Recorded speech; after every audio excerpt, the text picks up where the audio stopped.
Chapter 38. Kyle and Alessa. How could she get this far ahead of me? Kyle thought. He had been searching the corridors of the New Hope for nearly 20 minutes, but there was no sign of Alessa. He inquired of members of the crew he walked by if they had seen her. But so far, no one had. This is hopeless, he thought, stopping to lean against a wall. Maybe I should wait for her to come back. She has to eventually. It occurred to Kyle that he hadn't the corridors leading to the engineering section. It seemed like an unlikely place for Alessa to go. Still, he thought, I could at least check them. 15 minutes later, with no sign of Alessa, and the roar of the New Hope's engines getting progressively louder, Kyle stopped to rest his aching feet. Feels like I've covered half the corridors in this blasted ship. Where could she be? He peered around the corner of the T intersection he was in and noticed a large viewport at one end. Wow, he thought. Never knew that was here. Wonder if the view is any good. He stepped towards the viewport, eager to find out what he'd be able to see. He was less than 10 steps away when he heard something. He stopped walking, listening intently. When the sound didn't repeat itself, Kyle shrugged. Must be hearing things. He had just reached the viewport when he caught a flash of familiar blue material in the dimly lit corridor. Alessa, he called. Kneeling on the deck, face buried in her hands, Alessa didn't hear Kyle's approach until he was nearly on top of her. Oh no, she thought. What is he doing here? On the heels of that thought came, I've got to be quiet. I can't let him see me like this. He's been through enough. She saw his black boots first, then the gray trousers and the off-white shirt. When his face became visible, Alessa saw the concern etched on Kyle's face. What's wrong with him? He glanced around. He can't be. Is he looking for me? Alessa. She heard his voice, but forced herself not to respond. I'm in no fit state right now. I won't do this to him. Alessa, I know you're there. I can't see your skirt. She sucked in a breath. He knows I'm here. What am I going to do now? Alessa, he said gently, please answer me. Go away. It was her voice all right, but there was something wrong with it. Alessa, I said go away, Kyle. There's definitely something wrong with her. She sounds like she's been crying. Look, Alessa, he tried again. Whatever's wrong, it's... Go away. Kyle took a step back. Alessa was clearly upset, but his presence only seemed to be upsetting her further. Great, he thought, feeling angry and disgusted. Just great. First Jan, and now Alessa. I sure seem to have a knack for ticking women off. Who needs this? I'm out of here? Fine, he said to Alessa, unable to control the anger in his voice. Pardon me for wanting to help. He turned on his heel and began striding away even as he heard the rustle of clothes behind him. No! Alessa thought as she saw Kyle turn away. This isn't what I wanted. I don't want to hurt him. Putting aside her own situation, Alessa rose to her feet quickly, stepping out into the light. He was already several steps away. Kyle, she called. Wait. I don't know why I bothered trying, he thought. I should have just headed for my quarters after meeting with Mon Mothma. Nothing is worth going through this again. When Alessa's voice rang out, he almost kept walking. The last thing he wanted was to have another fight. Memories of his confrontation with Jan were still fresh in his mind. I hope I'm not going to regret this. Stopping, Kyle turned around. Look, Alessa. The words died in his throat as he caught sight of her face. When he turned round, Alessa saw his face more from annoyance to surprise. He looked at her with such pity, she had to fight not to break down. I must look horrible, she thought, knowing that her mascara had run, and her hair was askew. Her lip began to quiver, and she bit it to stop the trembling. What do I say to him? Kyle was the one to break the silence. Something is wrong, isn't it? She opened her mouth, tried to speak, but just as quickly closed it, settling for a nod. His heart went out to her. He wanted nothing more than to help her, comfort her. But he had to know. Do you really want me to leave? Alessa heard him ask the question, but at first, she didn't know how to answer. The last thing she wanted to involve Kyle in her troubles.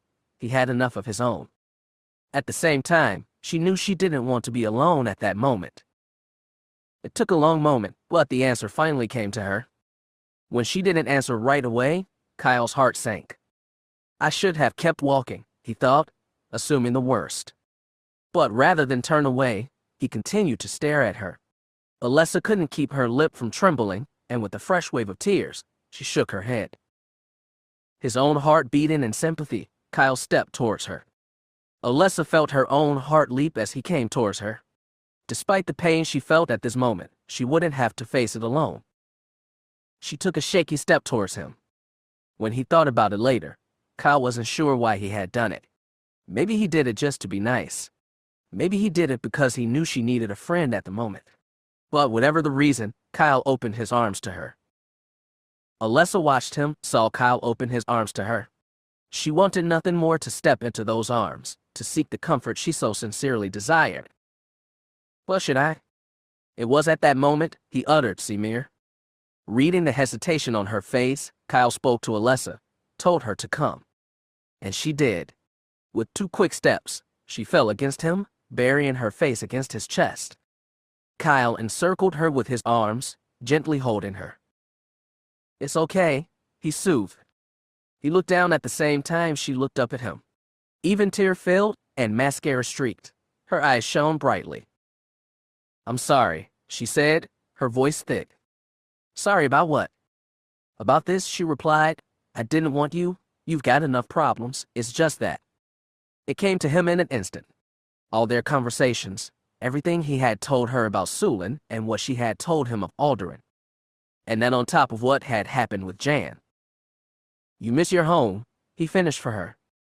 Her eyes going wide, Alessa stared up at him in stunned surprise. How did he know?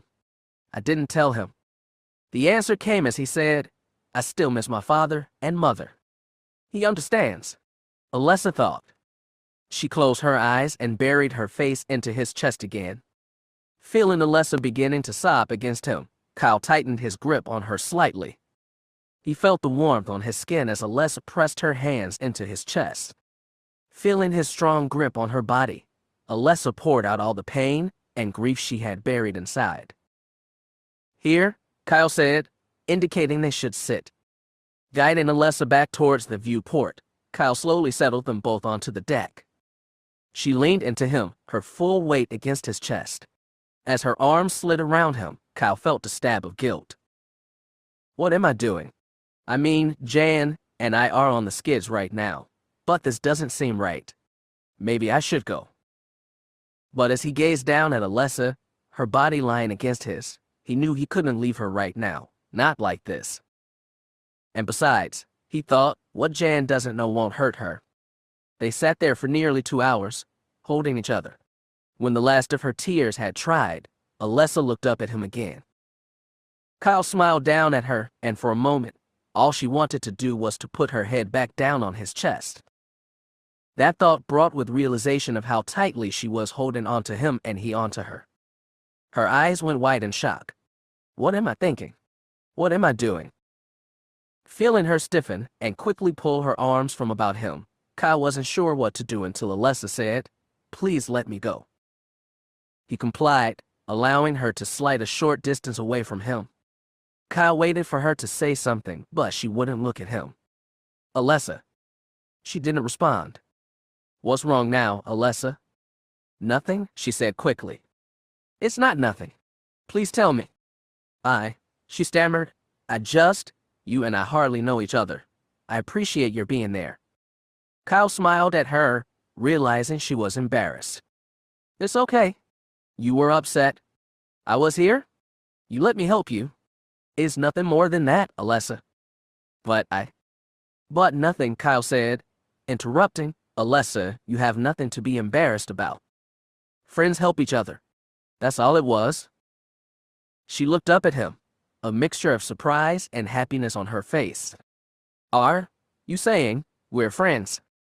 I'd like us to be, Kyle replied. Heart leaping in joy, Alessa smiled widely. Before either of them realized it was happening, she slid over and hugged him tightly. She just as quickly let go and slid back, cheeks flaming red.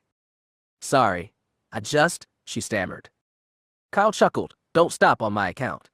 I rather enjoyed it. She laughed with him. You're silly? Yep, he said, rising to his feet and extending a hand to her. She took it, letting Kyle help her up. Are you still interested in dinner? He asked. I would be, she replied, except I think it's a bit late. Huh? Look, she said, pointing at his wrist chrono. Reading the display, Kyle saw she was right. It was 3 hours past normal dinner hours in the mess. Well, he said, so much for that idea. How about tomorrow? Alessa suggested. Sure, Kyle replied, a bit surprised but delighted that she had asked. Present day. And so it had begun, he mused as the hangar bay's doors parted before them. He and Alessa had gone out to dinner every night that week. They quickly became the envy of most of the New Hope as male crew members. He especially remembered one evening when Alessa had told him to go ahead and she'd be along shortly. Kyle had picked out a table and waited nearly 10 minutes when the mess doors opened, revealing Alessa in a stunning black dress, with a split in the side that showed a tempting view of her legs.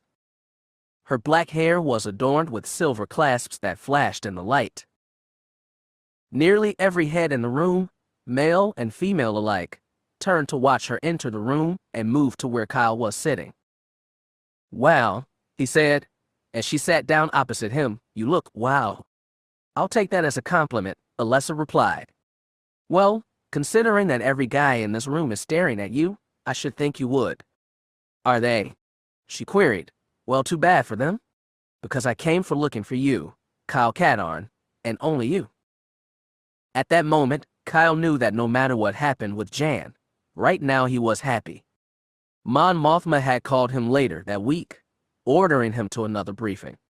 Time to go, Kyle had asked as soon as he sat down. I'm afraid not, she replied. It was then Kyle noticed the look of frustration and anger on the rebel leader's face. Oh, he thought, this is not good. What's happened? I can hardly believe it myself, but it seems that we have lost the pirate freighter. Lost? Kyle said incredulously. I'm no less mystified than you are, Kyle. We had tracked the pirate vessel to its pickup point. They took on the cargo of Dark Trooper weapons and had headed back towards their home base. What happened? Lieutenants Aldarian and Undomil report that the smuggler dropped from hyperspace just outside of Coruscant. At that point, the vessel vanished from their tracking screens. Another hyperspace jump, Kyle suggested. We considered that, but given the amount of time between sweeps, the smuggler ship would not have had sufficient time to calculate another jump.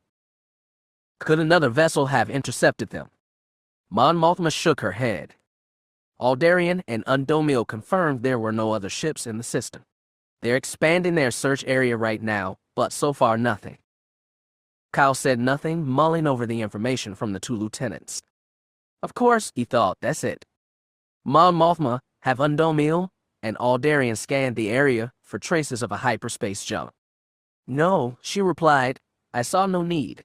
I told you the time between sweeps would not allow for another jump. It would if the jump were pre-programmed, Kyle countered. Jan and I used to set them up before heading out on missions. A look of total surprise appeared on Mon Mothma's face. Of course, she said. It makes perfect sense. I don't know why I didn't think of it. I'll have the lieutenants check the area immediately. Well done, Kyle. I'll let you know what we find. Dismissed. He nodded, and with a smile, got up from his chair and exited the briefing room. It turned Kyle was indeed right. The smuggler ship had used a pre-programmed jump, looping back on its original path to, as Aldarian and Undomil put it, muddy the waters and make it harder to locate and track the ship. But find it they did, back on its original course. They estimated that the maneuver would cost the smuggler an additional 4 days in travel time. Upon hearing this, Kyle immediately called Alessa, informing her of his additional time off. They agreed to meet for dinner that very night, but when Kyle mentioned the mess, Alessa had said no. I was hoping you'd have dinner with me aboard the Aldera. You never really got to see my ship, and I'd like to show it to you. Sure, Kyle replied. I'll be there. Good, she said, a soft purr in her voice. See you soon. As her image winked out, Kyle pulled at the collar of his shirt. Although he and Alessa had been dating for less than a week, they were getting somewhat intimate, holding hands over dinner. He wondered what she had in mind tonight. Republic Command Ship New Hope. The brig. I hate this place. I hate it. I hate it. I hate it. From the antiseptic smell of the room to the unbroken river of pale-colored walls and floor, it was hardly an interesting place. And, after a while, you were hoping for a change, any kind of change. Okay, Ors, Jan said to herself, relax. Consulting her mental calendar, Jan calculated that today marked the completion of her 3rd week of detention. 2 more weeks, she thought, 2 more weeks. How am I gonna last 2 more weeks in here? In trying to pass the time, Jan had discovered that one could only sleep so much. But beyond sleep and eating, her cell provided very little in the way of activity. She did a computer terminal on the wall opposite her bed, but it was fairly useless to her. She could access the New Hope's internal mail system and send messages. But she realized that first day, whom would I send a message to? Kyle certainly doesn't want to hear from me.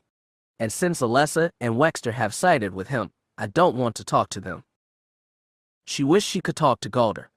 Over and over, she had thought about the kiss, the touch of his lips on hers. She had been too surprised at the time to react coherently, but over the preceding 2 weeks, she had had plenty of time to think about it. Why? That was the question that had rang in her head again and again. Why had he kissed her?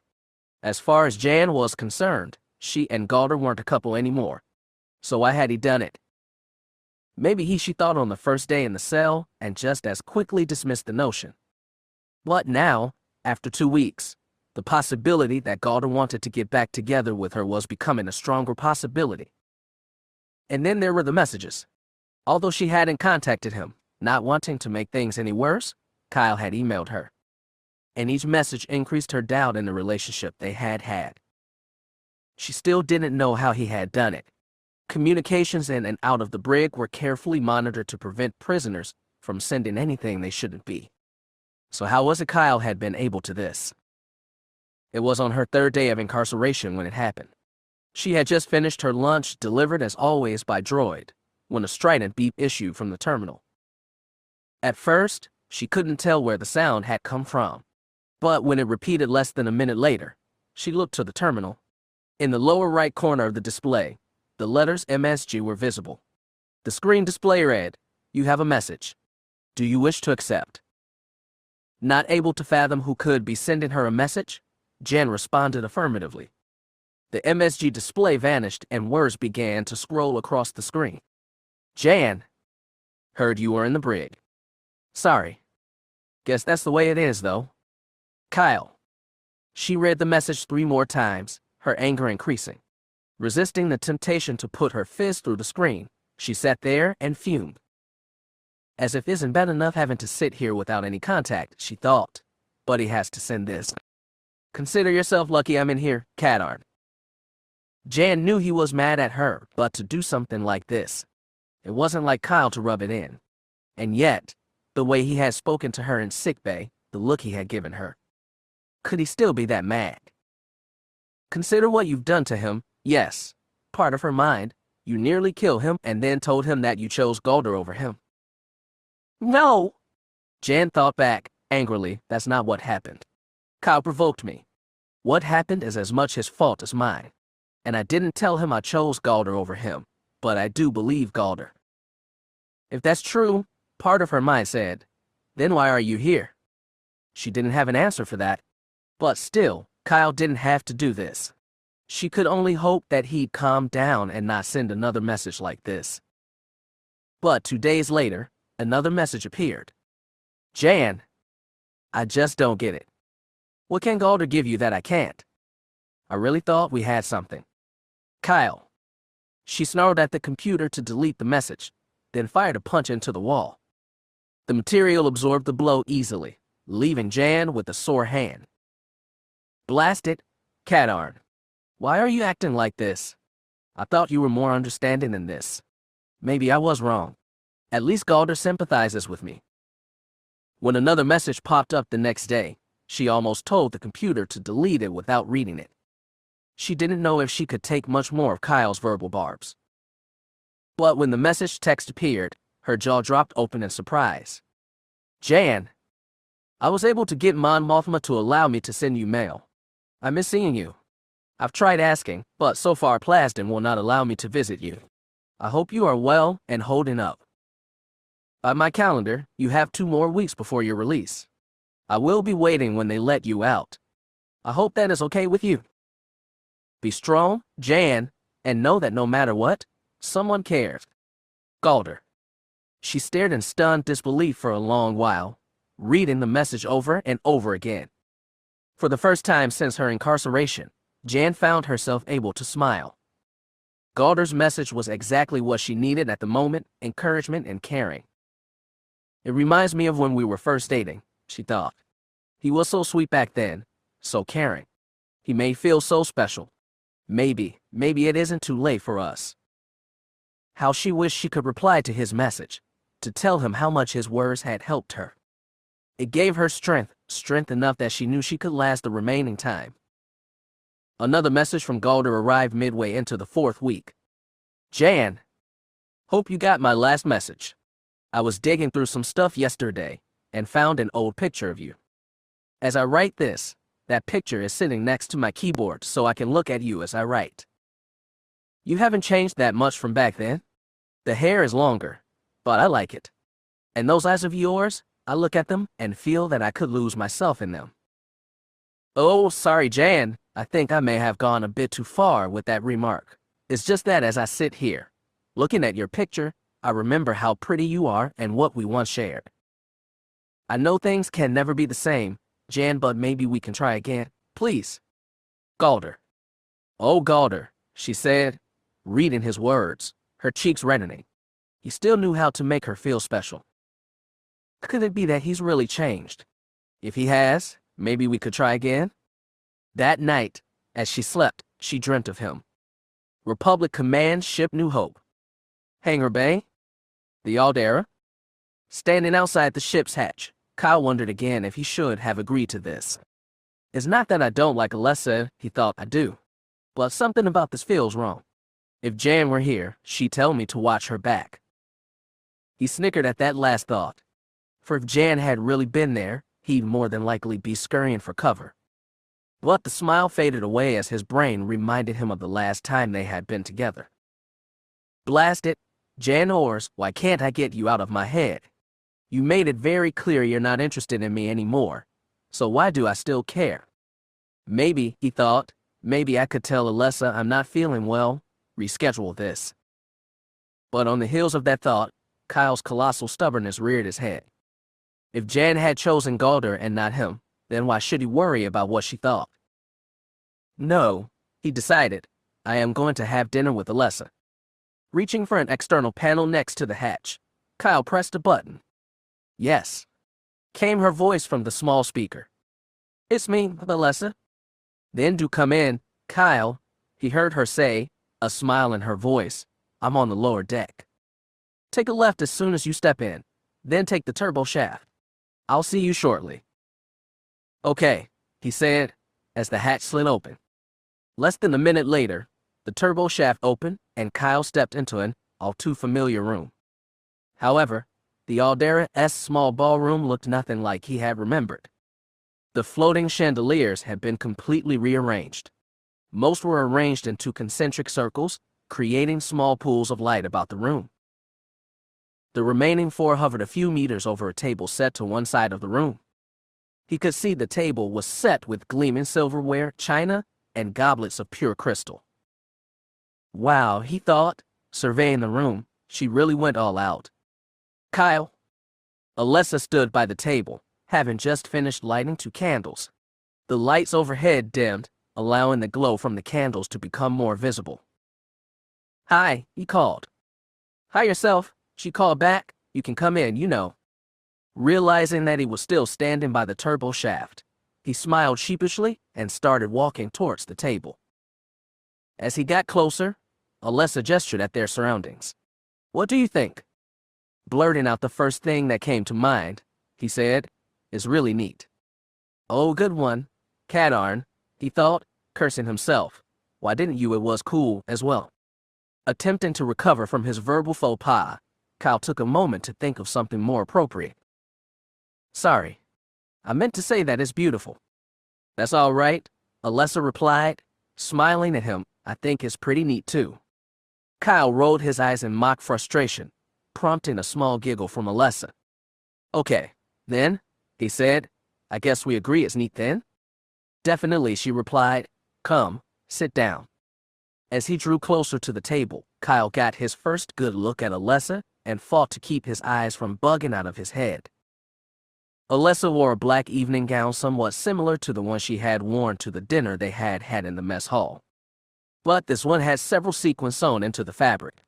They flashed in the light whenever she moved. The outfit was complemented with a pair of high-heeled open-toed shoes that added an inch or so to her height. A split in the side of the dress allowed him an enticing glimpse of one of her legs. "She's gorgeous," Kyle thought, even as his eyes continued to roam over her. Alessa noticed his stare, but said nothing since she was staring at him as well.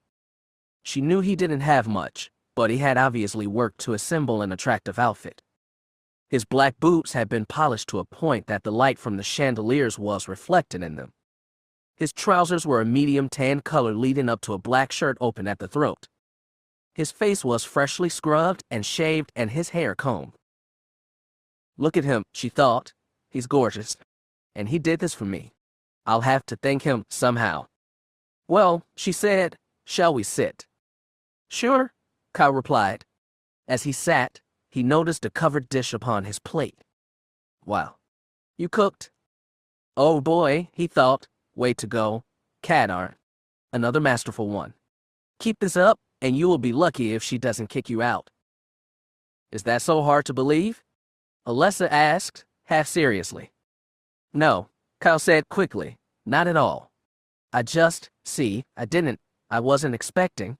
I didn't think you'd go to all this trouble." "Why would you say that?" Well, Deciding that she had tortured him enough, Alessa let out a laugh. "I got you, didn't I?" Realizing that she played him, Kyle looked down at his lap, feeling his cheeks redden. "Well," he said, trying not to sound like he felt, "I guess I walked right into that one." "You sure did," Alessa replied, "if you could have seen the look on your face." "Yeah, I suppose. Real funny. Could I be doing anything else to ruin this evening?" Noticing that he wasn't looking at her, Alessa's smile faded. "Maybe I went too far." Leaning forward, she took his right hand in hers, running her thumb over the back of it. Feeling the touch of her smooth, warm skin, Kyle looked up. Alessa was staring right at him, a concerned look on her face. "Are you okay?" "Yeah," he said, "just feeling a little stupid." "You're not stupid," she said sincerely. "You said what was on your mind in your own way. There's nothing wrong with that." "I suppose." Letting go of his hand, Alessa rose from her chair, stepping over to stand next to him. She took his hand again, placing her free hand on his shoulder. "Loosen up a little, Kyle. One of the reasons I like you is because you speak your mind, even when you're not exactly sure what to say." He looked up at her. Really? Just be honest with me, Kyle. That's all I ask." "No," he said, a smile on his face. The part about liking me." Removing the hand from his shoulder, she stroked the back of his head, his neck, the side of his face. "What do you think?" "I think I know. I do like you, Alessa. I like you a lot." "Good," she said, giving his hand a squeeze before letting go and sitting back down, "because the feeling is mutual." Kyle smiled widely at her. "Now, if you don't mind," she said, "let's talk while we eat. I'm starving." "By all means," Kyle said, pulling the cover off his dish, recognizing the contents almost immediately. "Is this?" "Courtesy of the mess hall. As you can see, I didn't cook." They both laughed. Unbeknownst to both of them, however, there was a third guest, observing their every move. Chapter 39. What a night for a fight. A pleasantly full Kyle Katarn pushed back from the table, sighing contentedly. I take it you enjoy dinner? I'm glad. I'm sorry about teasing you earlier. You've been so good to me, so kind. I wanted to do something nice for you. You did that and more when you told me you liked me. Really. Because I did have one more thing I wanted to do tonight. Oh yeah, Kyle said, smiling at her, curious. Anything in particular? In reply, Alessa rose from her chair, moving to the wall-mounted control panel. She pressed a button, and a moment later, music began to filter into the room. Kyle didn't recognize it at all, but the sound was pleasant. A slow number, but very rich in tone. The next moment, Alessa was standing beside him, holding out a hand. May I have this dance? Caught by surprise, Kyle tried to explain. Wow. There might be a problem with that. Really? What? Deciding it was best to just tell her, he said, I don't really know how to dance. Not at all. He shook his head. Well, then I guess I'll have to teach you, won't I? Kyle wanted to say something, anything. The idea of trying to learn to dance was a bit daunting. Alessa, I don't really think I should. What if I step on your foot or something? Then you'll have to carry me to sickbay and explain to Dr. Berth what happened. Great, Kyle said, rolling his eyes. You'll never know if you don't try. Look, Kyle, she said, interrupting, do you think you can trust me? What? Do you think Ken trust me? He hesitated, then said, yes. Then take my hand and trust me. Kyle hesitated, then took her left hand in his right. Standing up from his chair, he allowed Alessa to pull him under one of the pools of light. Now, put your hand here, she said, indicating the spot. As Kyle placed his free hand on her shoulder, Alessa placed her right hand just above his waist. Now, just move with me. I'll lead. Lead.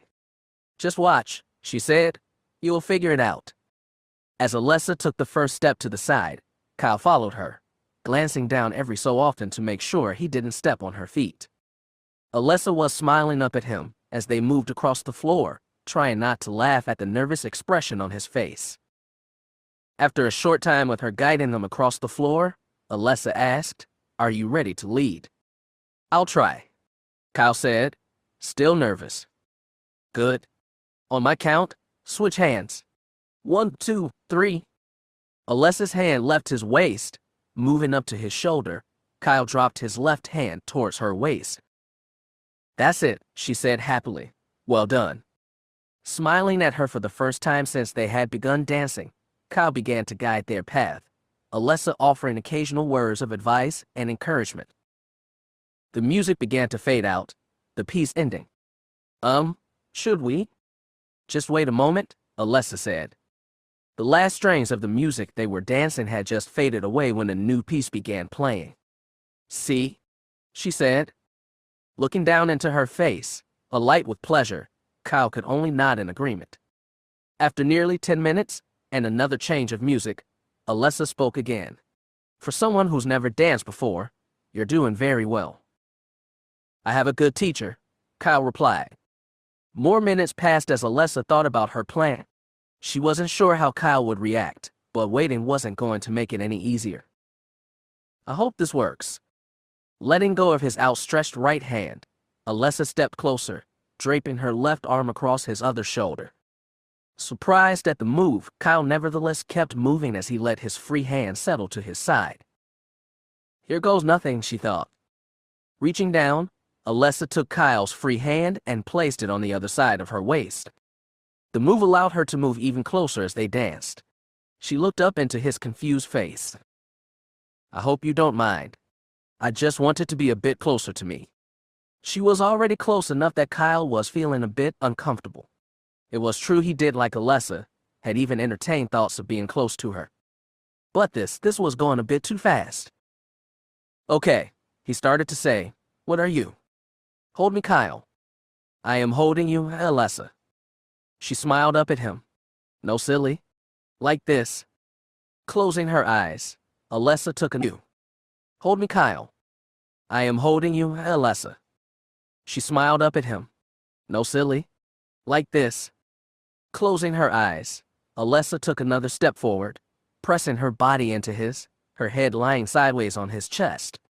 A surge of adrenaline shot through Kyle from head to toe. Her olive skin grew warmer as she pressed close, the dress only a minor barrier. His own skin felt hot, and he began breathing through his mouth in a vain attempt to cool himself. Perfume he had smelled on her earlier filled his nostrils. His logical mind tried to tell him this was wrong, that it was too fast. But with her body pressed against his, Kyle wasn't listening.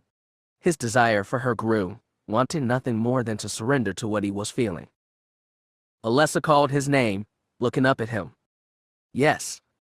Kiss me. His brain made one final attempt to convince him that this was too much, too soon. But the message was lost as Alessa shifted in his arms, her body so close that the sensation nearly sent him over the edge.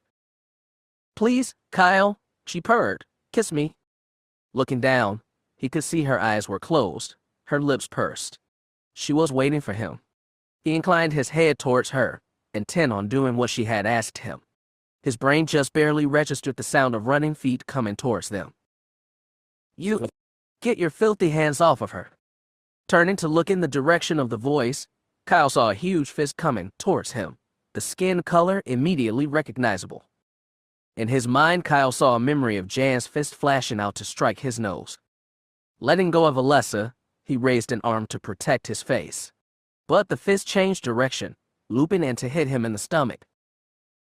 Pain, his old friend and nemesis, came as the air whooshed out of him. He knew he had to get away from Alessa, mounted defense, but the thought was an instant too late as another, stronger blow struck him in the back. He cried out, eyes tightly shut against the double agony. At the same time, Kyle realized he could hear his attacker now, breath coming in harsh snarls. Alessa's voice rang out. Galder. No! I'm in trouble, Kyle thought, remembering how big Galder was. I've got to stay away from his fists, otherwise I'm dead. Even as he thought this, Kyle heard Galder exhale as he threw another punch. Pain blossomed in his chest and he felt himself begin to stumble. Use it, Cadarn, he thought.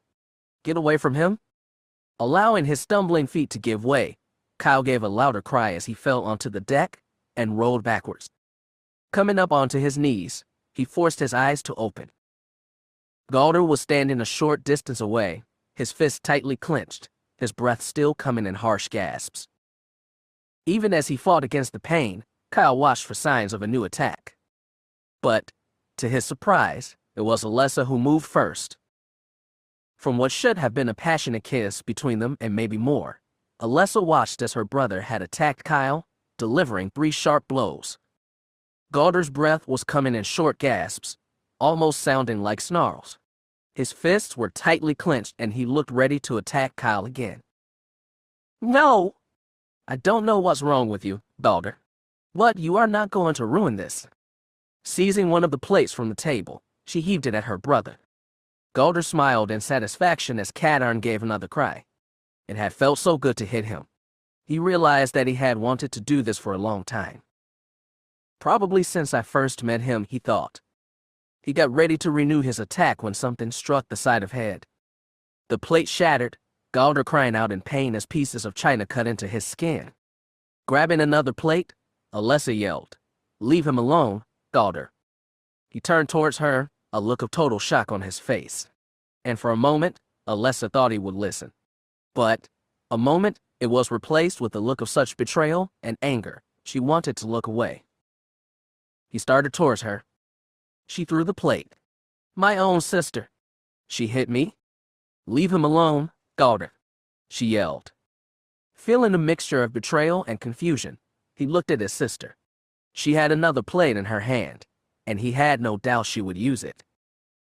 For a moment, he considered listening to her, but as the memory of that slime Cadarn holding her about to kiss her flashed in his head, Galder took a step towards his sister. If you're not with me, Alessa, you're against me. Kyle watched as Alessa threw the plate, striking Galder in the head. The other man screamed in pain as the plate shattered, cutting him in several places. She yelled for Galder to leave him alone, and for a moment, Kyle thought the other man was going to listen. But as Galder took a step towards his sister, a look of betrayal and anger on his face, Kyle tried to call to Alessa, but his voice was too weak, the effort making his lungs burn. Even as he drew his hand back, Alessa didn't believe Galder would actually do it. Oh, they had fought before, being brother and sister, but it had never gotten out of hand. When the blow came, her whole world grayed even as white-hot pain etched itself along the left side of her face. She tasted blood in her mouth. Galder, she thought even as she fell to the deck, what have you done? She crumpled to the floor, her cheek aflame. Blood trickled from the corner of her mouth. Galder stared at her. Why isn't she moving? I didn't hit her that hard. Alessa. She didn't answer. Alessa, are you all right? His anger began to fade, replaced by concern for his sister. She had hit him, but he hadn't wanted to hurt her, just keep her from throwing the other plate. Suddenly, from his right, another voice called. Galder. He turned to see Kadarn, still a bit unsteady, but on his feet. No! Kyle screamed in his mind as Galder backhanded Alessa viciously. Blood flew from her mouth, the skin on her cheek flaring brightly. She fell to the deck. You son of a...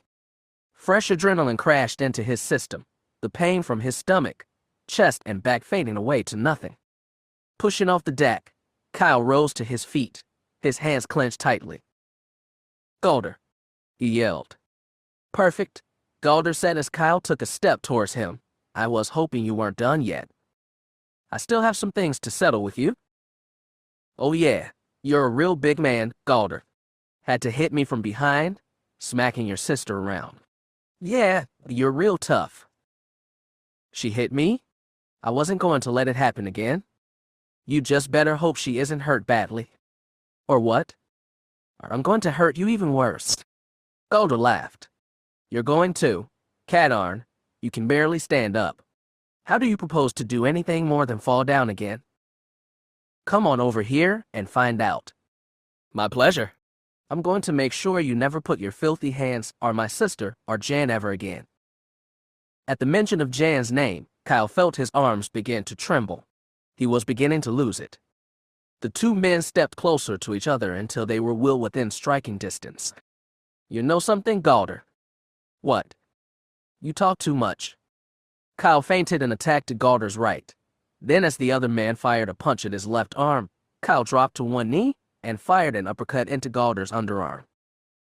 Crying out in pain, he attempted to back away, but was too slow as Kyle leaned onto his left side and swept his right leg against the back of Galder's knees. Even as he yelled in pain, Galder wondered how Kadarn could move so quickly. He's supposed to be hurt. How is he doing this? As Galder fell onto his knees, Kyle sat up and fired another punch that caught his target under the chin. Galder went down hard, back and head striking the deck with force.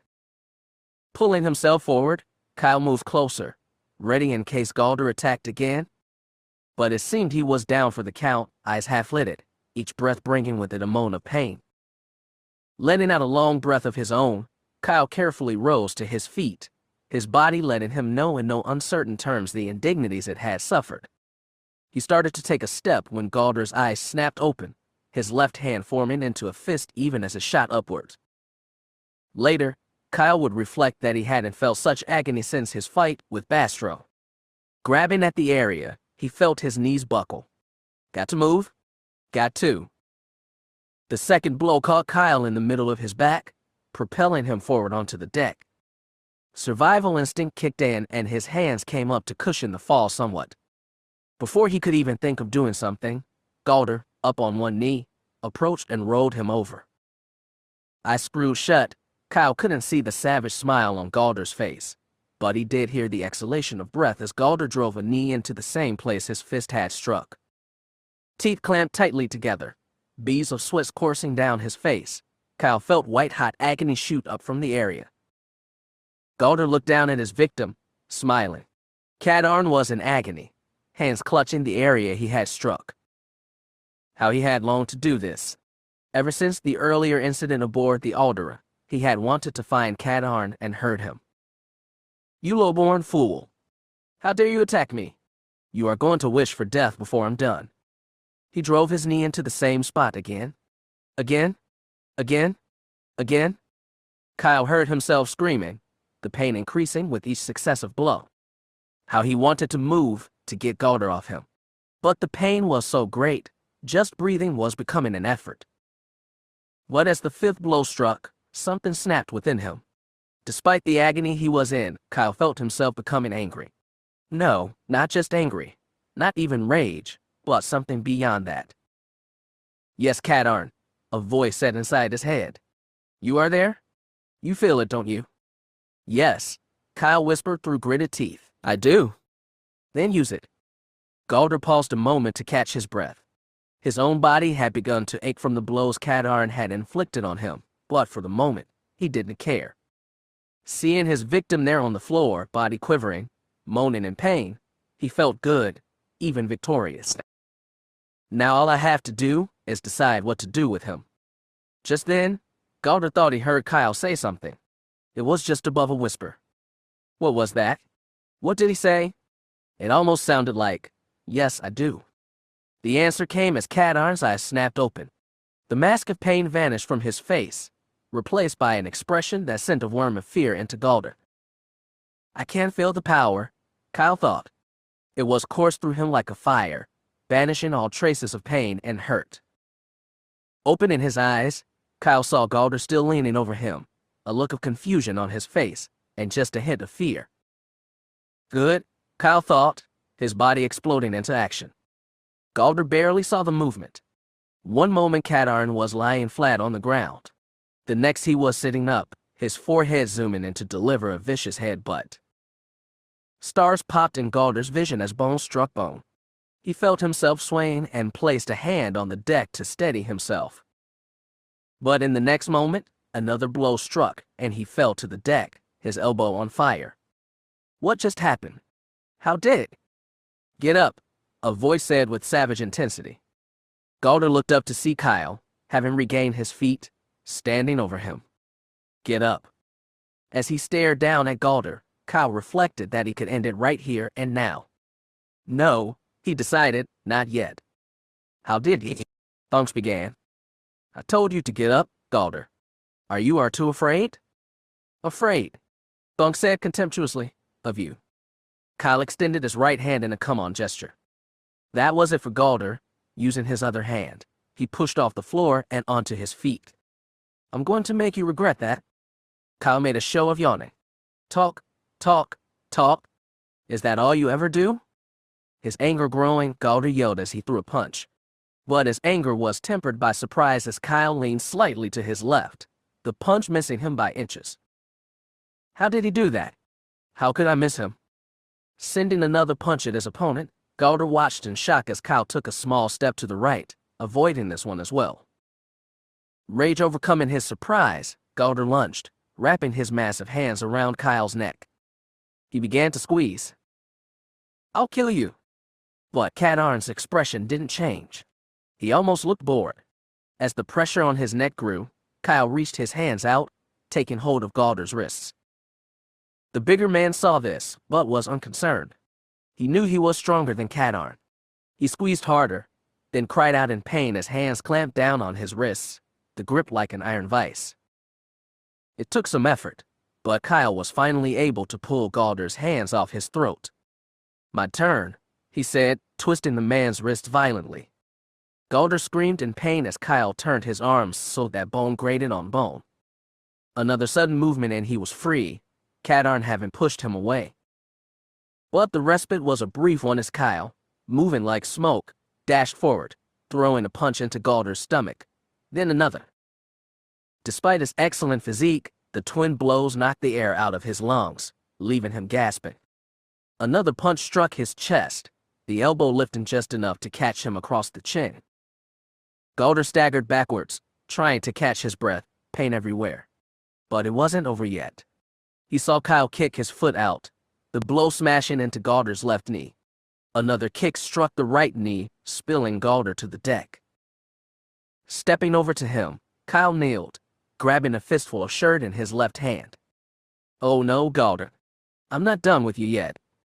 Galder lay there, unable to move, pain like none he had ever known racking his body. A question rang again and again inside his mind. How had Cadarn done it? He was on the floor, writhing in pain. And now? "Oh no, Galder. I'm not done with you yet." He heard Cadarn say the words, but the voice did not sound like Cadarn's. It was darker, almost sinister. He felt rather than saw Kyle grab onto his shirt. What is he going to do to me? The answer came as Galder felt himself being yanked forward. With one smooth motion, Kyle pulled Galder onto his feet, but had to maintain his hold on the shirt, as Galder's feet were unsteady. Galder. He heard Cadarn call his name, but the pain from being yanked onto his feet was too great to allow him to respond. "Answer me, Galder." Despite the pain, he managed to get one eye open, then closed it as Cadarn slapped him, new pain blossoming across his cheek. His enemy was helpless, not even to speak, barely able to open, and not to look at him. Perhaps I should end it now, Kyle thought, seeing how helpless Galder was. No, he decided. I want him to see it coming. He slapped Galder again, a light slap designed more to wake him than to cause more pain. Semi-conscious, pain everywhere. It took Galder a moment to register the new sensation. Something, he thought. Something's touching my face. No, not just touching. Something else. And, for some reason, the touches on his face were oddly pleasant. Galder felt himself rising out of the nearly unconscious state. It was working. Bit by bit, Galder was waking up. Delivering more of the light slaps, Kyle saw his foe's eyelids began to tremble. Galder. A voice was calling him, a voice he almost recognized. He felt another light touch, then another and another. His eyes opened a little bit, the world almost blurry. Blinking rapidly, letting himself adjust to the sudden light, he was able to open his eyes further and saw his doom standing before him. Good, Kyle said, almost pleasantly, you're awake. Galder's mouth began to work back and forth, opening and closing as he tried to form words. What was that, Galder? I couldn't hear you. For the first time in his life, Galder Thonks felt real fear. Going into this, he had been so sure, so convinced of his superior size and strength. He thought dealing with Kyle would be a simple matter. But now, bruised and battered, standing upright only because Kyle held him there, Galder was afraid. Perhaps, he thought, perhaps I can convince him to stop this. I have to try. Working spit into his mouth, Galder tried to speak. It took several attempts, but finally, in a low voice, he was able to say, "Please don't."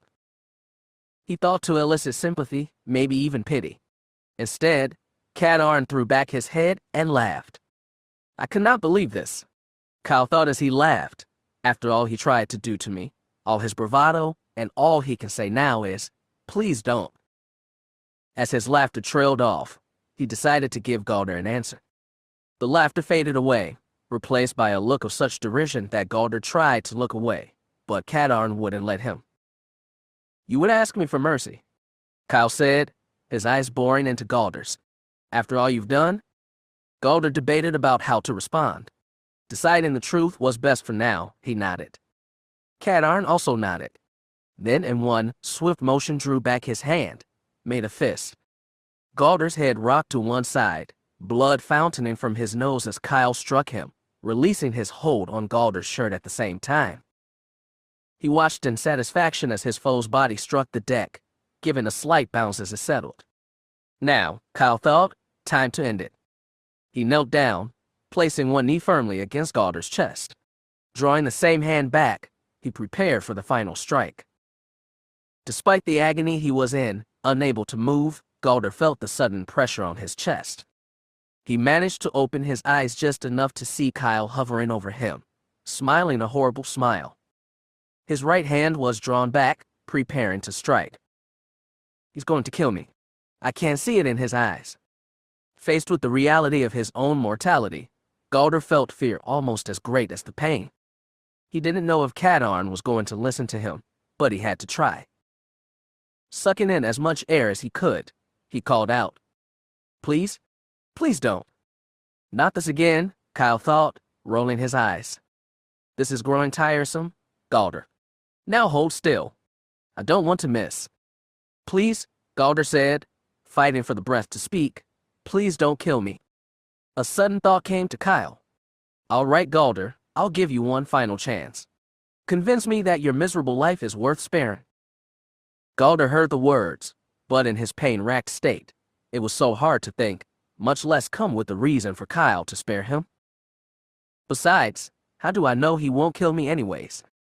One thing did come to mind, and though it rankled his pride to do so, Galder realized he had little choice.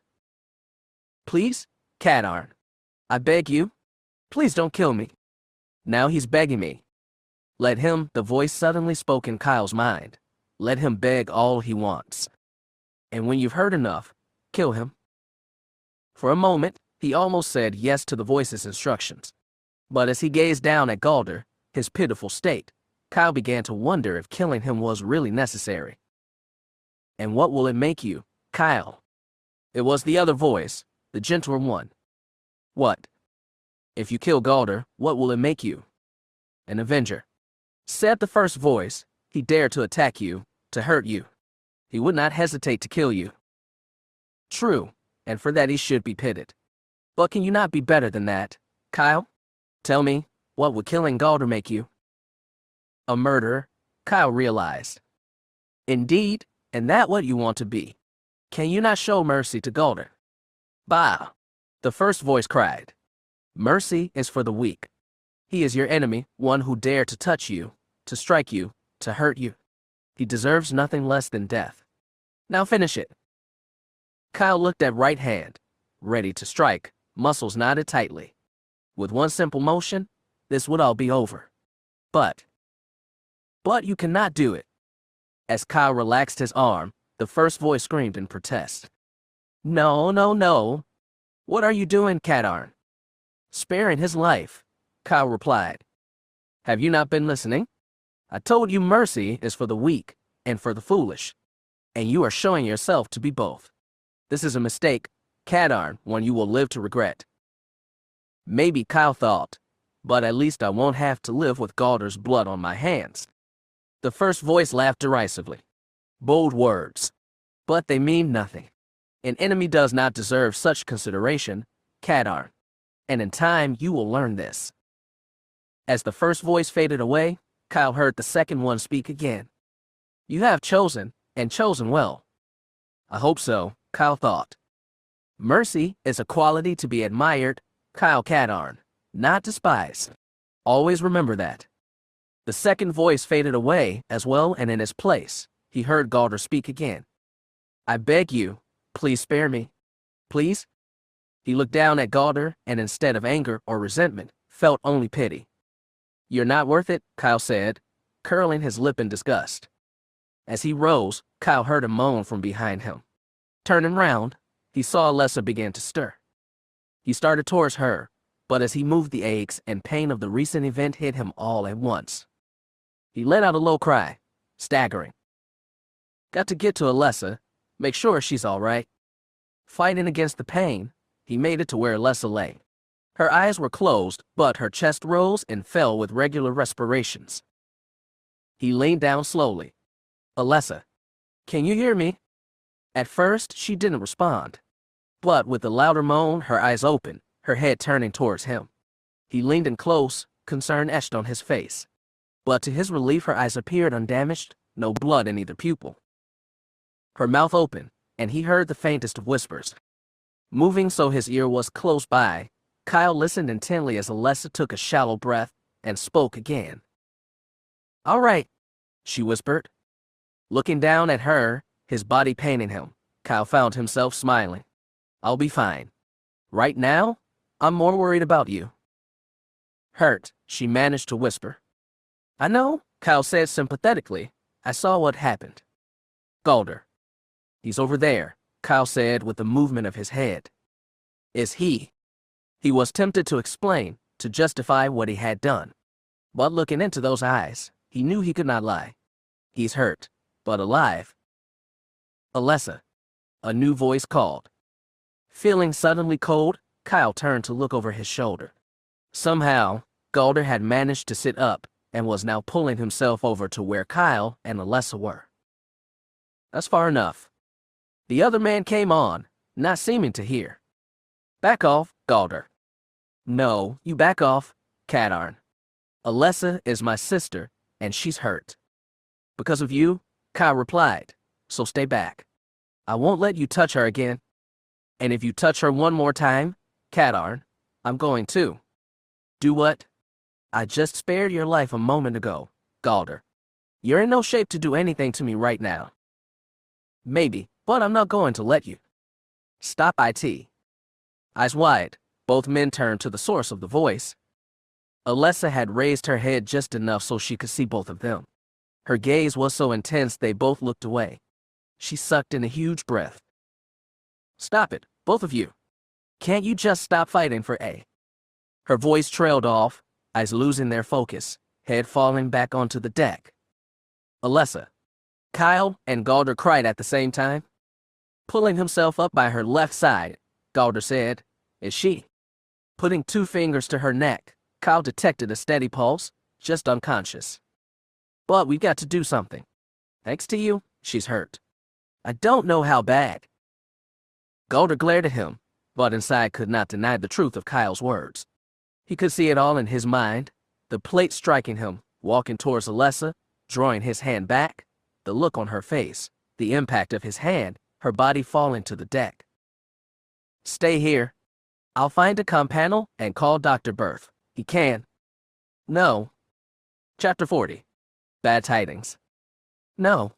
What do you mean, no? I can't take her to one of the passenger cabins, Galder replied between breaths. Once she's rested, I'll know better if her injuries require medical attention. Kyle was already shaking his head. No. No way. She needs to go to sickbay. Over my dead body, Galder said coldly. Kyle could see he meant it. The man had the look of a wounded animal, and wounded animals are most dangerous when they're cornered. I could beat him, Kyle thought. He's in no shape to take me on. But, even as he thought this, Kyle realized that the priority right now had to be Alessa. He had to make sure she'd be okay. All right, he said, reaching to take hold of Alessa. What do you think you're doing? Galder asked accusingly. It's not like she can walk, Kyle shot back. One of us has to carry her. Then I'll. Galder, after the beating I just gave you, you will be lucky if you can walk by yourself. It's not like you're in any better shape, Cadarn. I know that. So be ready in case I need your help. While he didn't like it, Galder realized the plan made sense. He nodded. Moving carefully, Kyle gathered Alessa into his arms. Okay, he said, taking a deep breath, here we go. The sudden movement hurt, causing him to cry out. But with a final effort, Kyle was on his feet, Alessa cradled in his arms. With Galder in the lead, he stepped into the turbo shaft. As it ascended, Alessa gave a low moan, shifting slightly in his arms. You'll be all right, Alessa, Galder said. You hope? Kyle thought. Minutes later, as he lay Alessa down on the large bed, Kyle felt grateful they had not had to come much further. His arms, which had begun to tremble from the exertion, now felt like 2 lead weights attached to the rest of him. From his left, Galder materialized with a small medkit. Opening it, he removed a bottle of solution and several cloths. He carefully cleaned the dried blood from her cheek and lip. After he had carefully applied a bandage over the bruise on Alessa's cheek, Galder sat back with a huge sigh. How is she? She'll be fine, Galder said then over his shoulder. You can go now. Maybe I should stay. Help keep an eye on her. I don't need your help, Cadarn, and I'd appreciate it if you'd leave us alone. Fine, Kyle replied, but if anything happens to her, she's my sister, Cadarn. I will take care of her. Kyle considered arguing the point, but his beaten and aching body was of greater concern. Still not entirely comfortable with leaving Alessa alone with Galder, Kyle nevertheless left the ship, carefully avoiding the members of the New Hope's crew until he reached his quarters. Sitting down on his bed, he let out a huge sigh. What a night. Next time, we have dinner in the mess hall. It'll be safer for both of us. Even as that thought brought a smile to his face, Kyle reflected on the future of his relationship with Alessa. He did like her, and she definitely returned his feelings. But with Galder around, will I have to be watching my back all the time? And if so, what kind of relationship is that? Things with Jan were a lot easier. That thought brought with it a surge of guilt, followed by confusion. Why am I feeling like this? It's not like Jan and ever committed to each other or expected that we wouldn't go out with other people. Still, the feeling of guilt persisted. On an impulse, he got up, moving to the wall-mounted dresser. It took some rummaging, but he finally found it, pulling out the slim rectangle of transparent steel. In between the two pieces was the only photograph he had of him and Jan together. Someone on the hangar deck crew had snapped it right after the fireworks show celebrating the destruction of the Death Star. There was him on the left, Jan on the right. She was leaning against him, her arm cradled around his neck. She was smiling, her blue eyes alight with the joy they had both felt. Closing his eyes, Kyle thought back to that day. Hold it. The young man had shouted at them. Kyle turned around to the source of the voice as Jan asked, "What? Vextress? I want to get a picture." "Maybe later, Vextress," Jan said. "Oh, come on, Jan." The man had cried. "Just one shot, please." "Yeah, Jan," Kyle had said, moving up next to her. "What's one photo gonna hurt?" "Look at me," she said, indicating her flyaway hair, her partially rumpled clothes. "Yeah, so," Kyle responded, indicating his own outfit, in no better shape. "Oh, go on, Jan," said Quell Harness, leader of Gold Squadron. "This is a day of celebration. You might want something to remember it by." Jan hesitated a moment more, then with a roll of her eyes, said, "All right. Fine. Just let me get you focused and..." "Hold it," she said. "Get in here, Catarn." "Me? If I'm going to submit to this, so are you. Now get over here." "Sure," Kyle said, moving to stand a shoulder's width apart from her. To his surprise, Jan laid her arm across his shoulders. "Ready? Vextress." The man aimed the camera, then frowning, said, "Can you two get closer? I can't get you both in the shot." "Well," Kyle said, "I don't know." "Shut up and see mirror, Catarn," Jan said, laughing as she wrapped her arm about his neck, pulling him close, her body leaning against his. "Perfect," Vextra said. "Okay, smile." A smile played across Kyle's face as he thought. He could almost feel the weight of Jan's body on his. How nice it had felt. "We were so happy that day," he thought, and later on, even when things got so bad with me, Jan was right there by my side. He sighed again. "I don't believe what I'm feeling. I'm actually missing her. After all that happened, how could I miss her?" His eyes suddenly burned, his throat feeling full. In a whisper, he said, "Because I care about her." A single tear splashed against the surface of the picture frame. "Why, Jan? Why are you picking that bastard Galder over me? If you could have seen what he did to me and Alessa tonight, would still feel the same?" For a moment, he considered finding a way to let Jan know, to tell her exactly what happened. But even as he thought this, Kyle realized it wouldn't work. First off, he thought, I'd have to find a way to get a message to her in the brig. And even assuming I could do that, how do I know that she'll believe me?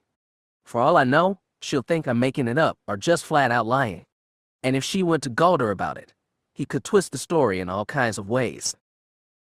Besides, if he wrote Jan about the fight, then he'd have to explain why he was having dinner with Alessa in the first place. And that could make things worse. Still, if Jan would listen, really listen, then maybe, just maybe things would get better between them. Kyle could feel his eyelids growing heavy. The exertions of the fight and carrying Alessa had exhausted him.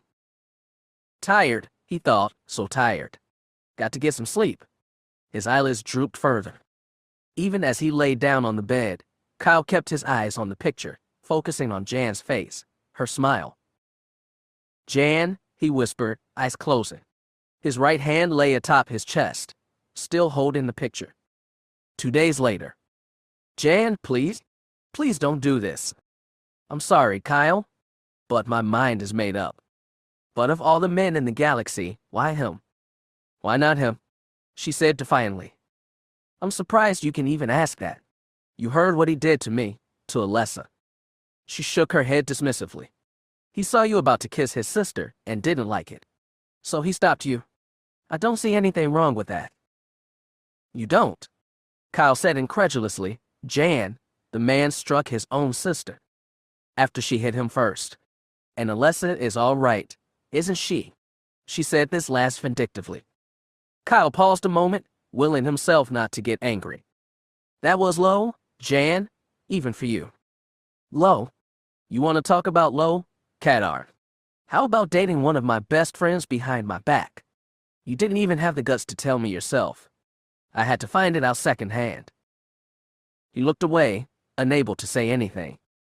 "Besides, you made your true feelings for me abundantly clear before I got tossed in the brig. I was angry, Jan. You decked me, busted my nose, and then tried to blow it off with a bunch of excuses. How did you expect me to react?" Now it was her turn to look away. "And then you said you had chosen Galder over me. I didn't believe it then, and I don't now. Well, you'd better start believing it, Kadar. Galder and I are together. It's as simple as that. Besides, it's not like you and I had much between us." "Now, Jan, we both know that isn't true. I know you care for me, and I care for you. But do you love me?" There was a long pause. And there we have it, Kyle. You may care for me, but Galder loves me. He's not afraid to say it or show it. He's a liar, Jan. He'd say anything to get you back. He's been manipulating you, me, even Alessa and Wexter. Galder is not a liar, Kyle. He's told me more truth than you have lately. Jan, please, he said, beginning to feel desperate. I'm begging you, please. No, Kyle, she said firmly, cutting him off. I've heard enough from you. Galder loves me and wants to marry me, and I intend to tell him yes. Kyle's heart pounded painfully in his chest. He was losing her. And she continued, this transfer to the Araxis base is the best thing for everyone involved. It's not best for me, he thought. Jan, he said, making one final attempt. What about us? She looked him right in the eyes. There is no us, Kyle. With that, she turned, moving for the Alderus hatchway. With Alessa turning her back on him as well, Galder had convinced her to transport himself and Jan to the new base. Jan, he called after her. Jan, please no. Wait. She said nothing in response, nor did her step falter. She passed through the hatchway, the door sliding shut behind her. Rushing forward, Kyle began to pound on it. Jan! He yelled, Jan! As the blow struck his leg, Kyle's eyes flew open. He glanced around wildly, the scene before his eyes completely unfamiliar. Okay, Cadarn. Slow down. Take a breath. Closing his eyes, Kyle forced himself to take several calming breaths. Gradually, his heart, which had been racing, slowed to a more normal rhythm. Opening his eyes, he could see the ceiling above him. Sitting up, he cast around, seeing the now familiar lines of his quarters. A dream, he thought, a blasted dream. That's all it was. As he sat there, head hanging down, the last vestiges of sleep leaving him, he reconsidered. This dream was more a nightmare than anything else. And yet, it had felt so real. He realized that he had been making the pounding motion in his sleep and so had hit himself in the leg. It had been 2 days since the incident aboard the Aldera, Kyle spending much of yesterday in his quarters resting. The fight with Galder had taken a lot out of him, especially in his lower regions. But aside from that and some assorted bruises, he was in fair shape. But this morning, with the nightmare still fresh in his mind, Kyle decided right then and there that somehow, somewhere, he was going to talk to Jan again. Maybe she won't want to, especially after what I said to her last time. but I'm gonna try. She matters too much to me not to. That decided, he threw off the bedclothes and trudged to the fresher. As he moved, Kyle became aware that he was able to walk normally. Yesterday, each step had brought with it pain and the taste of metal in his mouth. 5 minutes under a steady, but gentle spray eliminated the vestiges of the nightmare and brought him to full wakefulness. As he studied himself in the mirror, Kyle noticed there was still one livid bruise along his cheek.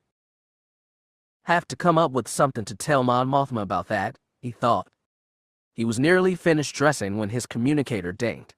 It took a moment for him to find the device, finally locating it under the bed. Cat aren't here. The message was one of Mon Mothma's aides. He was to report to the briefing room in 2 hours. Something's happened with that smuggler ship, he thought. On his way to the mess hall for breakfast, he called Wexter. Kyle, I've been trying to reach you since yesterday afternoon. I saw Galder and Alessa. Are you? I'm fine, Wexter. Are you sure? From what Galder told me, he messed you up pretty badly. Don't worry. I gave as good I got. How's Alessa? Better. We went to see Dr. Berth yesterday. Oh no, Kyle thought. A stab of cold in his stomach if they told Berth what happened. I see. It's okay, Kyle.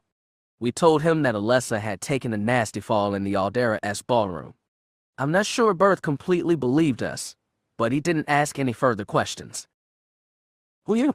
Kyle breathed, relief replacing anxiety. That does help. Thanks. Don't mention it. Galder swears up and down you instigated the fight. But once I talked to Alessa, I knew who was telling the truth. You sure you're all right? Yes, Dad, I'm fine. Wexter laughed. That's the trouble with you kids today. No respect for your elders. True, Kyle said, chuckling. Listen, I need to ask you, what's the status of the Crow? It's flyable, although I haven't had a chance to really check out the results of my efforts. Why? I've got a briefing in just over an hour, and I suspect I'll be needing her for a mission. Oh, well, in that case, I'll head over and make a quick check of the key systems.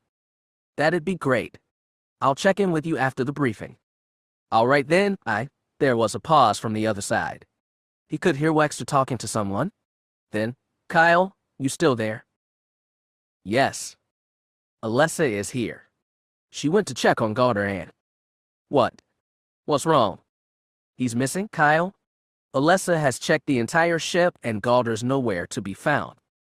Great, Kyle thought disgustedly. Just what I didn't need right now. He realized Wexter was still talking.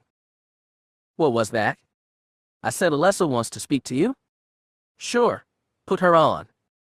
There was a short pause. Then, Kyle. Hi, how are you feeling? Much better today, but between the other night and the way my face looks, I'm ready to shoot that brother of mine out the nearest airlock. I'm glad you're okay. How about you? She asked, concern in her voice. I'm fine. Kyle, please be careful. I'm worried Galder will do something foolish. That makes 2 of us, he thought. Don't worry. I'll watch my back.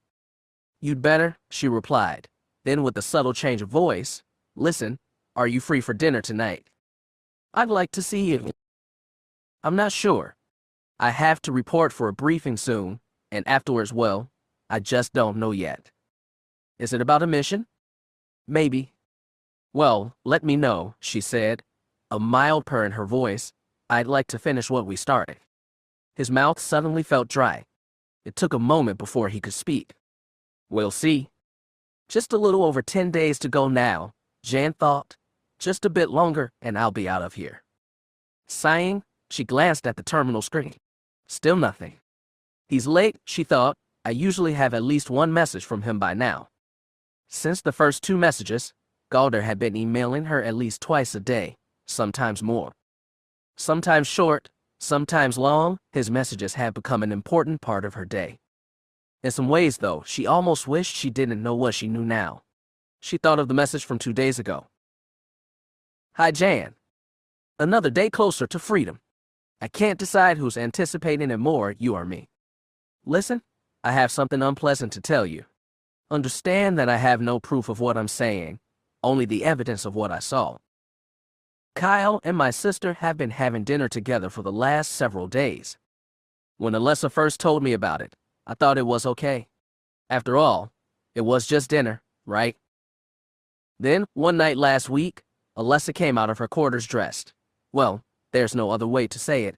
Dressed as if for a party or a formal dinner. When I asked her what the occasion was, she said it was for Kyle, a special treat for dinner that night. When I asked her what that meant, she said it was none of my business and left. Jan, I'm beginning to think they're dating. I mean, granted, Alessa is old enough to make her own decisions, but I don't completely trust Kadarn. It's got me concerned. But maybe I'm wrong. I truly hope so. I wish you were to advise me. Jan, I miss you every day. Galder. Kyle dating I could deal with. He's a good-looking guy, after all. But Alessa? Why her?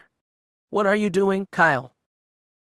Galder apologized in his next message for sounding so grim, explaining that while he was concerned, he trusted Alessa to do the right thing. But now, after nearly 2 days of not hearing from him, she was beginning to worry. As for Kyle, she hadn't heard from him since his last message over a week ago. Well, it's not I expected to hear from him. Besides, she wasn't sure she wanted to hear from him again. She knew he was upset with her, but this lack of communication and his attitude just didn't make sense to her. Kyle can be stubborn at times, even pig-headed, but I've always been able to get through to him.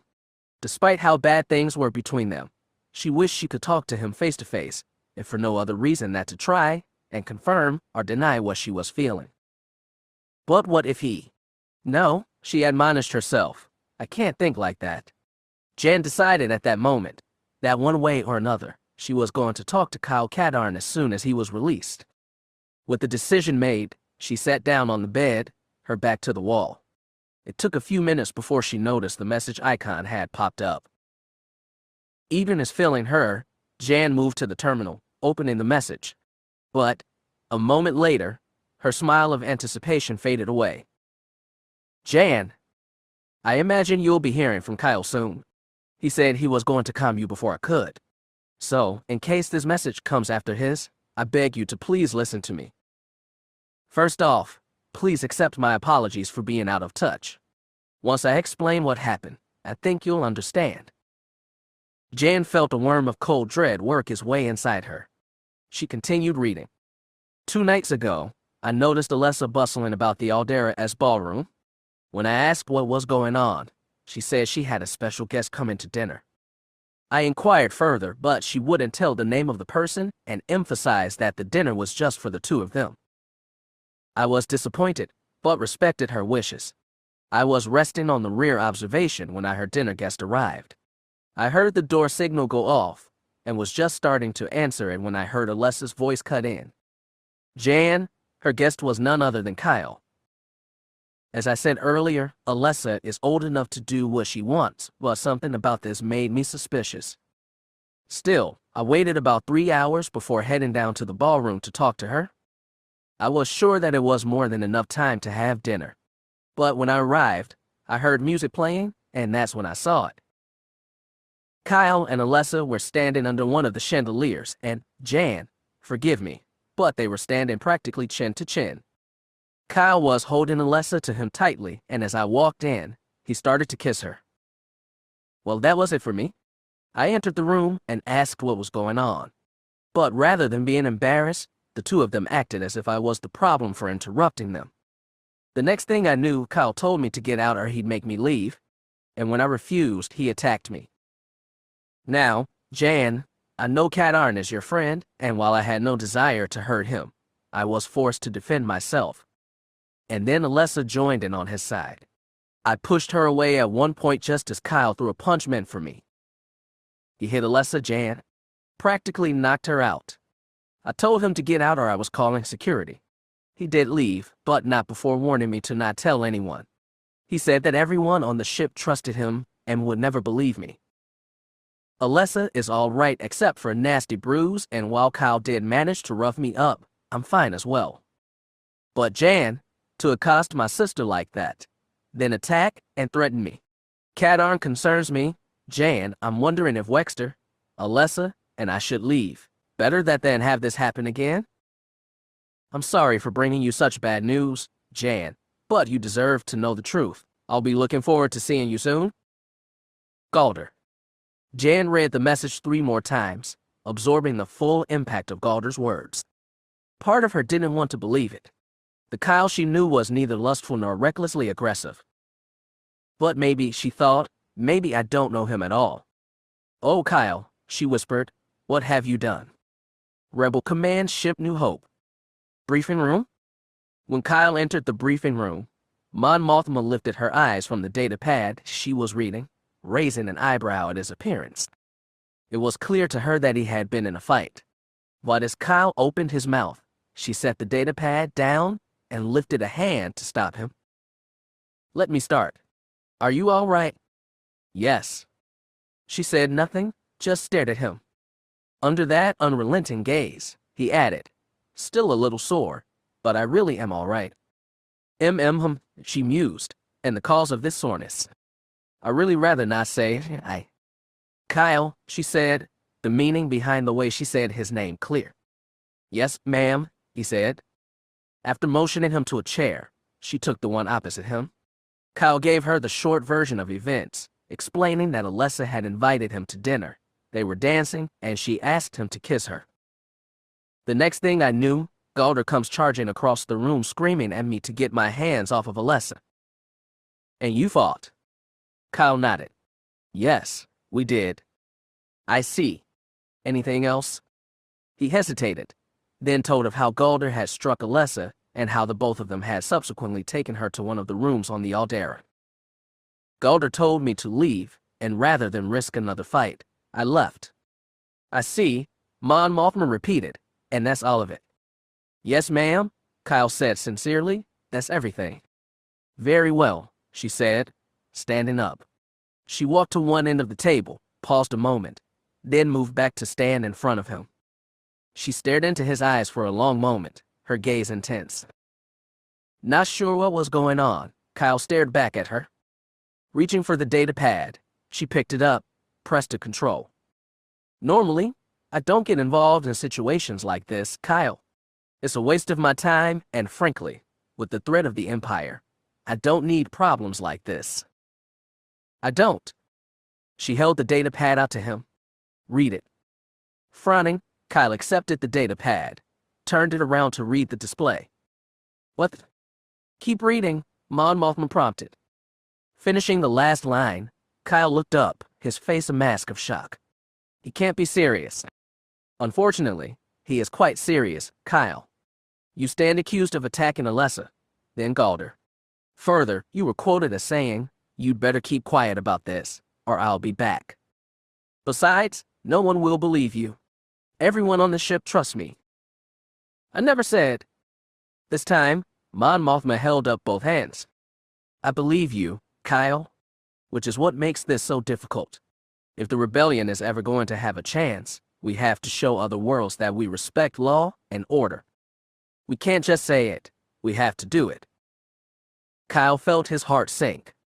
Galder has accused you of a crime, Kyle, and he is practically demanding that you be put in detention pending a hearing. As your commander, I am obliged to confine you to quarters until I can convene a general hearing to hear the evidence and decide on your guilt or innocence. Mon Mothma, he said, almost pleadingly, I swear to you that I would never. Again the hands came up and, reluctantly, he stopped speaking. Kyle, I need you to be quiet and listen to me, really listen. He looked at her. There was something in Mon Mothma's eyes, something that convinced him to stop thinking of how to get out of this situation and to listen to her words. Now, as I said, I am obliged to confine you to quarters to which I will be dismissing you to momentarily. However, should you happen to get, shall we say, lost on the way and somehow end up in the hangar bay, I can assure you that I will quite surprised to find you and the crow missing. It took a moment, but he finally got it. His mouth dropped open, his eyes going wide. You mean? You have your orders, Kyle? Are there any questions? No, ma'am, he said, standing up. He extended a hand, and thank you. Shaking hands with him, Mon Mothma smiled back. She then handed him a data disk. Here is all the information on Ergo and the smuggler base. Aldarian and Undomil have confirmed the smuggler's ship is less than a day's travel away. Understood. And, not to seem ungrateful, but could I ask 2 additional favors? Name them? Well, given what's happened, I imagine you can't supply me with a pilot. She nodded. I was thinking of having Wexter pilot the Crow. He's not a member of the crew, so if I forced him to come along. Mon Mothma considered that for a moment, then said, good idea. And the other favor. He indicated the data pad. Can I borrow that for a minute? She gave him a slightly confused, but nonetheless handed it over. Clearing the screen, Kyle took the stylus attached to the top of the data pad and began writing.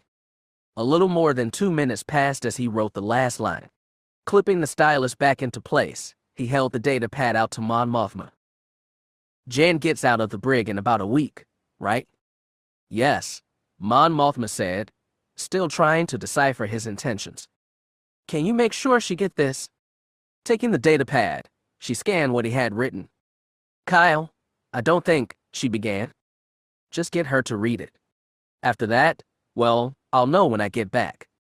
Mon Mothma took a moment to consider the request, and then said, while I don't think I'm the best to deliver this, Kyle, I will make sure Jan gets it.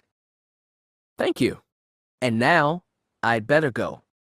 Good luck, Kyle. You too, he said, turning away and heading for the exit.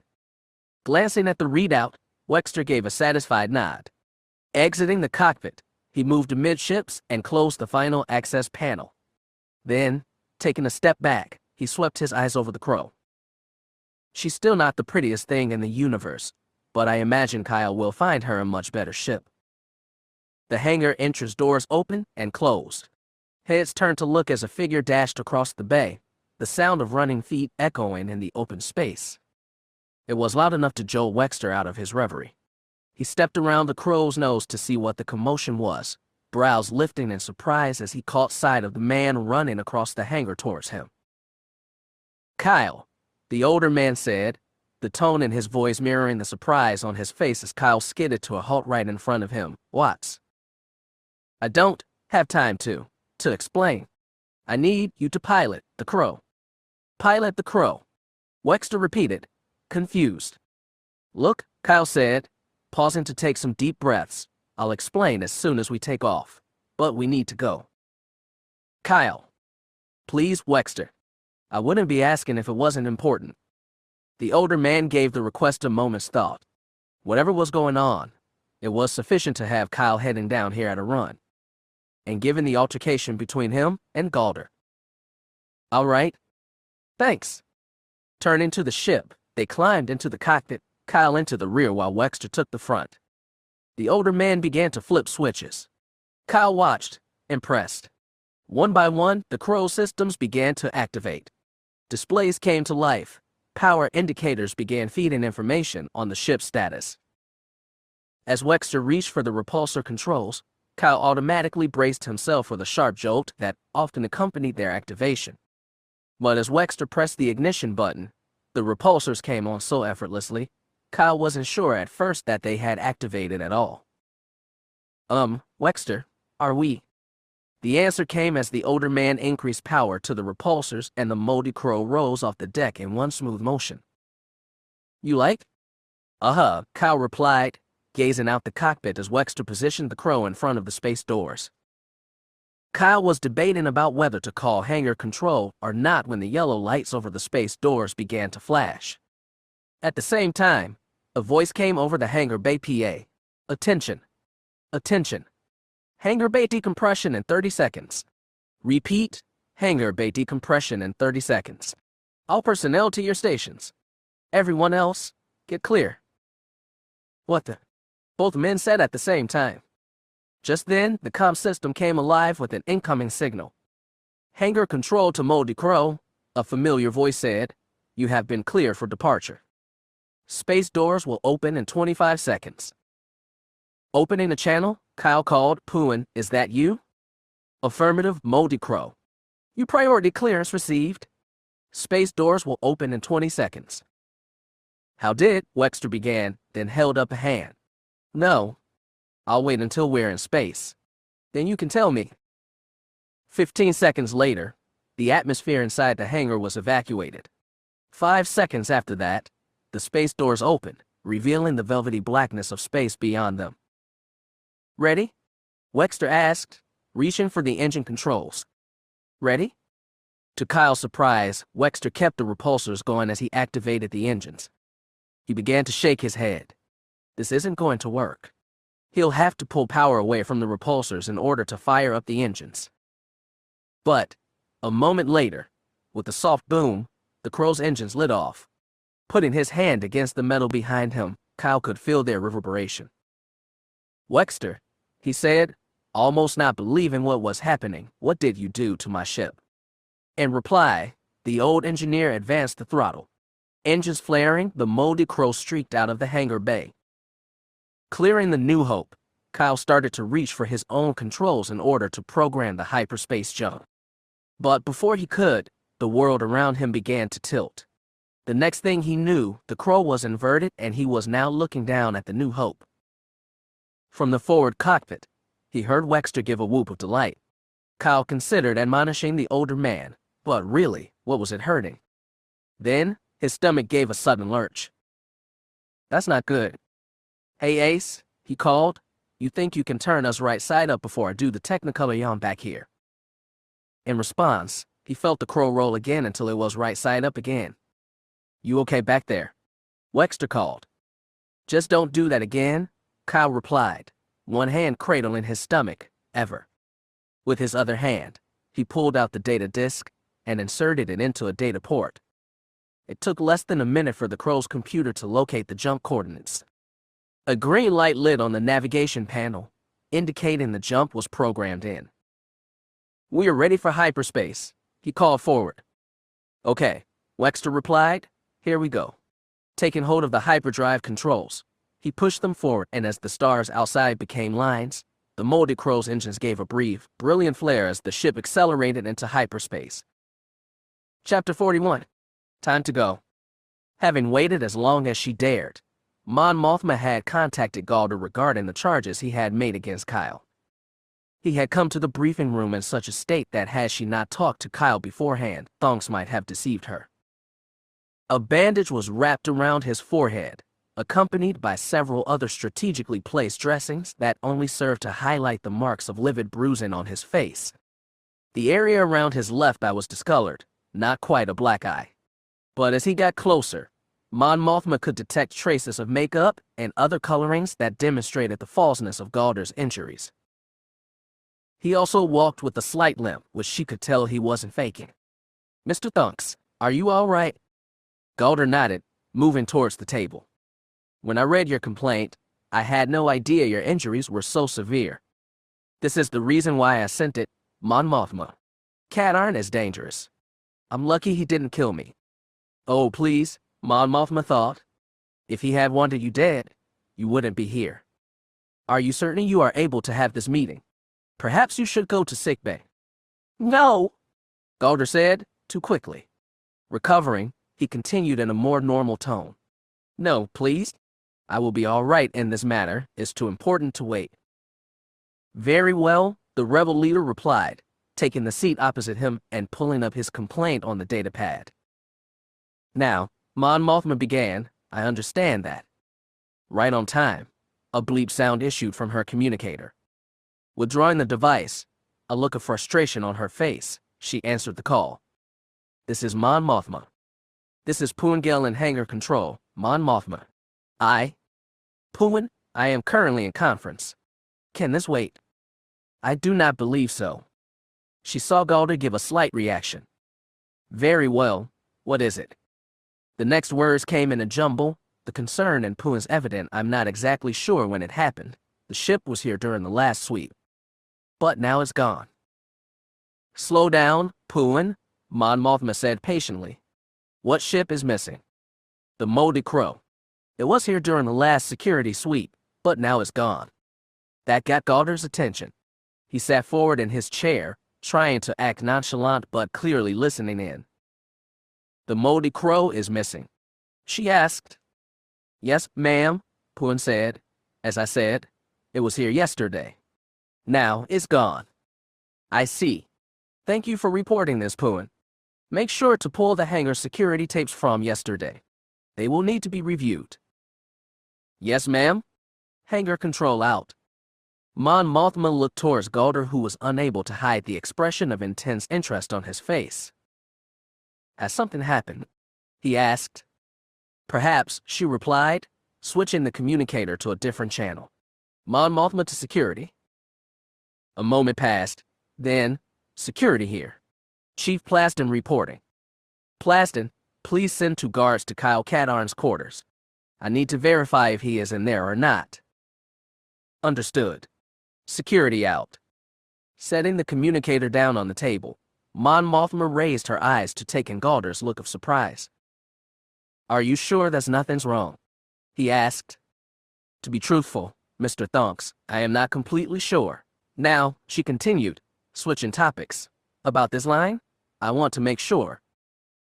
The distraction was successful, and soon Galder was enthusiastically describing more of Kyle's alleged attack.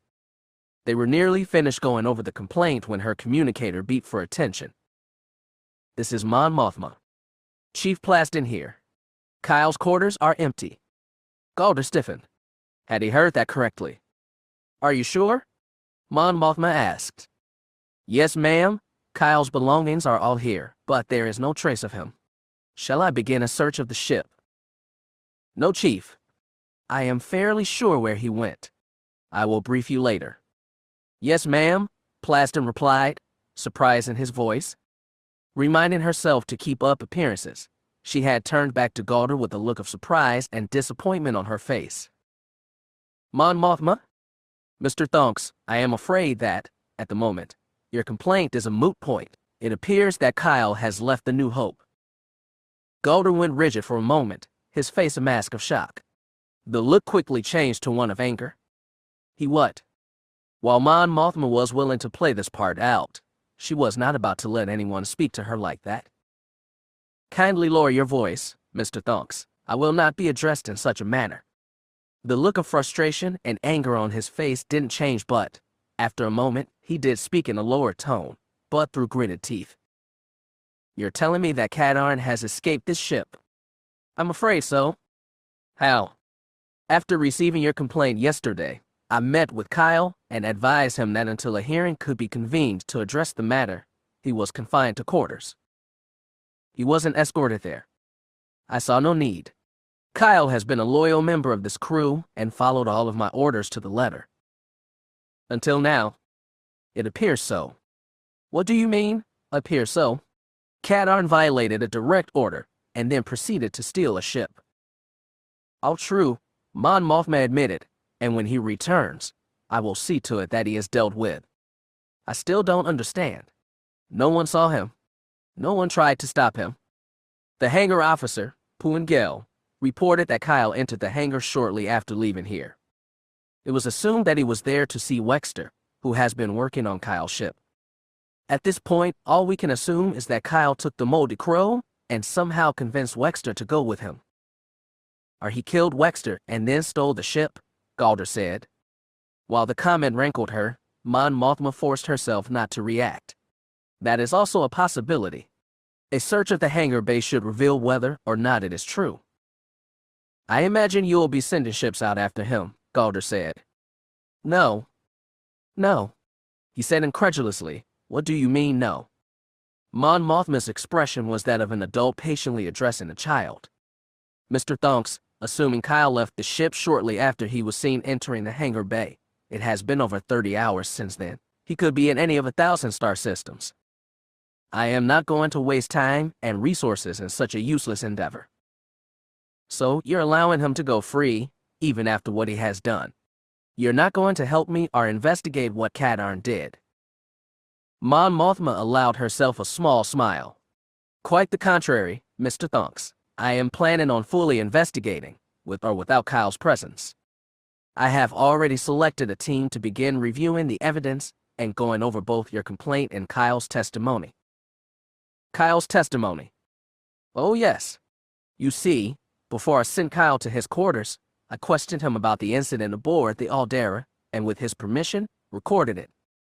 That recording will be made available to the investigative team. I see, Galder said, his mind racing. The team will also need to examine the Aldera, with your sister's permission, of course.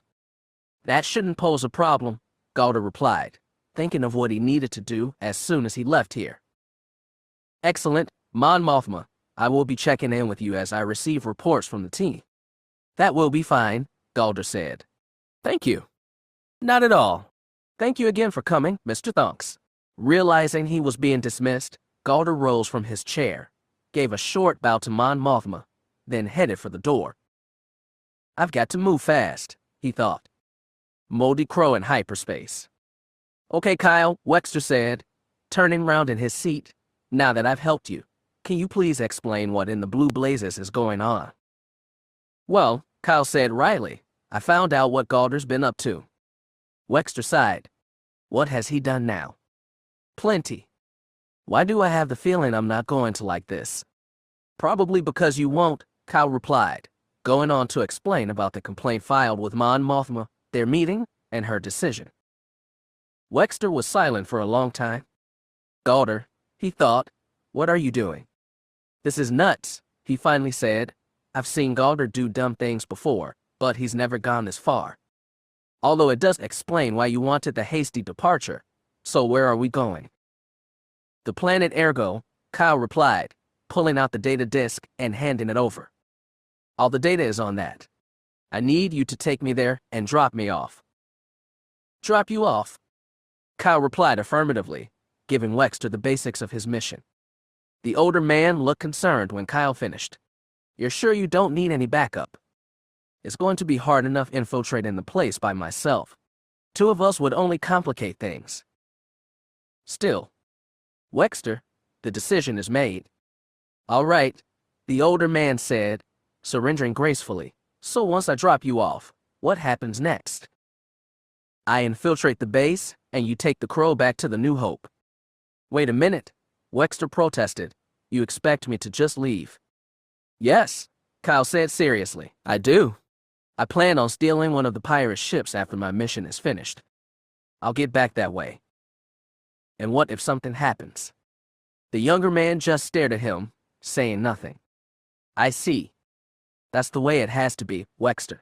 Besides, I'll have my own personal backup alone. As he said this, Kyle pressed his foot down on a section of the floor. A hidden latch clicked and the hatch opened, exposing the storage area beneath the floor. But instead of finding the armor and weapons he expected to, there was nothing. Wait a minute, Kyle thought, staring at the space. I know I stored the extra stuff here. So where is it? Wexter, he called. The cache I keep back here is gone. Check the one up there and see if the stuff is in there. It isn't, the older man replied, too quickly. Looking up, Kyle noticed that Wexter had turned back around, facing forward. Wexter. No reply? Wexter, what did you do? Still no reply.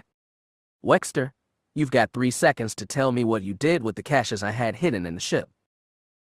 Well, you see, I don't, there. Kyle's heart fell. Please don't tell me you've lost them. Oh no, Wexter said confidently, no. They're not lost. I know exactly where they are. Then tell me where, Kyle said, beginning to get angry. They're in a storage locker. A storage locker, Kyle repeated. Yeah, a storage locker, on the hangar deck, back on the New Hope. What? Wait, Kyle, let me explain. Explain. The younger man raged. What's there to explain, Wexter? I needed those weapons. That's why I stored them in the ship. Kyle, if you'll just give me a minute. Realizing that yelling at Wexter wasn't going to solve anything, Kyle forced to speak calmly. No, just give me a sec here. Wexter was silent as Kyle took a minute to overcome the shock of what had happened. All right, he said, voice much calmer. What happened? I was making the repairs to the Crow, Wexter explained, and I had to get at some of the wiring beneath the floor panels. And so you removed the caches. I was planning on putting them back, Wexter said. In fact, I was going to do it today just before you showed up. And by the time I remembered them. I see, Kyle replied, understanding the why and how. I'm truly sorry, Kyle, Wexter said sincerely. I had no idea you'd need them. No, you didn't. Okay, Wexter, you're forgiven. But next time, let me know before you touch my stuff, okay? You got it. Well, Kyle mused. This mission just got a lot harder. No weapons, no armor. I'm going to have to rethink the infiltration plan. We could go back to the New Hope, Wexter offered. No, we can't, Kyle said, shaking his head. If Galder finds out I'm back aboard, it'll force Mon Mothma's hand. She'll have to arrest me for deserting the ship. Oh. Yeah, so as I said, the mission has gotten a lot harder. Wexter suddenly snapped his fingers. Hey, I just remembered. I did bring along one thing that should help you. Oh yeah. What? In response, Wexter passed a small box back to him. Opening it, Kyle found 2 objects inside. He removed one. Twin black armbands were attached to a slender green tube about 4 inches long.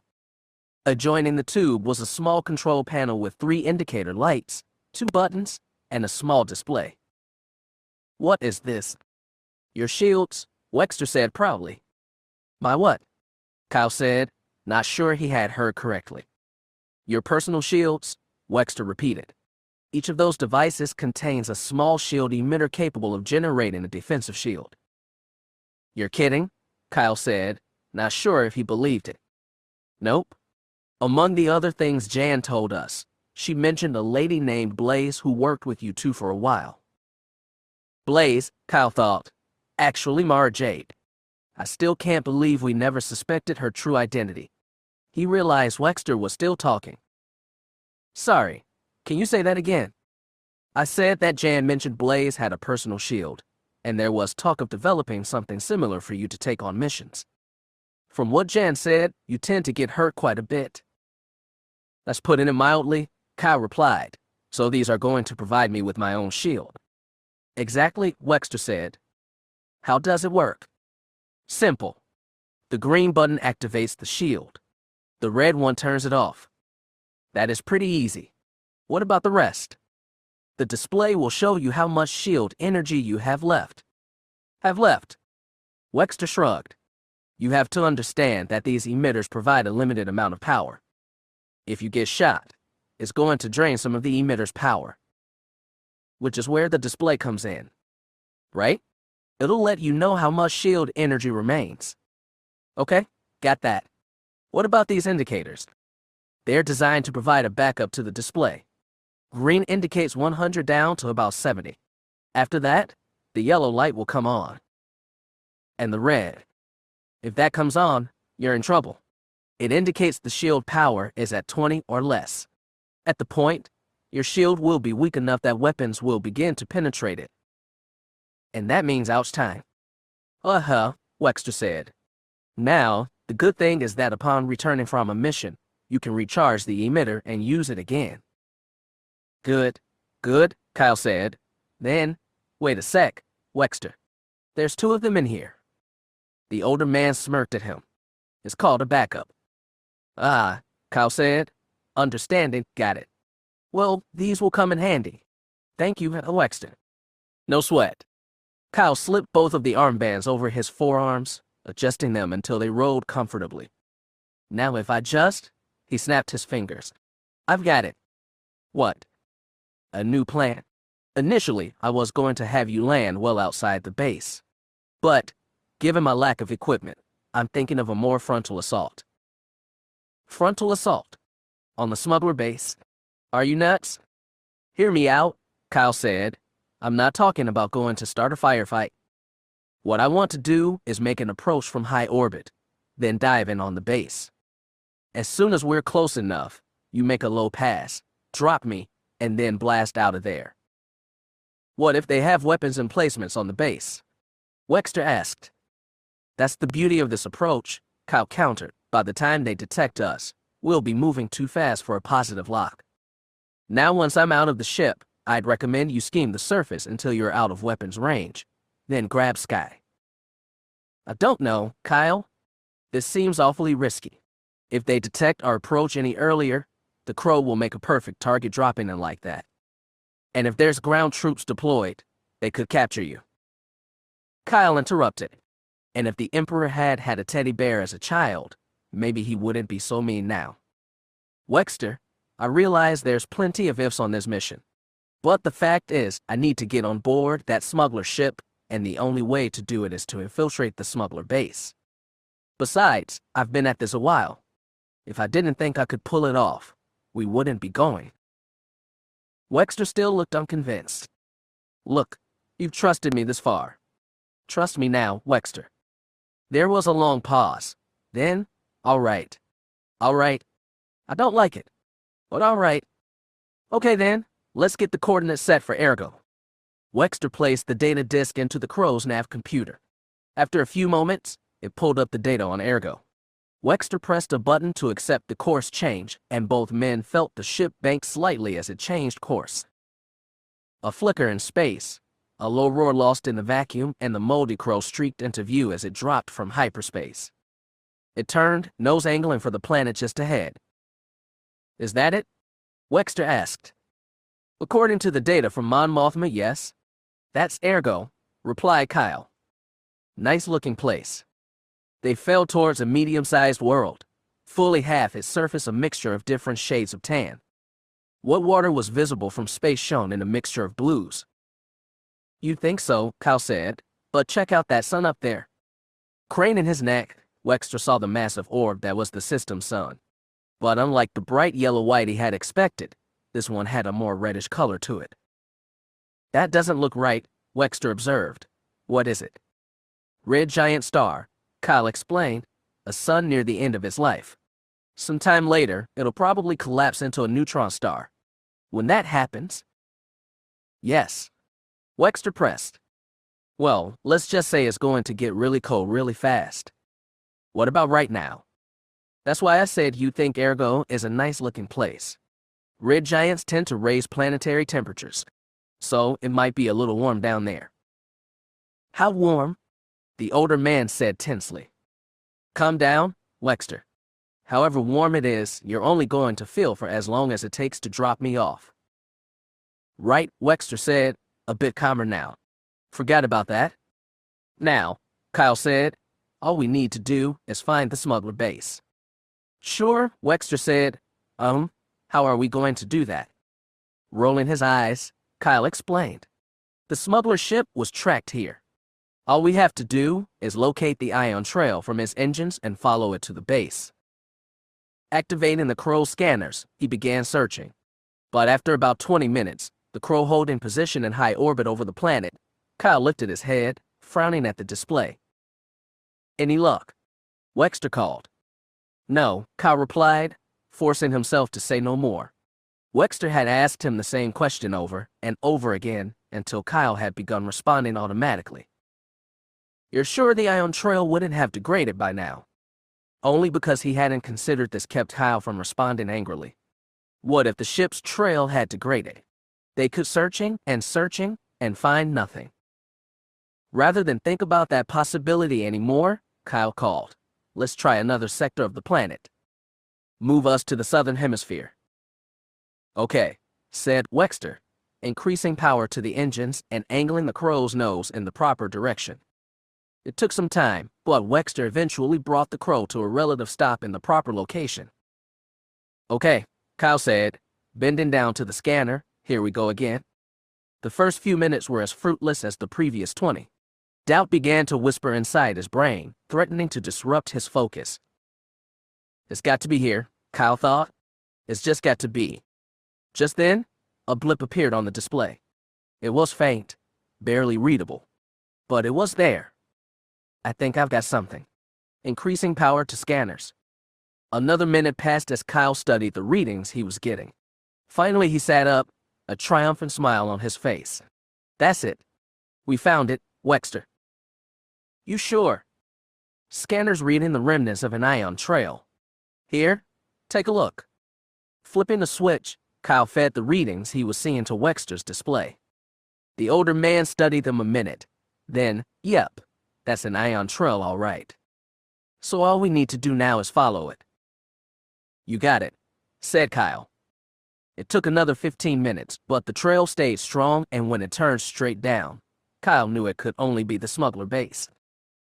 Okay, Wexter, let's do this. Shields up. The invisible bubble of defensive energy materialized around the crow. Now, remember, free fall towards the base until we hit the lower atmosphere. At that point, you need to begin pulling us out. Otherwise... I got it, Wexter said, seeing an image of the crow impacting the ground at full speed in his mind. You ready back there? All strapped in. Taking a deep breath, the older man pushed the control stick forward, aiming the crow's nose at the surface of Ergo. A quick blast from the engine sent the ship dropping down towards the planet. Gradually, as they descended, the planet grew larger and larger, encompassing their entire forward view. A slight shudder as the hull made contact with the edge of the atmosphere. Shields? Kyle asked.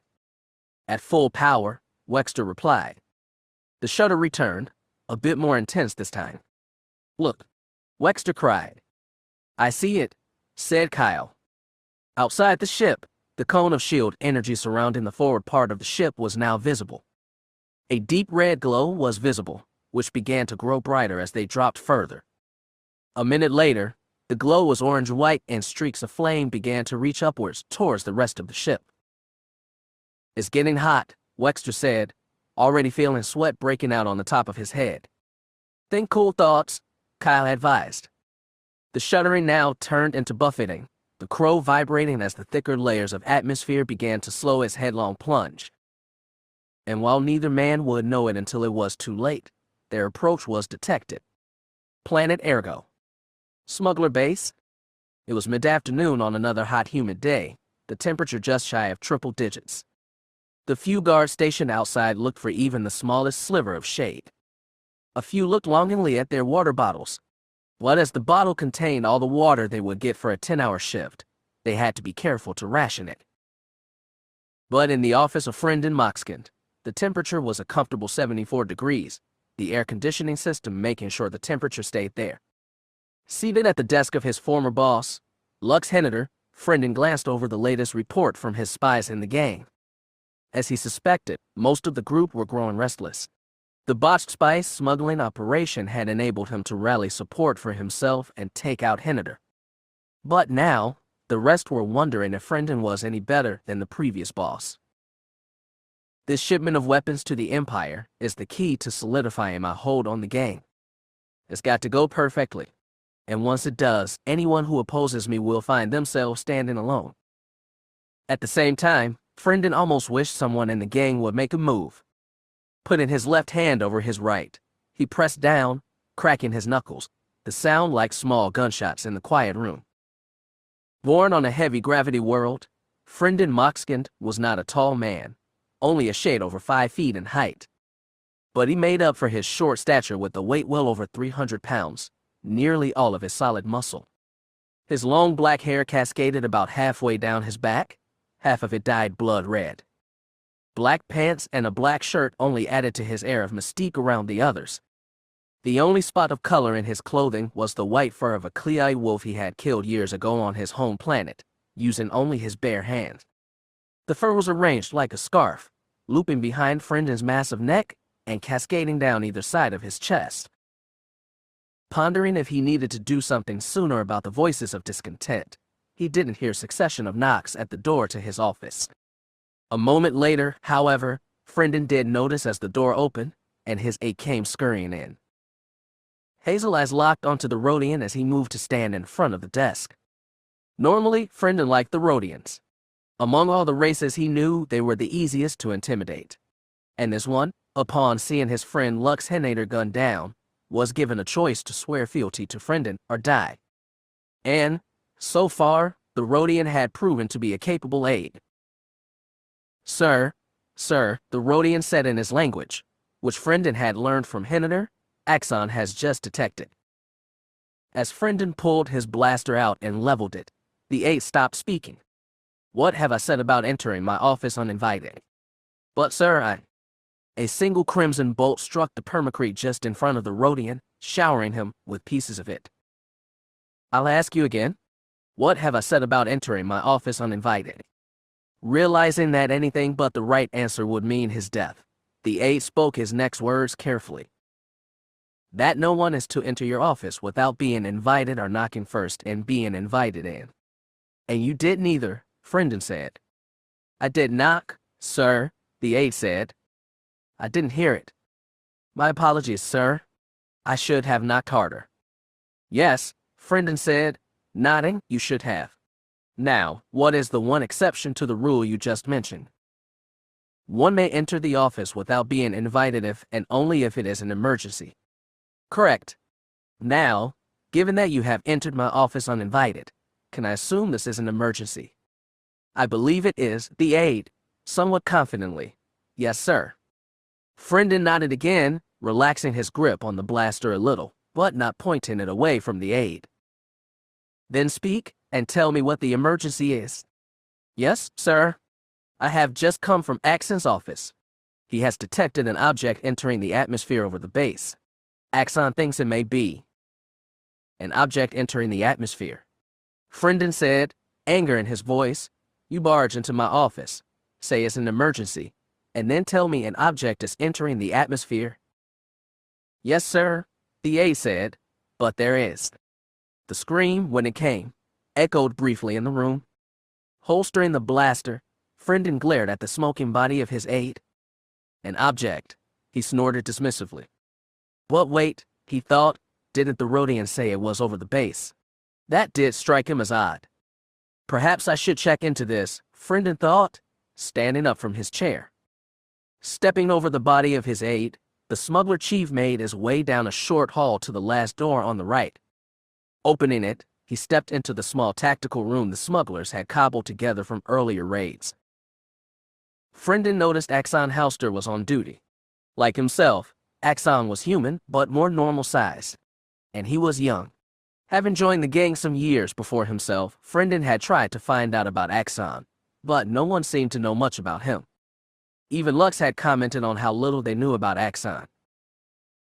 Shortly after Frendon had taken control of the gang, he had questioned Axon closely, even threatened to kill him if he didn't talk. Axon had shrugged, saying, "Go ahead." Realizing normal interrogation techniques wouldn't work with this one, Frendon had given it a few days' thought, then met with Axon again. This time, Frendon talked mostly about himself, what it was like growing up on a heavy-gravity world, what it felt like the first time he had left home. He had just gotten to the point in his life where he had joined the Dark Raiders when Axon suddenly spoke up.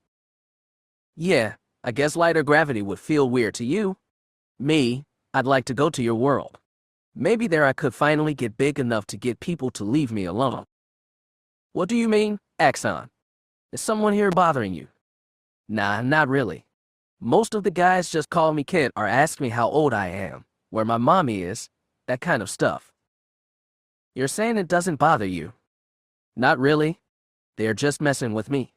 Besides, I've been of enough help to the gang that most know what I can do. That gives me some respect." "I've seen it too. Is it true you built the tactical center yourself?" "Yeah," Axon said proudly, smiling. "I did that. So if the gang isn't the problem, what is it?" "What I want to know for." Realizing that Axon was closing down, Frendon knew he had to tread carefully. "I don't. You were the one who mentioned it." There was a long pause. Then with a smirk, Axon said, "Yeah, I suppose I did. I'll bet I can guess." Axon looked up, surprised. But after a moment, the smirk returned. "You think so?"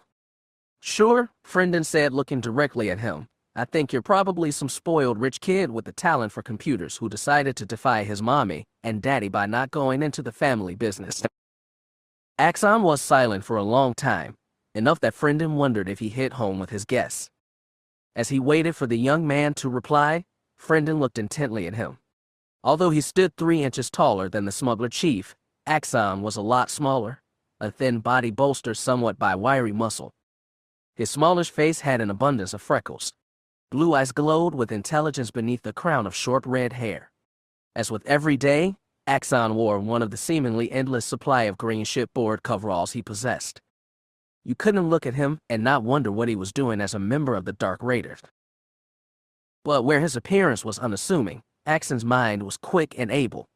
His ability with computers had enabled the Dark Raiders to stay in the running even after several botched smuggling runs and raids. "So that's what you think," he suddenly said, startling Frienden. The smuggler chief nodded after a moment. "Well, you're close. See, my father," Axon went on to tell a tale of a rich banking family where Axon's achievements had gone virtually unnoticed because of my perfect older brother. As the boy wove his tale, Frienden found himself getting lost in it. It was until Axon was describing his home that Frienden saw the smirk was still there. "The little son of a, he's lying right to my face, and I didn't notice it until now." As Axon continued speaking, Frienden rose from the table quickly, moving before Axon realized what was happening. A massive hand crashed against the boy's cheek, knocking his head to side. Only by gripping the chair rails with both hands kept him from being catapulted out of it. He looked up at Frienden, one whole side of his face bright red, and a small trickle of blood issuing from his lip. But to the smuggler's surprise, the boy didn't cry or ask why. He just stared up at Frienden, his gaze unflinching. "Nice story, kid. You had me fooled there for a second. But try it again, and I will kill you." Axon said nothing, but the smirk returned, so blatant Frienden nearly struck him again. Instead, he stared down at the young man, eyes searching. A moment later, it hit him. He wants me to do it. He actually does. Maybe Axon is as nuts as the others say he is. "Okay, kid," Frienden finally said. "I don't know if it's because you've got guts or you're just crazy, but you win for now. Go ahead and keep your secrets to yourself." Axon nodded, then added politely, "Thank you. I will." Frienden was taken completely aback. The kid's mood had changed like lighting. From arrogance to politeness just like that. "Who are you, Axon Holster? Better yet, what are you?" But right now, Frienden needed to know about this thing in the atmosphere. The boy turned towards him as he entered. "Axon, anything unusual on the scanners?" "No," the boy answered, not even glancing at his instruments. "So you want to do it the hard way?" Frienden thought. "Then why did my aide come storming into my office telling me you had spotted an object entering the atmosphere?" "Oh, that," Axon said, as if remembering, "is nothing." "Nothing?" Frienden repeated. "You're sure? Didn't I just say that?" "Watch your mouth, kid. Let me see this thing." "Sure," Axon said, shrugging in a nonchalant fashion and turning back to his controls. It took only a few seconds for him to bring up the object on the radar. Frienden saw it, a white dot on the screen, moving towards the base. "Anything on the external cameras?" "Dunno," the boy said, but he reached for the switch that activated them. One of the 4 display screens snapped on, the picture wavering slightly, then steadying. On it, Frienden could see a large fireball of orange, red and white streaking down out of the sky. "See?" Axon said, pointing at the image. "Just like I said, nothing." "Maybe," Frienden said, eyes not leaving the screen. "Maybe not. Let's wait a few more minutes." "Okay," the boy said, leaning back in his chair. "Should be a good fireworks show when it breaks up." "That's when we'll know for sure," the smuggler chief thought. "How long?" 5 minutes, maybe less." Time ticked by as the fireball's color deepened into shades of dark red and orange. "Any time now?" Axon said. But instead of seeing the fireball break up, the pair saw twin lances of blue fire shoot out. Mottled gray, silver, and black metal became visible, and a moment later, the ship's nose was visible, the glow of repulsors joining the engines as the ship pulled up, reducing its speed. Frienden glared down at Axon, whose gaze was still fixed on the display. "Nothing, huh?" "Well, look at that," the boy said admiringly. "Guess I was wrong." A fist shot out, striking him in the shoulder, the blow strong enough to throw him from the chair. Uttering a small cry of pain, Axon crumpled onto the deck, holding his injured shoulder. "Next time, make sure before you say is nothing," Frienden said. "Now get up." I want the Z-95 scrambled and in the air. When Axon didn't move immediately, Frienden yelled, now. Chapter 42. Mad Dash over Ergo. Emerging from the remnants of the fireball created by their headlong descent, the moldy crow came into full view, engines and repulsors firing as the ship leveled off somewhat, but still descending towards the surface. Inside the cockpit, the temperature had finally started to decrease, although the two men inside would have preferred it much cooler. Kyle? Yeah? The next time I fly for you, can we skip the sauna bath? Wexter said as he used his sleeve to wipe at the sweat on his face. No promises, Kyle chided. What's our descent rate? We're coming through 30,000 feet, Wexter replied, checking his instruments, descending about 100 feet per minute. Sounds good, Kyle said, using his shirt to blot the sweat off of his face. Continue descent. As soon as we find the base, we'll need to come in hot and fast. Considering how it feels in here, I'd say we got the hot part taken care of already, said Wexter. You got anything on the radar? Kyle checked the display, shook his head. Nothing yet. Wexter held the crow steady as they flew lower, descending through 20,000 feet, 15,000. Alternating between checking outside and the radar, Kyle didn't see it at first. We're passing 10,000 feet, Wexter said. Kyle didn't respond, thinking, where is the base? We're low enough that we should at least be detecting energy emissions. As he turned back to the radar screen, Kyle saw it. A single blip had appeared at the very edge of the display. Hold on, he said. I think I'm getting something. Focusing on the radar, he watched as the blip moved a fractional distance from the edge of the screen. Confirmed. Radar is picking up something. Why don't you process the signal through the scanner array? Wexter suggested. Oh, sure, Kyle said sarcastically. That'll work. As long as you don't think they'll pick up an active scan. There was a moment's pause. Then, on the other hand, we could just wait until the signal grows stronger. Kyle said nothing, sparing the older man further embarrassment. As they flew on, the dot continued to move towards the center of the radar display, the blip growing brighter. Passing 8,000 feet, Wexter called. Eyes glued to the display, Kyle sucked in a breath as a corona of light suddenly emerged from the blip. He cursed. What? You want the good news or the bad news? Good news first. Well, I can now positively say we're tracking the base. And the bad news? Wexter asked tentatively. The reason I know for sure is we've just been scanned. Blast. My sentiments exactly, Kyle said. So what do we do? Kyle didn't reply right away. He hadn't counted on the base detecting their approach. Even still, what choice was there but to continue? We go on, he finally said. As soon as we have visual on the base, we find a landing spot quick and you get out of here. Can I say how much I don't like that plan? No, Kyle replied. Okay. They traveled in silence for a few minutes, looking out both sides of the craft for any sign of the base. Hold on, Wexter called. I'm looking. There. I see it. Where? Kyle said.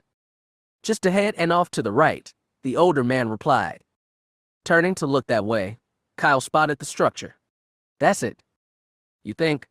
Wexter said sarcastically, it's the only building around. Funny, Kyle said, smiling briefly. Okay, let's look for a good landing spot.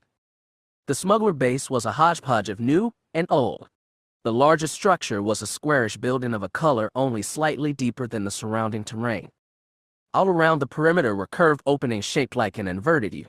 The walls rose for 2 stories, terminating in a square capstone. Placed almost haphazardly around it were about a half-dozen prefab rectangular 1-story buildings. I think I see something, said Wexter. Where? The older man pointed. There, the west side of the main building. Looking over Wexter's head, it took Kyle a moment to see it. It looks like some kind of courtyard. I was thinking the same thing, Wexter said. The flat area they were seeing was comprised of the same material as the building it adjoined. Rows of flat stones stretched out, forming the perfect landing spot. Take us in, Kyle said. Wexter moved to adjust the controls just as the proximity warning began to sound. What the? Looking down at his radar display, Kyle was the first to see them. We've got incoming. Pull out. Not seeing any immediate danger, Wexter did hear the urgency in Kyle's voice. He pulled back on the engines and fed more power to the repulsors. As the Crow slowed even more, he yanked the control stick to the left and pushed the throttles forward.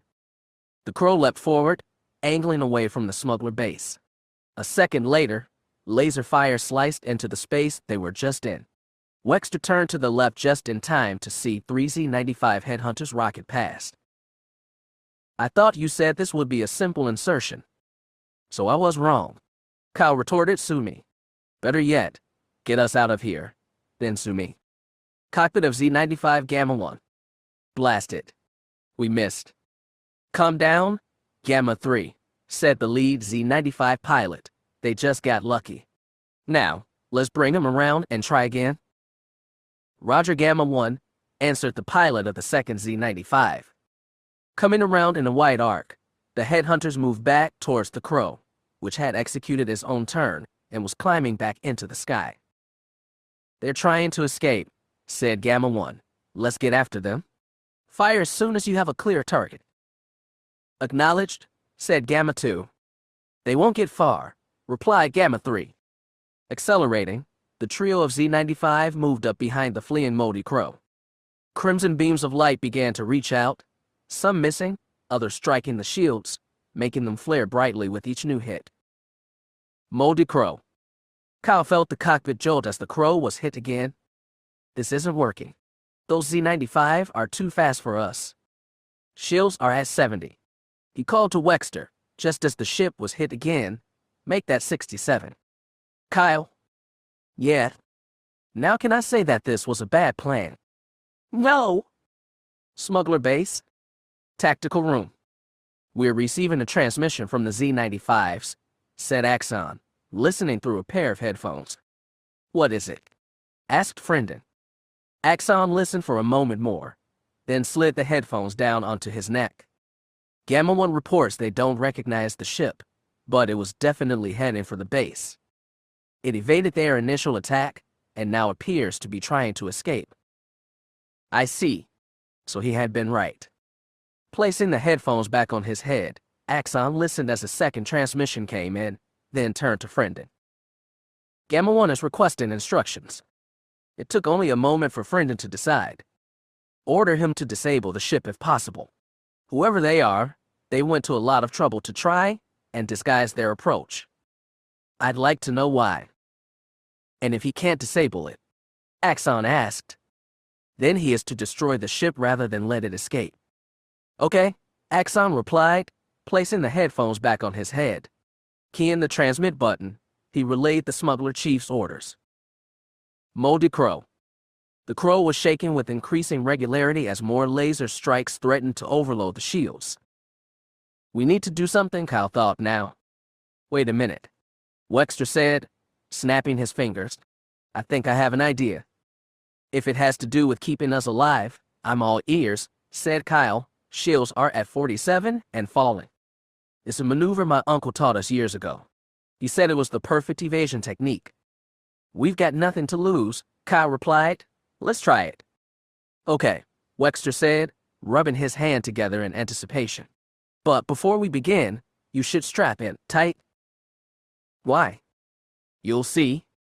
Unsure of what his companion, Kyle nevertheless checked his harness, tightening it as much as he could. The Crow began to slow as Wexter pulled back on the throttles. At the same time, Kyle heard the repulsors kick in. Wexter. Slowing down is only going to make us an easier target for them. I know, the older man shot back. We need them to get closer. He studied his radar display, watching as the 3 dots representing the Z-95s drew closer. The Crow continued to be buffeted by multiple laser hits. Kyle watched the shield display ticking down, 32, 27, 22, 18. In the forward cockpit, Wexter was talking to himself. Almost. Just a little closer now. Surface and sky exchanged places as Wexter slammed the control stick to the right, rolling the crow onto her back. But before Kyle could get used to that, he felt sudden pressure pressing him back into his seat as the crow leapt forward, engines roaring confidently. Holding the stick in both hands, Wexter pulled it back, effectively dropping the nose towards the ground. Kyle felt the weight on his chest increase, making it impossible to move as the crow rocketed towards the ground. 5 seconds later, the pressure shifted to his side as Wexter pushed the stick to the left, rotating the ship 180 degrees. It wasn't until he felt the pressure of the floor against his feet that Kyle realized the nose was coming back up, Wexter pulling back on engine power and using the repulsors to arrest the descent and complete the final part of the maneuver. As they leveled out, Wexter cut power to the repulsors and shoved the throttles forward. The crow responded, the sound of the engines winding up like a high-pitched scream accompanied by a resounding boom as the vessel rocketed ahead on a column of blue fire. Cockpit of Gamma 1. Stay on him. Call Gamma 1, the boss wants him disabled if possible. Roger, said Gamma 2. Whatever, replied Gamma 3. The pilot shook his head. Gamma 3's insubordination was becoming a real problem. If the jerk wasn't such a good pilot, I'd... Pausing in his thoughts, he made himself take a deep, cleansing breath. Okay, he thought, calm down. Let's take care of the immediate situation. Once we can get back to base, I can deal with Gamma 3. Gamma 1, this is Gamma 2. Something's happening. That ship just went inverted. The pilot peered out his windscreen, eyes widening a bit as he confirmed that the ship they were pursuing was indeed flying inverted. It was also slowing, which didn't make much sense. Oh well, he thought, shrugging, they want to commit suicide, we can oblige them. Gamma 2, Gamma 3, the ship appears to be slowing down. Concentrate your fire on its engines. If we can penetrate the shields, we can disable him. Affirmative, called Gamma 2. Now that's more like it, said Gamma 3.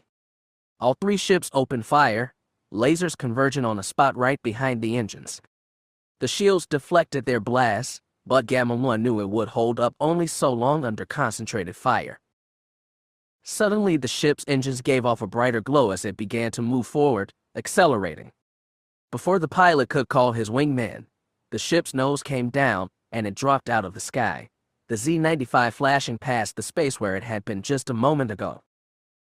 Gamma 1 turned to look behind as the ship turned in midair, its nose coming up as it leveled off.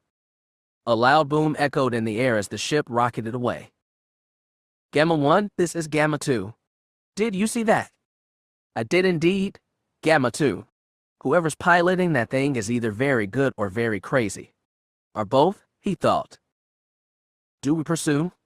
Asked Gamma 2. Of course we do, you idiot, said Gamma 3. Or are you going to let a simple trick like that rattle you? Maybe you should go back to base and hide under the bed.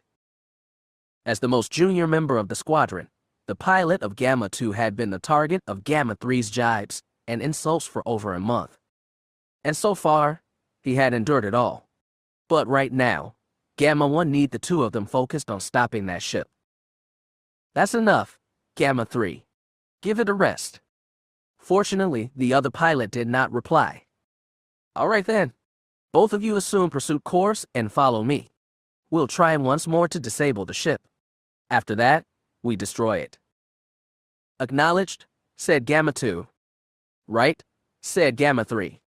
Bringing their ships around, the Z-95 fired the engines, accelerating after the ship. Cockpit of Moldy Crow.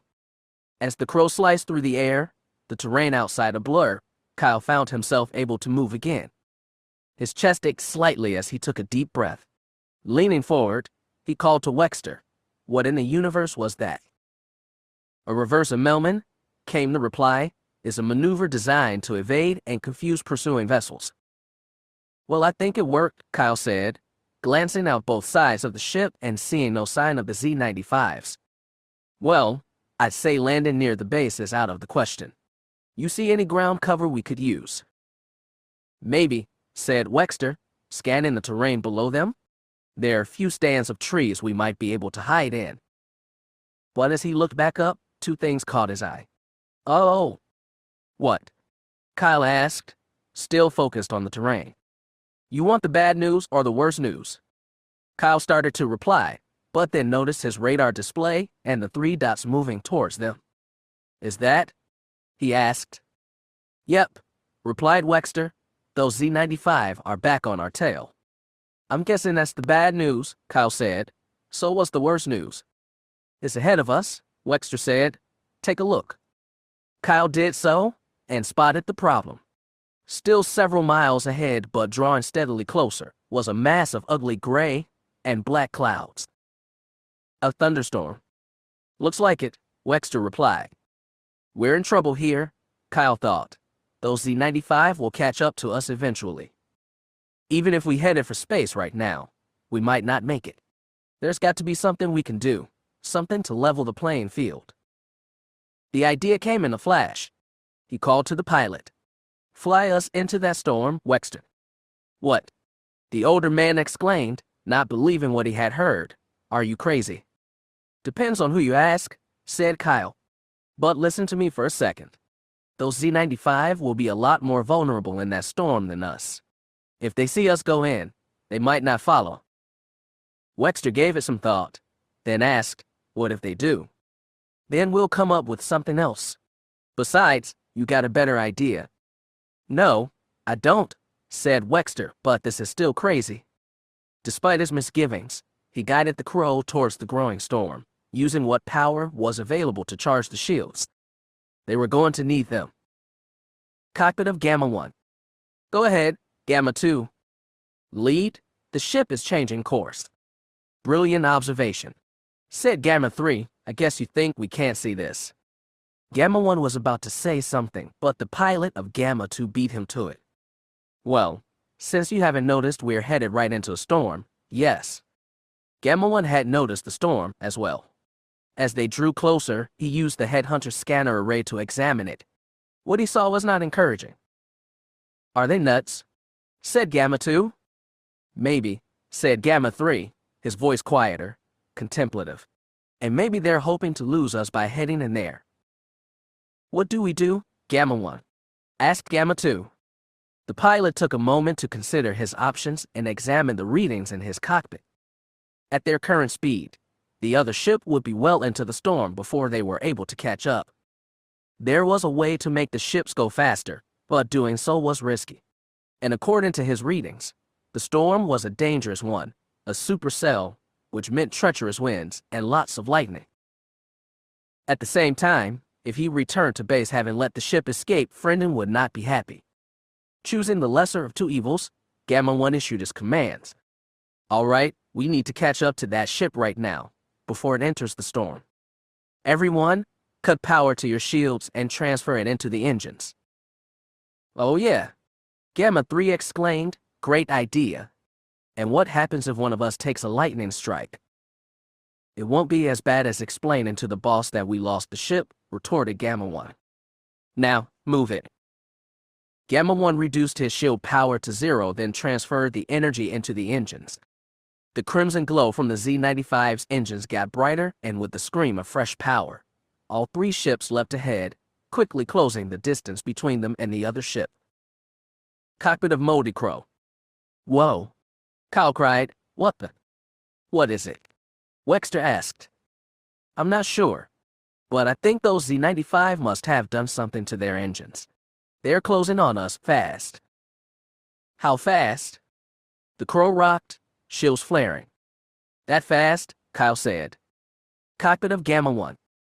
The pilot watched in satisfaction as his wings' renewed laser fire began to weaken the shields of the other ship. Keep it up, he called to his wingman. The other ship tried a number of evasive maneuvers, but being more nimble, the Z-95s matched it move for move. Lead. Not now, Gamma 2. Keep firing. There was a pause. Then, lead, I think. I said, not now, Gamma 2. We need to focus on that ship.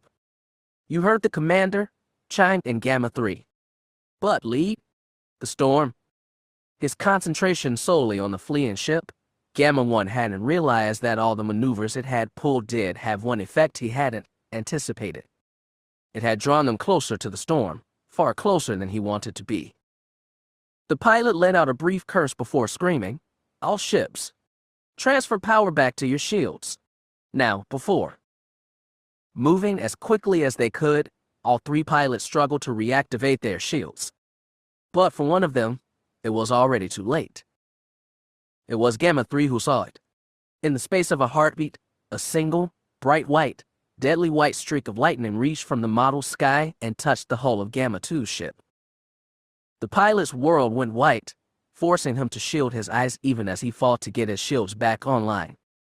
A second later, his whole ship trembled, then shook as the two starboard engines exploded. Gamma 1 saw the explosion as well. "Gamma 2, he called, "are you?" I'm hit. Came back the frantic cry, "I've lost 2 of my engines. Port 1s are overcompensating." A burst of static came as the Z-95, port engine still firing at full power, began to spin wildly. Tumbling, it fell towards the ground. 2. Cry Gamma 1, cut your engines and engage repulsor lifts. Now, before. There was one final burst of static accompanied by a bright flash visible in the dark sky. He's gone, Gamma 1. I know, Gamma 3. What do we do now? Do you still have the enemy ship? Negative lead. I lost him while I was getting my shields back up. As did I, and searching around in this storm is too risky. Let's get out of here before one of us takes a strike. We'll check back as soon as the storm is over. Assuming we're able to find anything, said Gamma 3. It's wild enough in here that they might not make it. The Moldy Crow. The ship was shaking continually now, bounced about in the wild winds of the storm. If not for their safety harnesses, both men would have been thrown about the cockpit. As it was, they were still being knocked about even as Wexter fought to stabilize the ship. Any sign of the Z-95? He asked. Negative, Kyle replied. Scanner's clear. Good, said Wexter, 'cause this storm's really bouncing us around. Tell me about it, said Kyle. Any chance we can pull out of this? It's taking everything I've got just to keep us in the air. We might. Everything went white as a bolt of lightning crashed against the crow's shields. Both men covered their eyes until the flash faded away. As it did, Wexter glanced with horror at his panel. We've lost shields. Before Kyle could reply, another bolt of lightning struck the ship. We're hit. Wexter cried, engines are out. And with all the grace of a brick, the Moldy Crow began to fall out of the sky, smoke trailing from its engines. Chapter 43. Foundations of Lies. What do you mean you don't know where Wexter is? He said disbelievingly. I mean that I don't know, Galder, she replied. Biting back an angry retort, Galder forced himself to take a deep breath. He and Alessa stood inside her quarters on the Aldera. Having spent the bulk of the previous day preparing the Aldera for the investigators, it occurred to him that, as unlikely as the prospect seemed, he had to try and get Alessa and Wexter on the same page with him.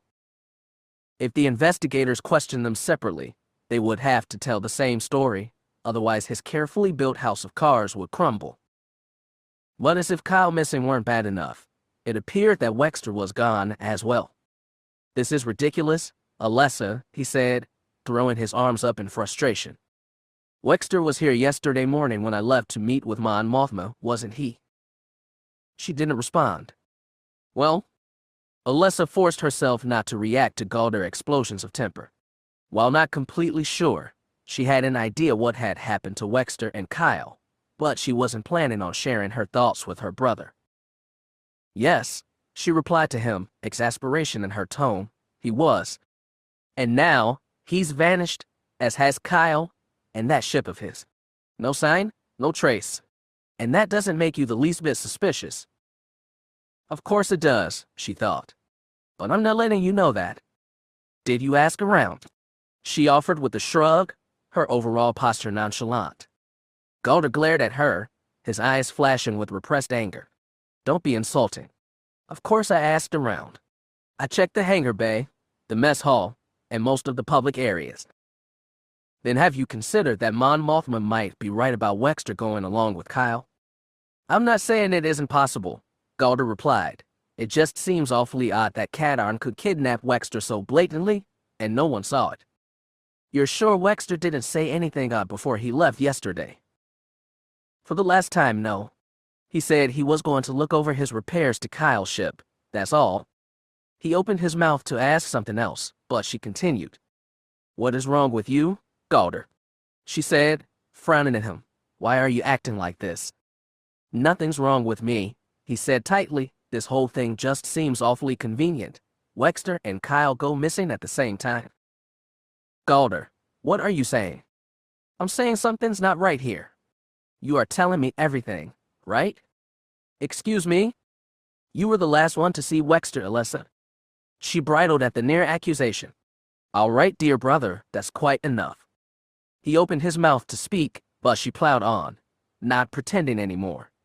Her memories of that night were still fresh. And the way Galder was acting right now, she wondered if he might hurt her again. I'm not done. I don't know what's happening with you lately, but I do not appreciate you speaking to me this way, practically accusing me of something. And given what you did to Kyle and me the other night, you're fortunate that I did not call security. Seeing the tears glistening in her eyes and the set of her jaw, Galder realized he was on dangerous ground. He made himself take a deep breath. Okay. Got to back off a bit. Antagonizing Alessa won't get me anywhere. Maybe she doesn't know anything about Wexter's disappearance. All right, thanks. Try it again, but tread carefully. Alessa, he began, his voice softer. I'm sorry. I'm not trying to accuse you. It's just that. She cut him off again. Stop, Galder. Just stop. Can't you hear yourself? Are you telling me everything? I'm your sister, not some common criminal. Alessa, he said, moving to reach out and touch her. She moved back quickly, the back of her leg striking the side of her bed. She nearly stumbled. Stay away. I swear if you try to harm me again, I'll make you suffer you for it. Galder stopped moving, dropping his arms to his sides. He studied his sister, seeing the mixture of fear and anger in her eyes. It reminded him of a wounded animal. She would attack him, he realized, fearing what he might do to her. He closed his eyes, carefully considering his next moves. He had blundered badly, taking such an aggressive posture with her, and this was the result. Perhaps she truly knows nothing about what happened to Wexter. He was still suspicious, but that would have to wait. Right now, he had to salvage this situation before things truly got out of hand. Letting out another breath, he decided what he needed to do, although it rankled his pride. Adrenaline whipping through her system, Alessa wondered what Galder was going to do next. She couldn't fight him, nor was she fast enough to get away from him.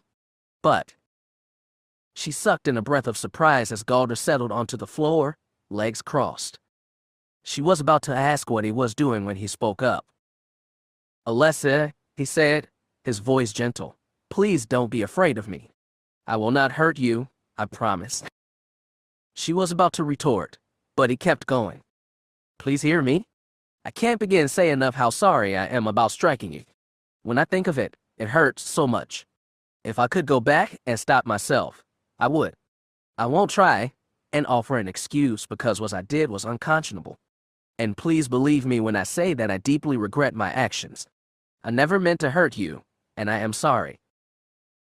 Seeing the way he was sitting, hearing the tone of his words, some of Alessa's confidence began to return. Maybe she could still talk to him, get him to really listen. Are you sorry, Galder? Really sorry? You believe me about Wexter? Yes, he said, the lie coming easily. He looked down at the floor, knowing she would interpret it as him feeling shame. I do believe you. This whole thing just seems so odd. That is really frustrating. I just don't understand it. Now for the hard part, he thought. It took some effort, and some careful jabbing at his eyes. But as he lifted his head to face Alessa again, Galder could feel it had worked. Alessa's breath caught in her throat as her brother looked up at her. There were actually tears in his eyes. That alone was a surprise. Galder was rarely emotional, even around family. I am truly sorry, Alessa, he said, eyes brimming. Please believe me. He looked down again, feeling the smile come into his face. Come on, thanks, he thought. You're supposed to be sad, not amused. But any additional effort was spared as Alessa stood up from the bed and moved over to where he was. Kneeling so they were face to face. She laid a hand on his shoulder. "I believe you." "Yes." He turned his head enough to look up at Alessa. Her eyes were shining, unshed tears in them. He began. "SSSHHH," she said. Feeling the gentle pressure on his shoulder, Galder allowed Alessa to pull him up so they were eye to eye again. She pulled him into a hug. Now that she couldn't see him, Galder let the smile come to his face. Once again, his cunning had rescued him from a bad situation. There remained only one thing to add. "I love you, little sister." He could almost feel her smile. "I am good," he thought smugly. "Planet Ergo. How does it look?" "Indicators are all good." "You ready?" Crossing his fingers, Wexter called, "Go for it." Reaching to the control panel, Kyle activated the sequence. Both men waited the interminable 3 seconds it took for power to flow down to the moldy crow's repulsors, Kyle in the cockpit, Wexter standing outside the ship. And nothing. "No response," said Kyle. "You're sure the backup circuits are online?" Wexter asked. "As far as I can tell." "Okay, let me get down and here look." Mud squelched between the older man's fingers and onto his clothes as he got down on hands and knees to look underneath the ship. The ship sat in the midst of a stand of trees, their limbs creating different patterns of shade on the crow's hull as a weak breeze moved through them. Beyond the trees, however, the ground was no less than a quagmire, a thick mud that stuck to everything, making Wexter's repairs all the more challenging aside from his lack of tools save the crow's small toolkit. He reached for an access panel, muttering maybe as he began when the repulsors came on, at full power. Wexter tried to move back fast, but it was too late. In the cockpit, Kyle saw the status light turn to green even as the crow leapt into the air. He grabbed for the controls, but not before there came a sound of thunderous impact as the crow smashed into several overhanging branches. Kyle pulled back on the throttle, but there was no response. The repulsors continued to fire, trying to push the ship higher even as the trees resisted it. Alarms began to sound. "Come on," he said, trying the throttle again. "Come on." It didn't work. There was one other choice, but Kyle wondered what it would do to the ship. "Not like I have much of a choice," he thought, reaching for the ignition switch. On the ground, having been blown away several feet away by the wind blast, Wexter looked up just in time as the crow fell back out of the sky. Fortunately, the nearly liquefied ground provided a cushion as the landing skids struck it, sinking in. Inside the cockpit, Kyle had braced himself, but still felt the impact reverberate throughout the ship. It took nearly a minute for the bouncing and lurching to stop. That was not fun, he thought as he opened the cockpit. Although when he compared it to their near crash landing the day before, this one was a little better.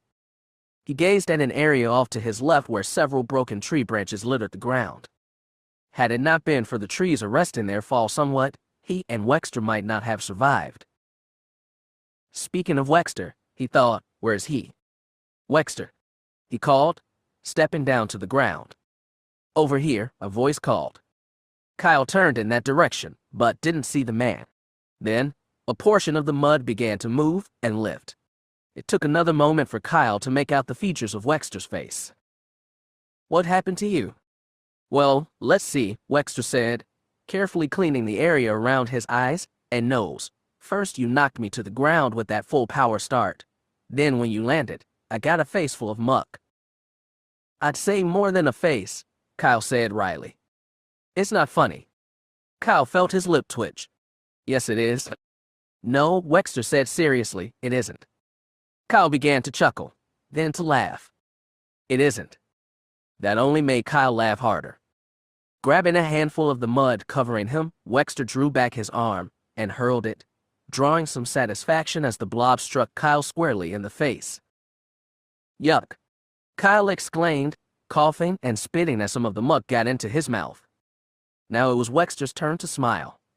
"You know, Kyle, I take it back. This is funny.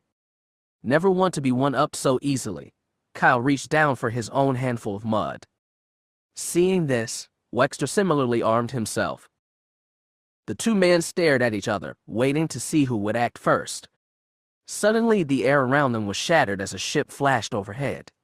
Both men turned to see an all-too-familiar shape moving away at high speed. "Great," Kyle said. "So what do we do?" For a moment, Wexter didn't answer.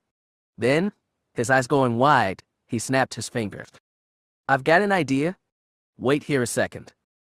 "Okay," Kyle replied, as Wexter clambered aboard the Crow, brushing off what mud he could. As he closed the cockpit, Kyle began to wonder what exactly the old engineer was planning. The answer came as the blast from the Crow's repulsor struck him. The impact knocked Kyle off his feet. Even as he fell to the ground, the mud making the impact a bit softer, Kyle couldn't believe what his senses were telling him. This can't be happening. It isn't happening. But as he watched, the Crow rose into the air, a muffled boom telling him the engines had lit off. The next thing he knew, the ship was streaking away. What in the universe is Wexter doing? For that matter, where is he going? A sudden thought came to him. What if Wexter was in league with Galder? What if he had agreed to pilot only to strand me here?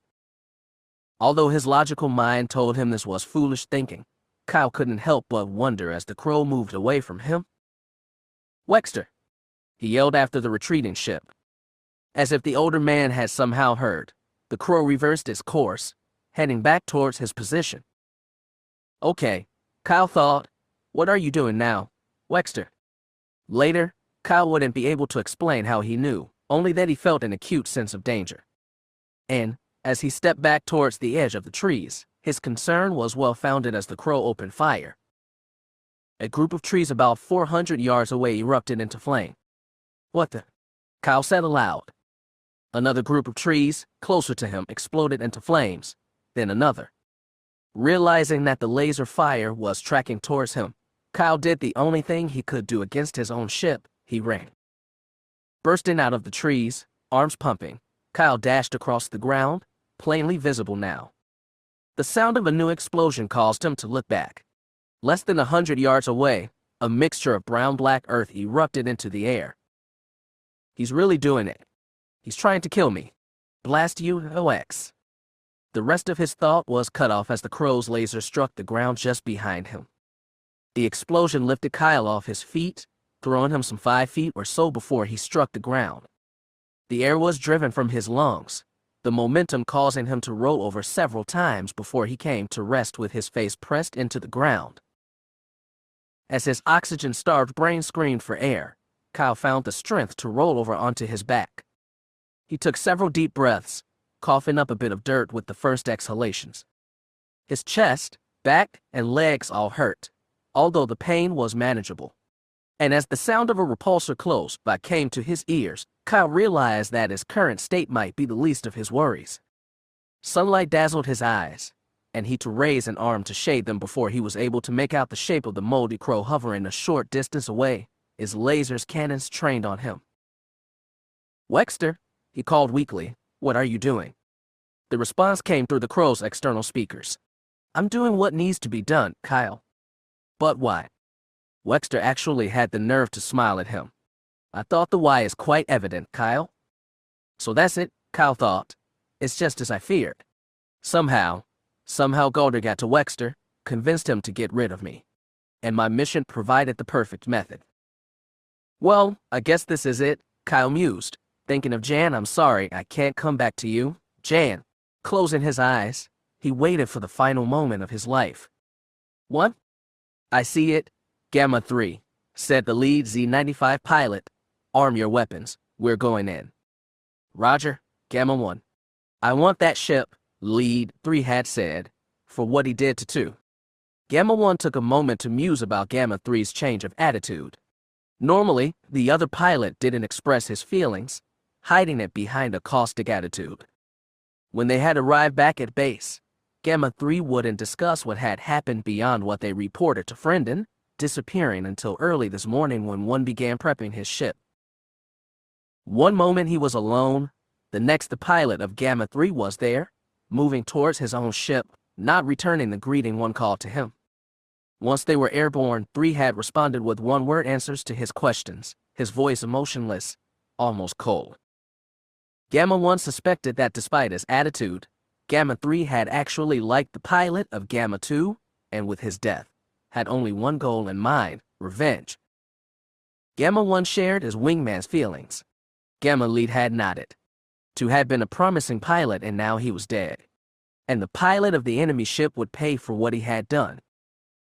Gamma 1, call Gamma 3. It appears the enemy ship is making a run for it. Pursuit course. Open fire as soon as you're in range. Roger. The Z-95 streaked towards the enemy ship, waiting for the opportunity to fire. But suddenly the enemy ship whipped around, reversing course. 1. I see it. Gamma 3. Take the overshoot. We'll come around and get behind him again. Roger, Gamma 1. Slicing through the space occupied by the enemy ship only a moment ago, the Z-95s made a hard turn, moving back in behind the enemy ship. As they flew back towards a large stand of trees, Gamma 1 saw the last thing he expected to see.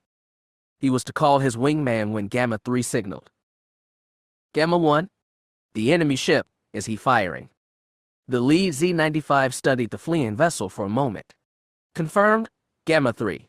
He's going after something. I don't. Just then, a figure burst out of a stand of trees. Gamma 3, I've got someone on the ground. Confirmed, Gamma 1. He's running from 1. I think he's running from the enemy ship. It took only a moment more for Gamma 1 to confirm that the enemy ship was indeed going after the fleeing figure. The pilots watched as the ship's lasers blasted a section of Earth. Silently, the lead Z-95 pilot urged the fleeing figure. Dodge, you've got to dodge. He's going to. 1. I see it. 3. The enemy ship had blown apart another section of Earth, sending the figure flying into the air. He struck the ground hard. The enemy ship turned hard to face the figure as he began to rise from the ground. Gamma 1, the enemy ship, is he going to? Whatever he's going to do, we're going to stop him. Gamma 3. Scissors attack on my mark. They drew closer, both pilots waiting out the interminable seconds to optimum weapons range. 1. I think the enemy ship is about to fire. Almost there. 3. Hold, hold, hold. Now. Gamma 1 turned his fighter hard to the right, streaking past his wingman, who had cut to the left. Staring directly into Wexter's eyes, Kyle waited for death. But suddenly, with the scream of ion engines, 2 Z-95s crisscrossed over the space he occupied. A second later, the Crow shield flared brightly as laser fire struck them. The enemy ship's shields are up. 1. I can see that. 3. Let's bring them around. Same attack pattern. In the cockpit of the Crow, Wexter checked the shield display. 73%, he said. Not bad. But this isn't over yet. This time, as the fighters approached, Kyle covered his head as they shot overhead. A heartbeat later, he heard the sound of laser impact. The Crow's shields flared even more brightly. But still, the ship didn't move. Raising his head, he gazed at Wexter, who almost looked bored. Either finish it or leave, Wexter. Gladly, came back the reply. I've done what I've needed to do. Goodbye, Kyle. Kyle dove down into dirt as the ship's repulsors fired, scattering debris all around him. A moment later, the Crow rose into the air, moving away. Rolling onto his back, Kyle watched it go, feeling angrier than he had ever been before. Blast you, Wexter. I swear that I'm gonna come find you someday and kill you for what you've done.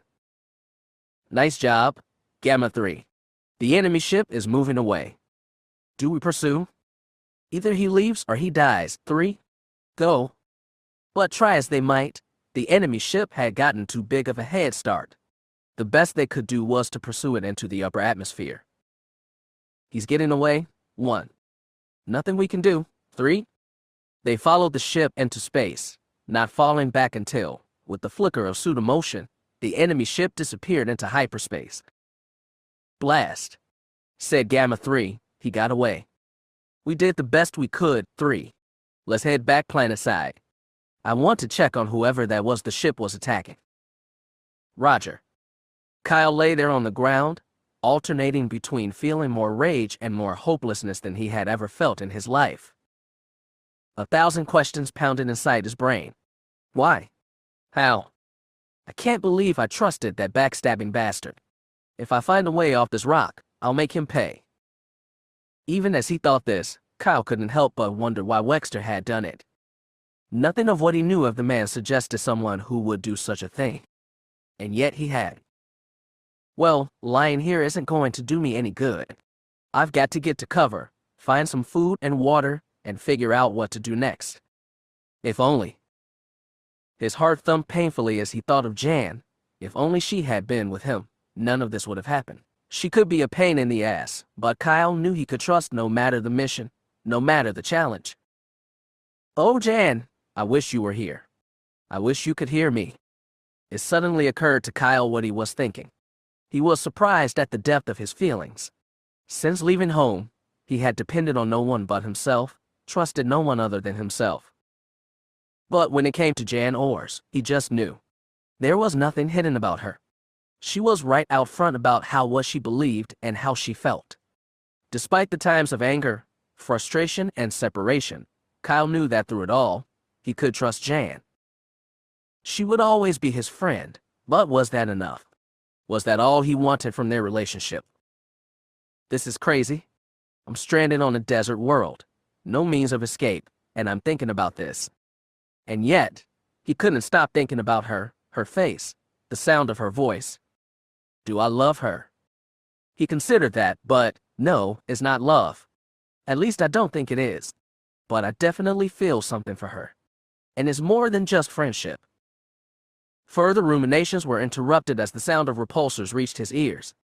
Looking up, Kyle saw the Z-95 descending towards him. Great. Now what do I do? Chapter 44. Precursors to Change. As Jan checked the calendar, she began to feel the first glimmers of hope in a while. Not much longer. 4 more days, and I'll be free. And the first thing I need to do is find Kyle and find out what the heck is wrong with him.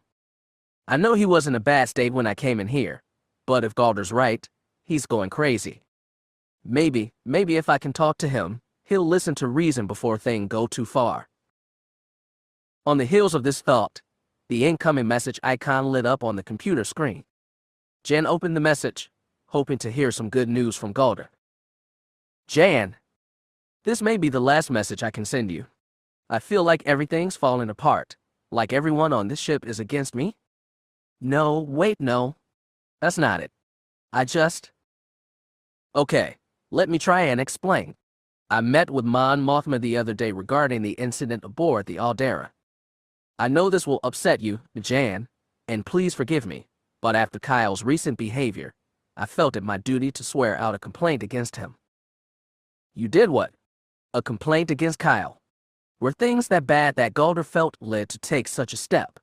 Had Kyle done something else, said something else that prompted Galder to do this? The meeting with Mon Mothma went well right up until the point that she received a communication about a ship that had been stolen from the hangar bay. Jan, please understand how hard this is for me to tell you, but the ship stolen was the Moldy Crow. It was shortly after that Mon Mothma dispatched a security team to Kyle's room. He wasn't there. Jan felt shock. The Crow stolen. Kyle missing. Mon Mothma told me that she had informed Kyle of the complaint I had taken out day, and that she had confined him to quarters. It appears that Jan, please, I'm sorry to be the one telling you this, but I thought it might come best from a friend. Jan, it appears that Kyle has deserted the ship and taken the Moldy Crow. Jan stopped reading. She couldn't take any more. Closing her eyes, she took several deep breaths, forcing herself to calm down. After a few minutes, she felt a bit calmer and read the first part of the message over again. It didn't seem possible. Kyle a deserter. Stealing the Crow. It just didn't make sense. Even with the threat of a complaint against him, it seemed completely unlike Kyle to run away like this. But when she considered his attitudes and actions of late, it was clear that Kyle was not acting like himself. Could it be that in a moment of panic, he had fled the ship and taken the Crow? What's going on with you, Cadarn? Why are you doing this? She continued reading. I can imagine that you're wondering how Kyle could do something like this. I'll be honest, Jan, I am puzzled myself. But Kyle has not been acting normally lately. The other part of this that I hate to mention, but you need to know that it appears that Wexter went with Kyle. I don't know if he went willingly or Kyle forced him to, but I've looked for Wexter all over the ship and he's not here. I'm afraid for him, Jan. With Kyle acting the way he is, I can only wonder what he might do to Wexter. Wexter did what? Jan said aloud. This was almost too fanciful to be believed. Kyle deserting the ship and taking Wexter with him. This is insane, she thought. It has so crazy around here, Jan, that I've been half tempted to take the Aldera and just fly away from here. No, Jan thought. No, you can't leave, not yet. If Galder left before she got to see him. Whoa, whoa, whoa. What am I thinking? This is the same guy who left me and hurt me. And now I'm concerned about him. It surprised Jan to realize she was indeed concerned about Galder. She wanted to see him again. She could still remember the kiss he had given her, the taste of his lips on hers. With so much in her own life seemingly beyond control, could Galder help? She had to know. Planet Ergo. As the Z-95s descended towards him, Kyle realized there was very little he could do to avoid capture. I could run, he thought, but where would I go? I'm on an unfamiliar planet with no food or water. Besides, those ships would be able to catch up to me before I could get very far. No, he decided, the best strategy right now is to wait and see what they do first. If he could devise a way to get hold of a ship, then it'd be a simple matter of grabbing Sky and heading back to the New Hope. Visions of what he'd do to Wexter brought a smile to his face. He's just sitting there, Gamma 1. It's not like he could go anywhere, Gamma 3. He's stuck here, stranded. So what are we going to do? The pilot of Gamma 1 took a moment to think about it. Allowing the enemy ship to escape was sure to bring Frendon's ire upon him. But if he brought back a prisoner, maybe. Hold here, Gamma 3. I'm going to land and check this guy out. And if he's armed, then we'll be bringing back a dead body rather than a live one, said Gamma 1. I want you to keep an eye on him from the air. Any funny moves and you are to open fire. Understood. Understood, replied Gamma 3. Gamma 1 began his descent, alternating his gaze between his instruments and the figure on the ground. For some reason he couldn't fathom, Gamma 1 thought the man looked familiar. The Z-95 gave a slight jolt as its skid settled onto the ground. Shutting down the repulsors, Gamma 1 waited for the cloud of dust raised by his descent to dissipate before proceeding. Reaching down to his waist, he pulled his weapon free just long enough to thumb the safety catch to the off position. As the swirling dirt and dust began to settle, he opened the fighter's canopy, standing up in the cockpit before hooking a leg over the side and lowering himself to the ground. Kyle shielded his eyes against the clouds of dust and dirt whipped up by the ship's descent, waiting for the air to clear. He was able to make out the movement of the ship's canopy as it rose. A moment later, a figure stepped from the cockpit and onto the ground. He couldn't see the person very clearly, but did observe movement as the figure began to walk towards him. The pilot of Gamma 1 continued to move forward, towards the man seated on the ground. He still wasn't completely sure, but the man's features were familiar to him. I've seen that face before, he thought, but where? The memory came flooding back in so strongly that the pilot stopped walking. Could this be the same guy? If it was, then he had even more reason to be cautious. The figure suddenly stopped moving, less than a dozen steps away from him. As Kyle watched, the Z-95 pilot reached down with his right hand. It came up a second later, holding a blaster pistol. So much for trying to get the drop on him, Kyle thought disgustedly. He heard a clicking sound, then a voice. Cadarn. Kyle went cold inside, utterly stunned. Part of his mind screamed, hell, how could this be? Stranded on some backwater world. No food, no water, no equipment, and yet this guy just said my name. It just didn't seem possible, but he could not deny the reality. The figure had said his name. When the man didn't respond right away, Gamma 1 instantly thought he must be mistaken, that this wasn't the same guy. But as he continued to stare at him, the resemblance was so uncanny. He decided to try again. "Are you Kyle Katarn?" the figure said. "Well, that settles it," Kyle thought. "This guy must know me somehow. I wonder who he is." "Hey," the figure said loudly, "are you listening to me? I asked if you are Kyle Katarn." The pilot took a step forward so that Kyle could see him clearly now. The cold feeling suddenly returned even as he felt his mouth go dry. The figure standing before him wore the uniform of an Imperial TIE fighter pilot. There was no mistaking it.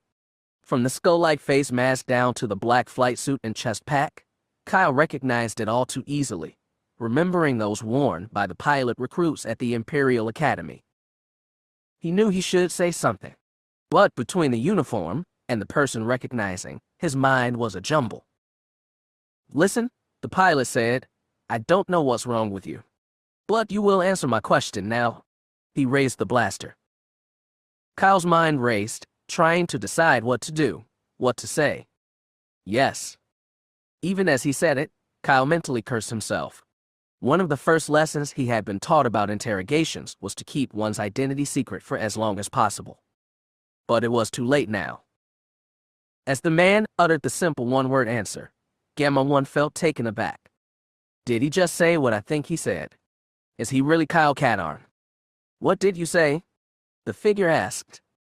Taking a moment to work some spit into his mouth, Kyle spoke up. "Yes, I am Kyle Katarn." Now it was Gamma 1's turn to be stunned. Could it really be true? Could he have been so lucky as to stumble upon this man? Just then, his headset comm crackled. Gamma 3 to Gamma 1.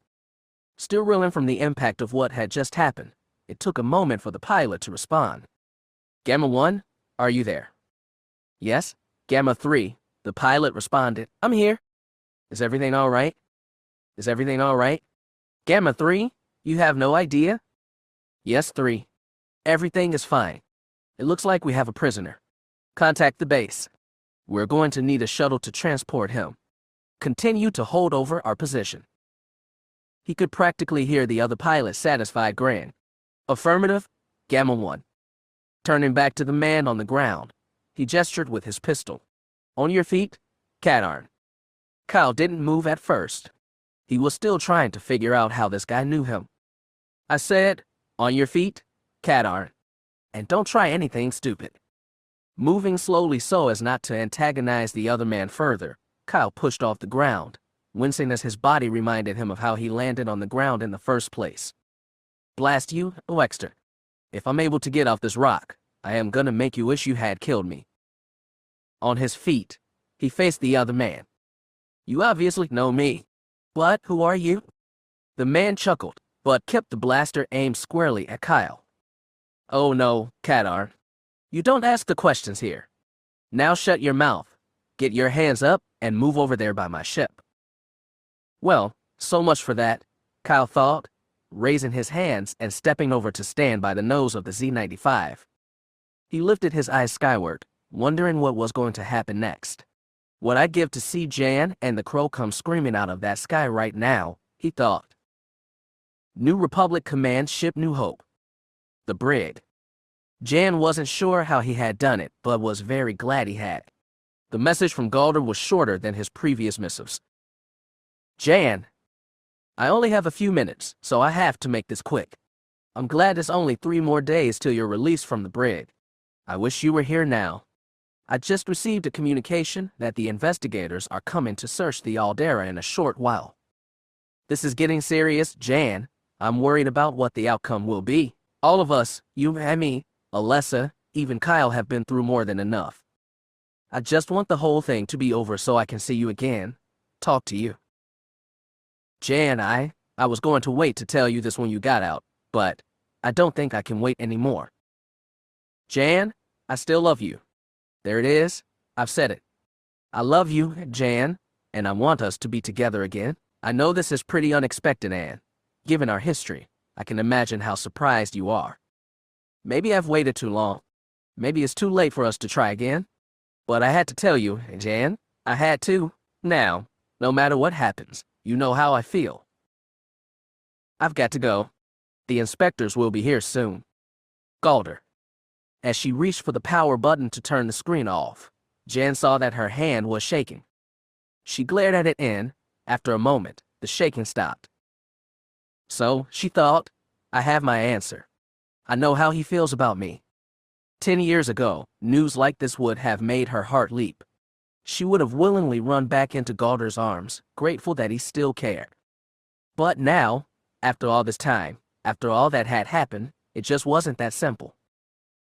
Galder had left her and had been out of her life for so long, and Jan had, painfully, let him go and moved on with her life. Today, she had duties, responsibilities, commitments. Today she was part of something bigger than herself. Was she really willing to give all of that up? To walk away and give things with Galder another try? At one time, she would have offered a definitive no. But now, after finding out that he still loved her, that he still cared, the old feelings called to her once again. A sudden thought came to her. What about Kyle? It wasn't like they had any kind of relationship. They were friends, true. But beyond that, what did Kyle mean to her? He could be so obstinate and stubborn at times. He had provoked her to such levels of anger and frustration, she could hardly stand it. And yet, he had risked much for the rebellion, nearly sacrificing his life more than once. But his behavior of late, coupled with his stealing the crow, had caused Jan to wonder if she really knew Kyle Katarn. And yet, despite all that happened recently, despite all that he had done, and all that Galder had told her, she still cared about Kyle. Jan closed her eyes, remembering the time in his quarters when she had kissed him. She had felt his surprise, but after a few moments, he had kissed her back, and she had liked it. What am I thinking? This is crazy. After what he's done, how could I ever trust Kyle again, much less be friends with him? And when she considered what Galder had said, that he still loved her, there was a man willing to admit his feelings, maybe even willing to make a commitment to her. If he was willing to give what they had another try, why couldn't she give him another chance? Jan thought back to that moment when Galder had kissed her. Had that kiss been a sign, an indication of what he wanted to say, but until now hadn't? It was a lot to digest, and as there were 2 more days till her release, Jan agreed with herself to wait until then to decide. Planet Ergo 2 days later. I can see nothing. It is dark. There are no stars. I know my eyes are open. I am not asleep. But still there is darkness, nothing but darkness. I close my eyes, but nothing changes. Closed or open, it is still dark. I can feel my body, my arms and legs, but I cannot see them. The pain the man felt was almost welcoming. It let him know he was still alive, that his arms and legs were still attached. He faced the nightmare of every young child, a blackness so encompassing he could not see his own hand before his face. I should be afraid. I am alone here. No one is coming to help me, to save me. But even as he thought this, alone Katarn, the voice that had come to him before, the voice that came to him now. You are never alone, Katarn. Never. The voice didn't respond. Kyle had been asking that same question since late yesterday when the voice had first come to him. Enclosed inside the dark space for nearly a day, not knowing what would happen next, unable to see anything, the space had had its intended effect on him. He had begun to panic, barely able to resist the urge to call out, to scream. Katarn. Kyle heard the voice, heard his own name being said. Hello? He had said aloud. Katarn. He heard the voice again, but not from outside. There's someone in here. No, Katarn. Where are you? Kyle asked, an edge of panic in his voice. Where I have always been, Katarn, the voice said sarcastically. He started to speak, then closed his mouth. In here. Yes, Katarn. What do you want? To help you. What? You will need my help if you wish to survive this. Survive? You are already on the edge, Katarn. You will not endure much longer. Kyle tried to think, to work it over rationally. But the more he tried, the more scrambled his brain felt. He knew that things were likely going to get worse before they got better. But, can I trust you? The voice laughed inside his head. Can you afford not to? He took a minute to think it over as much as he could. It was beginning to get uncomfortable inside the space again. All right, he decided. What do you want me to do? For now, the voice said in satisfied tone, nothing. Rest. We will talk later. Kyle could help but chuckle. Rest. Sure, that'll happen. A minute later, he was fast asleep. He awoke late the next morning. Good, said the voice, now we can talk. And the voice had talked. As seconds turned into minutes and minutes turned into hours, it had talked. Kyle would join in every so often, but mostly he listened. His fear and apprehension were gone. He felt safe. Now, late on the second day, the voice told Kyle it had sensed a change in things and told him to be ready. They are coming, Cadarn. I can sense their approach. What do I do? Have you forgotten so soon? The voice chided. You know what to do? You are prepared, Cadarn. When the opportunity comes, do not hesitate. Kyle hesitated for a moment, then. All right. Good. They are here. Friendon stepped up to the black metal box, then glanced up at the waning orb of Urgo's sun. It was still bright enough to make him squint. I wonder, he thought, reaching down, pulling his hand back quickly as the still hot metal threatened to burn him. He looked over his shoulder at the man who had accompanied him. You're certain he's still alive? I don't see why not, came the reply. It's only been 2 days. He should easily be able to handle it. For your sake, Friendon said, grinning evilly at the man, you'd better hope you're right. Otherwise, you'll get a turn in there. A bit of the man's swagger disappeared at the thought of that. I'm sure he's all right. Friendon waved a hand dismissively. So you've said. Get it open, and let's see. The man stepped forward, pulling a pair of insulated gloves from his hip pocket. Putting them on, he grasped at the door handle. His first tug brought no discernible result. Neither did a second. It's stuck, he said. I wouldn't be surprised, Friendon said. Nevertheless, you will get it open. Looking over his shoulder, the man saw Friendon's bodyguards unlimber their weapons and point them in his direction. The meaning was clear. Turning his attention back to the handle, he reset his grip and prepared to pull much, much harder. Kyle heard a creak, followed by the squeal of metal on metal as worn hinges were forced to move. A small lance of light became visible, penetrating the darkness. More loud squealing, and the space was suddenly flooded with light. Though Urgo's sun broadcast a reddish light not as bright as some suns, the effect of going from complete darkness to light blinded Kyle. He shut his eyes reflexively, but the intrusive light played against his eyelids, penetrating them. The pain was only momentary, but quite intense. Be ready, Cadarn. He heard the voice, and despite his momentary blindness, began to gather what strength he had. He would be ready. Out, said a voice. Kyle knew he was supposed to move. But despite the voice's ministrations, 2 days of being confined inside the box had left his joints stiff and sore. Even now, as he tried to move, his joints complained with a flash of deep, intense pain. He stopped moving. The voice from outside spoke again. I said, out. A hand reached inside, locking itself around Kyle's right arm. He was jerked forward, the movement bringing with it more pain. He wanted to cry out, to ask the person to stop. But even as he thought this, the voice called to him. No! Be silent, Cadarn. You must be silent. Endure the pain. You have the power. Be prepared. Your chance is coming. With the voice shouting commands inside his head, Kyle felt a surge of strength, a feeling inside him. His tired mind couldn't figure out what it was, but the pain he felt began to diminish, becoming bearable. There was another sharp tug on his arm. Kyle felt himself sliding forward out of the cramped space. He half fell onto the ground, his arm held awkwardly above him by the other man. On your feet, Cadarn. Leave him be? Cadarn was alive, just as he had said. The man glanced at Frendon, nodding down at Cadarn. But when he had ordered the prisoner to his feet, Frendon had responded in an unexpected way. What did you say?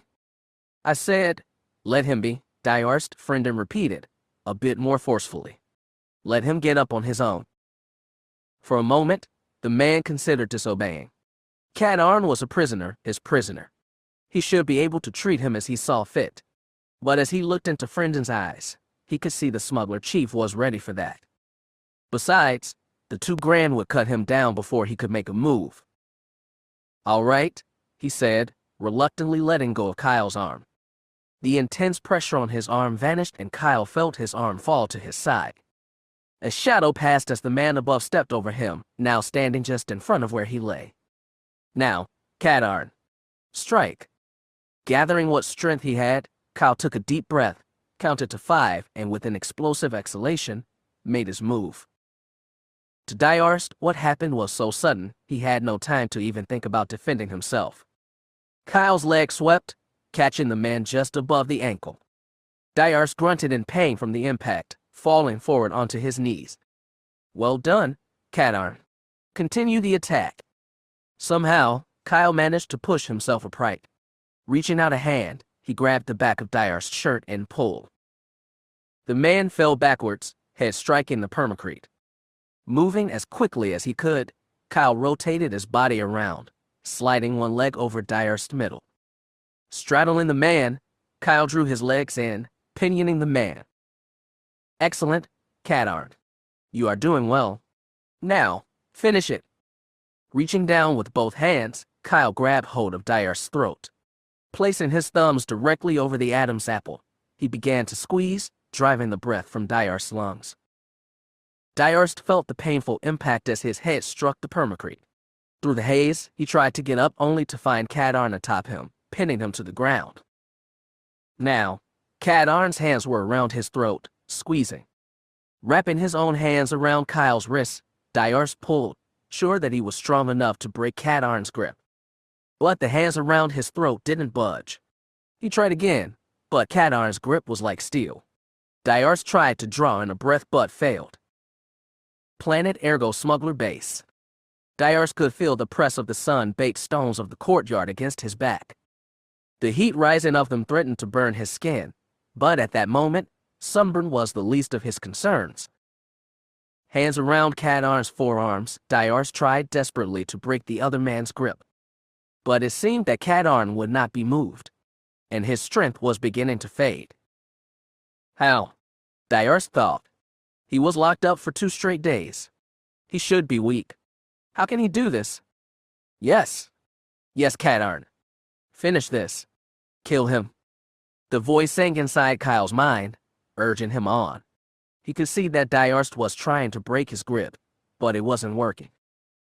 He was going to do it. He could feel it. He was going to kill Diarst. But why? The question was so sudden it almost broke Kyle's concentration. Had Diarst said something? One look at man's face answered that question. Diarst was struggling just to breathe, much less speak. Why are you doing this? It was another voice, from inside his mind. Why are you doing this? It repeated. Kyle sucked in a breath. He recognized it. It was the other voice, the one that had healed him before, the one that had kept him from killing Boba Fett. Why must you take this man's life, Kyle? It will change nothing. Do not listen. This man has inflicted harm upon Cadarn. He deserves nothing less than death. Looking down at his foe, struggling in his grip, Kyle felt a new surge of anger. Yes, he thought, agreeing with the first voice, I've tolerated your existence for long enough, Diarst. Time for you to die. He squeezed harder, using everything he had to finish off Diarst. The next moment, stars popped in front of his eyes. His vision grayed, tunneled. The first screamed at him, telling him to stay awake, but a moment later, he was unconscious. Chapter 45. Core Worlder. Diarst felt himself beginning to fade. His vision was already graying. Looking up into Cadarn's eyes, he saw no mercy in them, only fierce determination. He's really going to kill me. I can't stop him. The Rimmer has gotten the best of me. The world around him was fading, going dark. I'm blacking out. Suddenly, the pressure on his neck vanished. Reflexes took over and he sucked in a huge breath, his lungs drawing in every bit of oxygen they could. Sound and sensation flooded back into his perceptions as even his vision cleared, the world coming back in full clarity. Still, his tortured esophagus wasn't prepared for the sudden rush of air. Diarst began to cough even as his body fought to restore his oxygen-deprived state. The coughing made his already painful throat throb terribly. He managed to sit up, cradling his injured throat with one hand. Several minutes passed before the pain faded to a manageable level. I'm alive, he thought. I'm alive. But how? Kadarn had me. I couldn't move. A shadow moved across him. Looking up, Diarst saw the face of one of Frendon's bodyguards. The Grand looked down at him for a moment, then turned away. What happened? He looked to his left and saw nothing. But when he turned to his right, Diarst saw the reason why the Grand had been standing there. Kadarn lay on the ground, unconscious, blood trickling from the back of his head. It took only another moment for Diarst to realize what happened. He sought out Frendon with his eyes, and that was when he heard the laughing. Having watched the entire thing, Frendon has been just as surprised as Diarst when Kadarn had attacked. 2 days in the hot box should have left the man dehydrated and weak. Frendon had assumed that it was necessary to carry the weakened Kadarn inside. But as he watched Kadarn attack Diarst, knocking him to the ground and beginning to strangle him, it was clear that Kadarn had not been weakened at all. One of the bodyguards spoke, asking if he should do something. No, Frendon had said, not yet. Diarst said he could handle Kadarn.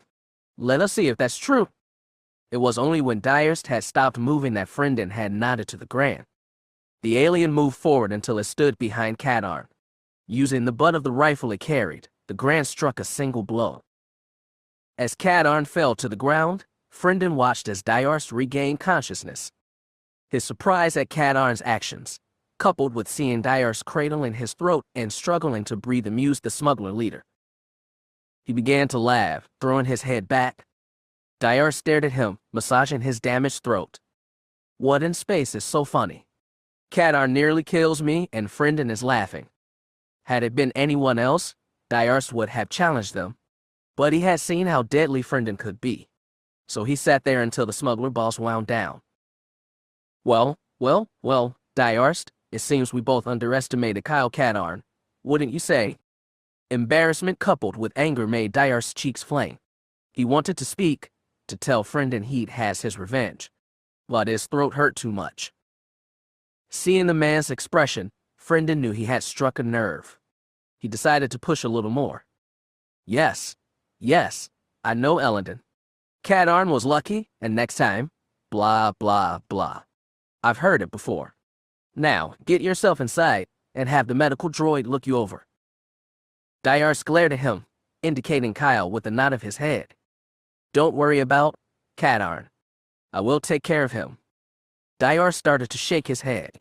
Kadarn was his prisoner. Unless, of course, Frendon continued, you wish to argue the point. In that case, I imagine 6 hours in the hot box will make you more malleable. Care to try it? Realizing that Frendon was serious, Diarst shook his head no. That's a good boy. Now get inside. Fuming, Diarst nonetheless obeyed, moving past Frendon to the doorway. It slid open at his approach, and he passed inside. One of the Grands said something to Frendon. No, that won't be necessary. For now, get Kadarn inside, and make sure the med droid takes care of him after it finishes with Diarst. The Grand muttered something like, okay, and with his partner dragged the unconscious Kyle inside. Yes, said Frendon, watching them go, there's definitely more to you than meets the eye, Kyle Kadarn. And I plan on finding out exactly what it is. As he made his way inside her entrance, Frendon took a moment to reflect on what he had seen of Kadarn so far. Planet Ergo. 2 days earlier. Frendon heard a knock at his door. Enter. His latest Rhodian aide stepped in, careful to keep his gaze anywhere but on the smuggler boss. What is it? You asked to be informed when the shuttle carrying the prisoner landed, sir. Yes. Frendon prompted. The shuttle carrying the prisoner has landed, sir. Frendon stared at the Rodian for a moment, then burst out laughing. The aide stayed where he was, not sure if Frendon's laughing was a good thing or not. After a few moments, the smuggler leader spoke again. Very well, you may go. Inform Pilot Diarst that I want to see him and the prisoner in my office immediately. Yes, sir, the aide said, grateful to be leaving the office alive. Smuggler base? Hangar bay? Let's go, Kadarn. Standing up, Kyle moved to the shuttle's hatchway, the Z-95 pilot right behind, his weapon pointed at Kyle's back. They stepped into a small, cramped hangar bay. It was constructed of stones similar to those Kyle had seen from outside. He spied the cargo vessel he and Wexter had tracked here. The massive ship took up most of the limited space, leaving space for another 3 Z-95 headhunters. Keep moving, said the pilot, jabbing his gun into Kyle's back. They moved to the room's single door, which slid aside to reveal a Rodian standing on the other side. Is this the prisoner? Yes, said the pilot. The boss is expecting you in his office right away. You heard him, Kadarn. Following the Rodian, Kyle and the Z-95 pilot moved through a series of stone corridors. It was somewhat cooler here in the interior of the base, but the sight of the other smugglers took away what little comfort the cooler temperature offered. They turned left, right, then right again, stopping before a door. The Rodian stepped forward and knocked. A deep voice called from inside, "Enter." The Rodian pushed the door open, indicating Kyle and the pilot should enter. Waiting for an engraved invitation, Kadarn. Move it. Kyle moved inside, hearing the door close behind him. He took in the room before him. It was much, much cooler in here. A single, oversized desk dominated the center of the space, and seated in the equally massive chair was one of the largest men he had ever seen. Sir, said the Z-95 pilot, I have the prisoner. The large man looked up from some papers on his desk. A pair of dark eyes studied him. Then, with a loud scraping sound, the massive man pushed his chair back and stood up. Whoa, Kyle thought, he is big. The man's appearance was clearly meant to intimidate. From the blood-red color in his hair to the animal skin lying across his shoulders, everything suggested a being of great power and ability. Greetings, Kyle Kadarn. Welcome to the planet Ergo. Taken by surprise, Kyle couldn't control the expression on his face. The large man smiled at him. Oh yes, I know who you are, Kadarn. Kyle saw the man's eyes flick momentarily to a monitor on his desk. Security cameras, he realized. He saw me coming. And the pilot probably reported in on capturing me. Knowing this, Kyle was able to make his face relax. He even managed a small smile. Well, thank you for the welcome. And since you know who I am, may I ask your name? Kyle winced as the Z-95 pilot jabbed his gun into his back. The boss didn't tell you to talk, Kadar. That's all right, Diarst, the large man said, waving a hand dismissively. Kadarn is free to speak if he wishes. Diarst. Kyle muttered, the name sounding familiar. Oh, that's right.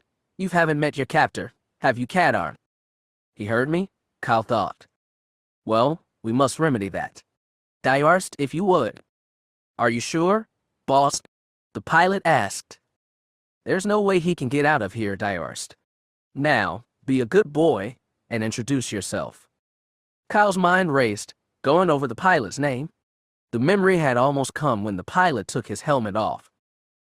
Wait a minute, Kyle said, turning to look over his shoulder. Not Ellendon Diarst. The same, Kadarn, the man said, smiling evilly. It had been some time, even before the asteroid mission when he was still a stormtrooper. The face had changed, gotten a bit thicker, but it was him.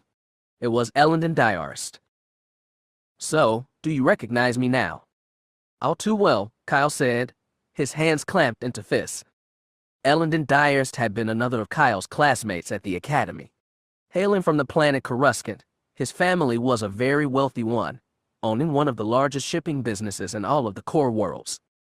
As such, his appointment to the academy was a foregone conclusion due to his family's connections. Despite that, Diarst fit the image of the model Imperial recruit. Powerfully built, he reveled in his excellent physique and physical prowess. Light blue eyes sat in a perfectly oval face, capped by a crown of short blonde hair. As most of his other classmates were core worlders like himself, Diarst fit in well with them. But then, during one of their first classes, each recruit was asked to identify himself and where he was from. It was at the moment that Elandon first heard the name Kyle Katarn and learned that he was from the Outer Rim. "A Rimmer, eh?" he said to another boy. "The academy must be in trouble if they're having to scrape the bottom of the barrel for recruits like him." The boy had laughed in response. Over time, Diarst found his opinion shared by most of his classmates. To a core worlder, Rimmers like Kyle Katarn were a waste of space and were to be treated as such. During that first year, Diarst used every opportunity he could to make some comment about Rimmers in general and Kyle in particular, always within earshot of the other boy. When that didn't produce the desired result, he began a physical assault, accidentally tripping Kyle in the halls, accidentally knocking his books out of his hands, borrowing the other boy's possessions. To Diarst's amazement, Katarn not only refused to react, but also took great pains to steer clear of him whenever he could. And to Diarst's consternation, Katarn had the gall to excel in his classes, becoming one of the academy's top students. Rimmers don't belong at the top, he thought one day. Katarn needs to learn that. But no matter what he tried, Diarst was unable to provoke Kyle into any kind of altercation. This frustration drove him to riskier attempts, which often resulted in Diarst getting caught in his own traps. But each failure only fed his determination to get Kyle Katarn expelled from the academy. As such, Diarst waited and plotted and finally, as their second year drew to a close, found what he thought was the perfect opportunity. As part of the final exams for the second year, each student interested in space operations was being given an opportunity to take out a TIE fighter, run it through some simple maneuvers, fire on a few drone targets, and return to the base ship. For the test, the group of students, which included himself and Katarn, was shuttled up to the Star Destroyer Dominant. Once aboard, the students were taken to the hangar bay where they were instructed in how to assemble their flight suits and gear. An officer from the Star Destroyer went over the basic controls of the TIE fighter as well as the course they would take. While the others went to bed, anticipating the next day's trials, Diarst, along with another student, broke into the hangar bay office.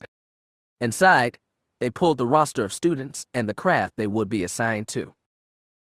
"Here it is," Diarst said, studying the list. "What are you going to do?" "Let me worry about that." "You better get back." When the other student had departed, Diarst had made his way to the TIE staging area. Making his way to the ships he was interested in, he stepped inside each craft and with a schematic in one hand and a laser cutter in the other made a number of adjustments. The next day, after breakfast, the students gathered in the hangar bay. Everyone was keyed up and anxious, wondering what it was going to be like flying a TIE fighter. The flight officer arrived and divided the students into groups of 4. The students were then taken to the hangar bay where they got their first look at the real thing. "Wow," said Kyle, staring at the ships, "so this is the real thing." "It sure is, Katarn," said Diarst. "Let's just hope you don't choke out there." Kyle ignored the laughter of Diarst and the other students. Part of him wanted to clobber the core worlder with everything he had, but that was a sure one-way ticket out of the academy. Besides, if today went well, he'd be spending a lot more time in one of these ships and more time away from Diarst. That alone was enough to give him a lift as the flight officer began issuing further instructions. One by one, he designated flight element names and element leaders. When Kyle's group was called, they were designated Flight Group Zeta. "Element leader," the flight officer said, reading off his list. "Kyle Katarn." Kyle's mouth dropped open in surprise. Had he heard that correctly? "Me, sir?" he had asked. "You see another Kyle Katarn here, cadet?" Realizing the man was serious, Kyle responded firmly, "No, sir." "Then you're it. Get your team ready." To his additional surprise, his wing mates, while all core worlders addressed him cordially. Mechlin Godar, a blond boy said, extending his hand. Zeta 2. Kyle shook it, then turned to his other wingman. Thrakis Freem, Zeta 3. Fretin Nomar, Zeta 4. So you're the Rimmer, hello. How come they made you flight leader? Come on, Thrakis, said Mechlin. Kadarn here is one of the best students in our class. It's only natural they'd make him lead. So you're some kind of brain, then? I suppose so, Kyle replied. That's going to be a problem. Not for me, Thrakis said, but I was wondering. He leaned in, whispering the next. You think maybe you could tutor me in astrophysics? I'm totally lost in the class.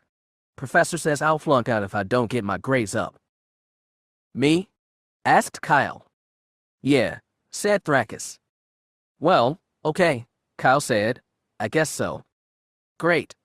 The other boy said, face breaking into a smile. We can talk more after the mission, okay? Sure, Kyle said, returning the smile. How about me too, Kadarn? Asked Fretin, having overheard Thrakis' question. I could really use some help in calculus. Okay, Kyle said. And I was wondering, Mechlin began. Wait a sec, Kyle said, holding his hands up. I've got a better idea. How about we form a study group? Really? Said Mechlin, 'cause I got a friend who could use some help too. Kyle couldn't help but laugh. Okay, how about we do this? Once a week, we can meet in the library, and anyone who wants to can come. Sounds good to me, said Thrakis. Me too, said Mechlin.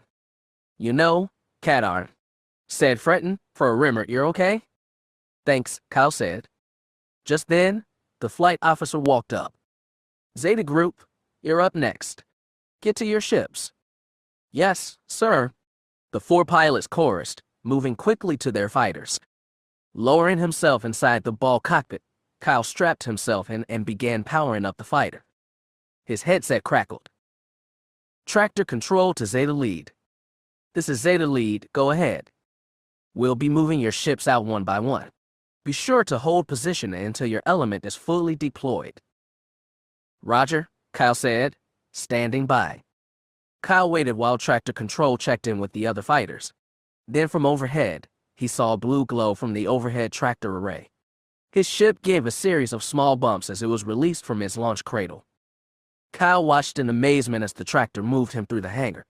He spotted the other students waiting for their turn. Some of them pointed up at his fighter. The whole scene made Kyle feel almost godlike. Looking forward through his oval view port, he saw the hangar opening and beyond, the velvet curtain of space. Moving silently, his fighter was guided until it sat just outside the hangar bay. You're clear, Zeta Lead. Activate your repulsors and hold position. Roger, Tractor Control. Activating repulsors now. Kyle flipped the activation ship. The fighter bobbed slightly as the repulsors came on, the ship's computer balancing the power load. Kyle scanned his instruments, verifying that the fighter systems were all working. Out of the corner of his eye, there was a flicker in one of the power gauges. But when he turned to examine the reading, it was back in the normal range. Must have imagined it, he thought. He waited patiently as the rest of his flight element was brought outside. His headset crackled again. All right, Zeta Flight. We're disengaging the tractor beam. The blue glow around the fighters disappeared and Kyle felt a thrill flow through him. Here he was, sitting in a powered-up TIE fighter, unfettered, ready to get underway. Tractor beam disengaged. You're clear to move out. Zeta Flight. Follow your flight leader. Kyle waited until his wingman had all responded, then said, Roger, Tractor Control. This is Zeta Lead, moving out.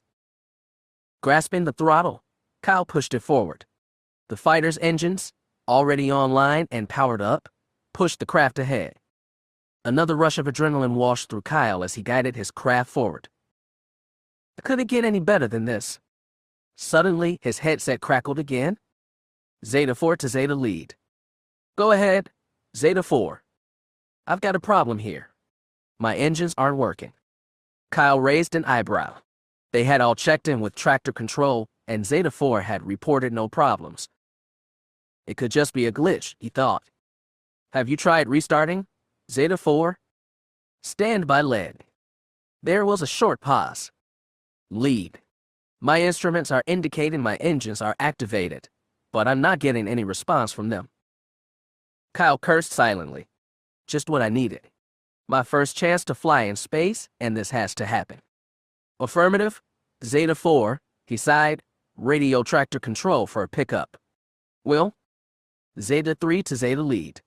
I've got a problem too. Stand by Zeta 4.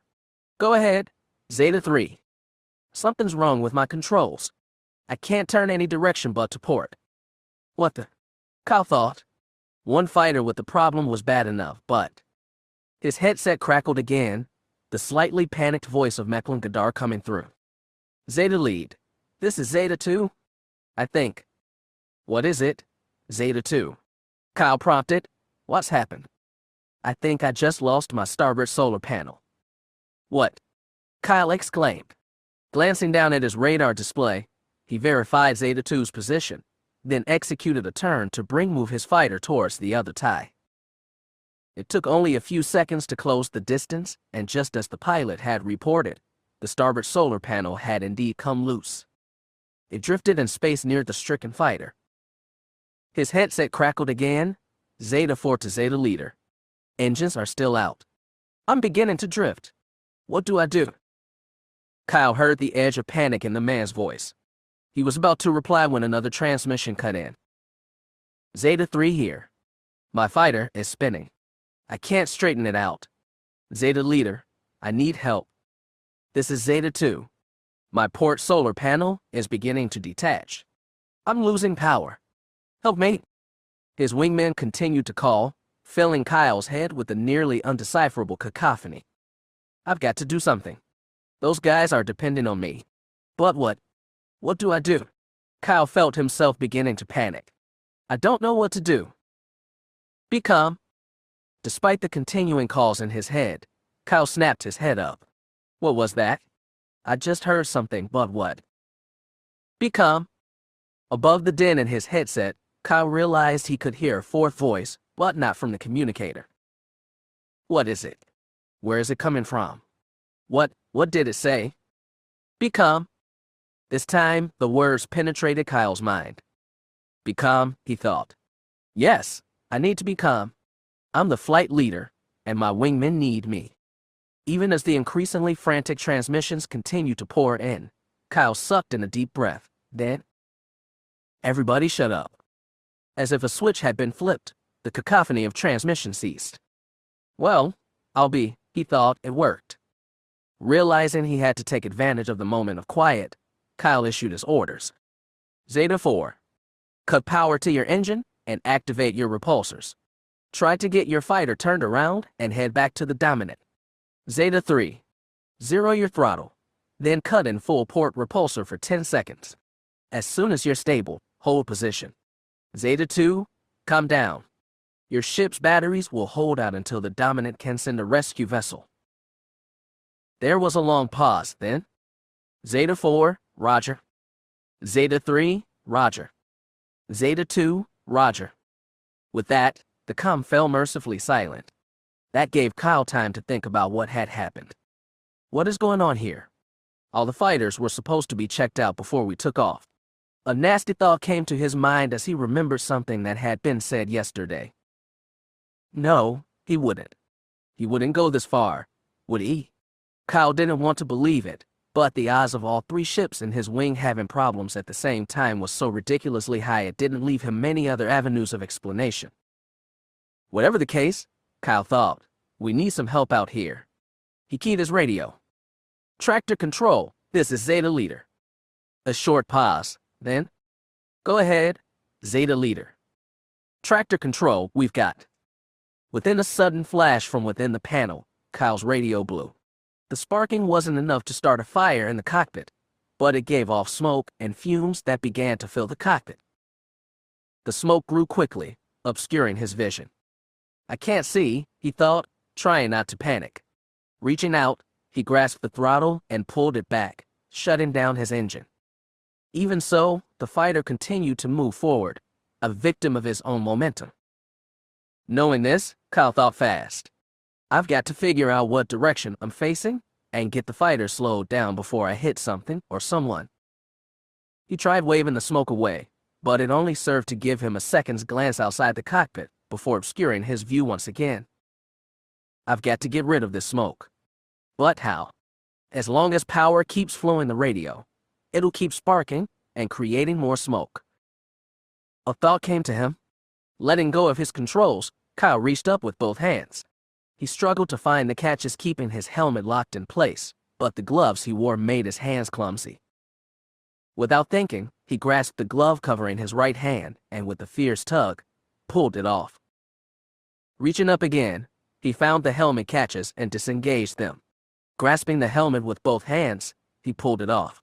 The smoke bit into his eyes, making them water, his nose filled with the smell of the burning equipment. Transferring the helmet to his gloved hand, Kyle swung it down as hard as he could. The impact produced a satisfying crunch, but as Kyle pulled his arm back, the radio continued to smoke. Gritting his teeth, he swung the helmet again. With the fourth strike, the nearly unrecognizable piece of equipment that had been his radio hung loosely from the control panel, no longer sparking or emitting smoke. Kyle took a moment to examine his helmet. Several cracks ran along the surface, and one of the eyepieces was completely shattered. Guess I won't be using this anymore, he thought, allowing it to drop to the floor of the cockpit, where it came to rest. Kyle squinted through the smoke, while the tie's cabin filters worked valiantly to dissipate the remaining smoke. It took a number of minutes, but gradually, Kyle was able to once again see out through his viewport. And the view that greeted him was that of the Dominant S hangar bay towards which he was hurtling, and by the looks of his flight path, he was going to smash flat into it. Realizing that he had a few seconds at best, Kyle's hands flew to the controls. There wasn't time to start his engine, but the repulsor grid still had power flowing through it. Activating the repulsors, Kyle pulled the control stick back, fighting to raise the fighter's nose. A second later, the cockpit shook violently as the lower third of his solar panels were sheared off, having struck the edge of the hangar bay entrance. Wanting to close his eyes but unable to, Kyle watched helplessly as his fighter smashed into the hangar floor, skidding across it. I hope I stop before I hit the back wall. Kyle felt the forward motion of the fighter stop. It was so sudden that had he not been strapped in, he surely would have flown across the cockpit and through the viewport. As it was, his discarded helmet did crash into the viewport, shattering the transparent steel. Watching the helmet bounce across the floor of the hangar bay, nearly knocking over a group of men running towards his fighter, Kyle heard himself laughing just before he fell back against his seat, completely drained. Kyle gave the collar another pull. Though he had the dress uniform ever since his first week at the academy, he could almost swear the collar had shrunk. He looked over at Mecklin, who looked just as uncomfortable. What do you think they're going to do to us, Kyle? He shrugged. I don't know. It's not like we did anything, said Thrakis. How is it our fault that our ties went haywire? We're cadets, Thrakis, said Fretten. Everything's automatically our fault. The young men shared a laugh, each wondering if they'd be laughing again anytime soon. After the deck crew had extricated Kyle from the cockpit of his practically demolished fighter, he had caught sight of what had arrested his headlong flight across the hangar bay floor. The electronic arrestor net had been stretched across the hangar as soon as his fighter's suicidal approach had been detected. Tractor control had been trying to radio him the whole time, but with the tie's radio little more than scrap metal, he hadn't been able to hear. A stormtrooper transport fitted with the tractor beam had brought Mecklin, Thrakis, and Fretten back aboard ship. And as anyone would expect, shortly after the last tie had safely come to rest on the hangar bay floor, the questions had started. What happened? What went wrong? Had the pilots done something? Why hadn't Zeta Leader responded to radio calls? What about his wingman? Fortunately for the four cadets, the captain of the Dominant had ordered them all to sickbay to be checked out before things got out of control. Still in shock from their ordeal, the pilots barely spoke as they were examined, and then only to direct questions. The captain granted the cadets another mercy shortly after the ship's doctor reported that none of them had been injured, ordering them a straight 8 hours rest. It was a command the 4 cadets had gratefully obeyed. Now, having been pronounced fit for duty and released from sickbay, the 4 cadets sat in chairs behind a table in a featureless, gray-walled room. On one wall was a darkened display screen. With a low whoosh, the door they had come through opened. Instantly, all 4 men stood up, coming to attention. In came the dominant as captain, Numus Alator. Behind him was another Imperial officer that none of the cadets recognized. "Get that display online," ordered the captain. "Yes, sir," said the officer, moving to the wall-mounted screen and turning it on. The door opened again, and as the man coming through became visible, all 4 cadets stiffened their postures just a bit more, recognizing the face of their drill instructor, Sergeant Bexon. His dark eyes roamed over each of the cadets, his face displaying the frowning contempt that, among the cadet corps, was rumored to be their man's only expression. Standing only 5 feet 5 inches or so, the sergeant looked as if he had been cut from stone. His steel-colored hair was perfectly flat in his blocky body, while looking difficult to move in, actually proved quite nimble and quick to the detriment of many a cadet who had earned the sergeant's displeasure. Coming in behind Bexon, and the last person to enter the room, was a face none of the cadets had seen since their induction. "Is General Moak?" Kyle heard Mecklin whisper. "What is he doing here?" said Fracas. "I don't," Kyle started to say when, crossing the space between them in 4 quick steps, Sergeant Bexon was before them. "You grunts haven't been given permission to speak, so why is it I can hear something?" Wisely, none of the cadets answered the sergeant's question. "Oh, nothing to say now, is that it?" He moved to stand in front of Fretton. "Well, Nomar, anything to say?" "No, sir." The sergeant glared at him a moment more, then moved to Thrakus. "How about you, Free?" "No, sir." "What about you, Godar?" "I'm sure I heard you ask a question." "No, sir." The sergeant jabbed him hard in the stomach with the finger, eliciting a gasp of pain from Mecklin. "Don't lie to me, Godar. I don't like it when people lie to me." "Yes, sir," Mecklin said, his voice a bit weak. "Now," said the sergeant, "do you or do you not have a question?" "Yes, sir." "Well, what is it?" "I was wondering if that was General Mock over there, sir." "Yes, it is, Goddard.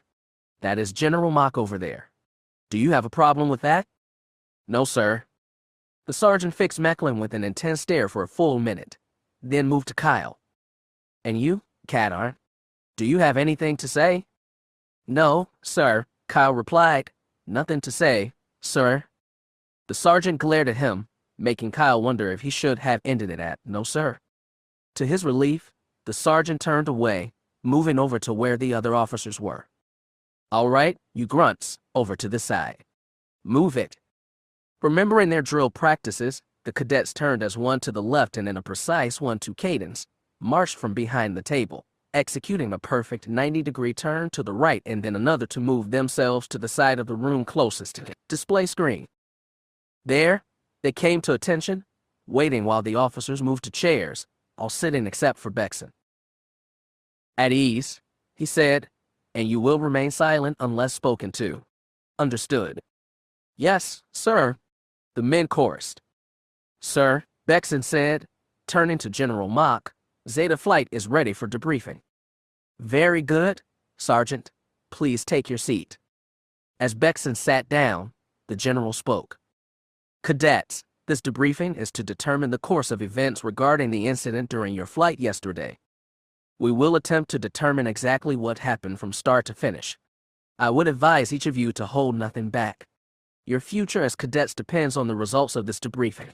Am I understood?" "Yes, sir," the cadets replied. The general turned to his right captain. "Thank you, General." The dominant as captain rose from his chair. "Gentlemen, the person seated to my right is Sephra Munson. He was the officer on duty and tractor control during your flight. I expect your answers and reports to match his, otherwise we will have a problem. Now, Cadet Cadarn, you were element leader. Kyle stepped forward. Yes, sir? Take us through the events of your flight up to the first sign of trouble. The display screen behind you contains your flight plan as well as the tracking data from hangar control. Yes, sir, Kyle said. He started talking, beginning with his selection as flight leader and meeting his wingmen. There were no indication of a problem during power-up. All systems read normal. He continued through takeoff and tractor control, reporting that the ships were free to maneuver. And during this whole time, asked Munson, none of you detected problems with your craft. The cadets all agreed that their fighters were operating just fine up to that point. You're absolutely certain there was nothing wrong, Cadarn? The captain pressed. No, sir, I don't. Kyle paused, a flash of memory coming to him. Something, Cadet Cadarn? Asked General Mock. I'm not sure, sir. As I said, takeoff was normal. But just before the tractor beam was turned off, he trailed off. Bexon was on his feet a second later. Spill it, Cadarn, the captain said to hide nothing. Realizing he had one and only one chance, Kyle spoke. Well, right after the tractor beam was disengaged, I saw a fluctuation in my power readings. A fluctuation? Asked Captain Alliter. Yes, sir, Kyle said. At least I think so. It was very quick. I only saw it out of the corner of my eye. The captain turned to Munson. Was there any indication of a power fluctuation from Cadarn's fighter? The officer shook his head. None, sir. My systems indicated 4 perfectly healthy fighters. Very well, said the captain. We'll explore that more later. Continue, Cadet. Kyle took up the story once again, telling of how he had begun to move his fighter out to the training course when the first report of trouble had been received from Zeta 4. So, said Captain Alliter, other than this power fluctuation you think you saw, everything was fine until Zeta 4 reported he had a problem. Yes, sir, Kyle replied. That's correct. Munson, the captain said, turning to officer from tractor control, can you confirm this? The officer nodded. Yes, sir. Until the transmission from Zeta 4, there were no problems. All right then, said the captain. What happened next? Kyle moved to report the problems with Zeta 3 and Zeta 2 as well as his own. From there, he explained about his radio shorting out and his subsequent efforts to clear his field of vision. Your radio shorted out? Asked General Mock. Yes, sir, Kyle said. I saw a flash beneath the panel just before the radio exploded. So, at this point, you were out of contact with the ship and your wingman. Yes, sir. Can we confirm the radio shorting out? Asked Captain Alliter. No, sir, said Munson. Hearing that, the other 3 officers looked at Kyle suspiciously. General, Kyle said, if I may. For a moment, he thought they weren't going to let him continue. But then General Mock spoke. You have something to add, Cadet Cadarn? Yes, sir, Kyle replied, going on to explain his smashing of the radio to stop the smoke. He noticed the general's lip twitch slightly as he mimicked slamming his helmet into the radio. Officer Munson looked away, hiding a smile. Well, said Captain Alliter, that would explain the condition of your cockpit, Cadet Cadarn. You're lucky your helmet didn't strike you on the way out of the cockpit. Not knowing if he should speak or not, Kyle chose to remain silent. The officers went on to question Mechlin, Thrakis, and Fretten. Aside from what happened to their respective fighters, the other men's stories matched Kyle's perfectly. Something very strange is going on here, said Captain Alliter. One defective tie is hard to explain, but for at the same time. I agree, Captain, said General Mock. The odds are very much against it. And as much as we would rather not consider it, I believe that those fighters were tampered with. Tampered with, said Captain Alliter. You mean deliberately sabotaged? Look at the evidence, Captain, said General Mock. Each fighter was affected in such a way as to be disabled. But what about Cadarn's fighter? Do you think our would-be saboteur meant for him to crash into the Dominant?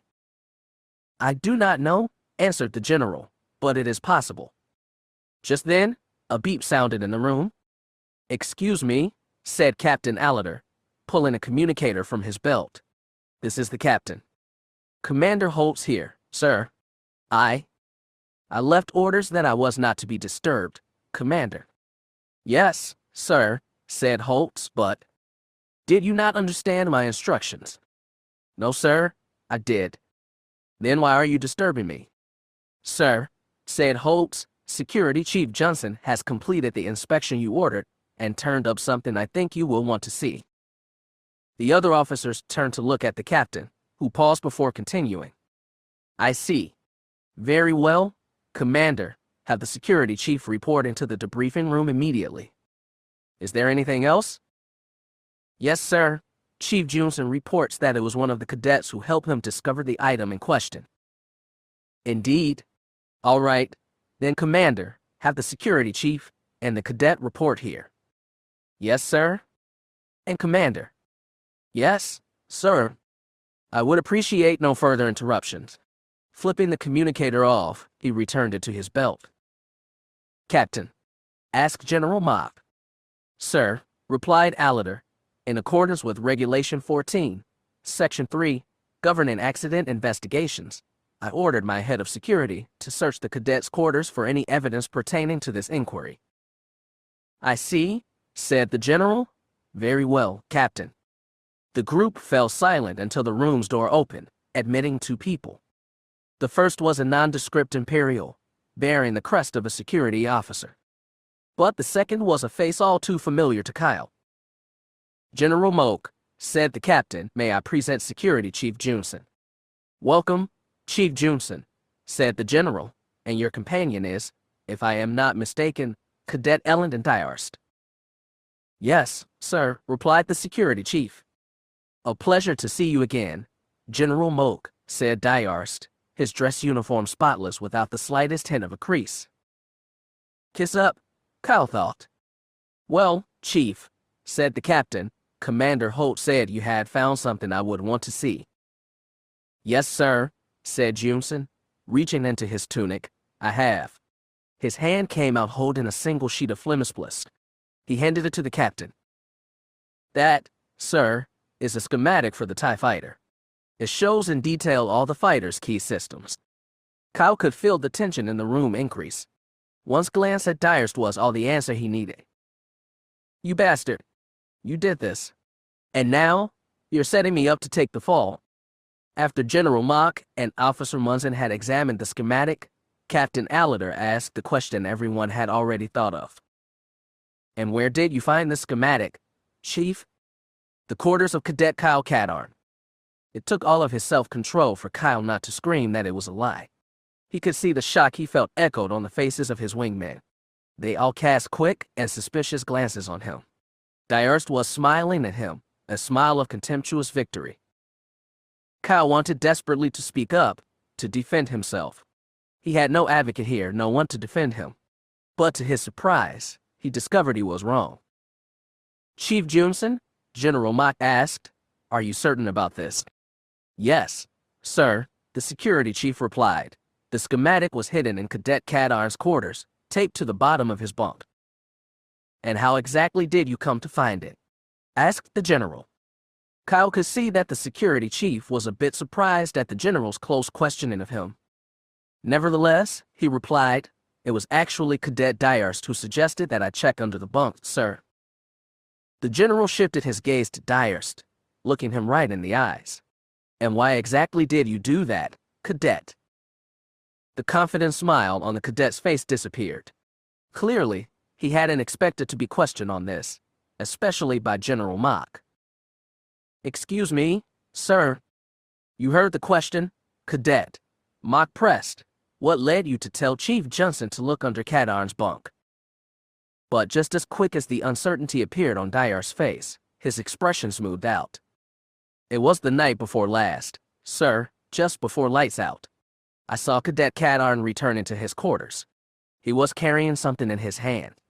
I couldn't see it clearly, but it was definitely a sheet of some kind. Oh, come on, Kyle thought. Cadet Katarn. Yes, General. The night before last, did you return to your quarters carrying a piece of paper? Yes, sir, I did. The general paused a moment, then asked, And what was on that paper? Notes, sir. Notes? Yes, sir. What kind of notes, Cadet? Asked Captain Alater. Notes from the pre-mission briefing, sir. I wanted to review the mission specifics to be sure I was familiar with them. And you were carrying nothing else? The captain asked suspiciously. No, sir, I was not. The captain turned to General Mock. Well, I'm not surprised by that. The accused rarely admit their crime right away. But the general wasn't finished. Cadet Cadarn, did you bring this schematic on board? No, sir, said Kyle. Have you seen this schematic before today? No, sir. Again, General, said Captain Alater. Those answers are hardly surprising. Well, if this is true, said the general, emphasizing the word if it will be a surprise to me. Cadet Cadarn is one of the top students at the academy. His disciplinary record is spotless and he has never exhibited such antisocial behavior. I understand, General, said the captain, but even the best students can fall. And in this case, the evidence is quite clear and it is squarely against Cadet Cadarn. Chief, if you will take the cadet into custody, will? Captain Alater. Kyle said suddenly, please. I didn't do this. Moving across the room swiftly, Sergeant Bexon put himself nose to nose with Kyle. You will speak only when spoken to, Cadarn. Wait, Sergeant, said General Mock. Just beginning to wind up, Bexon turned around, an expression of surprise on his face. Sir, I would like to hear what Cadet Cadarn has to say. But, sir, Bexon began. Sergeant, said General Mock, emphasizing the man's rank. Reluctantly, Bexon stepped back, moving to stand just behind Kyle. Now, Cadet Cadarn, you were saying something. I just wanted to say that I didn't do this, sir. I've never seen that schematic before. Oh, come on, Cadarn. Dyer said, moving to face Kyle, you expect us to believe you. Captain Alater started to say something, but a shake of the head from General Mock made him pause. No, I don't expect you to believe me, Dyarst, Kyle replied, glaring at the other man, but I would like to know something. And what's that, Cadarn? Dyarst asked mockingly. Why do you do this? I know you don't like me, but why endanger the others? They didn't deserve this.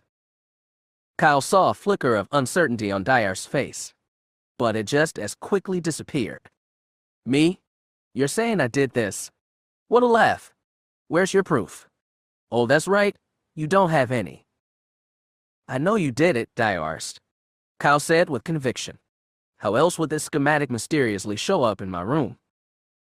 Because you put it there, Cadarn, Dyarst said confidently. I know it. The security chief knows it, and now so do the captain and General Moak.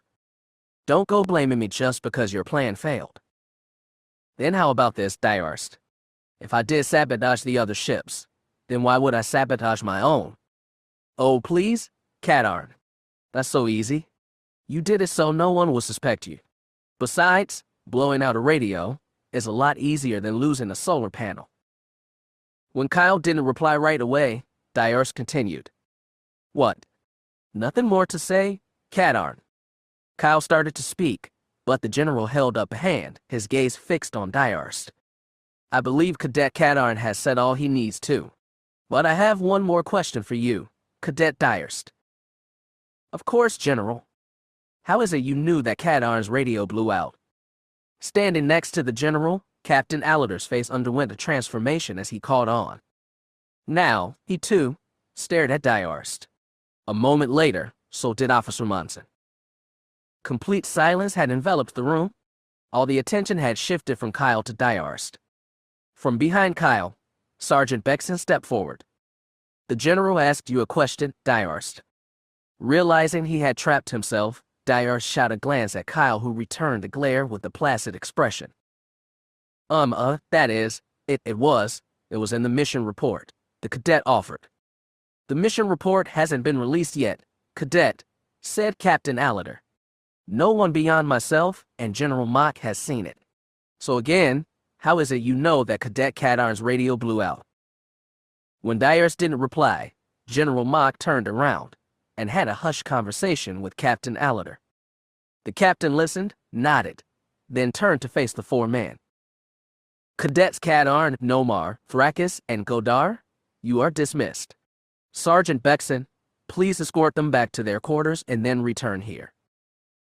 Yes, sir, said Bexon, turning on his heel to face the four men. Cadets, attention. They did so proudly, all fighting to contain the smiles that played on their lips. Salute.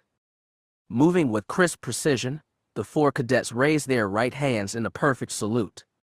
Fall out. With Bexon in the lead, the four cadets marched out of the debriefing room, each giving a little sigh of relief as the door shut behind them. Arriving at their quarters, the sergeant instructed them to have something to eat and then consider themselves off duty until further notice, orders the cadets were only too happy to obey. Just before exiting, the sergeant stepped up to Kyle. Cadet Kadarn. What now? Kyle thought, coming to attention. Yes, sir. To the complete surprise of the cadet, the sergeant extended his hand. Unsure at first, Kyle finally extended his own hand. The sergeant took it, firmly shaking it once, twice. Then, turning on his heel, he exited the room. He was about halfway down the corridor when he heard the whoops of joy coming from behind the closed door. Turning to look over his shoulder, a hint of a smile came across the sergeant's face. Nice job, Kadarn, he muttered, then turning back around, continued on his way. It had taken some time and threat of prison before Dyers finally admitted that it was he who had sabotaged the TIE fighters. Rather than waste more time and resources on a court-martial, General Mock had expelled him from the academy. It was only years later, and only because of his family's connections, that Dyers was allowed to return to the academy. Even so, he was granted admission on a probationary basis, and his comings and goings were constantly monitored. And as such, he could not directly do anything more to Kyle. But about 3 weeks before the asteroid mission that would change his life, Kyle had encountered Dyers in a hallway, empty except for the two of them. Kadarn. Dyers. For a moment, it appeared that his former torturer would keep going, but as they passed each other, Dyers leaned in, grabbing Kyle's arm. Let go of me, Dyers. Don't worry, Kadarn. I won't do anything this time. But mark my words, somehow, someday, somewhere, I'll get you for what you did to me. Shaking off the other's grip, Kyle glared back at him. You did it to yourself, Dyers. To his surprise, the other man laughed. Just remember what I said, Kadarn. And with that, Dyers kept walking. Kyle had kept a wary eye for some time after that. But with the asteroid mission time drawing closer, he soon forgot about Ellen and Dyers. Chapter 46. Meeting. Been a long time, Kadarn. Not long enough for me, Dyers. I told you back then that I'd find a way, Kadarn. And here you are. Looks like I'm finally going to get my revenge on you. Not if I have anything to say about it, Kyle thought. To Dyers, he said, unable to control his sarcasm, so you're working the Dark Raiders. What happened? Daddy take away your trust fund? Or did you just get lost and end up here? The expression on Dyers had shifted from smug satisfaction to anger. Oh, I'm sorry, Kyle said mockingly. Did I upset you? Poor baby I. His face flaming red, Dyers drew back his left hand and struck Kyle across the face. Smart-mouthed rimmer. Kyle was driven to one knee by the powerful blow, unable to use his cuffed hands to defend himself. Nevertheless, he smiled up at his opponent. That the best you got? Sergeant Bexon would be disappointed. Lips drawn back in a snarl, Dyers prepared to strike again, this time with the hand holding the gun. Enough. Pausing in mid-strike, Dyers looked to Frendon, his face twisted in anger. I had no idea you were so easily rattled, Ellendon, the smuggler boss said, walking over. Perhaps you should leave while I speak to Kadarn. Realizing he was a hair's breadth from being dismissed and who knew what else, Dyers forced himself to calm down, dropping the hand holding the gun to his side. Blast Moxkin. Anywhere else, I could finish Kadarn and be done with it. But for now, I'll have to wait. Besides, Cat Arn isn't going anywhere. That thought brought a smile to Dyar's face. He realized he could patient a while longer. One way or another, he'd have his revenge on Cat Arn. Seeing the man smile, Frendon relaxed a bit as well. Dyarst was a good soldier and an able pilot, but his temper was proven to be a major weakness. Had he not backed off, Frendon had been prepared to kill him. Now it appeared that would not be necessary. That's better, Dyarst. Now help him up. Reaching down, Dyarst jerked Kyle back to his feet roughly. It hurt, but Kyle forced himself not to cry out. Are you all right, Cat Arn? Frendon asked. Surprised at the sound of genuine concern in the man's voice, Kyle nodded. Good, said Frendon. Good. There are several questions I wish to ask you, and I'd prefer to have you conscious and able to answer them. He's good, Kyle thought. I already know some of the answers, but I prefer to have confirmed if my information is accurate or not. I understand you attended the Imperial Academy. Dyar's probably told him all about me, Kyle thought, hesitating before answering. The next thing he knew, Frendon was right in front of him. A huge hand reached out and with one swift movement, the smuggler chief struck him in the chest with the flat of his hand. Kyle grunted, holding in the cry that tried to bubble up. His entire chest was on fire. Had Dyarst not grabbed him from behind, he surely would have been knocked to the floor. I expect immediate answers to my questions, Frendon said. Now, did you attend the Imperial Academy? Unable to speak, Kyle nodded. Good, Frendon said, smiling at him. Now, I will answer your question. My name is Frendon Moxkin, and I am the leader of the Dark Raiders. Is that what you wish to know? Again, Kyle nodded. Excellent, now is my turn. Is it also true you're a traitor? Caught by surprise that the smuggler chief would know such a thing, Kyle hesitated again. A kick to the shin dropped him to one knee. Again, I want immediate answers, Cat Arn. Are you a traitor or not? Long-buried rage welled up inside him. Despite the pain he felt, Kyle forced himself to look the smuggler chief in the eyes as he spoke. No, I'm not, he said coldly, glaring up at the man. Really? Said Frendon, taken aback a bit. That's not what the Imperials say. They betrayed me. Kyle cried, instantly regretting his outburst. Is that so? The smuggler chief said, intrigued. You were the one betrayed. And how is that? Kyle remained silent, determined he would tell no more. But as the next blow came, he couldn't hold in the shout of pain. It took nearly an hour and more blows, but eventually Frendon heard Kyle's story. How the Imperials had killed his father, the lie they had told him. They had lied to me all along, Kyle finished. Indeed, Frendon said, taking a moment to absorb what had been said. And what did you decide to do about it? When he didn't answer, Frendon had loomed over him again.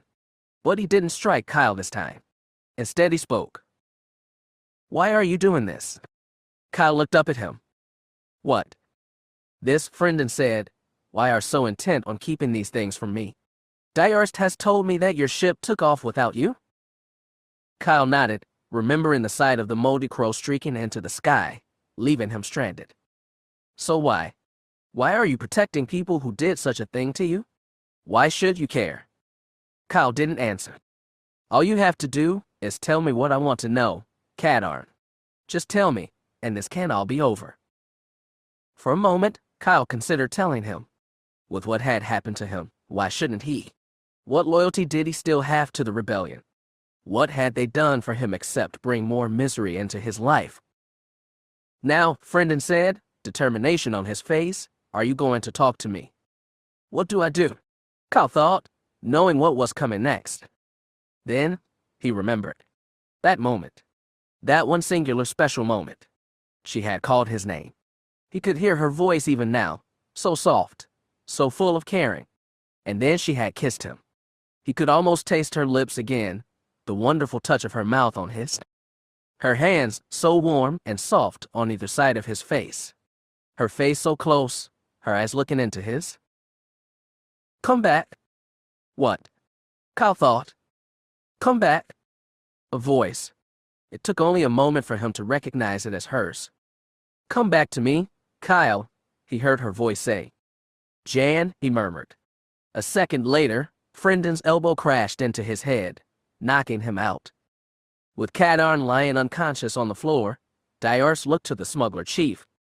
"He's as stubborn as ever." "Indeed," said Frendon, and with quite a high tolerance for pain. "So what now?" Frendon thought for a moment, then smiled, a cold smile. "We wear him down. Take him to the med droid first, then to the hot box. 2 days in the sun should make him more malleable." As he reached down to take hold of the unconscious form, Diarce smiled. "You're gonna wish you had answered the boss questions, Kadarn. Planet Ergo. Smuggler base. Present time." As the medical scanner passed over him, Elendon Diarce remembered how confident he had felt looking down on the unconscious Kadarn that day. Now, as he waited for the medical droid to finish his work, he thought of what he was going to do to Kyle Kadarn as soon as he got out of here. "Tried to kill me. Oh, you're going to suffer for that, Kadarn. You're going to wish for death before I'm done with you." The voice of the medical droid interrupted his thoughts. "Your treatment is complete, Pilot Diarce," it said. "You may rise." Sitting up on the exam table, Diarce took a deep breath, air passing through his throat without a hint of discomfort. "How do you feel?" "Better. It doesn't hurt when I breathe. All damage to your esophagus has been repaired, Pilot Diarce. You may return to duty. If you will excuse me." "Sure," Diarce said offhandedly. "Thank you," said the droid, turning round and moving out of the exam room. For a moment, he considered following it, knowing where it was probably headed. "Kadarn." Diarce clenched his fists tight. "You don't deserve medical treatment, Rimmer. If it was up to me." An image of his hands around Kadarn's throat brought an evil smile to his face.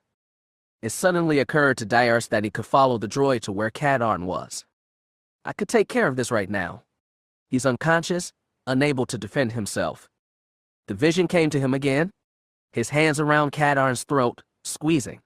Kadarn's lifeless body falling to the ground.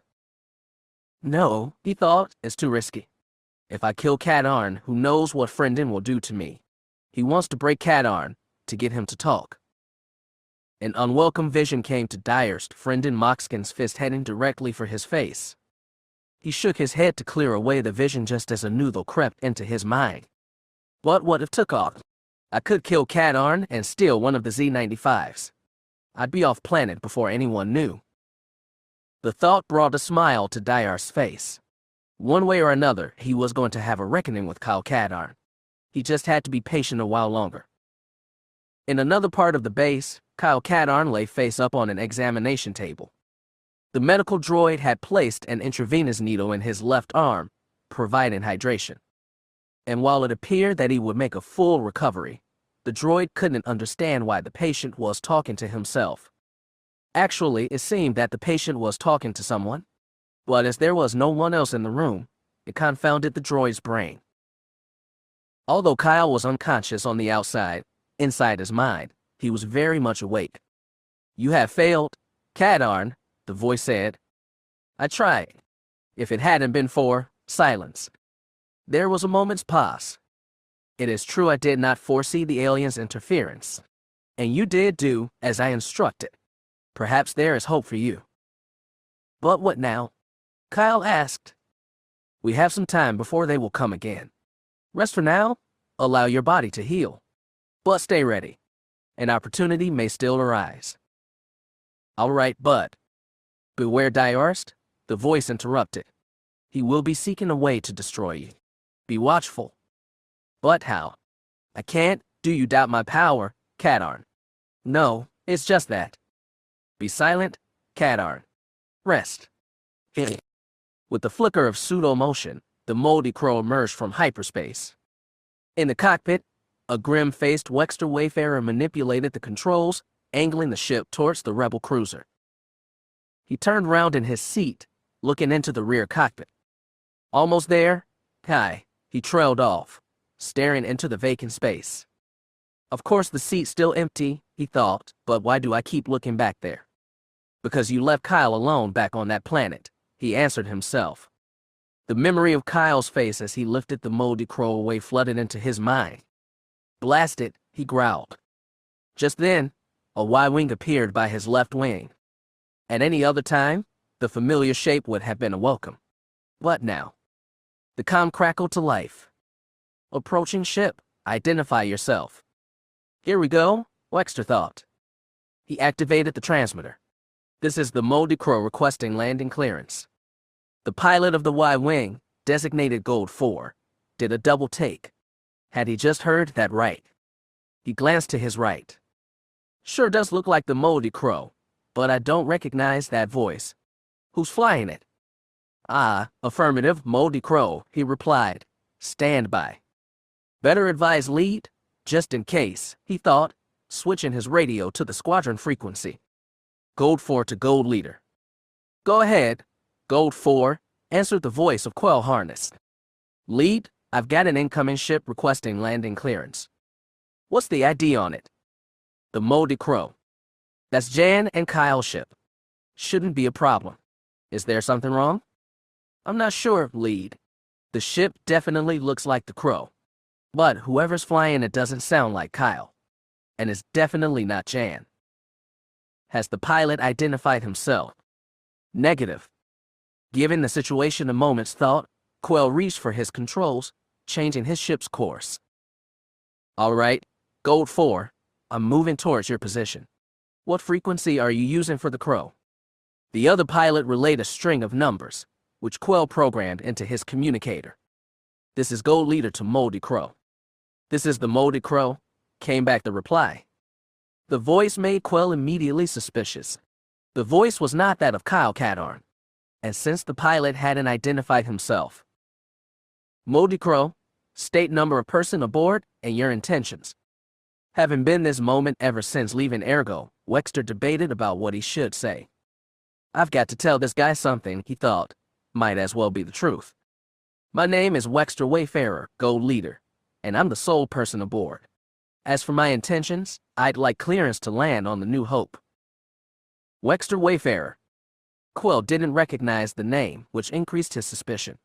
Then he remembered the scuttlebutt going around the New Hope about Kyle, and some other man taking off in the Moldy Crow about a week ago. Could this be the same guy? It was possible, but right now, he needed facts, not supposition. Keying his transmitter, Quell's next question was much more direct. Where's Kyle? Wexter sighed, rolling his eyes. Oh well, I knew this was coming. Better to get it over with now. Kyle isn't with me, Gold Leader. Excuse me? Quell thought. Every danger signal in his mind was going off. The whole situation was unusual enough as it was, but with this additional revelation, Quell realized he wasn't sure what he should do. Affirmative, Moldy Crow. Stand by one. Switching frequencies, Quell keyed his transmitter. This is Gold Leader calling Alpha 1. Bridge, answer the voice, Officer Wells here. Gold Leader here, Officer Quell Harness. One of Wingman is currently in formation with a vessel on approach vector. We've confirmed the vessel's identity as that of the Moldy Crow on approach vector. However, the pilot is identifying himself as one Wexter Wayfarer. He is requesting landing clearance. Orders. Stand by, Gold Leader. There was a short pause. Gold Leader, I'm going to patch you through to Mon Mothma. She will assess the situation and issue further instructions. The captain asks if you need additional support. Okay, Quell thought. Something's going on if they're putting me through directly to Mon Mothma herself. Negative on the support, Bridge, he replied. I've got enough ships out here. Understood. Gold Leader, stand by one. There was a longer pause. Then, this is Mon Mothma speaking. Is this Gold Leader? Yes, ma'am. What is the situation? Quell repeated what he had told the bridge officer. I see. And Kyle. When I asked, Wayfarer said Kyle was not with him. Another pause. Then, very well, Gold Leader. Please advise Mr. Wayfarer that his request for landing clearance is granted. Ma'am, Quell said, confused. Is there a problem, Gold Leader? Well, ma'am, not to question your orders, but... Then don't question them, Gold Leader. Obey them? Realizing he was skating the edge of being in trouble, Quell backed off. Affirmative. Still feeling confused, Quell switched frequencies again. Gold Leader to Moldy Crow. Trying to remain calm, Wexter sat in the cockpit, waiting to see what would happen next. He almost jumped when the voice of Gold Leader came over the speakers. "This is the Moldy Crow," he said.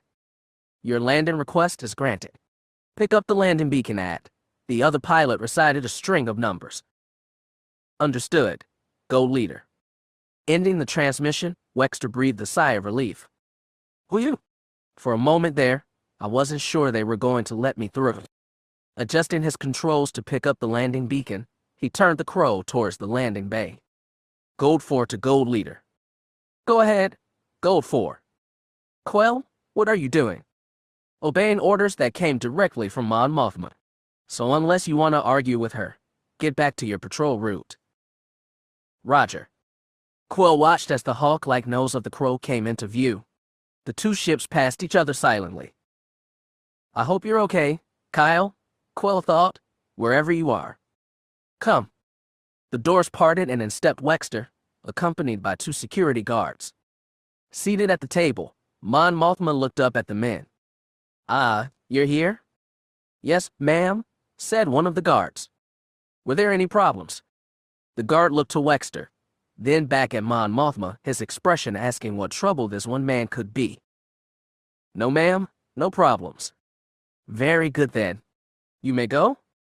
Both guards looked incredulous. Ordered to meet this man in the hangar and to escort him to Mon Mothma immediately, both were certain that he was in trouble. "You don't want us to stay?" asked the other guard. "Not necessary, but I do appreciate the offer."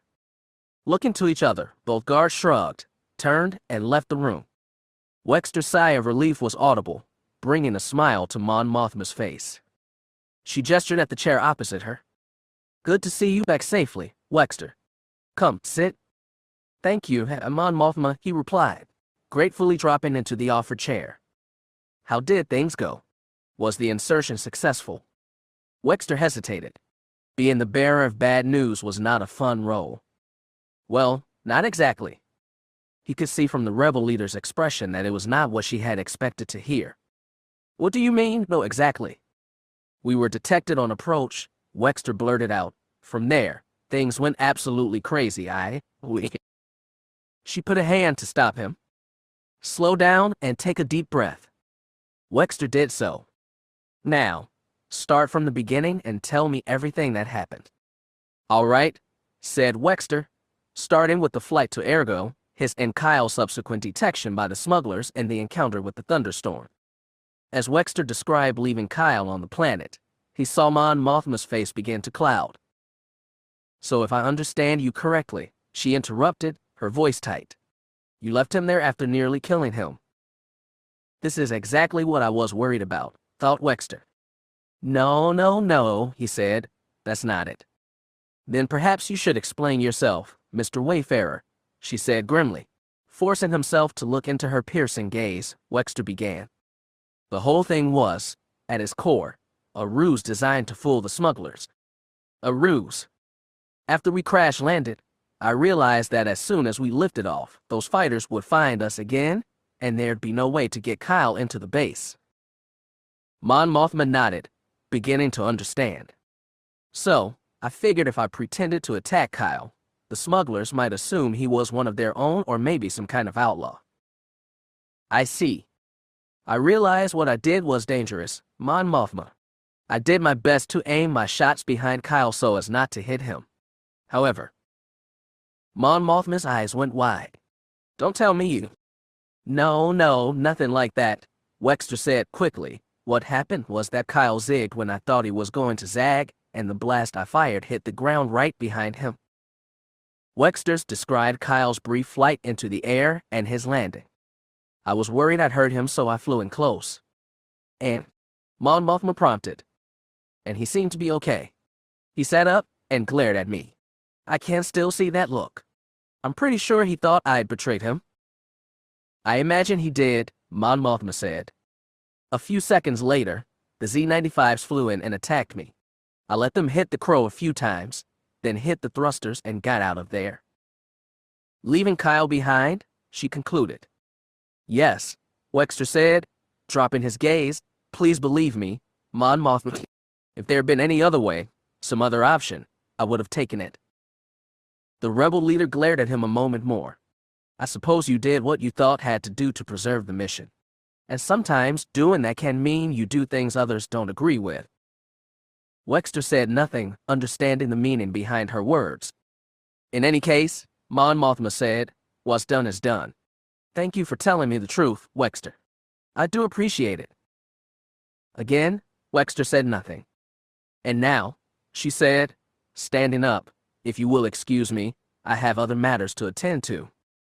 Of course, said Wexter, I'll just head back to the... I would recommend that you stay here for the time being. Why? Wexter said, confused. Jan is due to get out of the brig today, Mon Mothma replied, and she knows nothing of Kyle's mission or your actions on Ergo. However, given the many ears on this ship, I imagine it will not be long before she does know. And until she's had a chance to absorb the information, I think you would be safest here. Visions of a rampaging Jan searching him out filled Wexter's mind. I take your meaning, Mon Mothma, he said. Thank you. She nodded, then disappeared through the door. Wexter looked about the briefing room, thinking about what Jan would do once she found about what had happened. I wonder if my multi-tool could burrow me a hole in the floor, he thought. Chapter 47. Jan and Galder. Today's the day, Jan thought, as she checked the time display for the umpteenth time. Just another 45 minutes, and I'll finally be out of here. I can't wait. Suddenly, the door to her cell slid open, and in stepped Plaston. Good morning, Jan. Surprised at his entrance, Jan nevertheless responded politely. Good morning, Plaston. The security officer stared at her a moment, then said, your release is scheduled for 1,200 hours today. Yes, I know. Well, it's been changed. Shocked like a river of ice shot through Jan. Changed. What does that mean? Changed to what? Forcing herself to respond calmly, she spoke. May I ask when it's been changed to? Unable to hold his serious expression any longer, Plaston grinned at her. Based on the orders I just received, about 10 seconds ago. The river of ice was suddenly replaced with a surge of stunned joy. What? She said. He nodded. Mon Mothma just contacted me and ordered your release personally. Feeling positively giddy, Jan bounced to her feet. Plaston stepped to the side, allowing her to step past him. Standing in the hall, Jan spread her arms wide and stretched. She was still grinning. Jan. She turned to face the security chief. Looking uncomfortable, Plaston hesitated before speaking. I just wanted to say I'm glad this is over for you. And she took a step towards the man, smiling at him. You were doing your job, Plaston. I'm not mad at you. His expression of relief told Jan it had been the right thing to say. Besides, she thought, there's some other people here I'm angry with, and the first on the list is Kyle Katarn. Well then, Plaston said, what are you waiting for? Go on, get out of here. Turning away, Jan moved down the corridor. Despite the joy of being free and the bottled-up energy inside, she forced herself to walk, at least until she turned the corner. Filled with the joy of newfound freedom, Jan wasn't sure what she wanted to do first. Then it came to her. Turning down a familiar corridor, she headed for the hangar bay. Rebel Command Ship New Hope Hangar Bay. The Aldera? Not too much longer, Galder thought, checking the time display. He went over again in his mind what he would say to Jan. He would need to be very precise. Already, he had taken several steps towards winning her back. Today would be their first face-to-face meeting since her incarceration, and Galder wanted Jan to see that there was no one else for her but him. He thought about checking on Alessa, but decided against it. Since the investigators had come and gone, she had been locked inside her room, refusing to come out or speak to him. No matter, he thought, it's not like she can do anything at this point. Everything is going my way, nothing can stop it. Just then, the door signal went off. Caught by surprise, Galder did nothing at first. He was almost convinced he had imagined it when the tone sounded again. Who could this be? I'm not expecting anyone. Deciding that forewarned was forearmed, he activated the external cameras. As the image formed onto a screen, his jaw dropped open. It can't be, he thought. This is impossible. He closed his eyes for a moment, then opened them, sure that he was seeing things. But the image on the screen was still there. It hadn't gone away. But how? She wasn't due to be released for another half hour or so how is she here? And yet, staring at the image of Jan Orr standing at the entranceway to the Aldera the White quickly became less important than the fact that she was there. Okay, Galder thought, I can handle this. Nothing has changed. I'll just have to move the timetable up a bit. Giving himself a quick check in the mirror and pronouncing himself presentable, he took the lift down to the lower deck. Jan stood outside the hatch, anxious with anticipation. Just seeing that the Aldera was still here had given her heart an extra lift. Now if Galder would just answer the door. Just then, the hatchway slid aside and there he was. Well, he said, hello there. I was planning to. That was all he got out as Jan practically flew into his arms. Caught by surprise, Galder took 2 involuntary steps back into the ship as Jan pressed into him. She looked up at him, smiling. Surprise. I would say so, Galder responded. The wide smile suddenly morphed into one of embarrassment. Face reddening, Jan let go of him and stepped back. Sorry, she said, looking away. It's just that after not seeing anyone for a while. I understand perfectly, Galder said. Don't worry about it. I have to admit to being surprised. You weren't. Jan interrupted, explaining about her early release. Well, this is good news, Galder said, feeling a mixture of surprise and suspicion. Given the circumstances of Jan's incarceration, early release was the last he'd expect Mon Mothma to do. What is she up to? But as Jan began to speak again, he knew he'd have to think about this later. Jan nodded. And from your emails, she said, her voice full of sympathy, I figured you could use some good news. So, how are you, Galder? The last she said with genuine concern. Oh, this is too perfect, he thought. He gave a heavy sigh, slumping his shoulders a bit. Let's sit down, he said, gesturing to the ship's ballroom. Moving to one of the tables inside, they sat across from each other. I won't lie to you, Jan, he said, sighing again. It hasn't been easy. If I had known that coming here was going to cause so much trouble, maybe I shouldn't have bothered. Jan reached across the table, laying a hand on his arm. No, Galder, don't say that. I'm glad you came.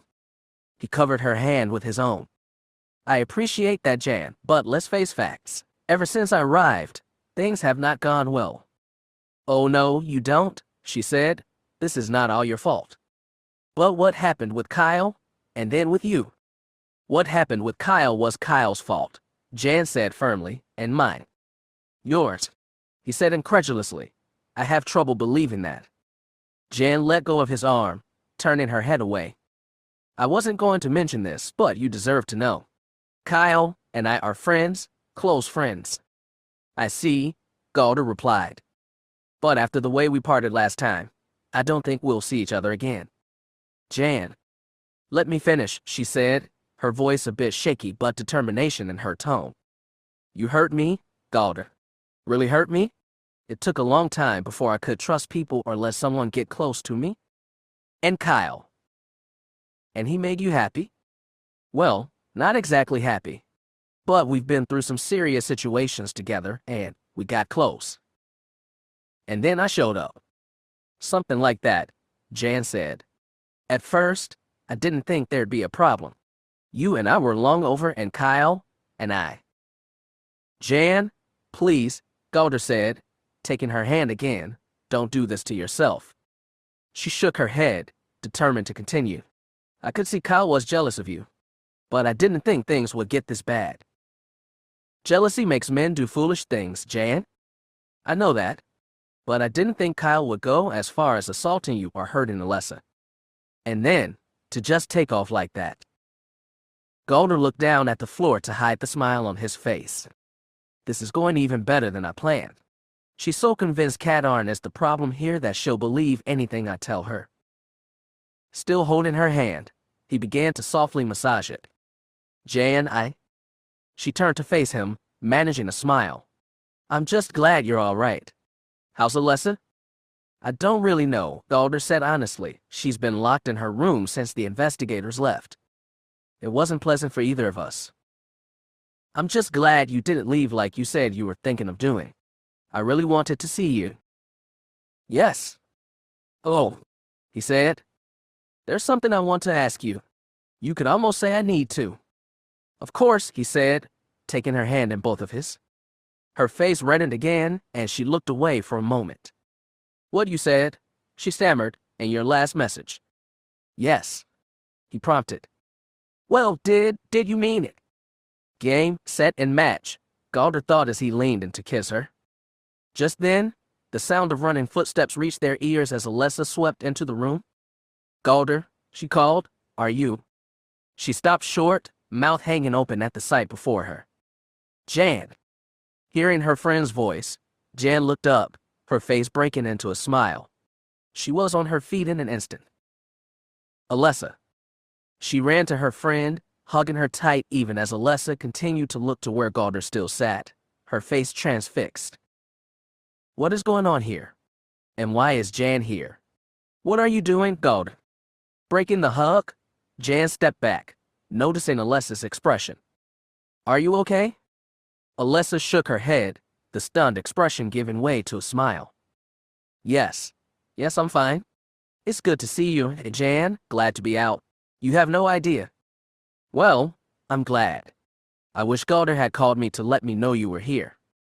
That's probably my fault, Jan said. I surprised Galder and we started talking. He never got a chance to use the comm. Oh, well then I understand. But I do hope I'm not interrupt anything.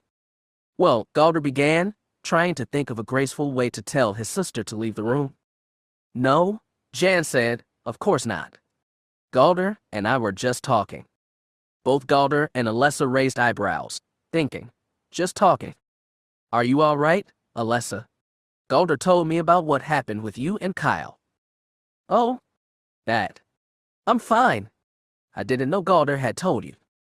Well, Jan said, unsure she should tell about Galder's emails to her. Let's say that he found a way. But seriously, are you sure you're okay? I know you got hurt. The raven-haired woman threw a glare at her brother before responding. I'm fine, Jan. It was scary, and I did get hit and knocked out. But I'm all right now. I just can't believe Kyle would touch you like that, Jan said. It's not like him to be so violent. Alessa's eyes cut to her brother. Her look communicated volumes.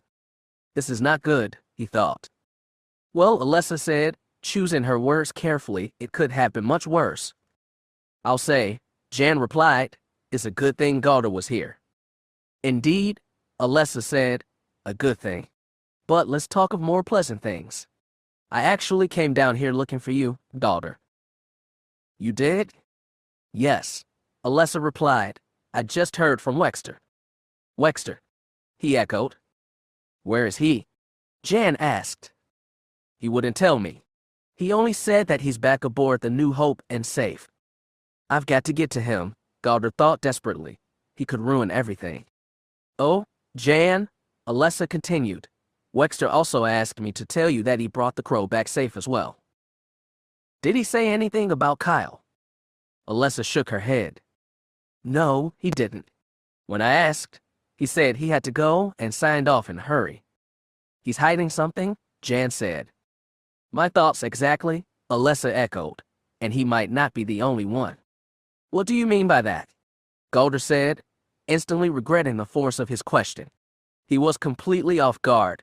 Wexter returned, and Alessa's presence threatening to destroy his carefully laid foundation of lies. Well, think about it, Jan said as Alessa smirked at her brother. Wexter and Kyle disappeared last week with the crow to who knows where. And now Wexter's back, but beyond telling you he brought the crow back, he said nothing else. Alessa nodded. Someone's helping him, Probably more than one person. It wouldn't be possible otherwise. You're sure he didn't say where he was? Asked Galder. No, Alessa replied. Mon Mothma, Jan said. What? Alessa and Galder said together. Mon Mothma, I'd bet she's the one who's helping Wexter. She's the only one with enough clout to make all this happen. And it just conveniently occurred while I was in the brig. Galder was nodding. It makes sense. But why would she do this? Good question, Alessa said. Well, I'm going to go and find them both, Jan said, standing up. We have some things to discuss. I'll come with you, Galder said, rising from his chair. Just then, Jan's communicator went off. Pulling it from her belt, she keyed it on. Jan Orr's here. This is Mon Mothma. Would you please report to the briefing room right away? Mon Mothma, Jan said, turning to smile at Galder. This is a surprise. I was just talking about you. Indeed, the rebel leader replied. I was wondering, is Wexter with you?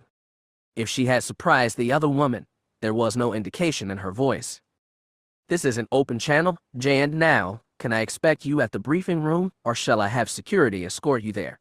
Jan thought about protesting, but, being less than an hour out of the brig, the last she needed to do was antagonize the rebel leader. I'm on my way. Ask if I can come, Galder said, not wanting to let Jan out of his sight. He needed to know what she know. Mon Mothma? I'm with Galder. He's asking if he might join me. No, Mon Mothma said, ending the transmission. Jan looked at Galder, shrugging. Sorry. Guess it's just me. Maybe I should tag along. She might? Jan placed a hand flat against his chest. Galder, I appreciate you, and I know you want to help. But unless you want both of us spending time in the brig, do me a favor and stay here. All right, he said, defeated. But if you need me, just call. I will, she said, smiling at him. Then, before he could react, she reached up on tiptoes and kissed him. It was a quick kiss, but as she stepped back, Jan could see the surprise on his face. She smiled even wider. Besides, she said, you still have to answer my question. Taking both of her hands in his, Galder looked down at her, grinning. As soon as you get back, I will. Good, Jan said, turning to leave. Would you mind if I walked with you? Alessa asked. Sure, Jan replied, heading for the exit. But Alessa, Galder began. Oh, now, dear brother, I've been cooped up in my room for 3 days. Surely you won't if I take a short walk. I'll be back soon. Oh, very clever, dear sister. Realizing she had him cornered, Galder retreated. Of course not. We can talk later. As they passed out of sight, the smile on Galder's face disappeared. And we will talk later, Alessa, he muttered. Be assured of that. But his thoughts quickly turned to Jan and the kiss she had given him. Despite the problems he had encountered, the plan was proceeding. As soon as she returned, he would move to the final phase. The two women were silent as they walked from the hangar bay. All this time, Jan thought, Mon Mothma's been a part of this thing with Kyle. And she's gotten Wexter involved. Well, I'm getting to the bottom of this. Beside her, Alessa's mind was a whirl. Her short conversation with Jan and Galder had told her far more than she had expected. Not only has Galder been lying to me, but he's also been subverting Jan and placing the blame for everything squarely on Kyle's shoulders. She looked over at her friend, seeing the anger in Jan's face. And Jan's buying it, hook, line, and sinker. As they drew near the briefing room, Jan squared her shoulders. She's ready for a fight, Alessa thought. Stopping before the doors, Jan hit the call button. Come. Jan stepped in, hearing the doors close behind her. And another set of footsteps. She turned to look over her shoulder. Alessa was right behind her. What are you doing? Miss Thonks, Jan? Mon Mothma called. Here, Mon Mothma, said Alessa. Please join us if you would. Okay, Jan thought. Something is up. As the two women approached the table, Jan saw Wexter sitting on the side facing Mon Mothma. Alessa moved past her to stand near him. "All right," Jan said. "What's going on here?" "I intend to explain that, Jan. Because I don't like what I'm seeing here," Jan interrupted. "First, Wexter and Kadarn take off in my ship. Then, Wexter returns but tells no one. And now, Alessa is following me into a briefing. I don't like it.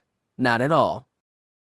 "Jan, he began, only to be silenced by a look from Mon Mothma. "And you, Wexter, how could you do this to me?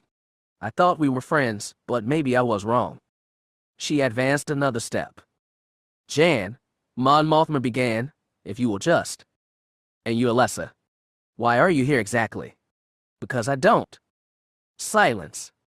The voice was like a thunderclap in the small room, instantly cutting off all conversation. Jan stared at the rebel leader in shock. In all the years she had known Mon Mothma, she had never heard the woman yell, at least until now. After 30 seconds of complete silence, Mon Mothma spoke again, her voice clipped and precise, brooking no further interruption. "That will quite enough from you, Miss Ors. I will not tolerate any further outbursts from you. Understood?" Not sure if she should speak, Jan nodded. But Mon Mothma wasn't letting her off the hook that easy.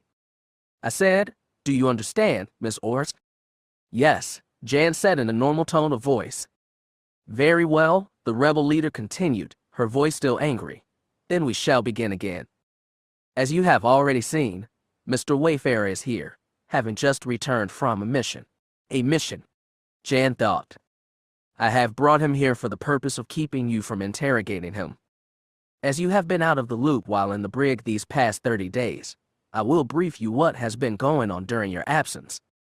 Mr. Wayfarer will provide additional corroborating testimony. Miss Thumps is also here as my guest to provide further information." "The question now, Miss Ors," Mon Mothma said, "is are you ready to listen, or shall I have security take you back to the brig?" Realizing the incredibly thin ice she was standing on, Jan considered her response carefully. She wanted to know what was going on, but ticking off Mon Mothma was only going to make things worse. "I am ready to listen," she said. Mon Mothma took a moment to collect herself. It had been a while since she had been this angry. But Jan was being incredibly obstinate. "I only hope that what is said here gets through to her. If not..." "Very well," she said, moving over to the table and sitting down. Approaching the opposite side, Jan reached for a chair. "I did not offer you a seat, Miss Ors." Jan felt a flash of annoyance. Granted, she was on Mon Mothma's turf here, but the woman did not have to demean her. Removing her hand from their chair, Jan stood there, waiting. The rebel leader's eyes bored into her, searching. After nearly a minute of increasingly uncomfortable silence, she spoke. "Now, here is how things are going to work. I am going to talk and you are going to listen. If I wish to hear from you, I will ask. Am I understood?" Realizing that Mon Mothma was going to run this as she saw fit to, Jan nodded in response. "Speak up, Miss Ors." "I understand," Jan said. "Good. Then we shall get started. To begin, Jan, I do not wish to come across as insensitive to what has occurred between Kyle, yourself, and your friends. What I could not accept is my officers flying off the handle, being insubordinate and acting in poor fashion. Your behavior of late has been nothing short of deplorable. I have tolerated it up to this point, but no longer. Am I clear?" "My behavior," Jan thought.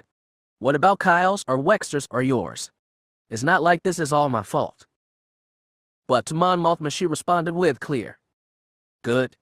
But before I begin on what has occurred since your incarceration, I am curious as to what you yourself know." Jan hesitated before answering.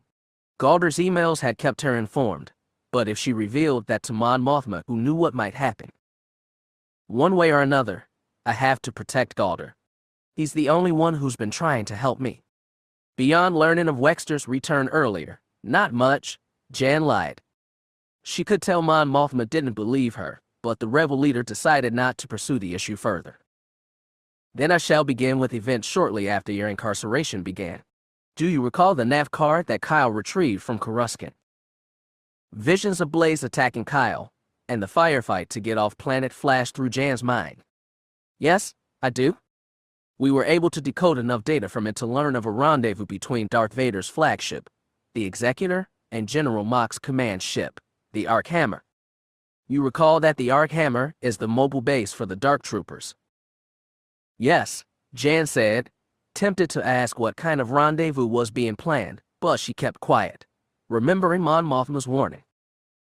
We believe the purpose of the rendezvous was to transfer a battalion of Dark Troopers from the Arkhammer to the Executor.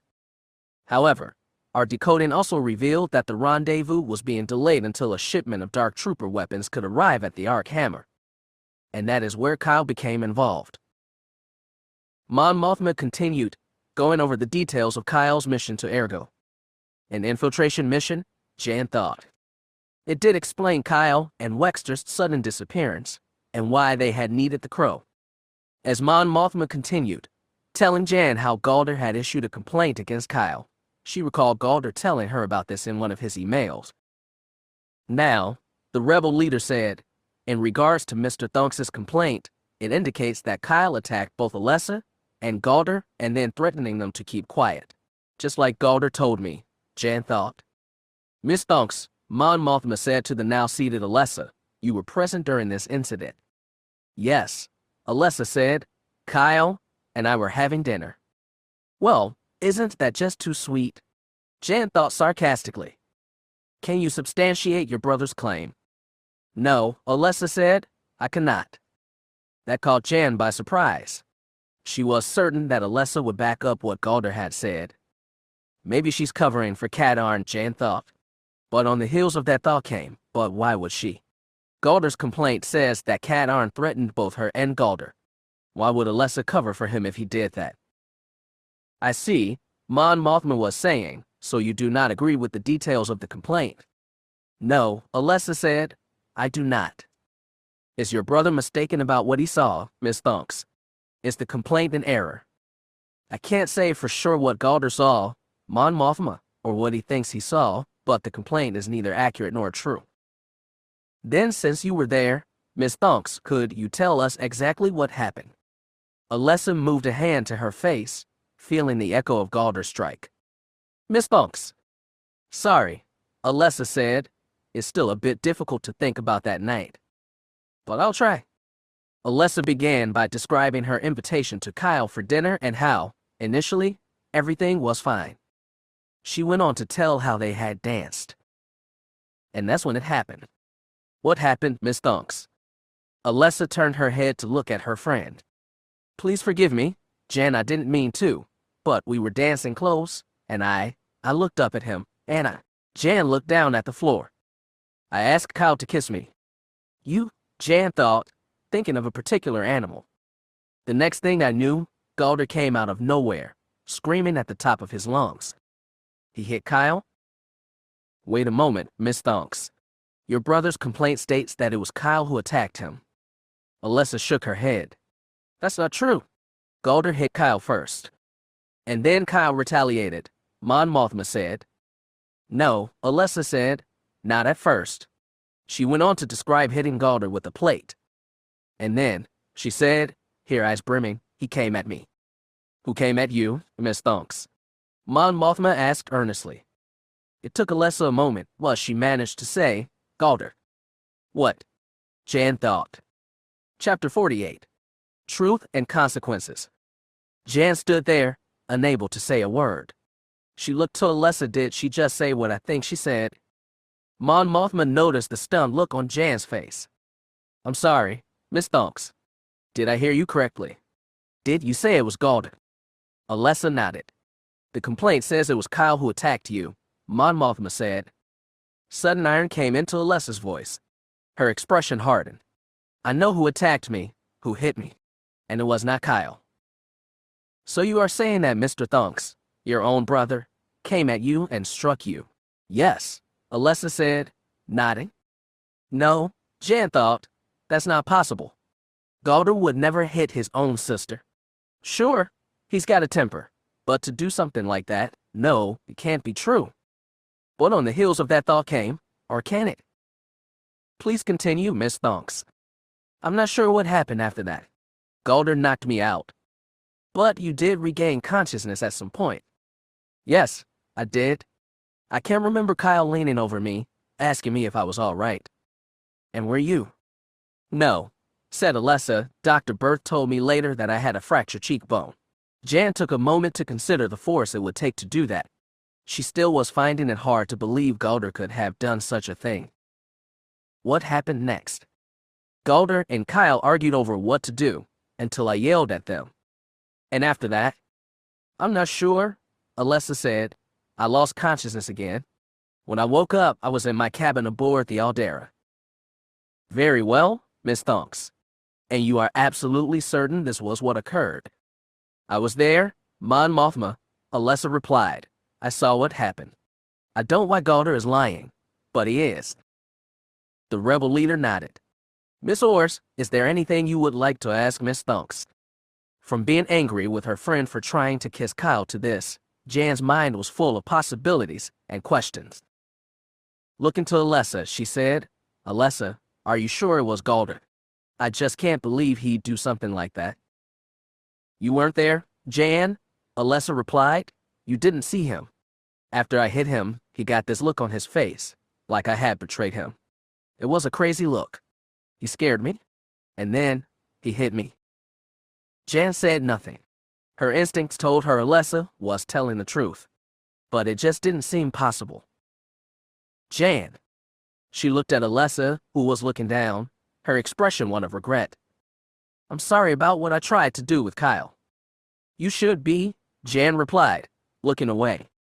Alessa wanted to say more, but Mon Mothma spoke first. Thank you, Miss Thonks.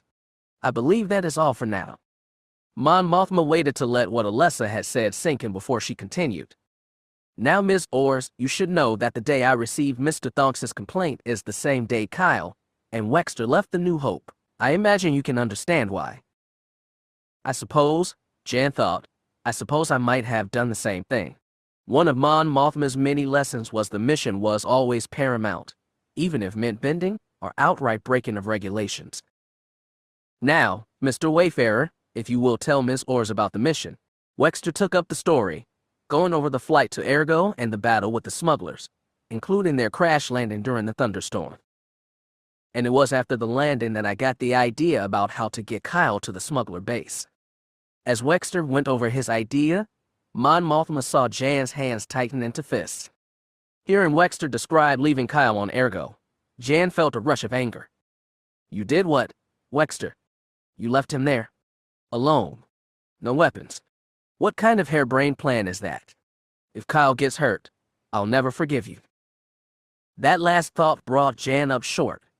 How was it that she was suddenly so concerned about Kyle? I arrived back at the New Hope today, Wexter concluded. He looked to Mon Mothma. Any questions, Miss Ors? Still mulling over what Alessa, and now angry with Wexter for what he had done, Jan shook her head. She was trying to wrap her brain around all of this. There is another piece of information I want to relate to you. What else? Jan thought. I don't know if I can take much more. I thought Galder had told me everything that had happened. But did he? Seeing the play of uncertainty on the young woman's face, Mon Mothma was about to continue when Wexter suddenly jumped in. Jan, he stammered. Look, I know you're mad at me for leaving Kyle on Ergo. But I beg you, please listen to what Mon Mothma has to say. It's important and it's the truth, I swear. Jan said nothing. Producing a data pad, Mon Mothma placed on the table in front of her. On this data pad, she said, is a statement I took from Kyle shortly before he left. She pushed it across the table to Jan.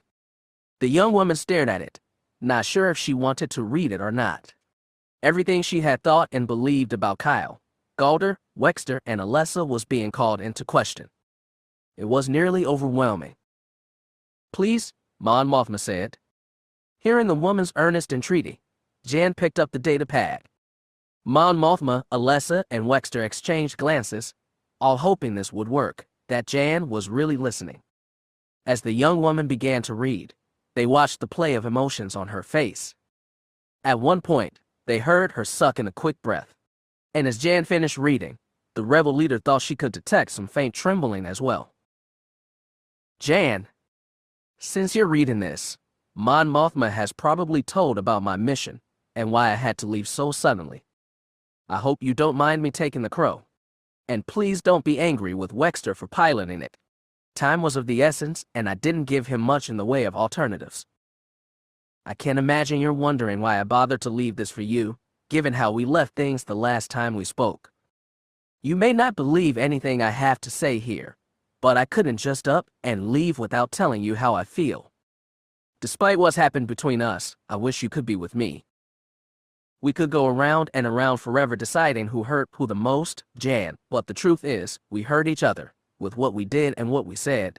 I imagine you've been told what Galder has said about me, and what I supposedly did to Alessa. Maybe you believe it, maybe you don't. But before you decide, ask yourself this question. Would the Kyle Katarn you know do what Galder has accused me of? I know answering this question puts you in a bad position. Me on one side, Galder on the other. You're probably asking yourself, who do I believe? Who do I trust? You know me, Jan, you know what kind of man I am. That should be enough to give you the answer. And finally, Jan, I'm going to tell you exactly how I feel about you. The truth is, you are one of the touchiest, stubborn, quick to judge, and aggressive persons I have ever known. You scare me at times. But past all that, I have learned you are also intensely loyal, you care about people, and woe to anyone who messes with your friends. And when I look at you, hair flying everywhere, clothes stained with who knows what from working on the crow, what do I see? I see you, Jan Ors, a beautiful woman. And just so you know, I did go out with Alessa. And yes, she is attractive. But when I think about who I want beside me on missions, yours is the only face I see. You might ask why. After all that's happened, why is he saying this? Because Jan, you are my friend, my partner, and someone who I care about a lot. Whatever else happens, whatever you decide, I wanted you to know that. The message was signed, Kyle. She could feel his earnestness, his honesty, and his heart. Even after what she had done to him, he had taken the time to write this to her. Could it all be true? Could I be the one who's wrong? Could I have been wrong all this time? She looked at her commander and two friends. A wave of emotion hit her and she had to fight for control, even as her eyes brimmed with tears. Is it true? She asked. All of it. I saw Alessa the day after. Jan, Wexter said. It's true. And I saw Kyle as well. Jan, Mon Mothma said. I believe him. Jan, Alessa said. Galder lied to you. He lied to me. He lied to all of us. We're telling you the truth. Please believe us. Jan felt as if her whole world was coming apart. Kyle's statement rang true to her as well. Her knees began to buckle, and she had to grab at the chair with her free hand to steady herself. Please sit, Mon Mothma said. Jan did so, clutching the data pad. It feels like they're telling me the truth. But how can it be? It's not what Galder told me. He couldn't have lied to me, could he? Not again.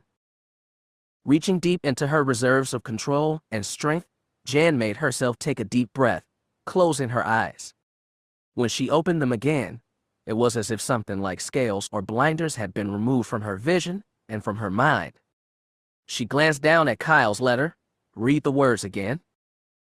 Reaching out, she traced a finger over his signature. Kyle, she whispered, I'm sorry. You're right, I do know the answer. As she said the words, Jan felt fresh strength flood into her. She was still angry, but as she looked at her friends, she knew her anger had been misdirecting. There was only one target worthy of her anger. Mon Mothma and Wexter had been intently watching Jan as she read Kyle's letter. The young woman's face had undergone several changes, from disbelief to confusion, to wonderment, to fear, and now to a mixture of anger and determination. Jan, Wexter called. At first she didn't respond, then her head tilted up, her face coming into view. Jan's eyes were shining, a smile on her face. Are you all right? Mon Mothma asked. Yes, Jan responded, Yes, I am. She took another deep breath. In fact, I feel better than I have in a while. Jan, Alessa said, her own eyes shining, I'm sorry about this. No, Alessa, Jan said, iron in her voice, I'm the one who's sorry. I owe all of you an apology. But, relieved that they had gotten through to her, Wexter, Alessa, and Mon Mothma looked concerned again. But, Wexter asked, fearing the answer. There's something I need to do first. Mon Mothma? Yes, Jan, said the rebel leader. I wonder if you might excuse me. The smile was gone from Jan's face. In its place was a look of fierceness, and the rebel leader had a good idea who it was intended for. Do I want to know? Probably not, Jan said honestly. I understand. Mon Mothma replied, knowing that it was going to happen whether she allowed it or not. Can you keep it confined to the hangar bay? Definitely, Jan replied confidently. I may very well live to regret this, Mon Mothma thought. But one way or another, Galderthonks was due a reckoning. Very well, Jan dismissed. Thank you, Mon Mothma. Thank you all. Her face set, Jan rose from her chair, turned and left the briefing room, the data pad clutched tightly in one hand. Where is she going? Wexter asked. I'd imagine she's going to see Galder, Mon Mothma replied. You mean she? Alessa said, trailing off. Is that a good idea? For Jan, yes. For Galder, no. What a fool I've been. You lied to me, Galder. You looked me in the eyes and lied to me again. Footsteps seeming to echo. Jan stalked down the hallway, eyes locked on the floor, so no one would see her face. Part of her wanted to collapse, to go back to her quarters and weep. But there would be time for that later. Why did I listen to him? Why didn't I see through his lies? Because I thought he had really changed. Ha! What a joke. Why did it take till now for me to see the truth? Because I wouldn't listen. I wouldn't listen to the one person who cared, and kept trying. Oh, Kyle, please come back. There's so much I need to say to you. So much I need to apologize for. But what if he doesn't come back? What if he does and won't see me? What I did to him? Jan pushed the thought aside. No, I can't think like that. Kyle will listen to me. But what if he doesn't? Then I'll try again and again and again until he does listen. But first, she would deal with Galder. She was almost to the hangar bay when the idea came. And despite the pain she felt, the shame over what she had done, Jan felt a smile come into her face. Oh yes, she thought, is perfect. The perfect setup. All I need is a comm panel.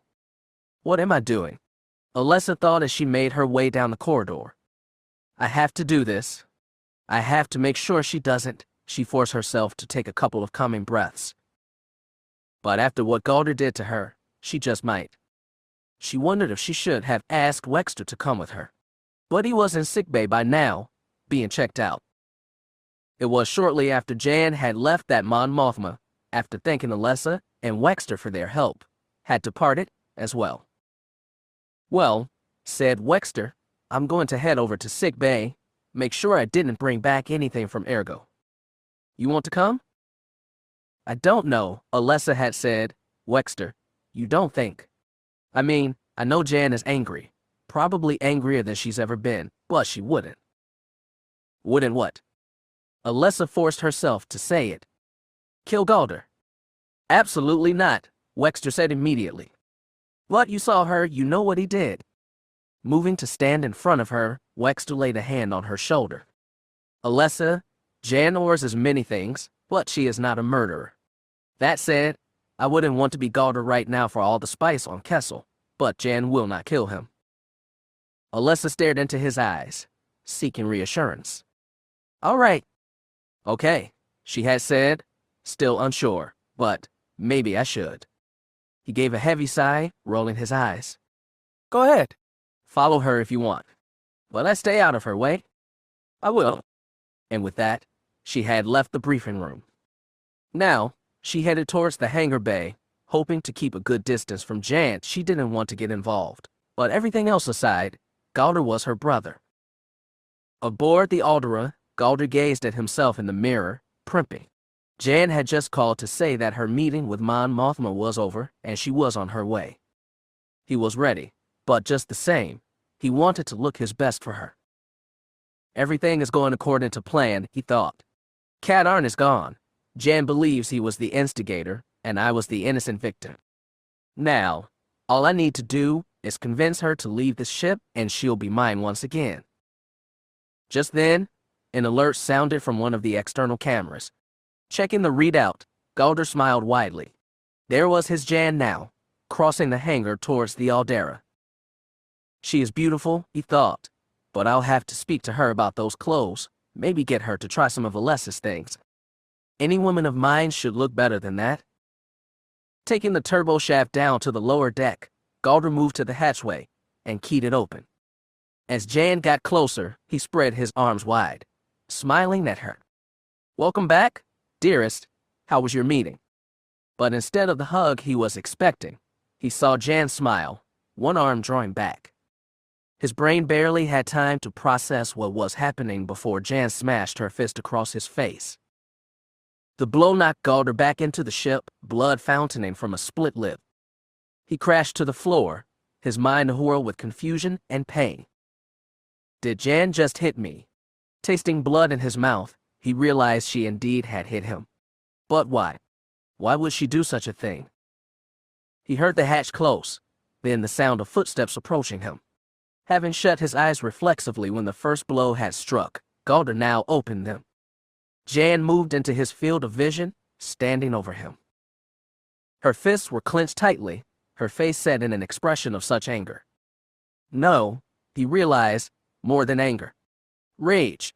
That was what he was seeing in her face. Rage. Part of Galder's mind tried to say that she knew, but he couldn't yet admit that that was true.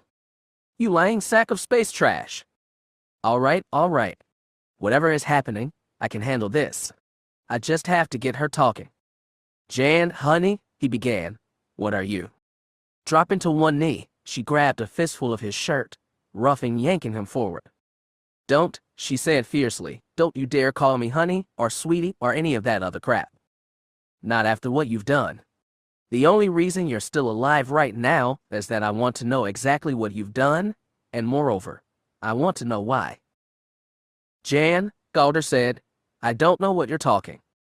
Letting go of his shirt, Jan waited just long enough for Galder's head to strike the floor before she drove an elbow into his stomach. The impact caused Galder to sit up, clutching at his stomach as he cried out. This time, Jan grabbed a double handful of shirt. There's more of that every time you try to lie me again, Galder. Now talk. Fighting to concentrate despite the pain, Galder stalled. I don't understand, Jan, what did? Releasing him again, Jan fired another punch, this one going lower than his stomach. Galder grabbed at the affected area as he cried out. She knows. I don't know how, but she knows. Hauling him upward again, Jan drew her hand back, and with the flat of her palm, struck Galder across the face. Had she not been holding him, the impact would have driven him back to the floor. No more Galder. No more lies. No more deceptions. I won't listen to any more of it. You've screwed with my life for the last time. Just then, Alessa came running into the room, having entered the ship and hearing the commotion. Galder, she called, are you? She stopped short, seeing her brother lying on the floor, blood coming his nose, his lip, a livid welt on his cheek, and the way he was holding himself. Jan, please, don't. Jan responded by grabbing Galder's left arm and using it to haul him onto his knees even as she rose to her feet. Oh, thank you, Jan, he said, thinking and hoping that she'd listen now. But that was all he got as Jan, still holding his arm, put her free hand palm down on Galder's chest and used the momentum to sling him away from her. He didn't go far, but enough that he hit back first against one of the tables, the lip of it hitting him in the head. He cried out again, falling over onto his left side. That done, Jan whirled on the raven-haired woman. Back off, Alessa. This sorry excuse for a man lied to me again.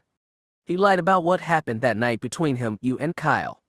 He deceived me about Kyle. All this time, he's been lying, and I'm going to find out why. Alessa, Galder called, reaching out a hand to her. Help me. Help me before this mad woman kills me. Jan turned to look over her shoulder at him. She was smiling again, a predator smile. Oh, I'm not going to kill you, Galder, Jan said, but when I'm through, you're going to wish I had. Wait a minute. Alessa called. What? Jan said, turning her fierce gaze on the other woman. Alessa looked to her brother. Why, Galder, tell me why you did this. Why did you attack Kyle that night? What did he ever do to you? He had his hands on you, Alessa, Galder said. An admitted traitor and murderer had his hands on you. I wasn't about to stand for it. That's not what you told Mon Mothma, Jan growled. Galder stared back at her stunned. She does know. Mon Mothma must have gotten to her, and probably Wexter too. Why, Galder? Alessa said, her eyes brimming with tears. It was for you, Alessa, he said, pleading with her. I did what I did to protect you. Nothing more, nothing less. She stared at her for a moment. No, you didn't, she said. This has all been about you. I see that now. She started to turn away. Where are you going? Galder called. Help me. Not this time, brother, Alessa said, walking away. Not this time. Enraged by his sister's betrayal, Galder uttered a cry mixed with pain and frustration. Despite the pain he felt, pushed himself up to his feet. No, he thought, I've got to go after her. I've got to explain. He had barely taken 3 steps when Jan moved into his field of vision again. Going somewhere, she said. I guess you forgot about me. She fired a punch at his face. But to her surprise, Galder grabbed her hand, yanking her forward. The move caught Jan by surprise, and she found herself falling towards the deck. Quickly, she tucked her legs in, turning the fall into a forward roll. A moment later, she was back on her feet, turning to face Galder again. He had turned round also, his expression angry. Back off, Jan, he warned. You were lucky to get the drop on me a moment ago. And it's only because I care about you that I haven't retaliated. Really? Jan retorted. I thought it was because I was kicking your ass. Galder felt his anger deepening. As much as he cared for Jan, he wasn't about to let any woman talk to him this way. Get out of here, Jan. Get out of her now, and I'll forget this happened. He managed a smug smile despite the pain. She'll back down now, I'm certain of it. But to his surprise, Jan planted her feet and raised her hands. She was smiling that smile again. Don't do this, Jan. I don't want to fight you. Leave while you can. If you stay, I won't be held responsible for what happens. Her reply was to extend her hand in a come-on gesture. You stupid fool. He yelled, planting his feet and charging at her. Normally, such a charge worked well for him. But at the last second, Jan stepped to the side. As Galder rushed past, Jan drove an elbow into his back. The blow sent Galder him tumbling to the ground. Rolling onto his side and getting up again, Galder took a moment to rethink his strategy. He had underestimated Jan. She clearly meant to hurt him until he talked. Like that's going to happen. He had only one option. He would have to fight her. And this would be a fight for his life because if he lost, it'd all be over. He'd lose everything. And I won't let that happen. He rushed Jan again. What as she moved to step aside again, he stopped, turned, and fired a punch. Taken by surprise, Jan felt her cheek flame as Galder's fist crashed into it. Before she could recover, a second punch caught her under the chin, nearly lifting her off her feet. Falling back, Jan landed on the deck, rolling onto her side. Good, Galder thought, hearing her cry of pain. He advanced on her prone form. As he's down, I can finish this. Reaching down, he turned Jan onto her back. Raising a fist, he took one last look at that beautiful face. It won't be beautiful anymore, he thought. He felt sudden shock as, in the space of a heartbeat, Jan's closed eyes flew open. At the same time, her fist shot upwards so quickly as to be little more than a blur. Galder screamed as fire blossomed in his lower extremities. Defenseless, he was unable to avoid the second kick, which caught him in the stomach, exactly where Jan had already punched him. He fell back, rolling onto his side, cradling his injured body. Rising to her feet in one single, smooth motion, Jan planted her right foot and kicked out with her left. The blow hit Galder square in the middle of his back. He cried out again, one hand moving to the injured spot. Repositioning herself, Jan struck out at the back of Galder's knees, the flat of her boot hitting directly on the ligaments. He wouldn't be able to stand up even if he wanted to. Whimpering with pain, Galder turned his face to look up at Jan. "Jan," he said, "please stop. I'm sorry. And I do love you." At those words, Jan clenched her fists so tightly it hurt. She felt renewed rage blossoming in her chest. Dropping to one knee, she grabbed a hold of his shirt once again. The fabric, stained with Galder's blood, was already torn and threatened to rip more. Drawing her fist back, she punched him again and again and again and again, punctuating each blow with a word. "You lying, egotistical, self-centered, deceitful bastard." Seeing that Galder was about to lose consciousness, Jan refrained from striking again. Grabbing his shoulder with her free hand, she pulled him up until they were face to face.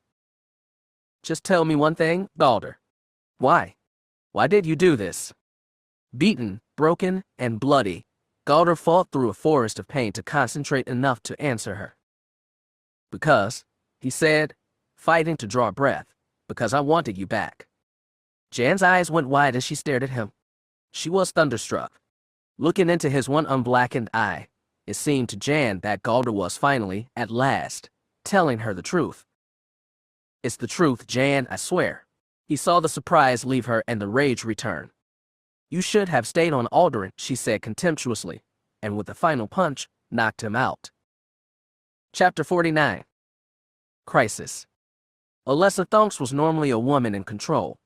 From her childhood through her growing-up years and into adulthood, she had always prided herself on her ability to observe, assess, and react to any situation. In school, she had used her ability to break down every subject into manageable chunks until she understood each piece perfectly. Then, she'd put those pieces back together, and the picture they formed would become perfectly to her. She knew what to do on every exam, every paper, every project. In high school, the ability drove her in chairing student committees and leading study groups. In her adult life, people had found her so capable that she was encouraged to run for public office. No matter what the problem, whatever the situation, Alessa Thonks had always known what to do. Except now. At this moment, as she paced the hangar bay, the young woman tried desperately to calm herself, to slow her racing mind. She tried to do as she had done in the past, to break the situation down in manageable chunks. But it wasn't working. Every time she tried, the picture in her mind kept breaking up into an unrecognizable mess. It wasn't that she didn't understand what the situation was or why it was occurring. No, the element that refused to mold itself to her logical mind was her brother. "Why, Galder, why did you do this? Wasn't it enough to see our planet destroyed before our eyes? Why did you have to come here and try to ruin things for Jan and Kyle?" She mused over this for a moment, trying to understand her brother's motives. "Maybe it's my fault. Maybe if we hadn't come here, none of this would have happened." It took only a minute for her to dismiss that thought as ludicrous. "No, neither Wexter nor I are to blame for this. The responsibility for what happened is squarely on Galder's shoulders. He created this situation and then proceeded to escalate it. And now he's paying the price for his actions." She looked again in the direction of the Alderaan. It looked the same as it had the time before, and the time before that. The ship sat serenely in the hangar, its exterior offering no hint of the turmoil inside. "Please don't kill him, Jan," she thought. "I know what he's done is terrible. But please don't." The sound of a hatchway opening cut her off in mid-thought. Before her, the Alderaan's hatchway opened. A figure stepped down onto the deck, nearly stumbling. A hand reached to the door lip, grabbing it for support. Alessa began to walk quickly towards the ship, trying to discern who it was that had come out. She feared it might be Galder. If it was, who knew what he had done to Jan? But as she drew closer, Alessa saw the unkempt brown hair. She quickened her pace. "Jan," she called. Having left Galder lying unconscious on the floor of the Aldera's ballroom, Jan had stood over her fallen foe for a moment. Adrenaline whipped all through her body, leaving a sense of hyper-alertness in her. She almost regretted having knocked Galder out so soon. She knew she could have done more to him, caused him even more pain.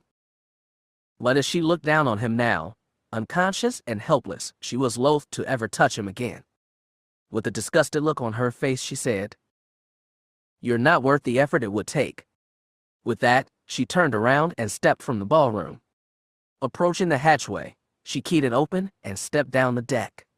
However, as she did so, Jan felt a sudden weakness in her knees. She quickly grabbed at the lip of the hatch for support. Whoa, that was close. Looking down at her legs, she wondered what had happened, why her knees had given way like that. "Well," she mused, "considering what I've just been through, I imagine my body is just a little bit tired." She chuckled at the thought. "Jan." She looked up. Alessa was coming. The apprehensive feeling was fading fast. Alessa could see for sure that the figure before was Jan. "Jan," she called, her voice full of concern. "Are you all right?" "I think so," came back a tired reply. Alessa was only a few steps away when Jan's face came into full view. Jan heard the half gasp, half cry, almost a squeaking sound. She looked at Alessa. The other woman was staring at her with an expression of horror, her eyes wide. "Alessa, what is it? What's wrong?" Alessa heard the question and knew she should respond, but it was as if her brain had shifted into neutral. She couldn't answer, couldn't speak at all. She could only stare. Blood still trickled from a gash in Jan's lip, a thin river of red moving down the side of her mouth. One cheek was aflame. Galder must have hit her there, Alessa thought. She saw another mark on Jan's chin, the evidence of another blow.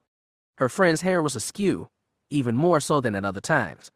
Her clothes were torn, exposing patches of skin. But it was Jan's eyes that frightened Alessa. Normally placid pools of blue, the eyes that looked at her now were filled with an angry light. For a moment, it seemed that Jan's blue eyes had become red. Jan stared back, not sure why Alessa was staring at her so strangely. Suddenly, another wave of tiredness hit her. The adrenaline rush that had carried this far was beginning to ebb. "I'm going to my quarters," she said to Alessa, turning to go. As Jan moved past her, Alessa finally found her voice. "Are you all right?" Jan stopped walking, her back to Alessa.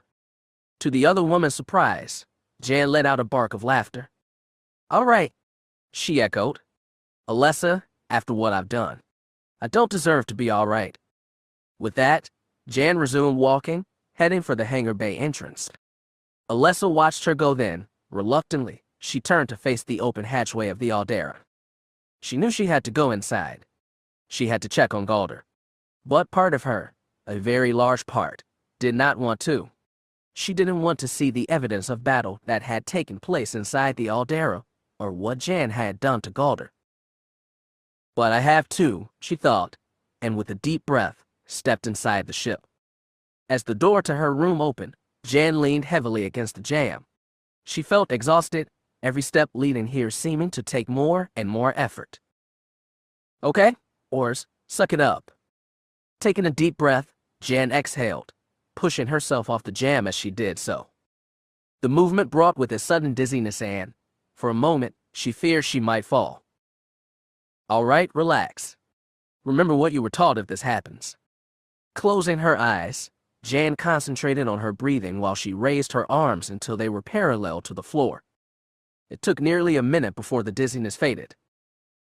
"Who you?" Jan thought, opening her eyes again. That was close. Negotiating the space between her bed and dresser, she stepped towards the fresher, flipping on the light above the sink. Although there was no door separating it from the rest of the room, a wall partition offered her some degree of privacy. As the light came on, Jan felt her breath catch in her throat. Standing before her was the image of a warrior fresh from the battlefield.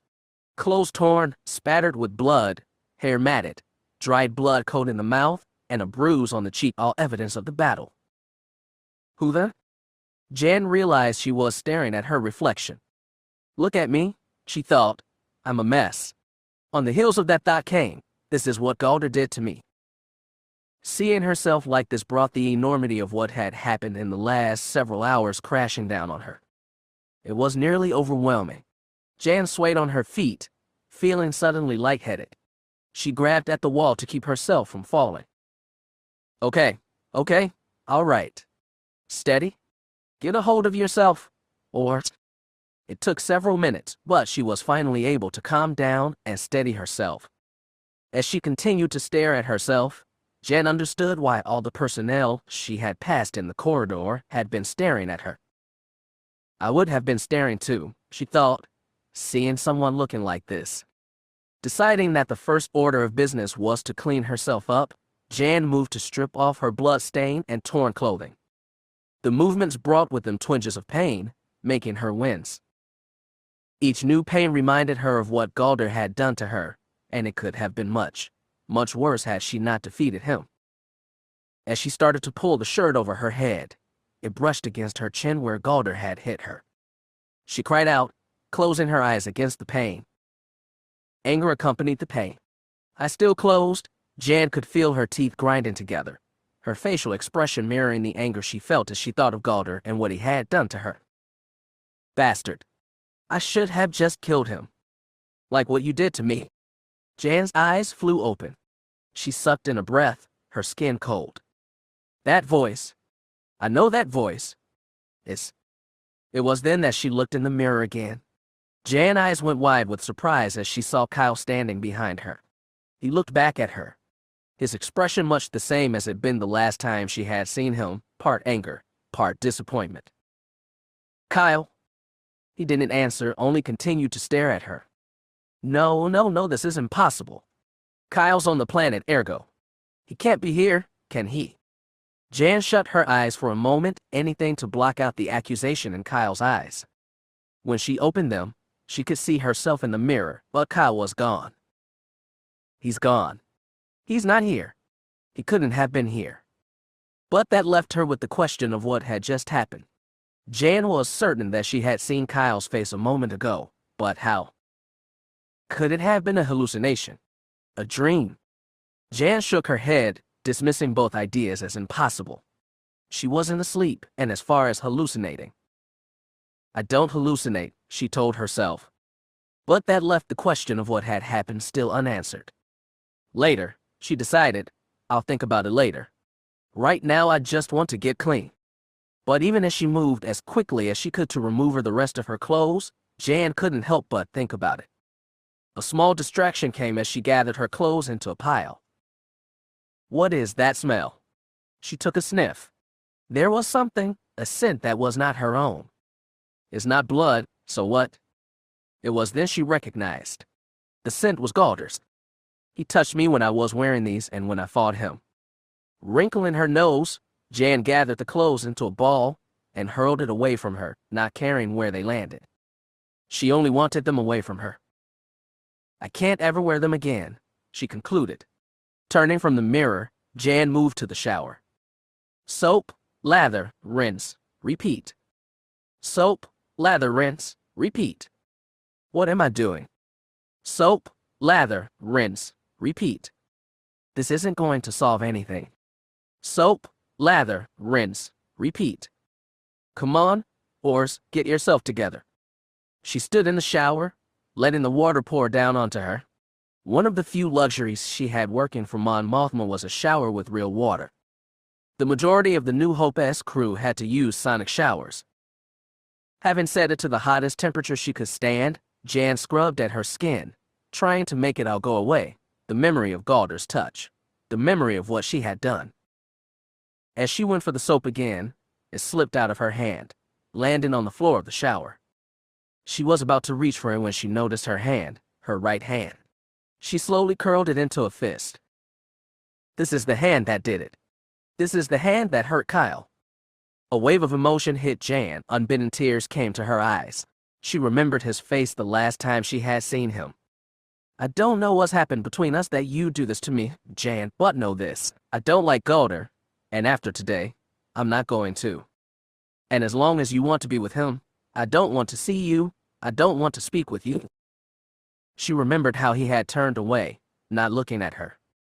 But even as she recalled this, the memory of the letter Kyle had left for her came into mind. When I look at you, a beautiful woman, you are my friend, my partner, and someone who I care about a lot. Jan felt her knees grow weak. Moving carefully, she crouched down until she was seated on the floor of the shower, the hot water pouring onto her. Drawing her knees up, she laid her head on them. It helped mask the tears. She hated crying, hated feeling weak. She wanted to get up, to stop this, but she couldn't. I'm sorry, Kyle, she thought. I'm sorry. I wish I could tell you. You were right all along. I'm so sorry for what I did. I wish you were here right now. You've got to come back so I can tell you. Time passed as she continued to sit there, letting all the pain and regret pour out of her. How long she sat there, letting the hot water pour down onto her, she later couldn't tell. But in time, the last of her tears dried, her hitching breathing winding down. Raising her head off of her knees took an almost supreme effort. She squinted up at the shower head while the water splattered onto and around her. I'm not going to get anything done sitting here, she concluded, deciding that it was time to get up. As she pushed herself up, the movement brought with it the sensation of limbs that had fallen asleep. It made getting up difficult, but not impossible. Both her kneecaps popped like gunshots as she stood up onto her feet. Her arms and legs began to tingle as fresh blood flowed into them. Turning the shower off, she stepped out carefully and grabbed a towel hanging on a nearby wall rack.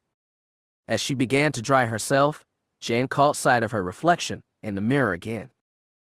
Her eyes were red-rimmed from crying, her skin reddened from the hot water. And she was tired, very, very tired. Looking at herself, Jan found herself questioning why it was that Kyle felt the way he seemed too. She wondered what it was Kyle saw in her. It's not like I'm anything special to look at, she thought, studying her body. And he's good-looking enough to get someone who care about him. So why is it that he seems to like me? As she thought this, Jan didn't ask the other question, the question of why it was that she felt something for Kyle. Turning away from the mirror, she half walked, half stumbled to her bed, nearly falling onto it. As she pulled the covers up over herself, she started to reach for the light switch when her eyes happened upon the object on her bedside table. It was a picture, a duplicate of the one Kyle had of the two of them after their flight celebrating the destruction of the Death Star. She looked at the image of the two of them. We were so happy that day. If only. She reached for the picture, pulling it close to her face. She traced the line of Kyle's face with a finger, feeling her cheeks grow hot. Seeing him like this, seeing the two of them together, Jan wasn't sure exactly what it was she was feeling. I'm going to find you, Kyle Katarn, she whispered to the picture, and somehow, I will fix this, I promise you. I just hope that you can forgive me. She fell asleep a short time later, holding the picture tightly in one hand. Planet Ergo. Smuggler base? Are you sure about this? The man asked. All my readings are in agreement, Master, came back the reply of the medical droid, but I confess I do not understand why. You're certain there is nothing wrong with him, nothing at all. Nothing that my scanners can detect, Master. All physical injuries have been healed and there is no sign of further dehydration. Very well, the man said. Continue to monitor his condition. Let me know right away if there is any change. Yes, Master. Closing the channel, Friendin Moxkin leaned back in his chair, rubbing his chin as he puzzled over what was going on. This doesn't make any sense. Katarn has been in the medical bay for nearly 3 days, but according to the droid, he's perfectly healthy and should be awake. So why isn't he? Friendin considered what had been done to Katarn. It was true that time in the hot box would have been debilitating for any man. But he didn't seem that bad off, and he was strong enough to take down Diarst. For a moment, the smuggler leader entertained whether Diarst might have done something to Katarn. This personal vendetta he has against Katarn, I wouldn't put it past him to try something. But if he had, surely the medical droid would have picked up on it. Still, I will have to keep a closer eye on Diars to ensure that Kadarn lives long enough to be questioned. I want to know why the Alliance sent an agent here, what his plan is, and what he hopes to accomplish. But until Kadarn wakes up, his frustration peaking, Frendon smacked the top of his deck with a fist. The concussive sound echoed in the room. Outside the office, the Rhodian ate cringed in his chair. He didn't know what was wrong, or what was the cause was for the noise, nor did he want to know. It frightened him to think what might be coming next. But where Frendon Moxkin was frustrated, Elend and Diars sensed an opportunity. An unconscious Kyle Kadarn, unable to defend himself, would provide a much easier target than ever before. Pushing back from the small table he sat at, Diars glanced with satisfaction at the squarish object set on its surface. To a casual observer, the silvery gray box appeared to be little more than a music player. Most of the facing and side panels were fake, window dressing to fool all but the curious. For underneath the smooth plastic surface was a combination receiver, recorder, and signal amplifier. In his time serving with Moxkin's predecessor, Diars had placed small transmitters in key areas all over the base. The devices recorded any conversation above the level of a whisper and transmitted the contents to the base unit, where the information was stored until played back. At one time, it had allowed Lux Henator to know what was going on among his men and on his base at all times. When Frendon's surprise coup had resulted in Henator's death, Diars had secretly taken the device and hidden it inside his quarters. And now, all that time reviewing the hours and hours of hundreds of conversations had paid off. He had a chance, an opportunity, to settle the score with Kadarn once and for all. His plan was a simple one. Getting to the medical bay was easy enough. Once inside, all he'd need to do was find Kadarn and blast him. End of story. However, there were also irrevocable consequences to his plan. Killing Kadarn would rob Frendon of his chance to interrogate the man and learn why Kyle had come to Ergo, along with whatever other secrets he could learn. And I don't think Frendon will be very pleased with me once he finds out. Even as he thought this, Diars realized that Frendon would be much more than displeased. He would probably kill Diars right where he stood. But such a fate was not troubling to him in the least. On the contrary, with Kadarn dead, there was little else Diars had to live for. And it's not like I'm just going to wait here for Frendon to show up. If I can get to the hangar and steal one of the fighters, just maybe I can escape Ergo before Frendon can scramble any ships to come after me.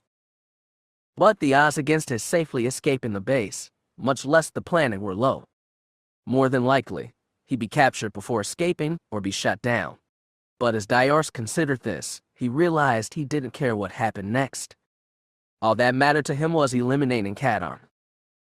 His decision made, Diars stood up from the chair he was seated in. Pulling his blaster from the holster on his right hip, he checked to make sure it had a full charge. It did. Satisfied that his weapon was ready, and so was he, Diars opened the door of his quarters and stepped out into the corridor. He felt strangely calm, not nervous as he had expected to feel. I'm coming for you, Kadarn, he thought, and this time, no one will stop me. Jan stood in the cavernous room, trying not to fidget, but wringing her hands anyway. Look at me, she thought. I'm acting like some silly teenage girl going on her first date. Just then, the overhead loudspeaker boomed. Attention. Shuttle Epilson is on final approach to Pat A. All personnel. Stand clear. Finally, Jan thought, they're taking long enough. Even as she thought, Jan knew she wasn't being fair. That Mon Mothma had agreed to the rescue mission in the first place was a miracle. That the mission had gone off without a hitch was practically beyond belief. Shouldn't we be able to see them? Asked a voice. Jan turned to the person standing nearby. Any second now, Alessa? Like Jan, Alessa Thunks was fidgeting nervously. Both women were overjoyed that Kyle had been rescued safely. Now if the shuttle would just get here, Jan thought. It was then that she saw movement in the star field outside the cruiser. She concentrated on the spot, eyes straining to see what it was. Jan! I see it. Outside the New Hope, two shapes came into view, Y-wing fighters. A few seconds later, a blockier vessel came into view. Is that it? Alessa asked. Jan said. Trailing behind the shuttle came two more Y-wings. Together, the 5 ships approached the rebel cruiser. Passing through the force field protecting the hangar from the vacuum outside, the ships moved forward until they were positioned over their designated landing spot. Repulsors whined as the shuttle and escorting Y-wing settled to the deck, the impact of their landing skids joining the cacophony of sound. As its engines shut down, the shuttle's boarding ramp extended. Both women sucked in simultaneous breaths as the vessel's hatch opened. And there he was. Kyle Katarn stood in the hatchway, glancing about him. He looks thinner, Jan thought, and that beard, she couldn't help but smile at it. While making him look older, the beard also gave him a rakish look. Welcome home, Kyle, she called to him. His eyes, which had been casting about, settled on her. Jan. She couldn't resist teasing him. Well, who else did you think would be here, Katarn? It's not like I don't have other things I could be doing. To her surprise, he didn't smile at her joke. Suddenly, Kyle's face broke into a broad grin. He exploded into motion, running down the ramp. Jan opened her arms to him and closed her eyes. Her mind ran wild with images of what it would feel like, the touch of his hands on her, the feel of his body. Kyle. Alessa. Jan heard Alessa give a small scream. It took only a moment for her to realize that the sound was not one of fear, but of surprised joy. Opening her eyes, Jan's jaw dropped open as she saw Kyle and Alessa embracing. He whirled her around, eliciting another scream of delight from Alessa. I am so glad to see you, Kyle said, holding Alessa to him tightly. Pulling back just enough to look up at him, Alessa's eyes were shiny with tears of joy. I was so afraid, Kyle. Afraid you weren't coming back? He responded by leaning in close to her. They kissed. All the while, Jan stood there in mute shock. No, she thought, this isn't happening. It can't be. What are you doing, Katarn? As they kissed, Jan decided she had had enough. She cleared her throat once, twice. When that didn't elicit the desired response, she stepped over to the couple and tapped Kyle on the shoulder. He opened one eye to look at her. Placing her hands on her hips, Jan stared at him meaningfully. Gently breaking the kiss, Kyle raised his head to look at her. Care to explain this, Katarn? What's there to explain, Jan? He answered simply. He looked down at Alessa, then back at her. I think it should be pretty evident, even to you. Shifting her attention to Alessa, Jan glared at her friend. And what do you have to say? Alessa looked away, seeming unwilling to answer. Alessa, Jan said demandingly. Lifting her head, the raven-haired woman looked at her. Jan, look, I know I said I regretted trying to seduce Kyle before. But I'm in. You're what, Alessa? She's saying that she's in love with me? Jan, Kyle interjected. And I love her too. His words hit Jan like a physical blow. Her heart thumped painfully in her chest. But, Kyle, you. What did you expect, Jan? He said, especially after what you did to me. But the note, Jan stammered. What you said? Oh, that, Kyle said dismissively. Well, I do think you're pretty, Jan, and I wouldn't mind going on missions with you again, but I don't love you. Truth be told, there are times I don't even like you. No, Jan said, losing the battle against the tears welling up in her eyes. No, Kyle, you can't mean this. You can't. I do mean it, Jan, he said. I love Alessa. And now, if you'll excuse us. With that, Kyle turned away from her. With Alessa by his side, holding tightly to him, they headed for the exit. Jan's vision blurred, tears streaming down her face. She reached out a hand. Kyle. She cried, no. No. Kyle. Jan's eyes flew open, the echo of her cry still audible. Her left arm was held straight out from her body, reaching out. Where her eyes had seen the cavernous space of the New Hope-esque hangar, now she saw the off-white color of the ceiling of her room. What? What happened? Where am I? She sat up fast, head swiveling as she surveyed the area about her. She realized she was breathing hard and her face was wet. Even as her brain registered the familiar confines of her quarters and told her she was in her room, Jan still felt unsure. Reaching up to her hair, she found a loose strand. Grasping it firmly, she tugged. Ow. The momentary pain confirmed that she was indeed awake. She hung her head down, the shock of what she had experienced beginning to dissipate. It took some time, but her breathing finally began to slow. She held her face in her hands, wiping at her eyes. A dream. That's all it was, just a dream. Hearing herself say the words provided some relief, helping her to deal with what she had seen, Kyle and Alessa together, his words to her. It wasn't real. It was just a dream. Besides, it couldn't happen that way. But even as she thought this, there was some doubt. Jan knew she couldn't deny the reality of what she had done to Kyle nor predict with assurance that Woody would forgive her. Part of her mind wondered if the dream had been something more, a premonition of things to come. What if he really did choose Alessa? What would I do then? Jan shook her head, dismissing the thought. Ridiculous. First off, Alessa wouldn't lie to me. If she felt something for Kyle, she would say so. And besides, they have nothing in common. They're completely opposite people, from two different worlds, She stopped. Why was she searching for reasons that Kyle and Alessa couldn't be together?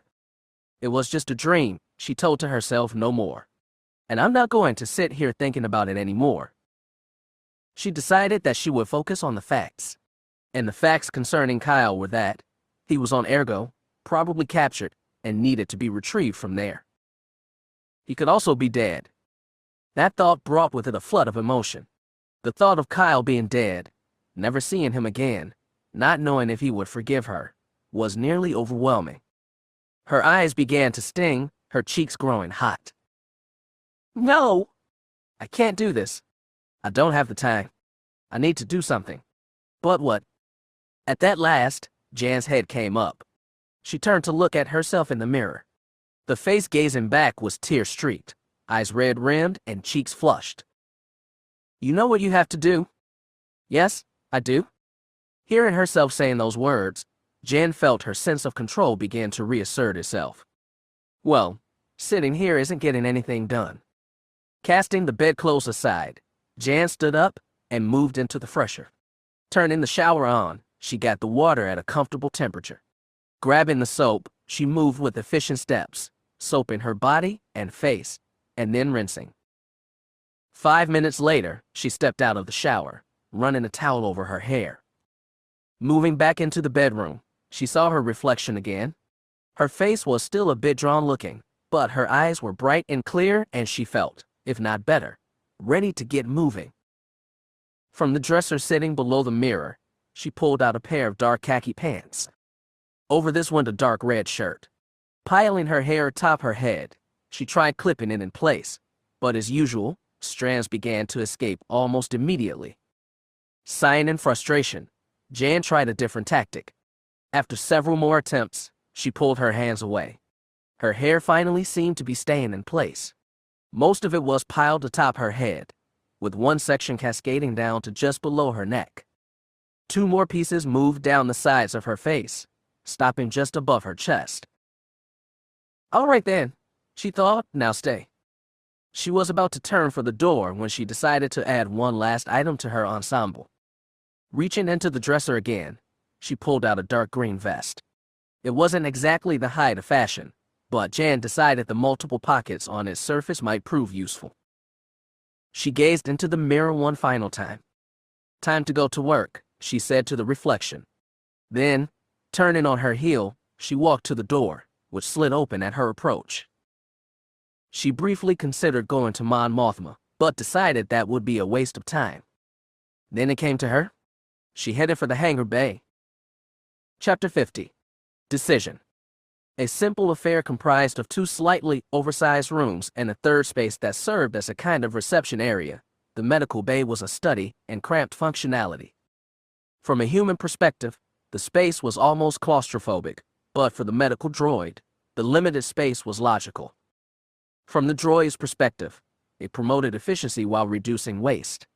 Earthen-colored walls kept the rooms cool with an off-white plasteel covering the floors to reflect the glow from the single light fixture in each room and provide adequate lighting, not as much for the droid, but for the organic patients who preferred light to dark.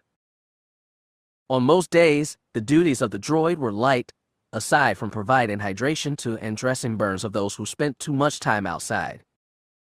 But at this moment, if a droid could have frowned, this one would have. It finished another check of the man lying on the bed. As it studied the readouts, the machine's logic center found itself at the same impasse as before. It made no logical sense whatsoever. All of the patient's vital signs were in the normal range for humans: blood pressure, respiration, heartbeat, and body temperature. Try as it might, the medical droid could find nothing to indicate a problem with the patient. And yet, the man still lay there, unconscious, showing no signs of wakefulness. It made no sense. Turning round, it headed towards the front room, which contained the master medical computer. Perhaps a further review of the patient lab tests would reveal something. Just then, the entrance door slid open, and stepped a figure. Studying his face, it took the droid less than a second to recognize him. "Greetings, Pilot Diarst," the droid said in a friendly tone. "How can I help you? Is he still here?" Coming from an organic, the droid found the tone of the response almost emotionless. A study of the man's features resulted in an estimate of 30 that the pilot might be sick. "I do not understand the question, Pilot Diarst. Whom are you referring to?" The response this time was more animated. Frustration in the voice was detected. "Katarn. Kyle Katarn. Is he still here?" As the person mentioned was the only patient in the medical bay, the droid was able to respond quickly. "Yes, Pilot Diarst. Patient Katarn is indeed still here." The man took a step forward, a smile coming to his face. "Good. I want to see him." The droid also moved forward, blocking his path. Based on the man's smile, the droid computed 55 likelihood that the man knew the patient. However, the droid had explicit instructions concerning the patient. It moved to execute them. "I am afraid that I cannot allow you to proceed, Pilot Diarst. Patient Katarn is not yet allowed to receive visitors." "What? Why not?" More frustration, the droid sensed. Perhaps even genuine concern. Still, it did not matter. "Orders, Pilot Diarst." "Orders?" "Yes, Pilot Diarst. I have received orders that no one is to be allowed in to see Patient Katarn until further notice." "What? From who?" The droid detected a change in the skin pigmentation of the man. A red flush was creeping up from his neck into his cheeks. The droid's logic center recognized the signs of increased frustration and anger in the man. It took a moment to compute whether or not it should answer the pilot's question. But as it had no standing orders to withhold information. "The orders came from Commander Moxkin, Pilot Diarst." "I see." The man's skin began to change back, the red flush dissipating. The droid computed 65 likelihood that the situation would now be resolved. "Are you sure I can't see him?" "Just for a few moments. I only want to make sure he's all right." The anger in the man's voice was gone now. His tone was more emotional now, placating. But the emotional appeal could not override the droid's orders. "I am sorry, Pilot Diarst. The orders I received were most explicit. No one is permitted access to Patient Katarn." The man's head hung down. The droid computed a 70 chance that another emotional appeal would be attempted. "Well, that's just too bad then, isn't it?" The sudden change in the man's tone confused the droid for a moment. It recomputed quickly, assessing that the man was offering acceptance of the situation. "Is there anything else I can help you with?" the droid offered. The man's head came up until his eyes were visible again. The smile was back in place. "Actually, there is something you can do." The droid waited patiently, watching as the man reached to his right hip, unsnapped the holster there, and withdrew a blaster. The droid's logic center was unable to compute why the man was taking such an action. However, the rules regarding such items were nearly as explicit as the droid's orders concerning the patient. Pilot Diarst. Weapons are not allowed in the medical bay. I'm afraid. The last thing the droid saw was a flash of red. As the droid's head exploded and the remaining pieces of his body crashed to the floor, Diarst calmly put away his blaster. You can shut up and get out of my way, he said, stepping past the wreckage. With the final impediment to his plan cleared, Diarst moved in the direction of the treatment rooms. All he had to do now was find which one Kadarn was in and finish the job. But as he approached the first room, Diarst hesitated. This is it, my last chance to reconsider. Once I do this, everything's going to change. Diarst knew without a doubt that, upon learning of his actions, Frendon would surely make him suffer if not kill him outright. But Kadarn will be dead, finally dead. I'll have won. The Rimmer should have known better than to challenge me all those years ago. And as for Frendon, what do I care about what he thinks? This is about Kadarn and me, no one else. This time, I'll settle the score once and for all. Mindset, he stepped into the first room. Kadarn. Enclosed in the nirvana of deep sleep, Kyle didn't respond at first. Awaken, Kadarn. Slowly, reluctantly, Kyle's eyes opened. For a moment, he wondered if might still be asleep. He couldn't see anything. Total darkness surrounded him. He reached up, feeling for his eyelid.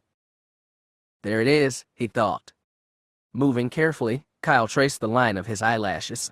No doubt about it. His eyes were open. But I can't see, he called. Calm yourself, Kadarn. Your physical body is not yet awake. A voice. Someone has spoken to him. Is someone there? The voice seemed to be coming from all around him. Indeed, Kadarn. I am here. Have you forgotten me already, Kadarn? As the words penetrated into his mind, Kyle remembered. Lying on the bed, the voice calling to him, telling him to rest. You. Indeed, it said again. Kyle was about to ask what was going on, but as his mind recalled more about the voice, the question quickly became superfluous. Something's wrong, isn't it? Very perceptive, Kadarn. Kyle couldn't help but smile in the darkness. Not really. I figure you wouldn't have woken me up unless something was wrong. The voice gave a quick chuckle, and then grew serious again. You must prepare yourself, Kadarn. Diarst is near. He means to kill you. Kyle felt a flash of fear, but quickly suppressed it. I can be scared later. If Diarst is really here, then I need to do something fast. Indeed, the voice said for a third time. What the oh right, forgot it can read my thoughts. So what are we going to do? He asked. I shall do nothing, Kadarn. I have healed you as I said I would, and I provided you the opportunity to vanquish Diarst. But you failed. So now, this battle is yours, to win or to lose. Wait a minute, yelled Kyle. You can't just leave me like this. What am I supposed to do? But the voice didn't answer. He tried calling again, but the voice did not respond. Great. I'm unconscious, lying here helpless with someone in the room bent on killing me. Could this get any better? Finding an empty bed in the first room, Diarst stepped into the second. His blaster was drawn in case the noise of the exploding droid had awakened Kadarn. But as he caught sight of the figure on the bed, Diarst saw that Kyle was still asleep. Good. That will make this even easier. Raising the blaster, he aimed it at Kyle's head. He was so close there was no way he would miss. Now, one squeeze of the trigger and a second pass, 2, 3. No, thought Diarst, lowering the weapon and returning it to the holster. This is too easy. After all that he put me through, I want Kadarn to suffer before he dies. Moving forward until he was standing next to the bed, Diarst reached down, grabbing Kyle's head with one hand. Pulling it up, he removed the pillow the unconscious man had been lying on, and then lowered Kyle's head back onto the bed. Taking it in both hands, Diarst placed the pillow over Kyle's face, making sure to cover his nose and mouth. Positioning his hands to assure a firm grip on the pillow, Diarst pressed it down, hard. As his lungs went to draw another breath, Kyle felt something odd. The odd feeling quickly turned into a wrong feeling as he tried again to draw in a breath. What's going on? Why can't I get a breath? There was a sudden burning in his throat. Kyle tried again to draw breath, but found there was no air. What's happening? I was breathing fine a moment ago. Why? The answer came quickly. Diarst. He must be doing something. He's trying to suffocate me. Struggling to try and take a breath, Kyle fell onto his knees. Got to stop him, do something before. But as much as he wanted to, Kyle found he had no strength. His vision was beginning to tunnel.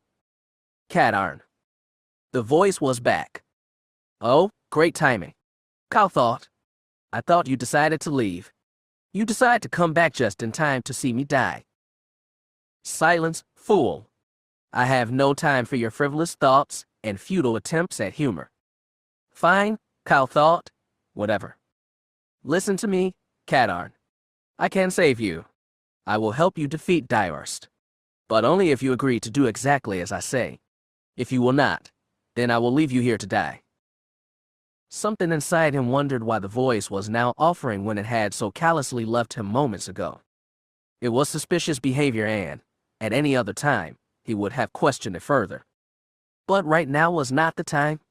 It's not like I have much of a choice, do I? Yes or no, Cadarn, the voice demanded. A spasm racked his body, the trembling intensifying. Only one choice, he thought. Yes. His vision was graying out. He was going to lose his fight with unconsciousness soon.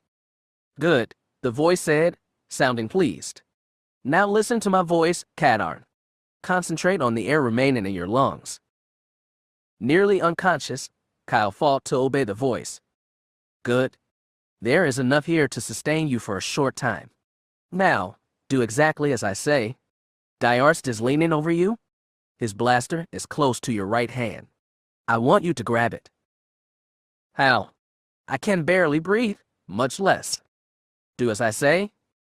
Knowing the only other choice was death, Kyle concentrated, ignoring the increasingly clamorous calls for air from his brain.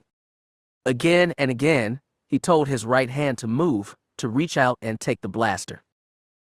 Cadarn's body had begun to shake, arms and legs flailing. Wires attached to his body tore free, some taking patches of skin with them. The wild motion sent some of the machines around the bed crashing to the ground.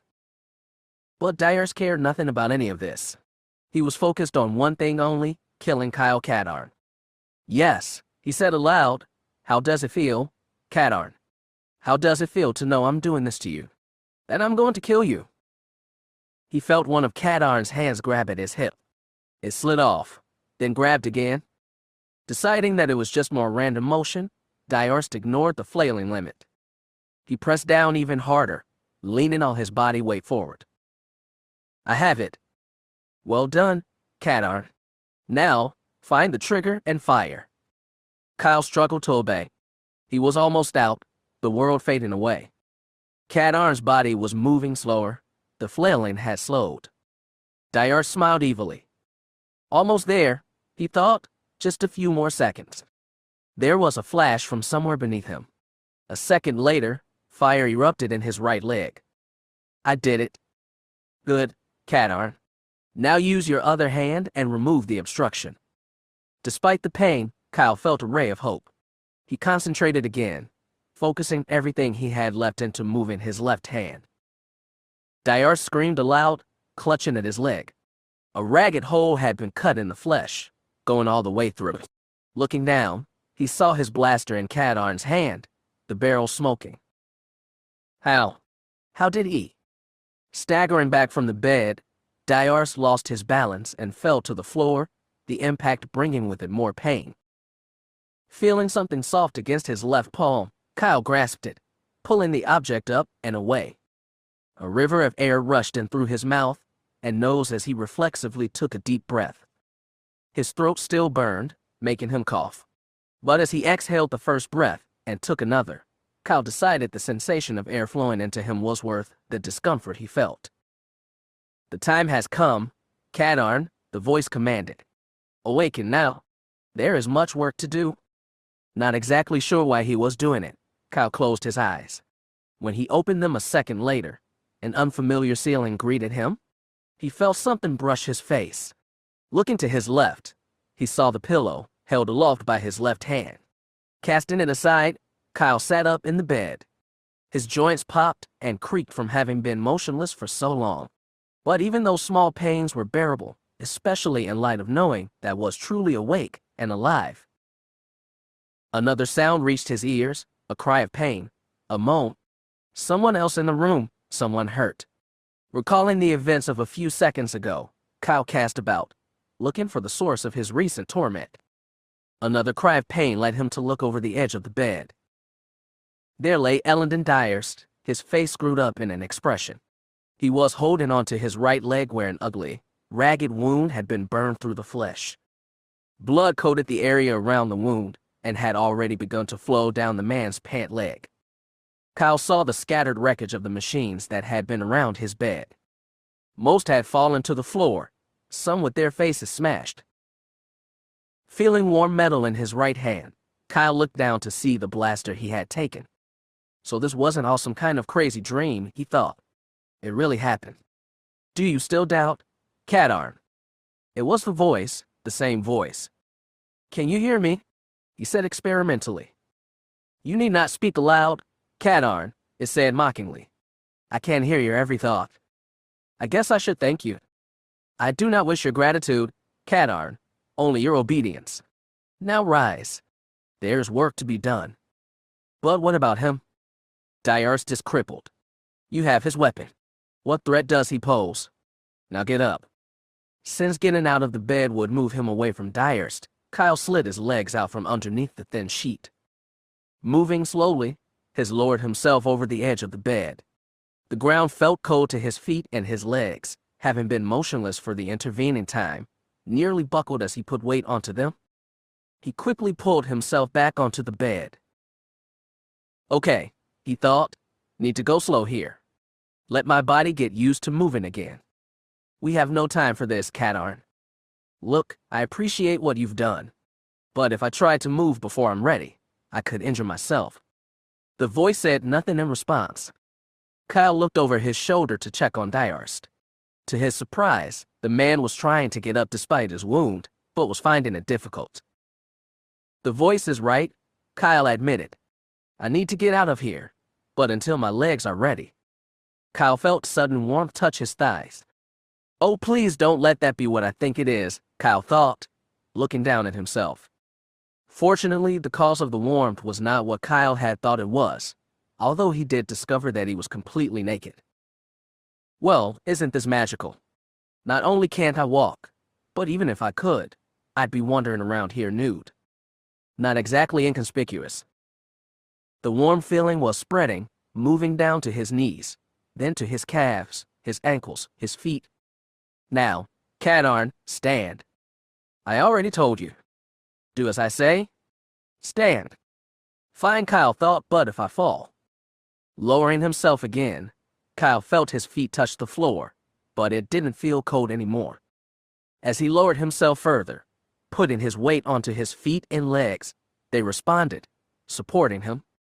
A moment later, Kyle pushed away from the bed, standing on his own 2 feet. I can't stand. My legs, they feel fine. How?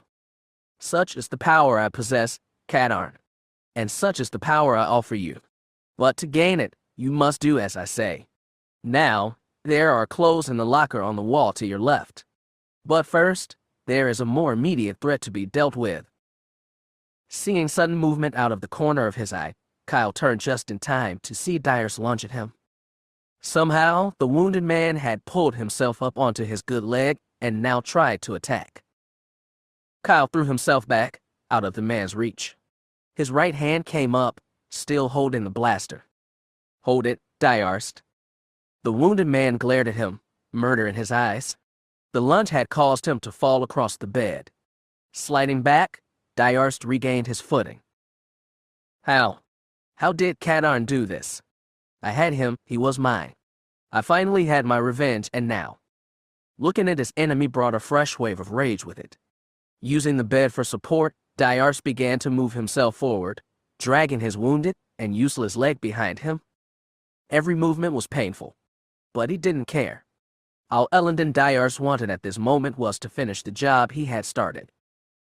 I said, "Hold it, Diarst," Kyle yelled. "Or what?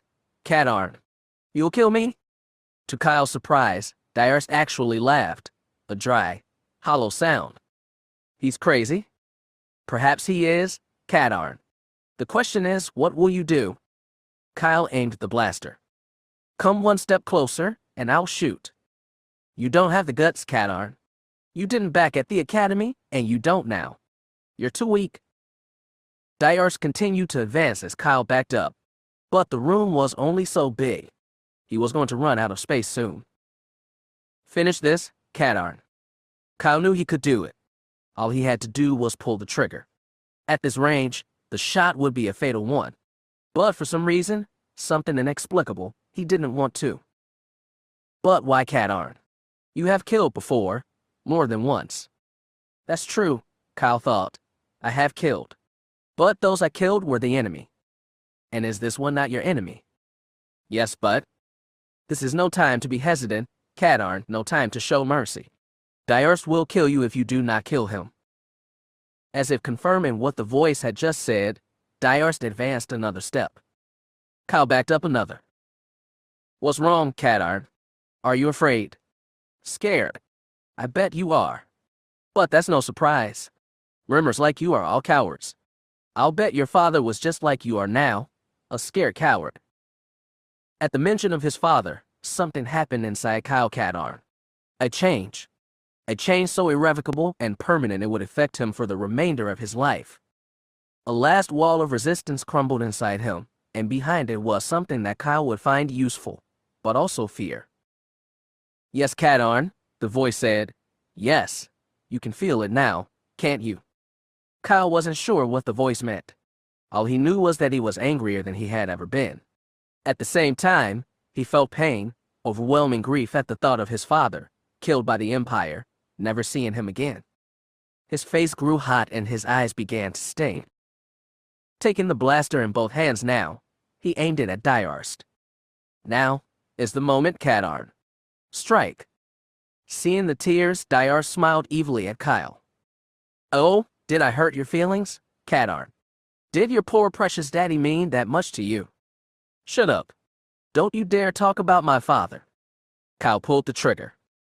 The last thought that Elendon Diarst was that he had made a mistake, that he had grossly underestimated Kadarn's resolve. And then there was nothing. In the next instant, the crimson bolt struck Diarst's head, penetrating easily through the skin and bone, vaporizing his brain.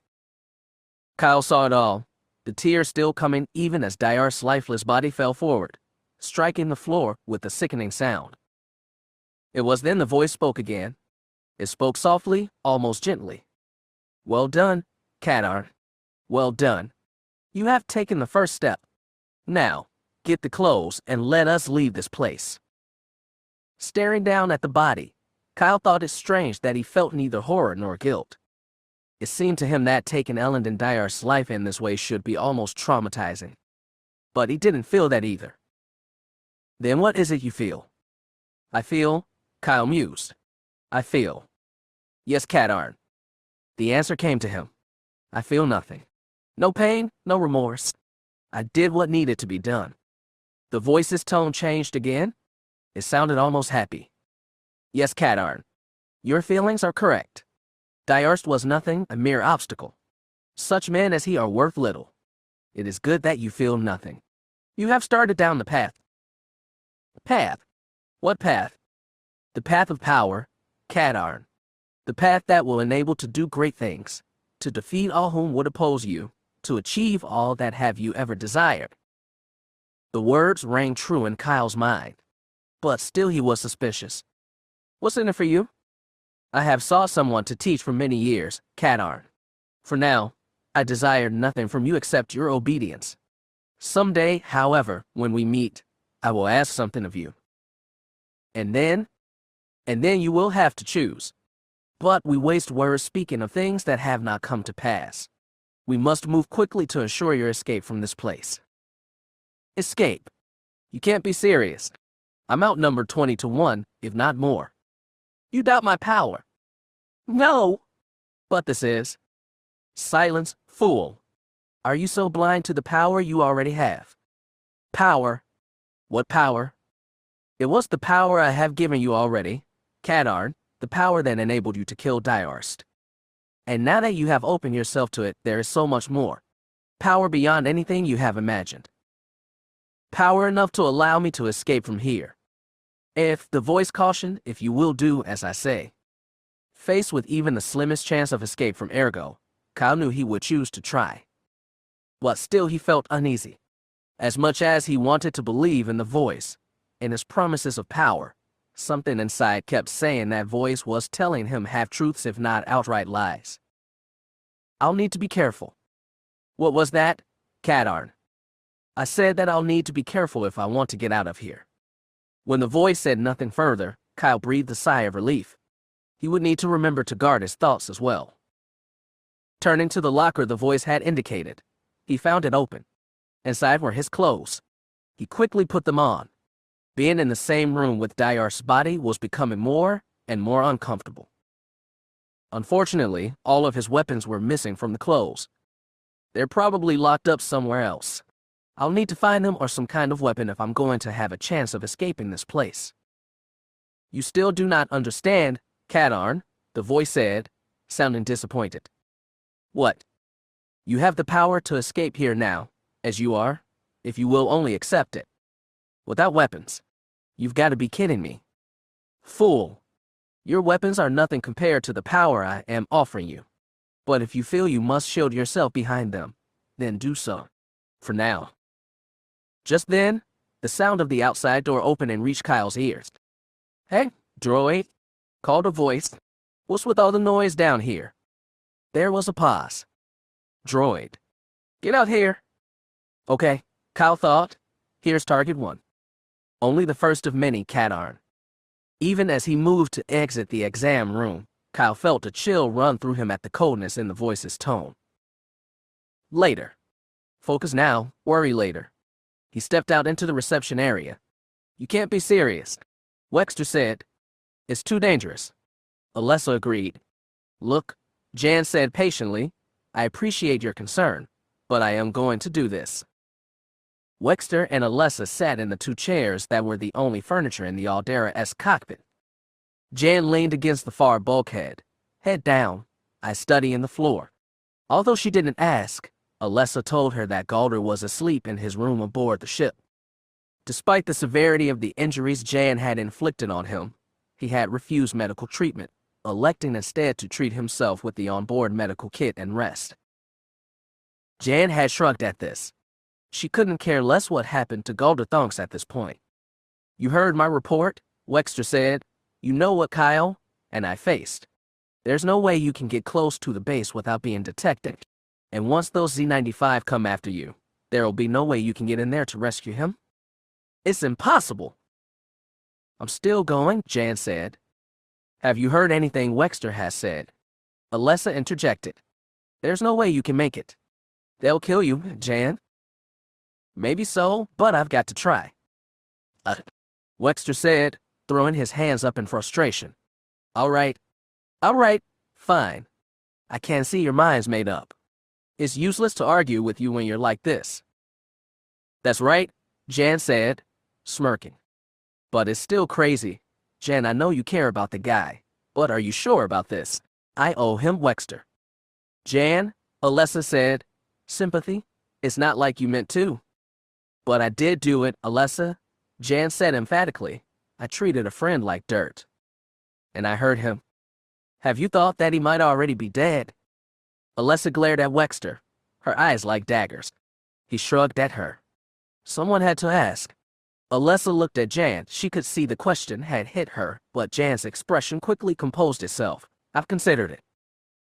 And I'm going to bring him back, Wexter. One way or another. I see, the older man said. Good, Jan said, turning to go. But you've got to have some kind of backup, Wexter added. Sighing at having to continue the conversation, Jan said, ideally, yes. I thought about asking Mon Mothma, but she'd probably say no. You're sure? Alessa asked. Jan nodded. The Alliance has only so many resources. Going after any one person.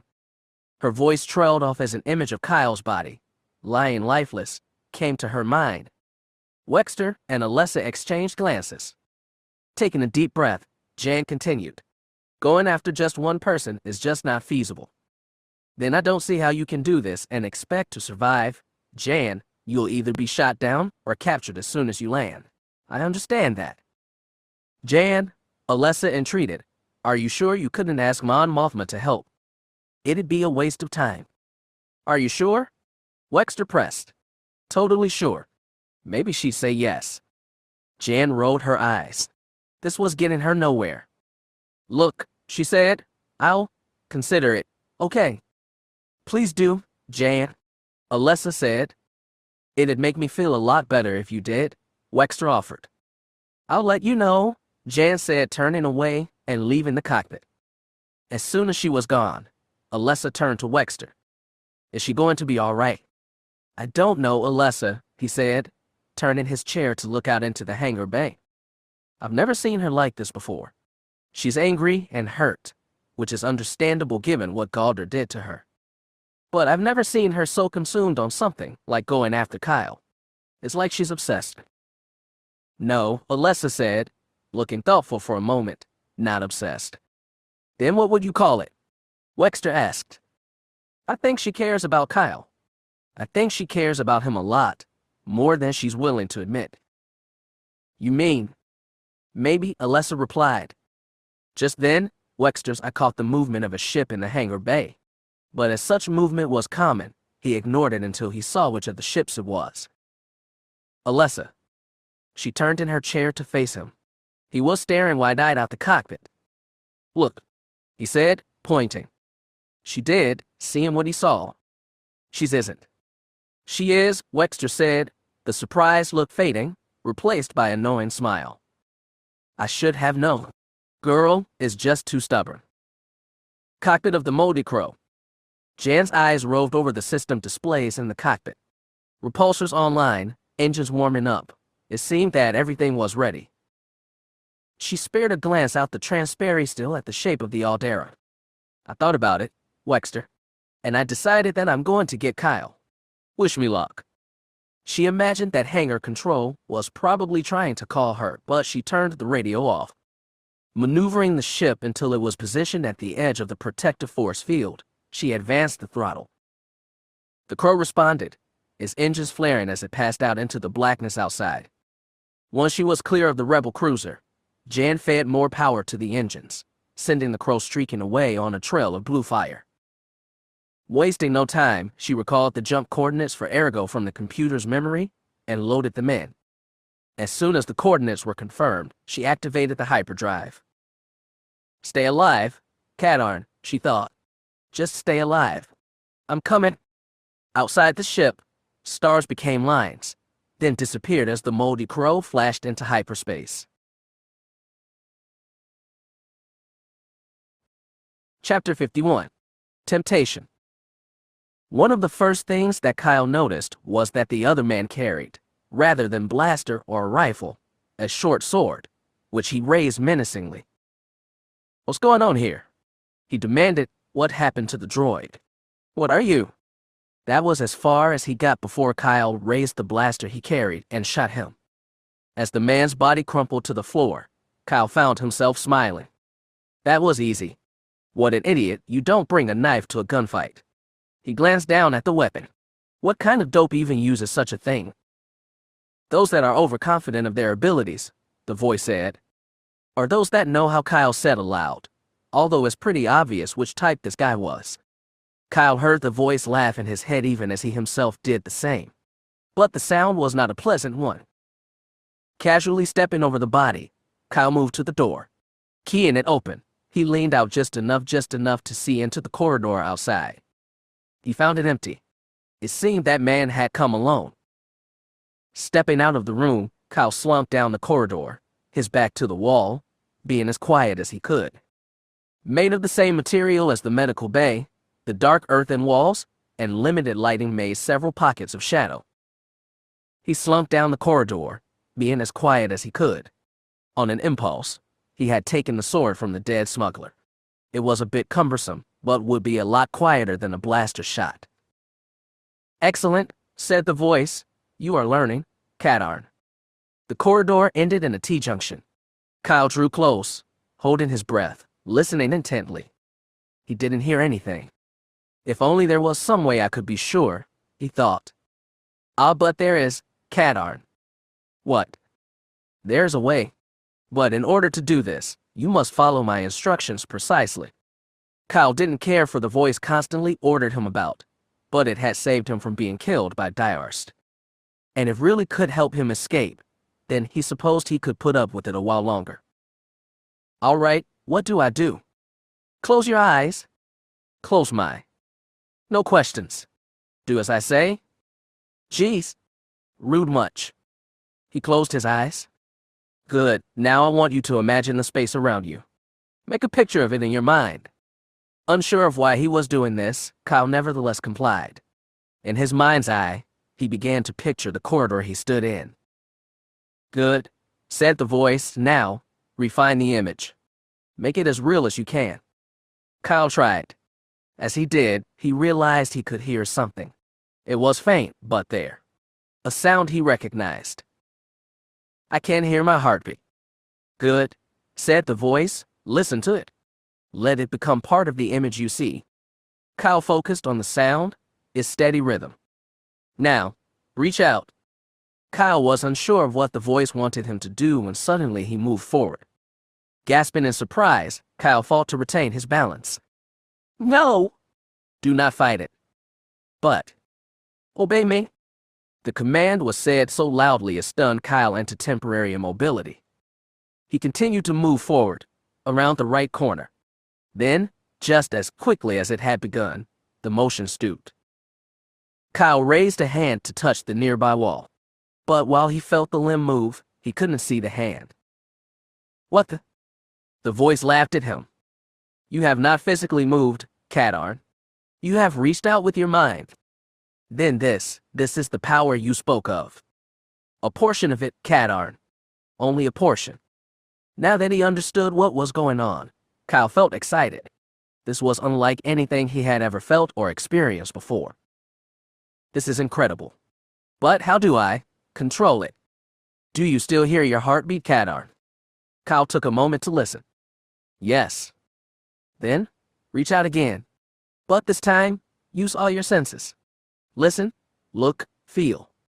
Concentrating, Kyle imagined his senses moving forward as his body had. At first there was nothing, then. The sound of 1,000 drum beats crashed inside his head. The sound was at once deafening and overwhelming. Kyle fell to his knees, the sound everywhere. "Ah. Too much. Too much. It's so loud." And then it stopped. It took Kyle nearly a minute before he realized the sound had stopped. He was back in his own body, crouching in the hallway, his hands over his ears. "What happened?" "You moved too quickly, Kadarn," the voice said in a disappointed tone. "You opened up your mind too widely." "But that's what you told me to." "Fool. Do you think yourself strong enough to handle this power on your own? Were it not for me, you would be dead by now, crushed by the very weight of your own mind." "I don't understand." "Kadarn," the voice said, "you are exposing yourself to a power beyond comprehension. If you do not learn to manage it, to limit its effect upon you, it will destroy you." "But what do I do? How can I handle it?" Be silent." Kyle grabbed at his head again. The voice rang so loudly that it hurt. A minute passed. 2. "Kadarn." Kyle heard the voice. Its tone was much softer now, but no less commanding. Feeling both confused and upset, he replied angrily to the voice. "What? You must try again?" "Not likely. You just said I could end up destroying myself. Only if you let the power control you, you must learn to control it." "How can I control something that powerful?" "By channeling the power, Kadarn." "Tell me, how do you control the power in your vessel, the Moldy Crow?" "Well, duh. With the throttle, of course. It controls the engine power. Can you not do the same with your mind?" Picture a throttle, and this time when you open your mind, open the throttle, but only by a small portion. Kyle thought about it. The idea made sense. But what if I can't do it? Then you will die, the voice said simply. Well, better that than captured. Shutting his eyes, Kyle refocused his thoughts. He pictured the corridor, added the sound of his heartbeat. To the picture, he added an image of the throttle of the moldy crow. A familiar sight, it came easily. Okay, here we go. Reaching out his hand, he imagined opening the throttle. Kyle's eyes flew open as sight and sound flooded into his mind. In a flash, he saw the entire smuggler base, every part of it. He heard the voices of the smugglers, some engaged in conversation, others talking to themselves. It flooded in, threatening to overwhelm him. He's back, he thought, imagining his hand pulling the throttle back. The sights rushing began to fade, pulling back. The sounds in his mind faded, until he couldn't hear the other voices. Bit by bit, he adjusted the inflow until all he saw and felt was the corridor around him. He tried moving and found himself around the corner again, moving up the hallway. Well done, Cadarn, the voice complimented. Well done. Kyle smiled at the voice's praise of him. He was about to see what else he could see when a voice suddenly boomed out. Hey, Venice, you in here? A figure appeared at the far end of the hallway he stood in. It moved towards him. Quickly, Cadarn, pull yourself back. Closing the throttle in his mind, Kyle found himself back in his own body once more. He felt a bit dizzy from the experience, but otherwise okay. The sound of footsteps reached his ears. They were coming closer. Backing away from the corner, Kyle retreated towards the medical bay, keying open the door and stepping inside. Once there, he concealed himself to the side of the entrance, listening intently as the footsteps got closer. Twice more a voice called for Venice. He's going to come in here, Kyle thought, and then wondered how he knew this. But there was no time to consider it as the door to the medical bay opened. Kyle started to raise the blaster. Just have to hope I can nail him with the first shot otherwise. It was then he remembered the sword he held in his left hand. Looking down at it, a nasty smile came to Kyle's face. He put away the blaster. As he stood in front of the open door to the medical bay, Groner Hooks wondered if he was wasting his time. Venice was supposed to have met him a while ago. As one of the 9 humans in the group of 20 smugglers, Hooks had learned to keep to his own early on. None of the alien smugglers seemed to like humans much, especially the trio of Transdoshans. Among the 6 Rhodians, some of them would sometimes play Sabik with the humans, but not often. And the 2 Rees were nearly as hostile as the Trandoshans. But even among his own species, Hooks was more tolerated than accepted. A big man, standing nearly as tall as Frendon, Groner was not terribly intelligent. He smiled a lot and tried to make friends, but he was also easily duped and was often the victim of others' jokes or pranks. But Venice had seemed different. He actually talked to Groner and listened to what the big man had to say. But having been tricked more than once by supposed friends, Groner often wondered if Venice would turn out to be like the rest. And now, as he keyed open the door to the medical bay, Groner wondered if he'd been right all along that Venice wasn't any different. Venice, he called, are you in here? Yes, he is, a voice said. Kyle fought the urge to laugh aloud as the big man jumped back in surprise. That was fun. Do not be overconfident, Cadarn. This one has great strength. Dispatch him quickly. Kyle was just about to say something when the big man moved. Startled by the voice, Groner jumped back, his heart pounding. He didn't recognize the voice and, as he looked, the face was unfamiliar. Is one of them? The big man thought. It's another trick. It was then he looked down and saw Venice's body. Somehow, the big man knew instantly that his friend was dead. He turned back to the other man, anger boiling up inside him. He reached out, crying, "What did you do to Venice?" Caught by surprise, Kyle had to dodge away as the big man charged at him. Well, he thought, pretty quick for someone his size. You waste more time, Cadarn. All right, I'll. The big man charged again, and this time, caught Kyle. Kyle felt sudden pain as the man grabbed him around the biceps. The sudden shock made Kyle's hands open reflexively. Both the blaster and the sword clattered to the deck. "What did you do to my friend?" The man's voice in the enclosed space was nearly deafening. Kyle felt his feet lose contact with the ground as the big man lifted him into the air. The man shook him. "What did you do to my friend?" Kyle struggled to move, but with his feet in the air and his arms immobilized, he was completely helpless. "Oh boy, this is not good. Cat iron." He heard the voice in his head, but it sounded strange, like it was straining. "Are you?" Silence. "I must concentrate." The big man shook Kyle again, like a child would do with a rag doll. Gritting his teeth against the pain, Kyle tried to move to get a hand free, to kick out, but it was no use. "Cat iron," the voice said, sounding even more strained. "When I tell you, grab his arms. But just do it now." While he didn't know what such a move was supposed to do for him, Kyle did his best to comply. Bending his arms at the elbows, he reached up, his hands just able to grasp the big man's arms. "All right, I've got him. Now." What happened next was beyond anything Kyle had felt before. Power seemed to surge into his body, filling him completely. From the top of his to the tips of his toes, Kyle felt imbued with energy. And then, when it seemed he could take no more, the power roared out of him. Arcs of electricity came out of his shoulders. They flashed down his arms, over his hands, and into the big man. Grunner Hook saw all of this happening.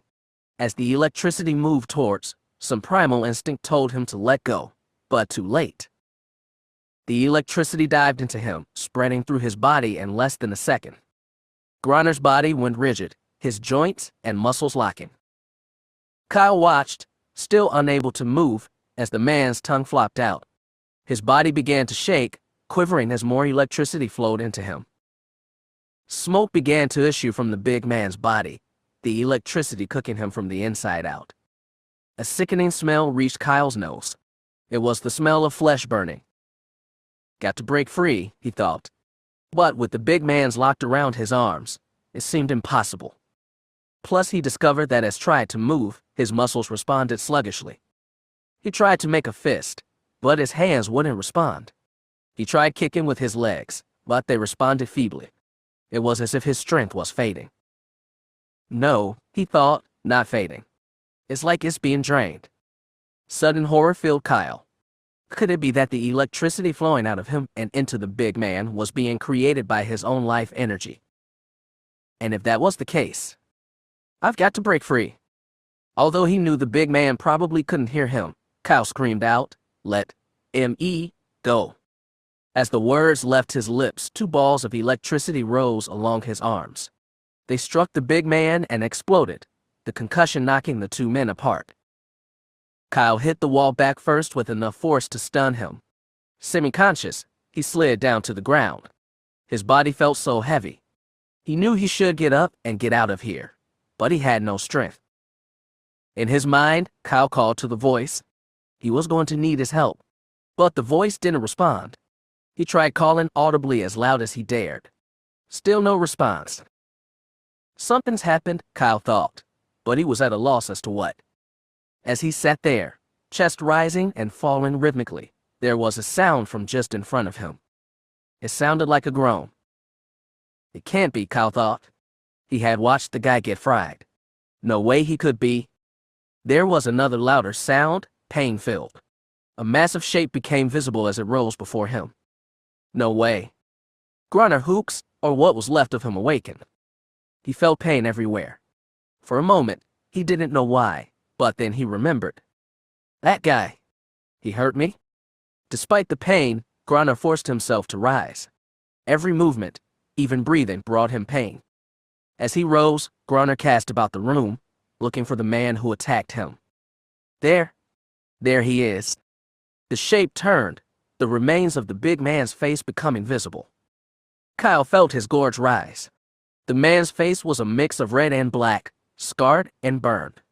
But it was the eyes that frightened him the most. They were incredibly clear, the irises moving to focus on him. Two blackened lumps that had been arms and hands rose into view.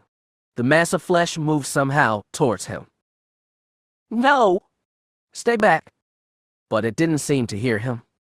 Kyle's heart, which had been beating a slow, steady pace, was now trip-hammering in his chest. What am I gonna do? He cast about for the weapons he had dropped.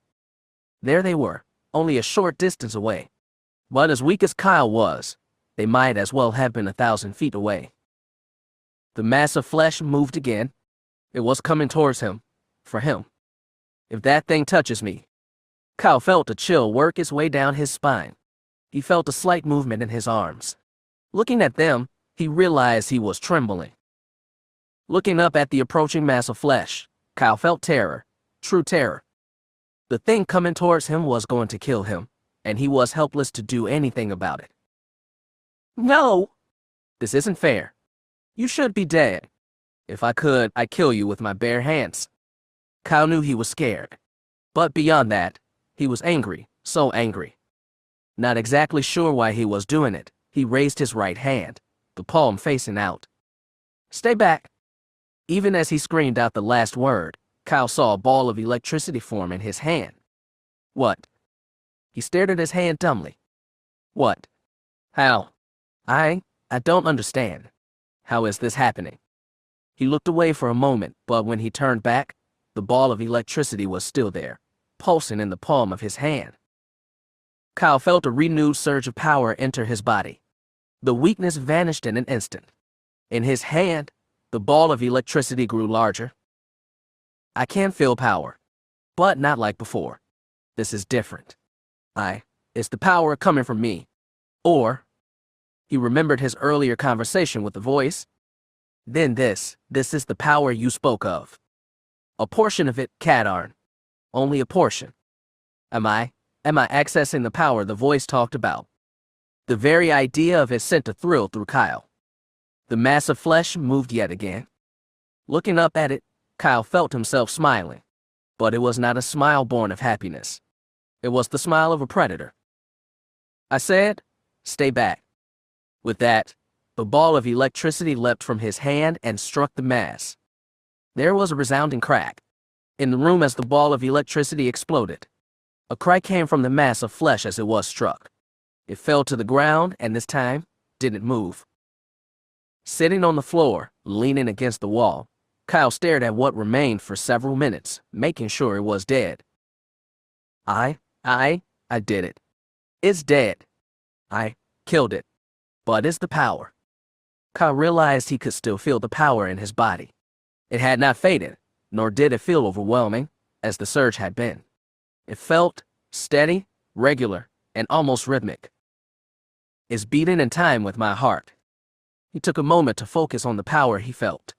Yes, there was a steady, regular rhythm pulsing with each beat of his heart.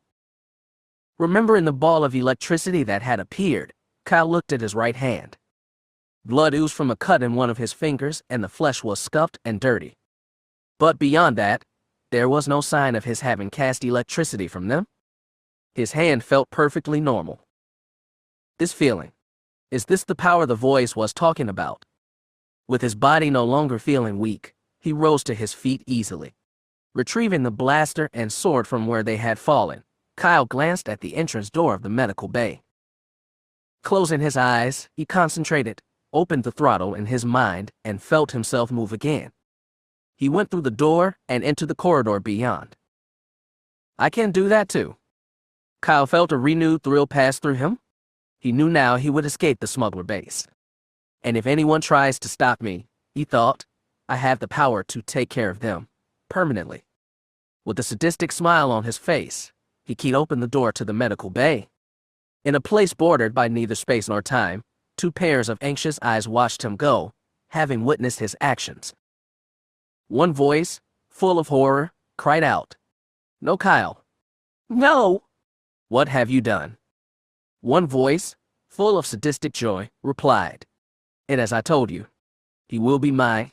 He will learn from me. This deed is only the first of many. He will do great things."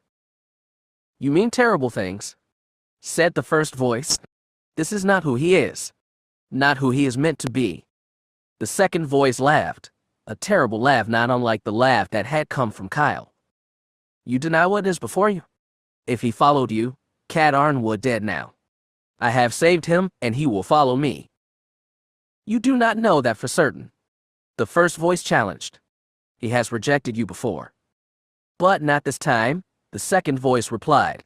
This time, he is mine. Planet Ergo. Smuggler Base. Office of Friendin Moxkin. Look, boss, it's like I said before, there ain't nothing wrong with the system. Friendin stared at face of his chief communications officer, Carrick Sonoder. Such a lofty title for such an idiot, he mused as he glared at the man. Then explain to me why it is I cannot reach the medical bay, Carrick's, and haven't been able to for nearly an hour. The man shrugged. I dunno, boss. All I does know is the comm system ain't the problem. For a moment, Friendin considered shooting the man and appointing someone else in his place. But Carrick's had proven very skilled in the job, and it would be a shame to lose him. However, very well, Carrick's. Then I want you to go to the medical bay and find out why the medical droid is not answering my calls. Okay, boss, whatever you say. The man turned to go. And Carrick's. Yeah, boss. If you come back and tell me you still don't know what's wrong, the consequences to you will be most unfortunate. Carrick Sonoder swallowed, knowing all too well that Friendin would not hesitate to carry out his threat. Just then, Friendin's communicator dinged. He activated it. What? The laconic voice of Axon Halster came through the speaker. We got something coming in? Something. Friendin sighed. Axon could be so infuriating at times. And what is the something that is coming in, Axon? Don't know yet. Still too far away to get an image. But Friendin heard a bleeping sound issue from the speaker. Looks like we got an incoming signal. Full audio and video. You want it? Who is it? Dunno. Axon. Seriously, I don't know.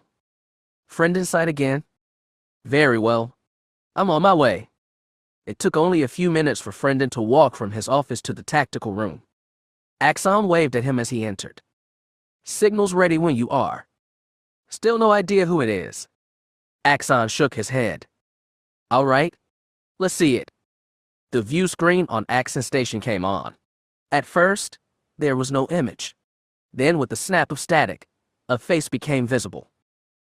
Friendin didn't recognize the face, but the uniform the man wore was all too familiar. So they've come.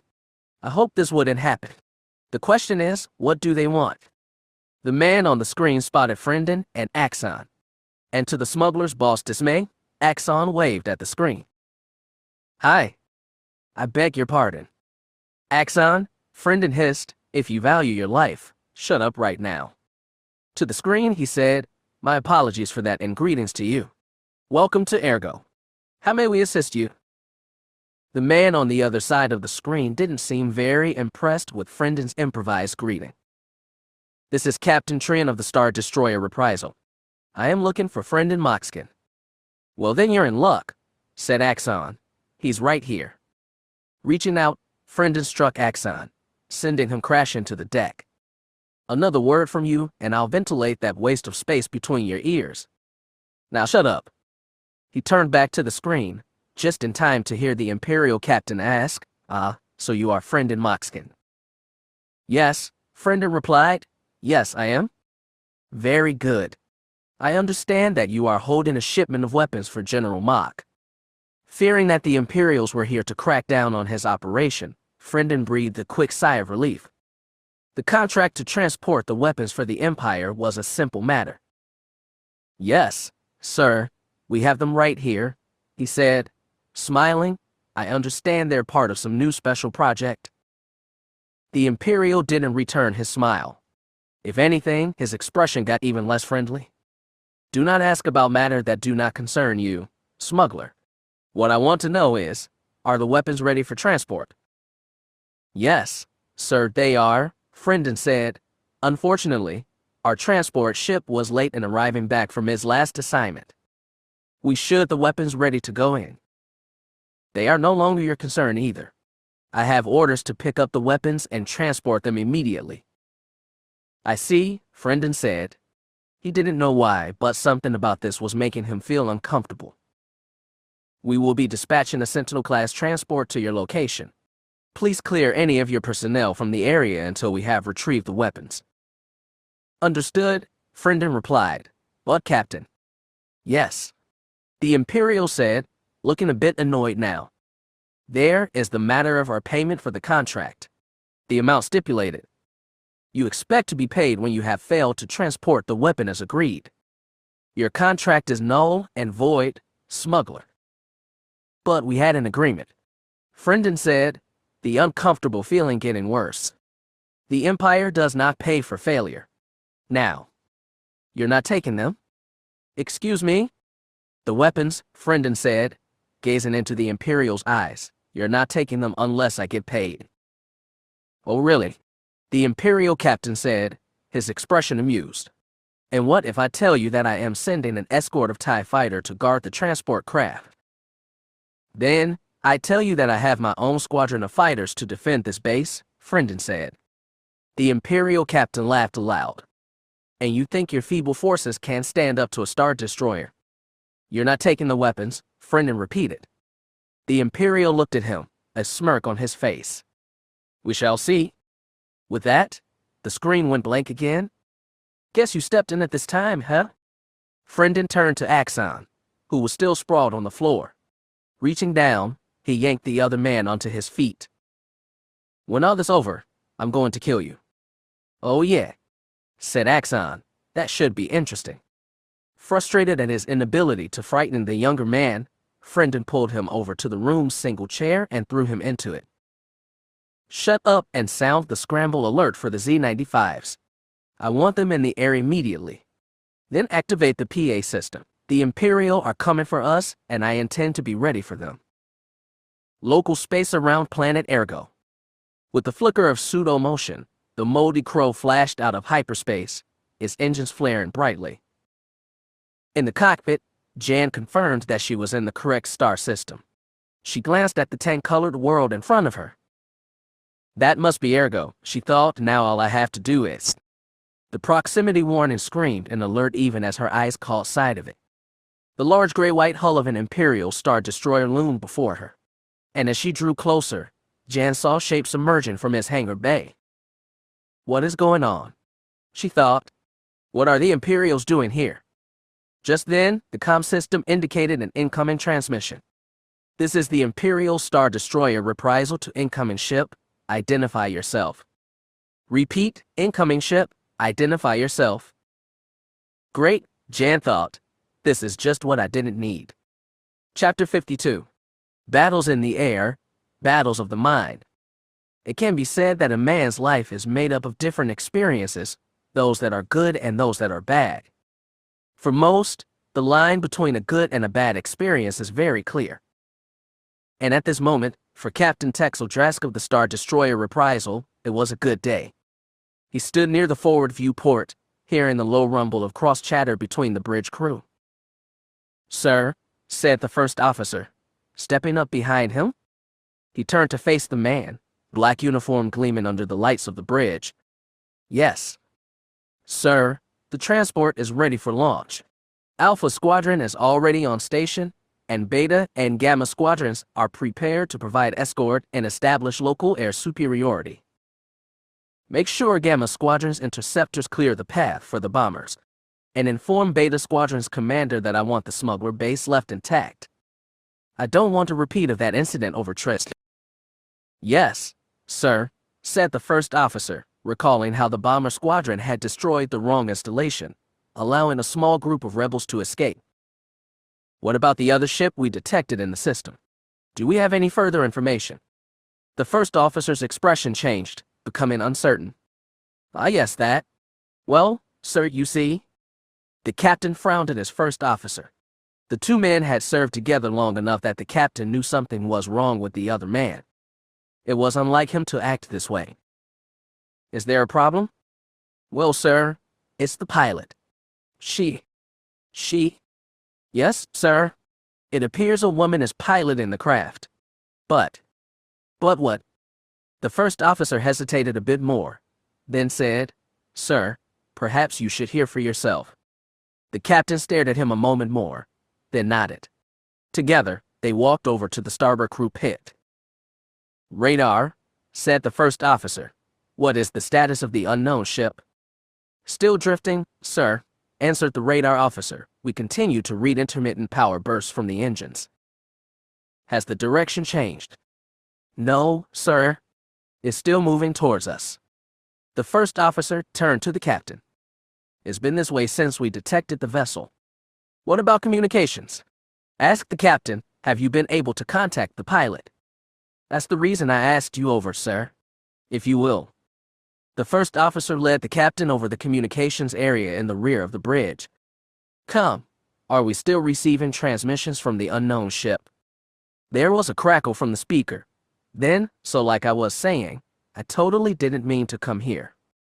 But I just got this ship.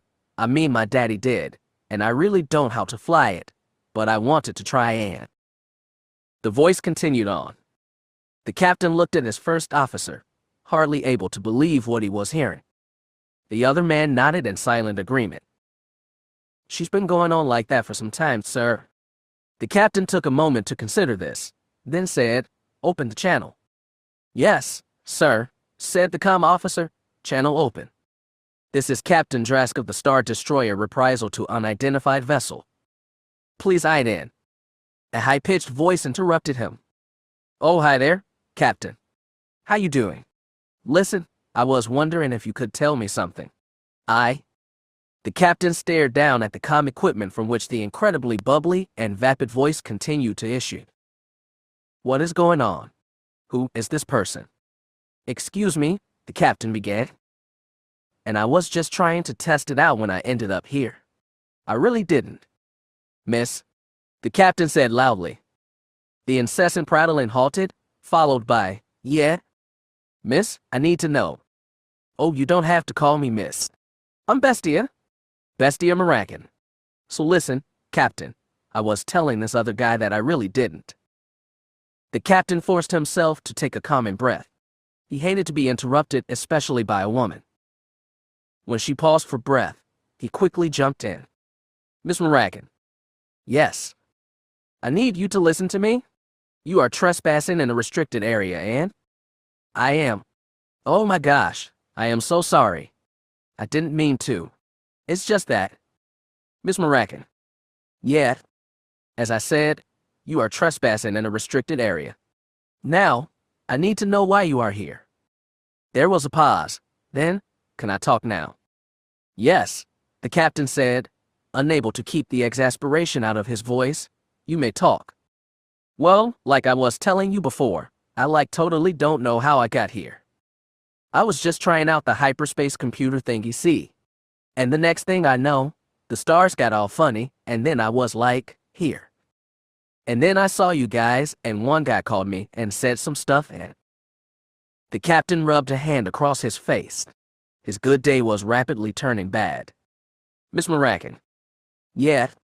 Can you at least alter your course? Your ship is drifting towards ours." "Well, I dunno. Maybe I should try this." The comm channel suddenly went dead. After a moment, the comm officer said, "No further transmissions, sir." She stopped sending. The captain fought the urge to throw up his hands in frustration. He turned to the first officer. "This is almost too much to believe. Send a communication to headquarters. See if they have anything on this Bestia Marakan."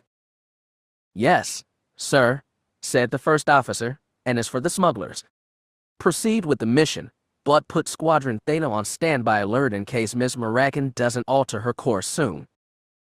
"Yes, sir," said the first officer, saluting before he turned to go. The captain moved back to the viewport, trying to calm down and refocus his mind.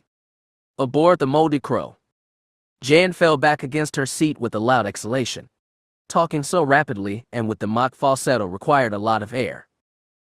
"You'd better appreciate this, Cat Arn," she thought. Acting like such an airhead was degrading, but it was the first thing she thought of. Let's just hope it fools the Imperials long enough for me to get down there. But that left the problem of how. Just then, Jan saw a larger shape emerge from the Star Destroyer's hangar bay. She couldn't see it clearly, but it wasn't necessary. Must be a transport. And unless I miss my guess, they'll be launching additional escorts any minute now. Sure enough, more shapes emerged behind the transport. That's a lot of ships. I wonder what's happened down there. That thought sent a chill through her. What if whatever was happening involved Kyle? What if he was being turned over to the Imperials? What if... An image of Kyle, beaten and bloodied, hand reaching out to her flashed through her mind. Stop it, she told herself. Stop it right now. All the maybes in the galaxy aren't going to save Kyle. Right now, you need to figure a way to get down there. As she watched the group of shapes move towards the planet, an idea came to her. It would mean more use of the voice, but if it worked. Jen opened the comm channel. Star Destroyer reprisal. Bridge. Having returned from briefing the squadron commanders, the first officer stood near the communications area waiting for any reports that would need to be relayed to the captain. Sir. He looked down at the comm officer. What is it? Sir, we're receiving a transmission from that other ship. The first officer rolled his eyes, as if he hadn't heard enough of that woman already. Still, duty was duty. Open the channel. Hi, came the bubbly voice. What are you guys doing? I can't see a whole bunch of ships. None of your concern, ma'am. Now please. But they look so cool. Come on, you can tell me what you're doing. Ma'am, the captain informed you that you are already trespassing in this system. I do not. Oh, fine, then. If you ain't gonna tell me, I'll go over there and find out by myself. See ya. The speaker went silent. She ceased transmitting again, sir. Just then, the captain's voice came from behind the first officer. What does that idiot woman want now? Before the first officer could answer, the section chief for the starboard crew pit approached him. Sir, we've detected steady power emissions from the unidentified ship. It's accelerating towards us. The first officer moved to where the radar officer was intently studying his screen, while the captain issued orders to the comm officer. Contact that ship immediately. Warn her she does not veer off immediately. We will track to her shipping and arrest her. The comm officer complied, but after a short moment, called, No response, sir. The captain moved to where the first officer was helplessly watching the blip representing the unidentified ship come closer. Launch Theta Squadron. They are to surround the ship and fire a warning shot. Then, have her escorted aboard. And if that doesn't work, ask the first officer. Then they are to destroy the ship. We can't take a chance on her reporting our operations here. Yes, sir. Aboard the Moldy Crow. Jan heard the call to veer off, but ignored it. She pushed futilely at the throttle, which was already against the stops. Come on, we've got to go faster. Engines flaring blue-white, the Crow streaked towards the Star Destroyer and Ergo. Jan's plan was a simple one. With the Imperials temporarily distracted, she was going to attempt to fly right past them and down to Ergo. The only problem was whether or not the Crow would be fast enough to make it. Now, the two objects filled her field of vision, the Star Destroyer above and Ergo below. Let's go, she urged the ship. A flicker of movement crossed her vision. Looking up, Jan saw another group of objects emerging from the Star Destroyer's hangar bay. And I'll bet I can guess who they're after, she thought. Emerging from the hangar bay, Commander Truman Plyn felt the tractor beam guiding his TIE fighter disengage. Unfettered, his craft moved forward, propelled by his single-ion engine. Behind him, the three other ships of his squadron formed up behind him. All right, everyone. Our orders are simple. Find this unidentified ship, surround it, and fire a warning shot. No further action is to be taken unless I specifically order it. Understood. One by one, the other pilots acknowledged. Consulting his radar display, Plyn located the soul red blip on it. All right, man. I have the ship on my screen. Follow me. Feeding power to their engines, the 4 TIE fighters accelerated. Aboard the Moldy Crow. The proximity warning came on just as Jan's radar registered the 4 TIEs. Ignoring them for the moment, she concentrated on keeping the Crow moving towards the Star Destroyer. A single green laser beam flashed close by. Attention, unidentified ship. This is Commander Truan Plen, Imperial Space Forces. That was a warning shot. You are hereby ordered to halt your craft immediately. If you do not comply, we will take further action. No surprise there, she thought, ignoring the transmission, but let's see if they're ready for this. Grasping the control stick and throttle firmly, Jan simultaneously reduced power even as she pushed the stick hard to the right. The Crow performed an almost 90-degree bank, the left wing rising and the right wing dipping down. The star field in front of her shifted, seeming to move sideways. There, as he thought, spotting the bulky form of the Imperial transport. Moving in behind it, Jan advanced the throttle again, the Crow leaping ahead. Cockpit of Captain Truan Plen. Plen watched the blip growing closer. Suddenly, it shifted. What the? Plen watched as the red blip changed course. It was now moving away from the Star Destroyer. Sir, called one of his wingmen, the target is. I see it, Plen said. Adjust course to pursue. Aboard the Moldy Crow. Jan studied her radar, allowing herself a brief smile. The maneuver had worked. Although it wouldn't take long for the TIEs to regroup and come after her, she had bought the time she needed. As she approached the screen of TIE interceptors and bombers, Jan considered activating the shields, but decided to rely on the Crow's speed to get past them before they could react. She spotted the angled solar panels of an interceptor as she flew past it. After 10 seconds had gone by without any reaction, Jan released the breath she had been holding. So far, so good, she thought as she glanced ahead. The Crow was nearly even with the descending transport. Just a little bit more, she thought as the vessel's bulk began to fill her view. She passed more TIE interceptors and bombers, but so far, they hadn't moved to challenge her.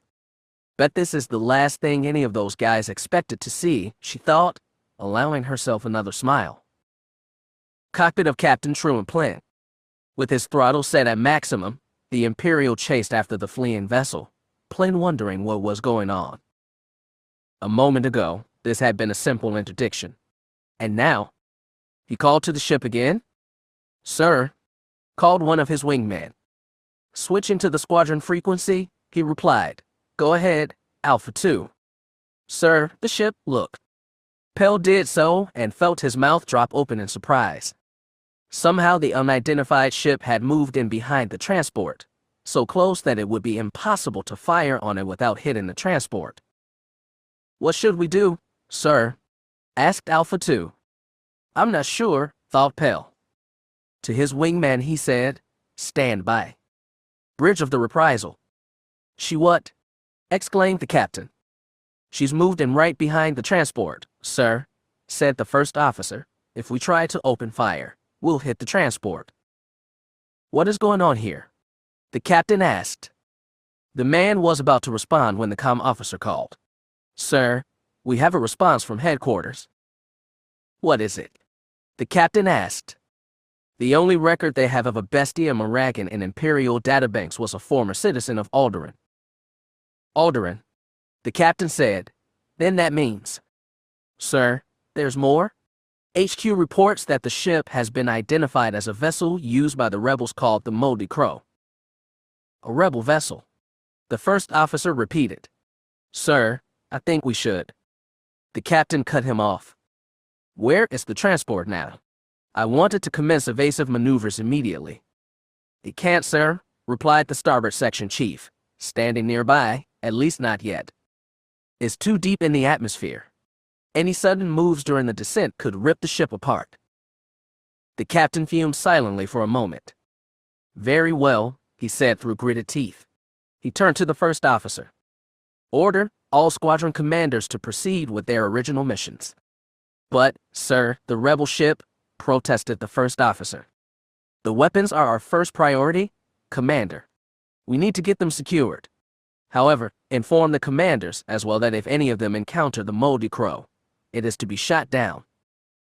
Yes, sir. Aboard the Moldy Crow. Jan realized she was still smiling. She had done it. With the transport ahead of her employing his shields, she gained the benefit of them during the descent. All she had to do was adjust the engines and repulsors to stay with it. The real problem would come after the descent. She would need to move fast.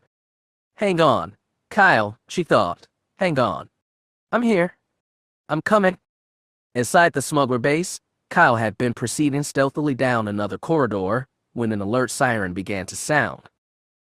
Moving to where he could peer around a corner, Kyle saw the massive bulk of a transition moving away from him. Ahead of him in the next corridor were a number of doors. As he watched, another one opened. A man ran out of it, moving in the same direction as the alien. Okay, Kyle thought, something's up. I wonder what. It was at times like this that the voice would normally respond to his questions, but it had been silent ever since Kyle had fried the big man back in the medical bay. He was about to move around the corner when another man stepped out of another doorway, spotting him. Hey, he called. Realizing there was no way he could try and slip away, Kyle chose not to move. He hoped it might draw the man towards him. His right hand tightened on the grip of the sword. Hey, the man called, gesturing with his arm. You deaf or something?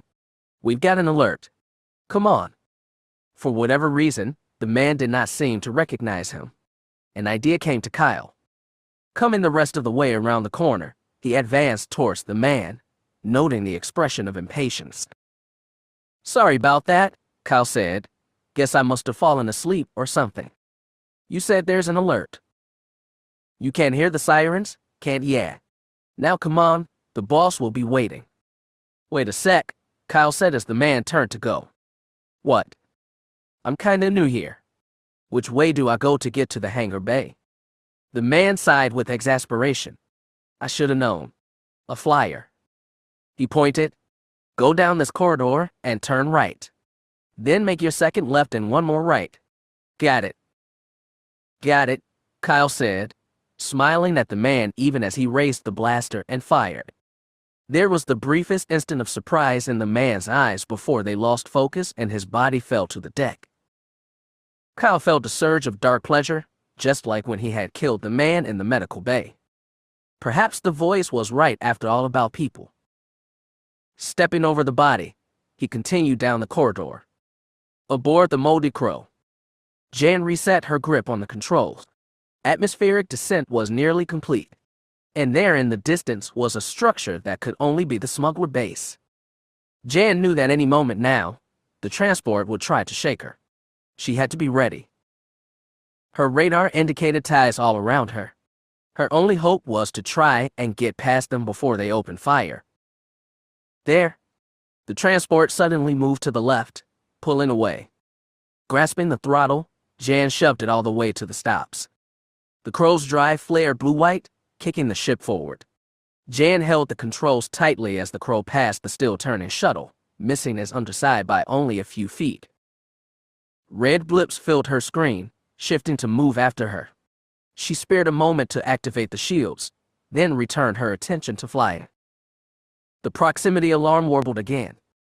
Jan knew it couldn't be the ties. So what? It was then she saw it, a group of Z-95s ascending from the smuggler base, moving towards her position. Could this get any better? Realizing that she was about to be the center feature in Crossfire, Jan did the only thing she could do.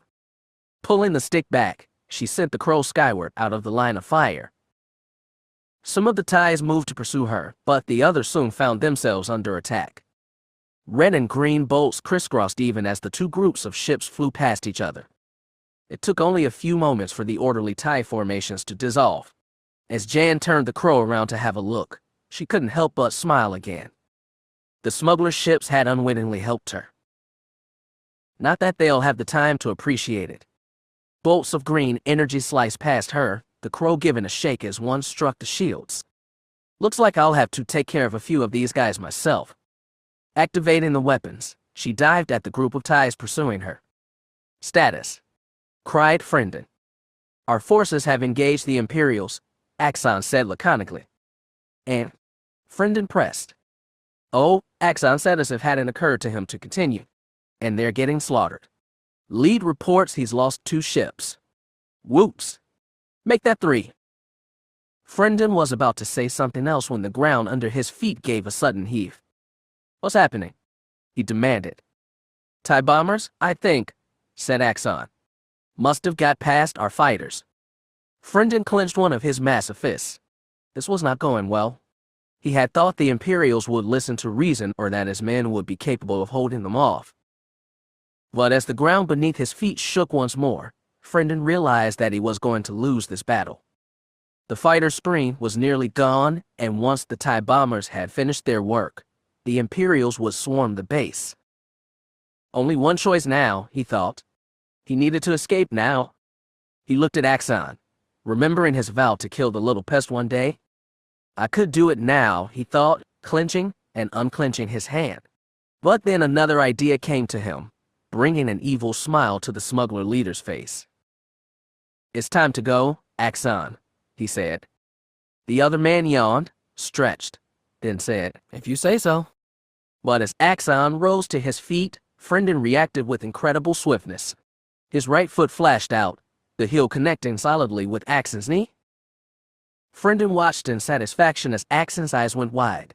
For a moment, he didn't move, didn't speak.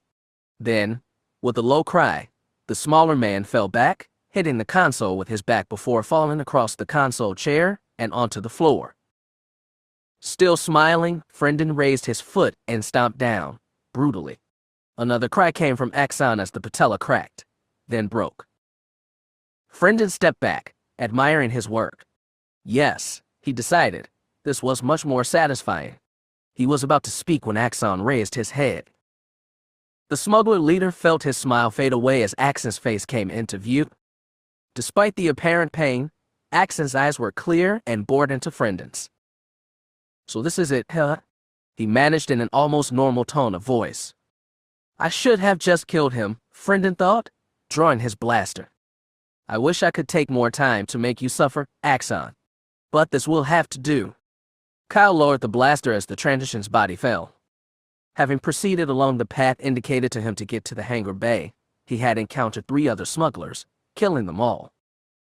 He had also felt the tremors, the ground under his feet shaking. It was clear that the smuggler base was under attack, but Kyle had no idea who it was that was attacking. Not that it matters. I'm getting out of here, one way or another. Just as he had made the final right-hand turn, Kyle had nearly run into the transition coming the other way. The lizard-headed alien had hissed at him, pushed him away. That gave Kyle all the time he needed to raise the blaster and fire. It had taken 2 shots, but the alien had fallen and the path to the hangar was clear. Still, Kyle wondered why he hadn't sensed the Transdoshan's approach. His newfound ability to see ahead had enabled him to see the 3 other smugglers he had killed, but why hadn't he sensed this one? It occurred to Kyle that he felt tired, very tired. From his head to the soles of his feet, his whole body felt tired. But why? I felt fine just a short while ago. As he stood there pondering this, a sound came to his ears. Kyle held his breath for a moment and closed his eyes, listening intently. A moment passed too. Another sound came, louder this time. What was that? Sounded like something falling. And it sounded like it was close by. Part of him said that he should ignore it and keep going. His goal was to get out of there. But still, he moved in the direction he had heard the sound coming from. There was a short corridor just before the double doors leading into the hangar bay. And from behind the single door, Kyle heard voices. One he didn't recognize, but the other was all too familiar. Hearing that voice, knowing he might have a chance to take revenge on his captor, Kyle felt a flood of fresh energy. With his weapons at the ready, he moved towards the door. Reaching for the control panel, he pressed a button. Leveling the blaster, Frendon was just about to squeeze the trigger when he heard the door behind him open. I thought it was you, said a voice. Long time no see. Cadarn. But how? Deciding that he could ask the questions later, Frendon spun around. He caught sight of Cadarn as he brought his blaster to bear on the man. His finger tightened on the trigger. The next instant, Frendon felt something cool press into his arm. The sudden coolness gave way to pain as he cried out in pain. Not understanding at first, he looked to see the blade of a sword sticking out of his right bicep. The blade slid in further, and reflexively, Frendon opened his hand, letting the blaster fall to the ground. Cadarn stood in front of him, his right arm extended, holding the sword. Frendon noticed he was smiling, which only infuriated the smuggler leader more. Now, Kyle said, that's not exactly the nicest way to say hi. And after I took the time to come and see you. Twisting the hilt, Kyle pushed the sword further into Frendon's arm. The smuggler leader let out a louder cry of pain. That should about do it, Kyle said, twisting the blade back the other way and yanking it free. It came out slicked with blood. Frendon glared at him, murder in his eyes. He cradled his now useless arm with his left. It was then that Kyle noticed Axon lying on the floor behind Frendon. "Hey, you there?" he called. "Yeah," came back the response. "You okay back there?" "Not really, but I'll manage." "You Cadarn?" "That's right." Axon Halster. "I'd shake hands if I could get up." "How did you escape?" Frendon interjected. "You were unconscious," the medical droid reported. The smuggler leader stopped speaking as the sword blade shot forward again, stopping just in front of his right eye. "First off, don't interrupt me when I'm talking to someone else. It's rude. Second, why should I tell you anything? I escaped. That's enough for you to know." Frendon remained silent, but his eyes bored into Kyle's, sending a silent message. "Well, listen," Kyle called to Axon. "I'm gonna get out of here. I'm guessing you don't want to stay here either." "You guess right. You know a ship we can use." "Yeah." "Okay then. Now, Frendon, if you will step back, I'm..." It was at that moment that Kyle felt a monstrous bolt of pain inside his head. It was so sudden, so strong. It overwhelmed him. He cried out, his vision fading as his eyes slitted. Through them, he saw a surprised look appear on Frendon's face. His vision darkened further, and he felt himself begin to fall. Why? What's happened? Just before he lost conscience, Kyle imagined a voice calling to him. He wasn't sure, but the voice did sound familiar. It called his name again and again, but the pain in his head was too overpowering. Jan's finger stabbed down on the trigger. Crimson bolts reached out from the crow, impaling the TIE fighter in front of her. As it exploded into a fireball, she turned her head to look for the smuggler base. As she expected, the battle was moving her away from the base. If she had any hope of getting to Kyle, she had to get over there. But her task was being made quite difficult by the swarms of TIEs. With all but one of the Z-95 shot down, the Imperials had focused more of their attention on Jan. As she blasted a TIE interceptor flying right at her, she took a moment to survey the situation about her. The skies were full of TIEs, so that ruled out a high approach. But as she glanced towards the relatively flat terrain below, she saw significantly less of the enemy. That gives me an idea, she thought, angling the crow's nose downwards. Firing the thrusters, Jan sent the ship streaking towards the ground, a group of TIEs in hot pursuit. They'll be expecting me to pull the nose up any moment, she thought. But I bet they won't expect this. As she thought this, Jan pulled the nose of the crow back to level. At the same time, she yanked the throttle to almost zero and engaged the repulsors. The effect from the pursuing TIEs was as if the crow had leveled off and suddenly stopped in midair. Caught off guard, the TIE pilots cried out warning to each other as they fought to arrest their own descents. 3 didn't make it, the fighters exploding on impact with the ground.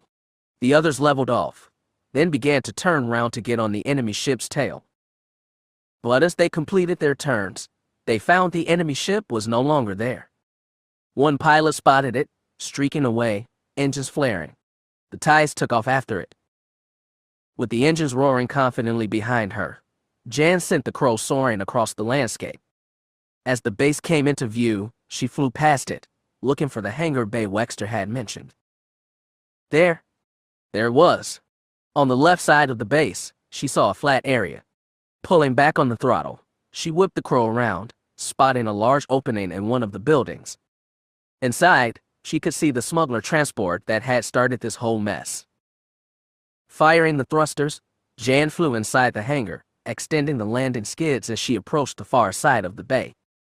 With a solid thunk, the Crow settled onto the permacrete surface. Leaving the drive, shield, and weapons on standby, she opened the cockpit and lowered herself to the ground. Despite the relative darkness of the room, Jan could feel the heat penetrating inside the space. After a quick search, she spotted the sole door leading out of the bay. Keying it open, she stepped through, blaster leading the way. Okay, I've made it here and I'm inside, she thought. The question now is, where's Kyle? Friend Moxkin couldn't believe what he was seeing. A moment ago, Kadarn was holding him at bay, ready to take Axon with him and escape. Suddenly, both weapons dropped from the man's hands as he grabbed at his dead. Kadarn cried out in pain, holding his head. Whatever had happened was so overwhelming that within a few seconds, Kadarn had fallen to the ground, unconscious. Friend stared down at the unmoving body, wondering exactly what had happened. He saw the subtle rise and fall of Kadarn's chest, indicating he wasn't dead. But still the smuggler leader was cautious. Holding his throbbing arm, Friend kicked Kadarn's weapons out of reach, then probed at the body with his foot. Kadarn didn't stir. It appeared he was genuinely unconscious. Well then, the smuggler leader thought, time for me to go. But then he remembered Axon was still alive. Letting go of his injured arm, Friend made himself endure the pain as he reached down with his left hand and picked up the blaster he had dropped. It felt awkward holding it, but as long as he could fire the weapon, it didn't matter. He started to turn towards Kadarn, but at the last moment, decided to take care of Axon first. As much as Friend wanted Kadarn dead for what he had done to him, Axon had been a thorn in his side for far longer. It was time to remove that thorn. He leveled the weapon. Emerging into a corridor, Jan slowly began to make her way down it. She noticed a short corridor off to her left with a single doorway, but decided to check it on her way back if she hadn't found Kyle by then. Suddenly, she heard a blaster shot, followed by a cry of pain that suddenly cut off as a second blaster shot sounded. It had come from the doorway in the short corridor. Jan moved towards it, not knowing what to expect. If Kyle wasn't there, she could only hope he wasn't the one who had been shot. Friend smiled. Despite the pain from the wound in his arm, he felt good. Axon lay on the ground, still looking up at him. But his eyes were fixed, staring. No life was in them. The first shot had hit him in the stomach, the second in the chest. Blood issued from the rents in Axon's flesh, trailing down in lines to the floor. Now, Friend thought, for Kadarn. Kyle opened his eyes to find himself in a place completely unfamiliar. Dim light from somewhere above provided just enough illumination for him to be able to see himself. But beyond that small circle, it was pitch black. Where am I? He thought. He remembered being in the room with Friend and that other guy, Axon. And then the pain. It felt like I was losing consciousness. But if that's true, then... You ask far too many questions, said a voice. Kyle started. The voice had come from nearby, but what direction? He spun around, seeking a source. Where are you? Here, Kadarn. Another circle of dim light formed a short distance away. A figure was there, outlined by the light.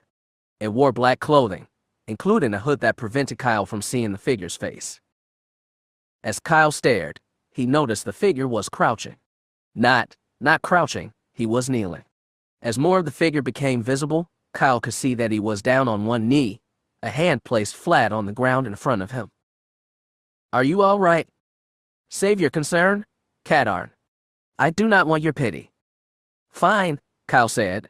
Then answer me this. Are you who I think you are? Am I that difficult to recognize? Well, it's not like we've met or anything. A low chuckle came from the figure. Indeed. We shall have to rectify that, but not now. Whatever, Kyle said. So are you or aren't you? I am. Kyle paused before replying. Somehow he had known the figure would say yes, but how did he know that? Your powers of perception are increasing. I am pleased. What happened to you? Kyle asked. One moment you were there, and the next. It appeared that I was gone. Yes, Kyle said, nodding. The figure chuckled again. I suppose, in a way, that I was. So what happened? Kyle asked impatiently. Were I stronger, I would advise you to watch your tone, Cadarn. I have killed men for less. Kyle considered retorting, but decided antagonizing the figure wasn't going to help. Ah, it said, so you have learned some control. To explain precisely what happened to you would take far more time than we have available. But so that you might understand somewhat, you have touched power today, Cadarn. Power? Yes. Wait a minute. Is this the power you mentioned before? Yes, it is. And when one first touches this power, first opens the door, there is a surge of it into the body and the mind. A surge, Kyle mused. Then, with a snap of his fingers, said, and when it hit. Yes. I was unprepared. Kyle considered the amount of power he had felt. To imagine the figure experiencing the same, but being unprepared. You were hurt. Yes. And that is when I seemed to disappear from your mind. So then what happened to me just now was a reconnection. A reconnection. But why did it hurt so much? You were already in my mind before. That was before you touched the power, Cadarn. I had to form a new connection into your mind. So you knew, and you still did it. You. Yes, I did, the figure said, fierceness in his voice. Have you forgotten our agreement, Cadarn? I told you I would help you escape, but only if you did exactly as I say. Kyle opened his mouth to speak, then closed it. The voice was right, he grudgingly admitted to himself. However, well, your timing couldn't have been lousier, I have seen all that has happened, Cadarn. Thought our connection was disrupted, enough of it remained that I was able to see what was happening through your eyes. I am well aware of the situation. And I suppose you've got the answer too. Indeed. In a moment you will awaken. As you do, think of the sword. Call it to your hand. For a moment, Kyle considered protesting. But then he remembered to lay, calling the blaster to him. This will be no different, said the figure, but you must act quickly. Friendin has already eliminated Axon. And the figure stopped speaking. What? What is it? An unexpected development. A new player is about to enter the game? Be ready to act, Cadarn. The circle of light around the figure dimmed, went out. But above Kyle, the light was growing brighter, more intense. He shut his eyes against the glare. As Friendin leveled his weapon on the unconscious Cadarn, the door in front of him opened. Surprised by this, he didn't react as a lithe form boiled into the room, holding a blaster. As the door opened, Jan launched herself inside, weapon drawn. She looked about, spotting 3 figures. One stood in front, blood issuing from a wound in his right arm. The other held a blaster, pointed downwards.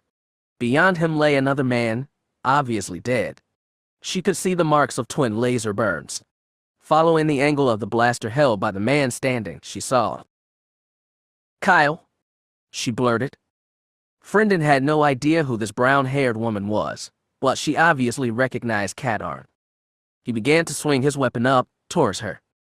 Jan saw the movement and trained her blaster at the man. He was huge, standing a good deal taller than she and much thicker. Still, she kept her expression set and aimed her blaster at the man's head. Doesn't matter how big he is, one good shot and he'll go down. Hold it, she said. Drop the blaster or I'll drop you. Friendin considered her words as he examined her face.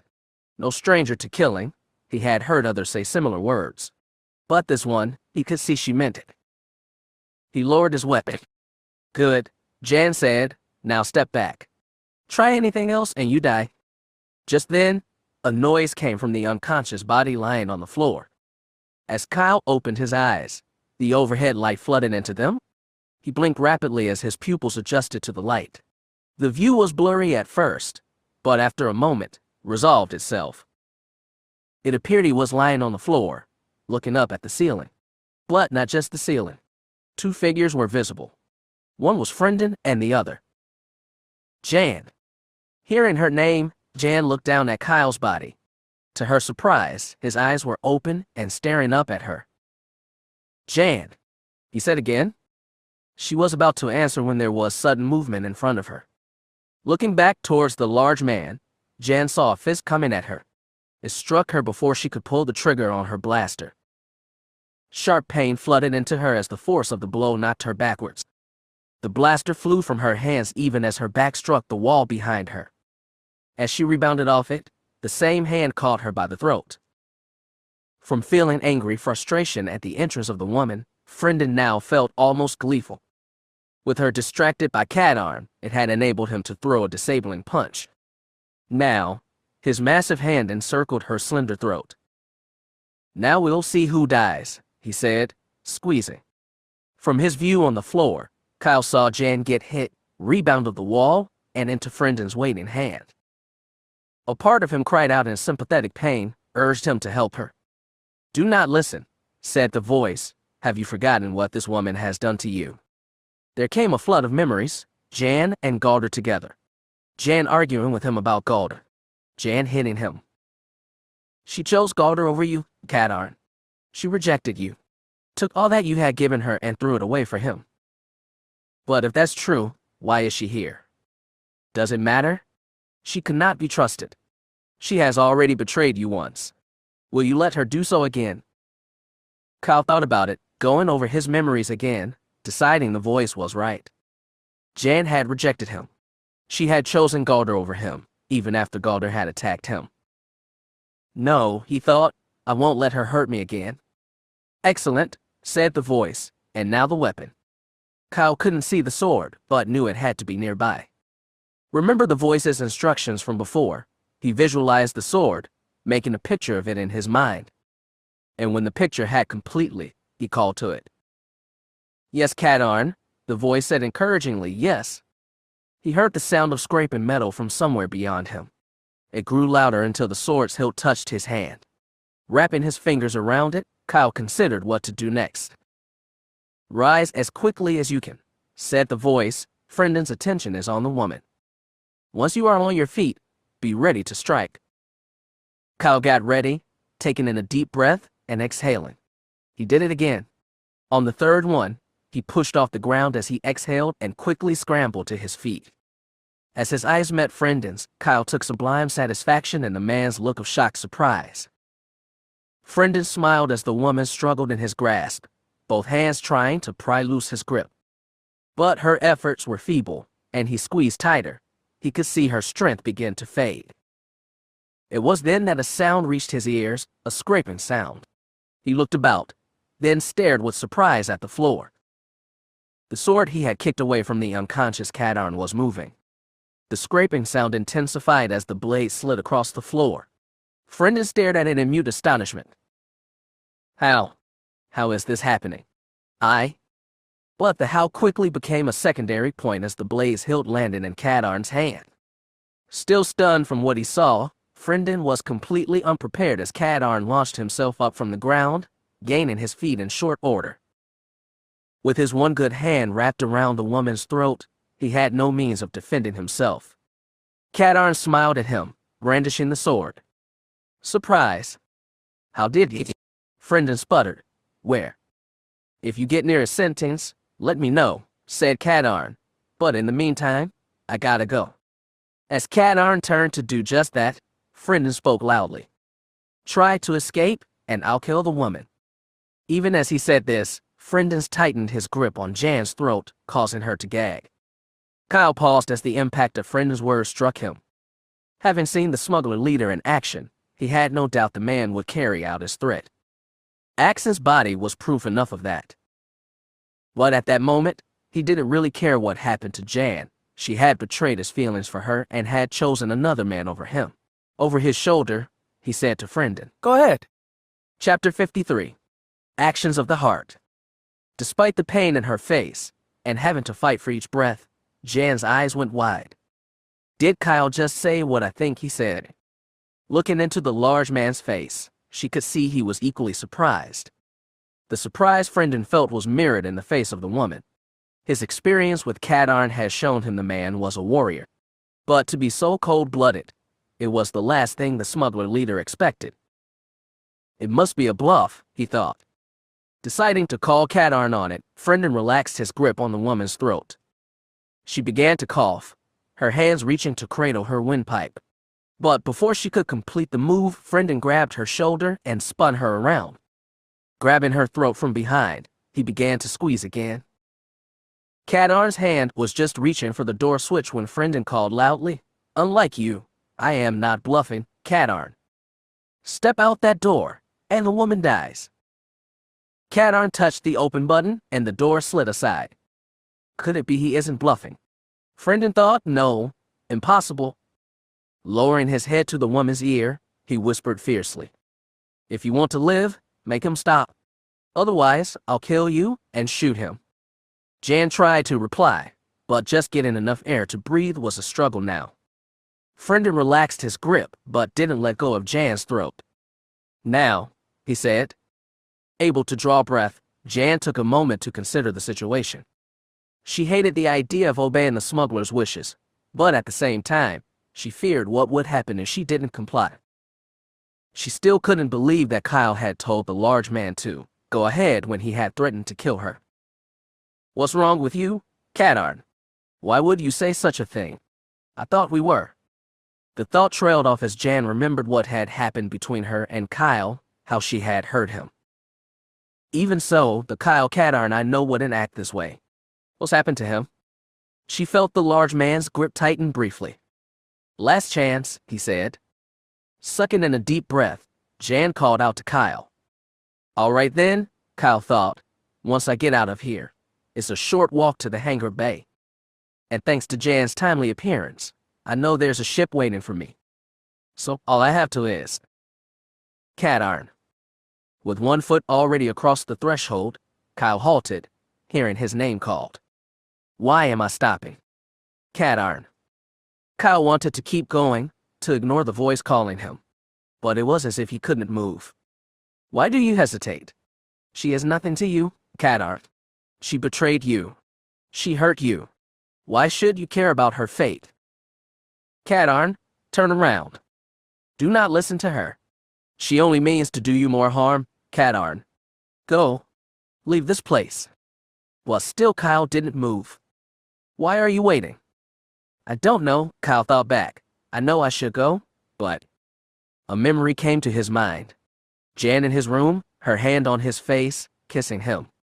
Bah! The kiss of a harlot. A betrayer. She did this, then rejected you for Galder, Katarn. Remember? "I do, but she's here. She came after me? Blast you, Katarn. Turn around." As if compelled by the force of her words, Kyle turned around. He saw Jan standing there, Frienden's massive hand wrapped around her throat. He expected to see Jan looking at him with anger or contempt. Instead, the eyes that looked back at him pleaded with him. Her expression was one of mixed sadness and hope.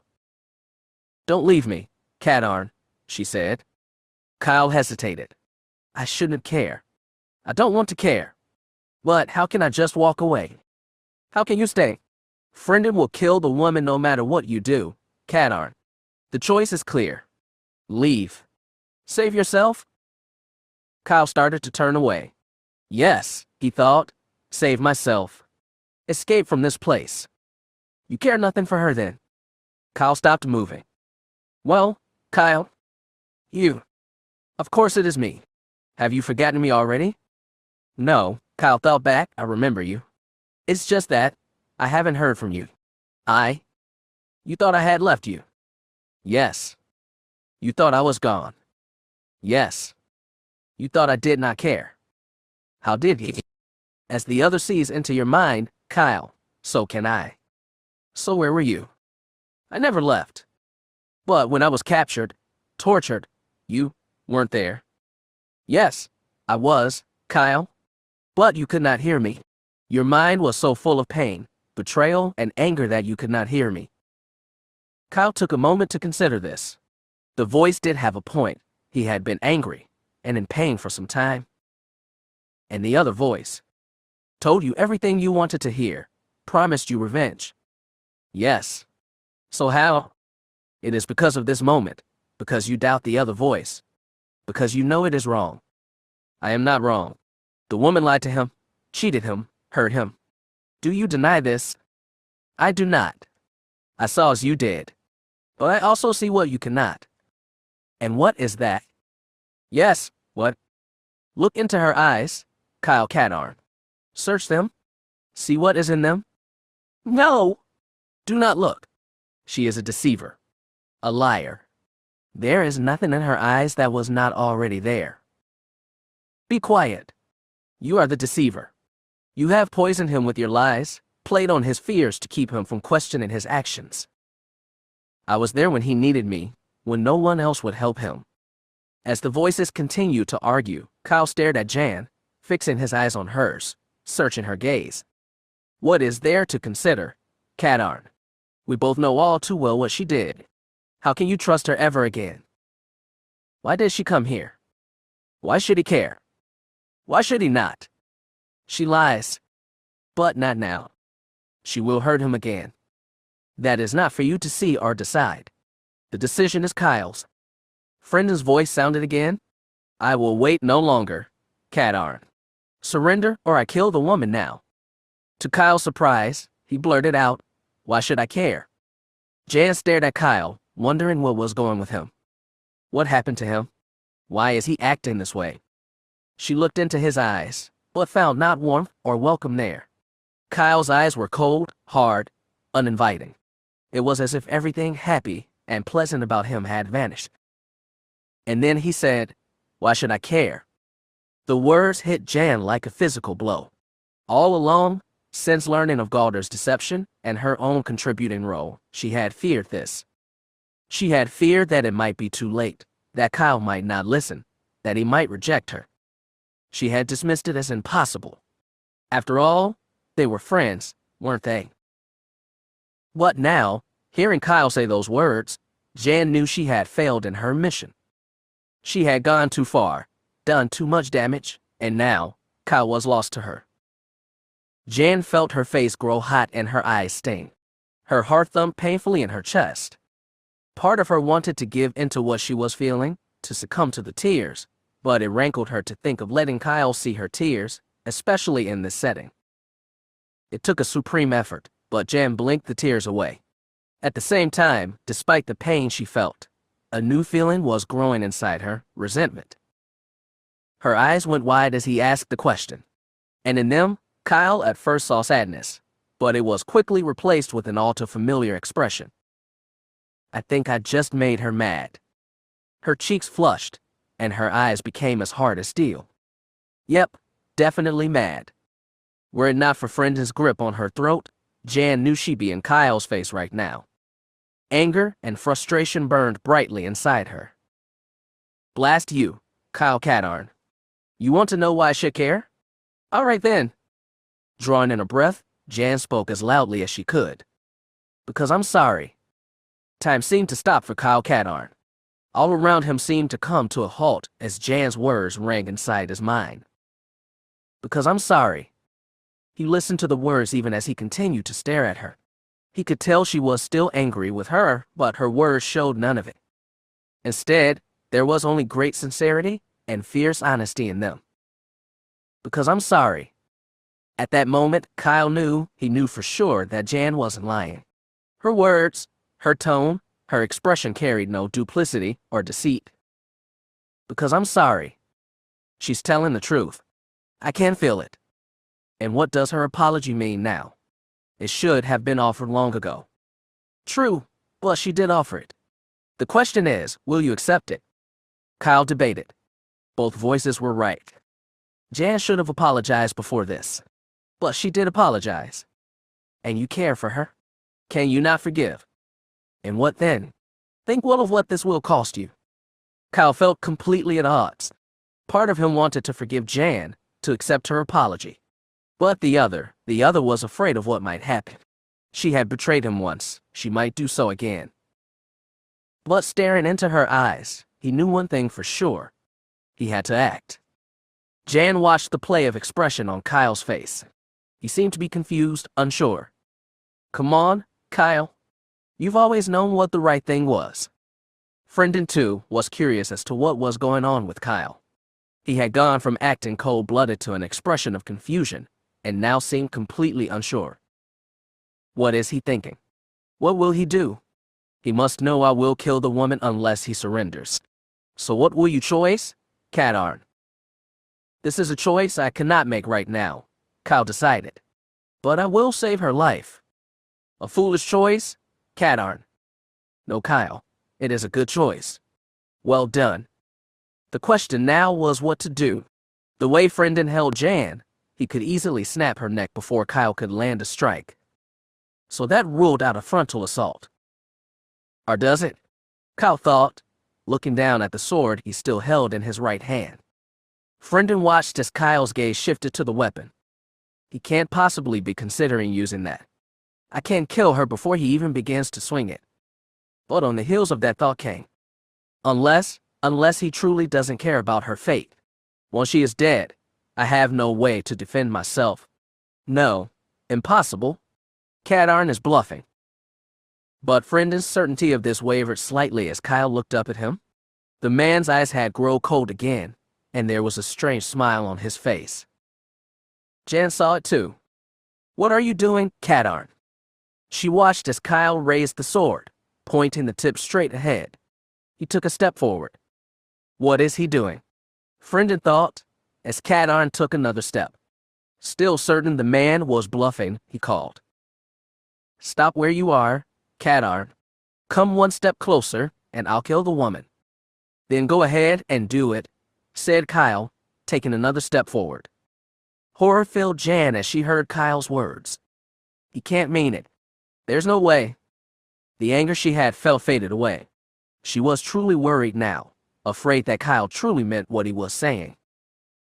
But where Jan was both frightened and unsure, Frendon was certain. He means it, he really does. He'll let me kill the woman in order to get to me? Gazing into Katarn's face served to confirm this thought. It appears I underestimated you, Katarn. However, I am not ready to die. And with that, Frendon released his grip on Jan's neck and shoved her away from him, towards the blade of the sword. For Jan, the relief at feeling the big man let go of her throat was quickly replaced by surprise and terror as she was thrown forward, towards Kyle, and the sword he held. He's really going to do it. Kyle, why? It worked, Kyle thought, as Jan came flying towards him.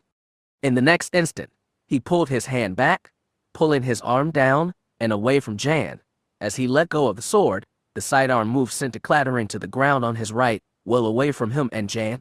He barely had time to get his hand back up as Jan plowed into him, unable to stop herself. The force was enough that Kyle couldn't maintain his balance, and together, they fell.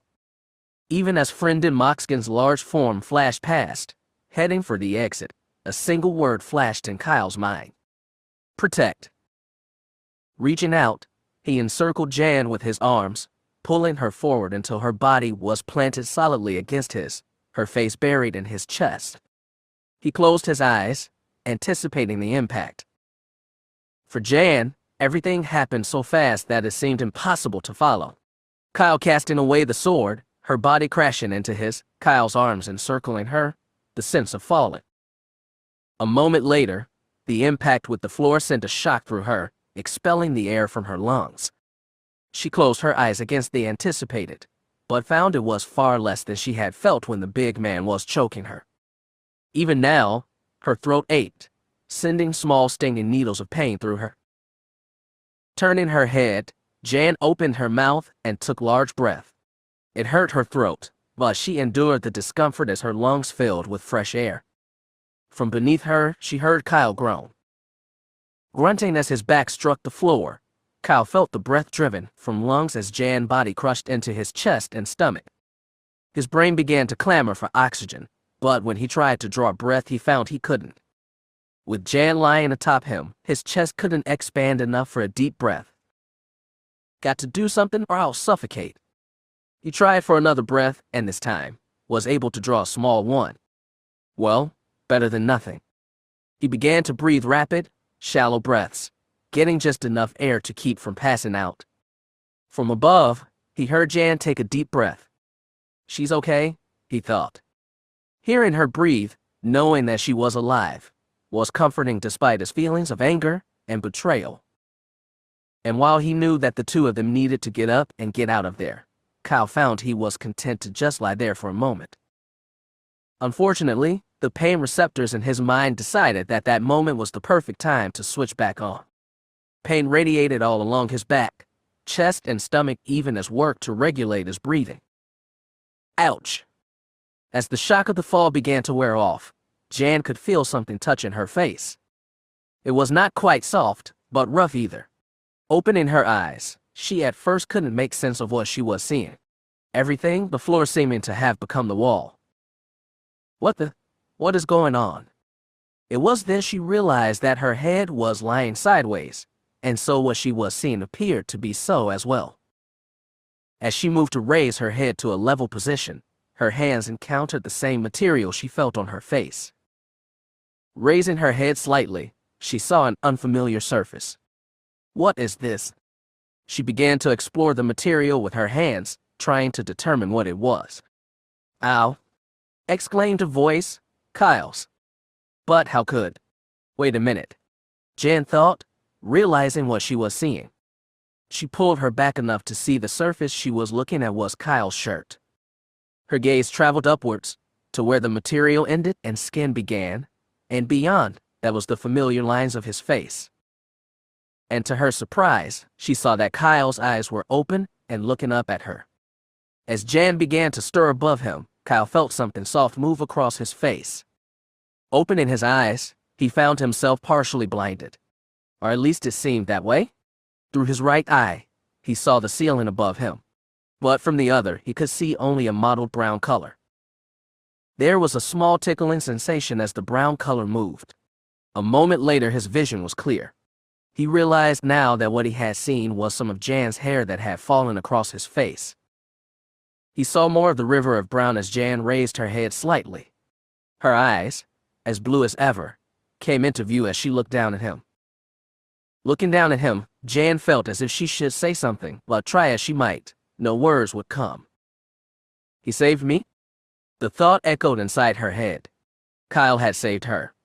At that last moment, when it seemed that all was lost, he had saved her. After scaring me half to death. Uh-oh, Kyle thought, as Jan's look turned into a glare. Even with what had happened between them, he still found Jan's glare somewhat intimidating. Deciding he didn't want to wait to see what she might do next, he spoke. Jan. Hearing his voice call her, Jan debated about what to say. While she was grateful that he had saved her, she was also angry that he had tricked her. What, Cadarn? Oh boy, I'd better phrase this carefully. Well, I was wondering, could you get off of me? Hearing these words, Jan realized that she was lying on top of Kyle. For a moment, she wondered how they had ended up like this, then remembered Kyle grabbing a hold of her as she crashed into him. He really did save me. That thought, combined with the realization of lying atop him, was more than a little embarrassing. Sudden heat came to her cheeks as she blushed. Moving as quickly as she could, Jan slid off, moving until she was kneeling on the ground next to Kyle. Her eyes were locked on the floor, head down to keep Kyle from seeing her embarrassment. She could feel her cheeks still flaming, and it didn't help that she felt Kyle was watching her the whole time. And indeed he was. Kyle felt the smile come to his face as Jan's flushed bright red. She quickly got off him, moving over onto the floor. Her head was down, her hair hiding her face. It's funny, he thought, she can so serious, so aggressive. And yet, at this moment, she's kinda cute. Stop staring at me, Cadarn. She could feel his eyes on her. Though she couldn't see him, Jan knew for certain that Kyle was looking at her. It served only to increase her embarrassment. All right, she decided, enough is enough. Stop staring at me, Cadarn, she said. Why? He replied. Kyle wasn't sure where the response had come from, but it was the first thing that came to mind. But Jan's response was anything but pleasant. Because if you don't, I'll slug you. As soon as the words left her mouth, Jan knew she had said absolutely the wrong thing. She didn't like it when Kyle teased her, But given recent events, the last thing she needed to do was give him more reason to be angry with her. Jan's words left Kyle cold, his burgeoning good mood shattered. See? It is as I told you, Cadarn. She has hurt you again? You're right, Kyle thought. No, he is not, said the other voice. She was embarrassed, Kyle, and your comment only served to heighten that. How did you expect her to respond? If she truly cared for you, she would have not said such a thing. She spoke before thinking. Kyle, do not be deceived. You are the one who deceives. Your lies have poisoned him as I said they would. And now, what is left for him? The choice is still his. Indeed, and what do you choose now, Cadarn? Looking over at Jan, her face still hidden from him, Kyle felt the feelings of anger and betrayal resurface. While he could not deny that Jan had come for a reason, he found himself questioning her motives. Maybe it is out of guilt. Maybe she told Galder she had to come do this before beginning their relationship. It would explain her presence here and why she said she was sorry. Of course it is. Cadelian snow leopards do not change their spots, Cadarn. The same is true of this woman. Nothing has changed. She is still the same? Then why did she come here? I don't know, Kyle thought back, and frankly, right now, I don't really care. What I do care about is getting out of here. Then let us go. Able to breathe freely now, Kyle inhaled deeply, exhaling slowly. His body still pained him, but he decided to ignore until he was off ergo. Inhaling another breath, he tightened his stomach muscles and pulled himself upright. The move hurt his back, but he ignored it. Pulling his legs in, he prepared to stand up. Kyle. Jan heard the sounds as Kyle took his deep breaths accompanied by the sound of movement as he sat up. I've got to do something, say something to apologize. How Jan wished she could have that moment back. Hearing additional movement, she decided that she had to try something.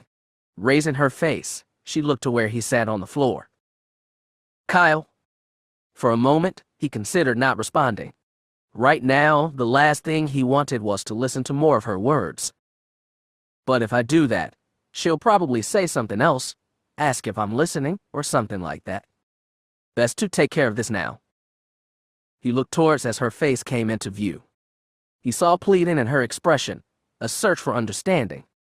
At any other time, it would have softened him. But at this moment, it only served to anger him further. What, Jan? She heard his response, his tone cold, almost unfeeling. Nice job, Ors, she chided herself. You've managed to louse up things all over again. Despite that in Kyle's expression, which did not invite further conversation, she tried anyways. Kyle, look, I didn't mean that. I just like I thought, she's trying to apologize again. More falseness, Cadarn. Her words are empty. They mean nothing. Deciding that he'd heard enough, Kyle cut her off. Save it, Jan got the message loud and clear back on the New Hope. And while I appreciate that you came here to help me, I really don't want to talk to you or listen to you. So how about we find the crow and get out of here? And then? She asked, hoping he might continue. And then what? He replied coldly. He's not even willing to listen to me now, Jan thought, seeing that the situation was getting worse.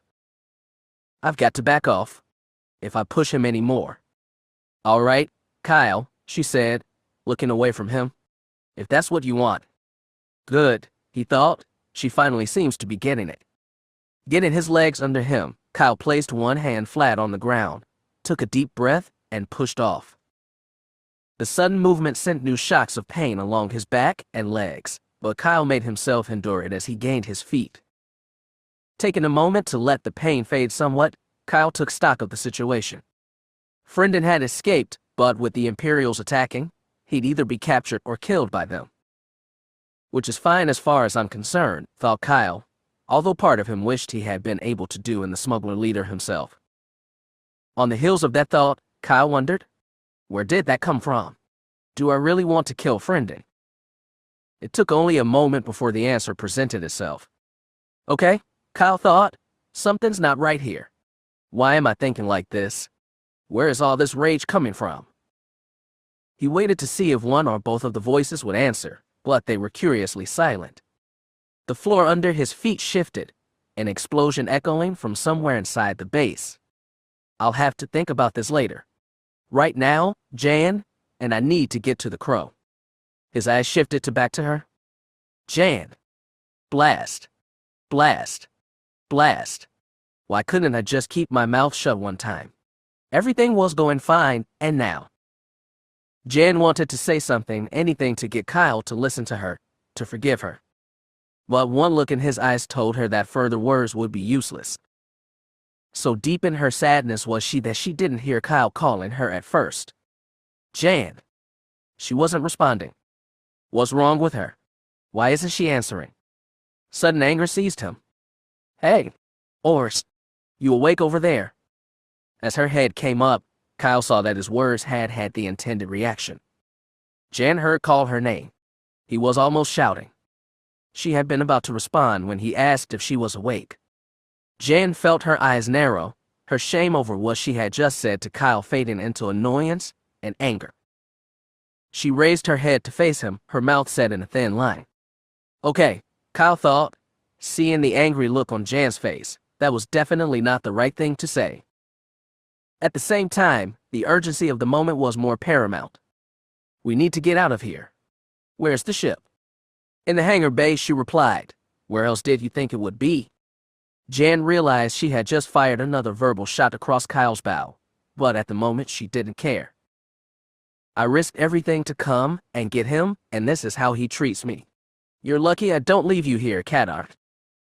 Deciding to ignore her comment, Kyle started towards the door. Let's go. Still glaring angrily at him, Jan nevertheless followed him. Stepping outside the room, Jan took the lead, indicating the direction they should go. More explosions were sounding, most far away, but others close. Encountering no further opposition, the pair made their way through the base and into the hangar bay. Even here, evidence of the Imperial bombardment was visible. Section of the ceiling had collapsed and dust and dirt had collected in piles on the floor. Remarkably, the crow appeared untouched. At the sight of the ship, a smile came to Kyle's face. Didn't think I was going to see her again. Jan didn't reply, making her way towards the cockpit. I wonder where Frendon got to, Kyle thought. I imagine he's got his own escape vessel somewhere in the base. Kyle also wondered why it was Frendon had taken off so suddenly after throwing Jan at him. In the position they had been in, killing them both would have presented little challenge. Unless Kyle's eyes suddenly widened as a form became visible underneath the ship. It suddenly moved, standing upright. He's moving and right towards. Jan! Kyle cried out, even though he knew it was too late. Chapter 54. The Cruelest Strike. Regret. To have regret over something you felt you could have done something about is one of the worst and most helpless feelings one can experience. The shape was moving, heading right for Jan. He screamed her name. Thought she was relieved to see the moldy crow. Jan Ors knew what it was to feel regret at this moment. Why? Why couldn't I have said something, anything else to him? I'm gonna slug you. I've all the things to say after what I put him through. She heard a sound. A loud voice, echoing across the bay. She recognized Kyle's voice, heard him call her name. She was about to turn when a figure appeared in front of her. What the she began? The figure struck. Helplessness, defined as an inability to act or react, was exactly what Kyle Kadarn felt at this moment. He was already moving, his legs propelling him forward. Too late. I'm too late. He's already there. I can't. The figure struck Jan, a fist shooting out, catching her in the middle. He saw her forced exhalation of breath, her eyes going wide with surprise, then closing in pain. Instinctively, one hand reached down to protect her middle. The other was raised defensively, but provided no barrier to the second blow that smashed across her face. The feeling of helplessness was still there, but it was mixing now, mixing with anger. No, more than anger, rage. It was all so fast that Jan barely had time to register what was happening. Her middle was suddenly on fire, her breath exploding from her as the figure hit her. Battle instincts took over as she reached down to cradle the hurting place. She raised her other hand in defense, but not in time to ward off the second blow. The whole left side of her face went numb for a moment, then erupted in pain. Even as she cried out, Jan thought, "What's happening? Who's doing this to me?" The sound of a harsh laugh reached her ears. As he drew his hand back after striking her the second time, Friendin Moxkin felt a smile come to his face. It had all been so easy. After tossing the woman at Kadarn, he had retreated to the hangar bay, intent on boarding his escape craft and leaving. But then, he saw the ship, a rusted and pitted thing it was, but a ship nonetheless. Friendin recognized it as the same one that had infiltrated Ergo before. This was Kadarn's ship, and he'll probably try to use it to escape. That gave Friendin an idea. Moving carefully to not exacerbate the wounds inflicted on him by Kadarn, he slid underneath the ship, into a pool of shadow where it would be difficult to see him. And then he had waited. It had to seem to take a while, but then he heard the hangar doors open, and in came Kadarn and the woman. She was somewhat ahead of him and moving towards the ship. While he would have preferred to have Kadarn, the woman was as good a target as any. He slid out from the ship, moving towards the woman even as he heard Kadarn call her name. Too late, Kadarn, he thought, too late. And then he had struck. The woman was beginning to fall from the impact of his second blow. "Oh no, I'm not finished with you yet." He grabbed her with his left hand, the right still useless from the wound inflicted by Kadarn. He smiled evilly down at her. This is going to be fun. Just then, he heard a sound that caused him to look up. Jan started to fall, but Moxkin grabbed her. Got to do something before he hits her again, Kyle thought. He was close enough now to see the smuggler leader smile. The smile only served to anger Kyle more. "Moxkin," he yelled, "let go of her." Friendin looked up. Kadarn was coming at a dead run for him. How perfect, he thought, I can finish off the woman, then deal with Kadarn. But then the smuggler leader saw something that made him reconsider. As Kyle drew closer to the pair, he debated about how best to attack. A blaster was no good. He might hit Jan. He considered trying the electrical power the voice had given him, but that would take both time and concentration, neither of which he had time for. That left only one option. He drew out the sword. Friendin saw Kadarn draw the sword. He was close now, no more than a few seconds away. Friendin knew there was no viable defense against the blade, especially in his wounded state. And in that one crystal clear moment, he knew Kadarn was going to kill him. And while he had no particular desire to die, the prospect of it did not frighten him. I've waited too long. Even if I somehow managed to get to my ship, the Imperials would capture me long before I could reach hyperspace. Better death than that. But I won't go alone. Still holding, Friendin shifted her body so that she was in front of him. A human shield, he thought, how poetic. He was close now, a few feet away at most. He slowed his rapid pace, prepared himself to strike. Now. Holding the sword in both hands now, Kyle drew back his arms and after 2 more steps, planted his feet, and thrust the sword forward.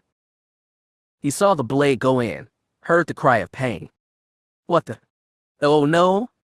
Her body ached, her mind felt foggy, dazed. The figure she now recognized as the smuggler leader had her in his grasp. She wanted to strike out, to defend herself, but the haziness she felt made it nearly impossible to focus. She heard Kyle's voice again, screaming out a name. Suddenly, the smuggler leader pushed her to the side, her feet dragging for a moment, then scrambling to keep her from falling. She heard rapid footsteps approaching. They came to a halt and she heard a grunt from behind her. The next moment, something cold and sharp pressed into her. For a moment she felt only pressure and then she screamed. No! No! This can't be happening. Kyle thought. It just can't be. But it was. Jan's clothes provided almost no barrier to the sword's blade, nor did the skin underneath. The sharp edge penetrated with relative ease, slicing into Jan's side. Kyle wanted to pull back, to keep the sword from going any further. But he had put too much effort into the strike. He heard Jan scream, and Moxkin began to laugh. Friend and Moxkin watched in sadistic pleasure as Kadarn's sword penetrated the woman's flesh with ease. When she screamed, Moxkin felt his smile widen. A moment later, he began to laugh, enjoying both the woman's pain and Kadarn's. But a moment later, he suddenly stopped. The sword continued to advance, the gleaming tip becoming visible again as it emerged from Jan's body. It continued to move forward until it encountered another obstruction, Friend and Moxkin. Oomph! Friendin heard the sound, and a second later, realized it was he who had made it. But why? Then the pain came. Kyle felt the sword lurch forward in his hands, then suddenly stop. A moment later, there was an exclamation from Friendin. Not understanding what had happened, Kyle leaned forward slightly and gasped at what he saw. The sword blade had exited Jan's flesh at an upward angle and had sunk into Friendin, hitting him just below the chest. The three of them seemed frozen, no one moving. His chest burned. Only by grinding his teeth together did Friendin keep himself from crying out. What's happening to me? He looked down to the source of the pain and stared in surprise as the sword blade sticking out of him. Looking up, he saw Kadarn's equally shocked expression. For Jan, she felt alternately cold and then hot. Her exposed skin lit an air that chilled her. At the same time, she burned with pain from the wound in her side. I've been stabbed, she realized, but whom? How? Why? She looked up at the smuggler and a mixture of surprise and pain on his face. That's when she heard Kyle's voice. Jan. Kyle didn't know what to do. He had gotten into Friendin as he had wished, but at the expense of striking Jan with the sword as well. He hesitated to withdraw the blade for fear of it doing more damage. But it's not like we can stay like this. I've got to do something. On the heels of that thought came, and hope Jan will forgive me. He didn't know why he was doing it, but he called to her. Jan. While she couldn't her body to face him with the sword in her, Jan was able to turn her head enough to see Kyle. He held the sword held in both hands, a stunned expression on his face. She drew in a breath. It hurt. Kyle, she said, why? At that moment, Kyle felt as if he would have given anything to have the sword penetrating his own flesh rather than hers.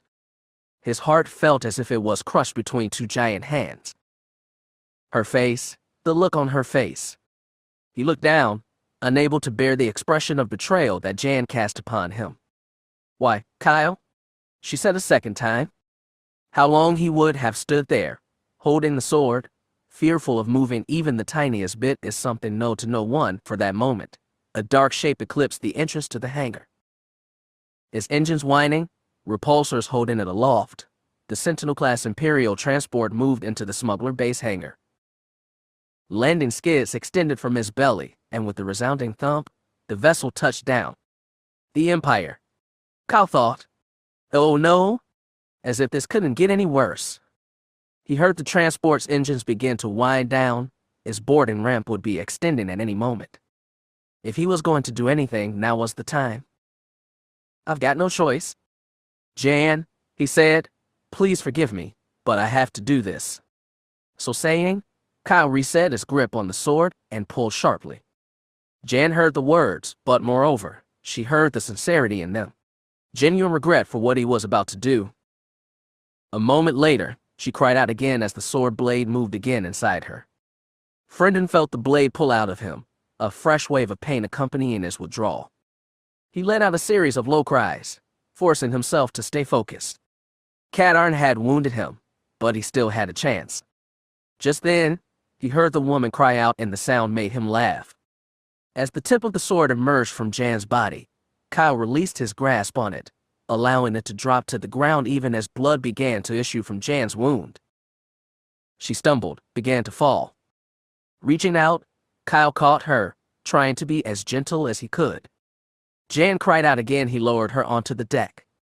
Jan, he said, his eyes suddenly burning. Jan, I'm sorry. Please forgive me. Blood continued to pour from the wound. He knew he needed to do something to dress the wound, but he had nothing. Just then, he heard a sound that made his anger return full force. Part of Friendin Moxkin's mind told him he needed to act to attack Kadarn while he had the chance. But for some reason, watching Kadarn lower his wounded partner to the ground and call to her struck him as extremely funny.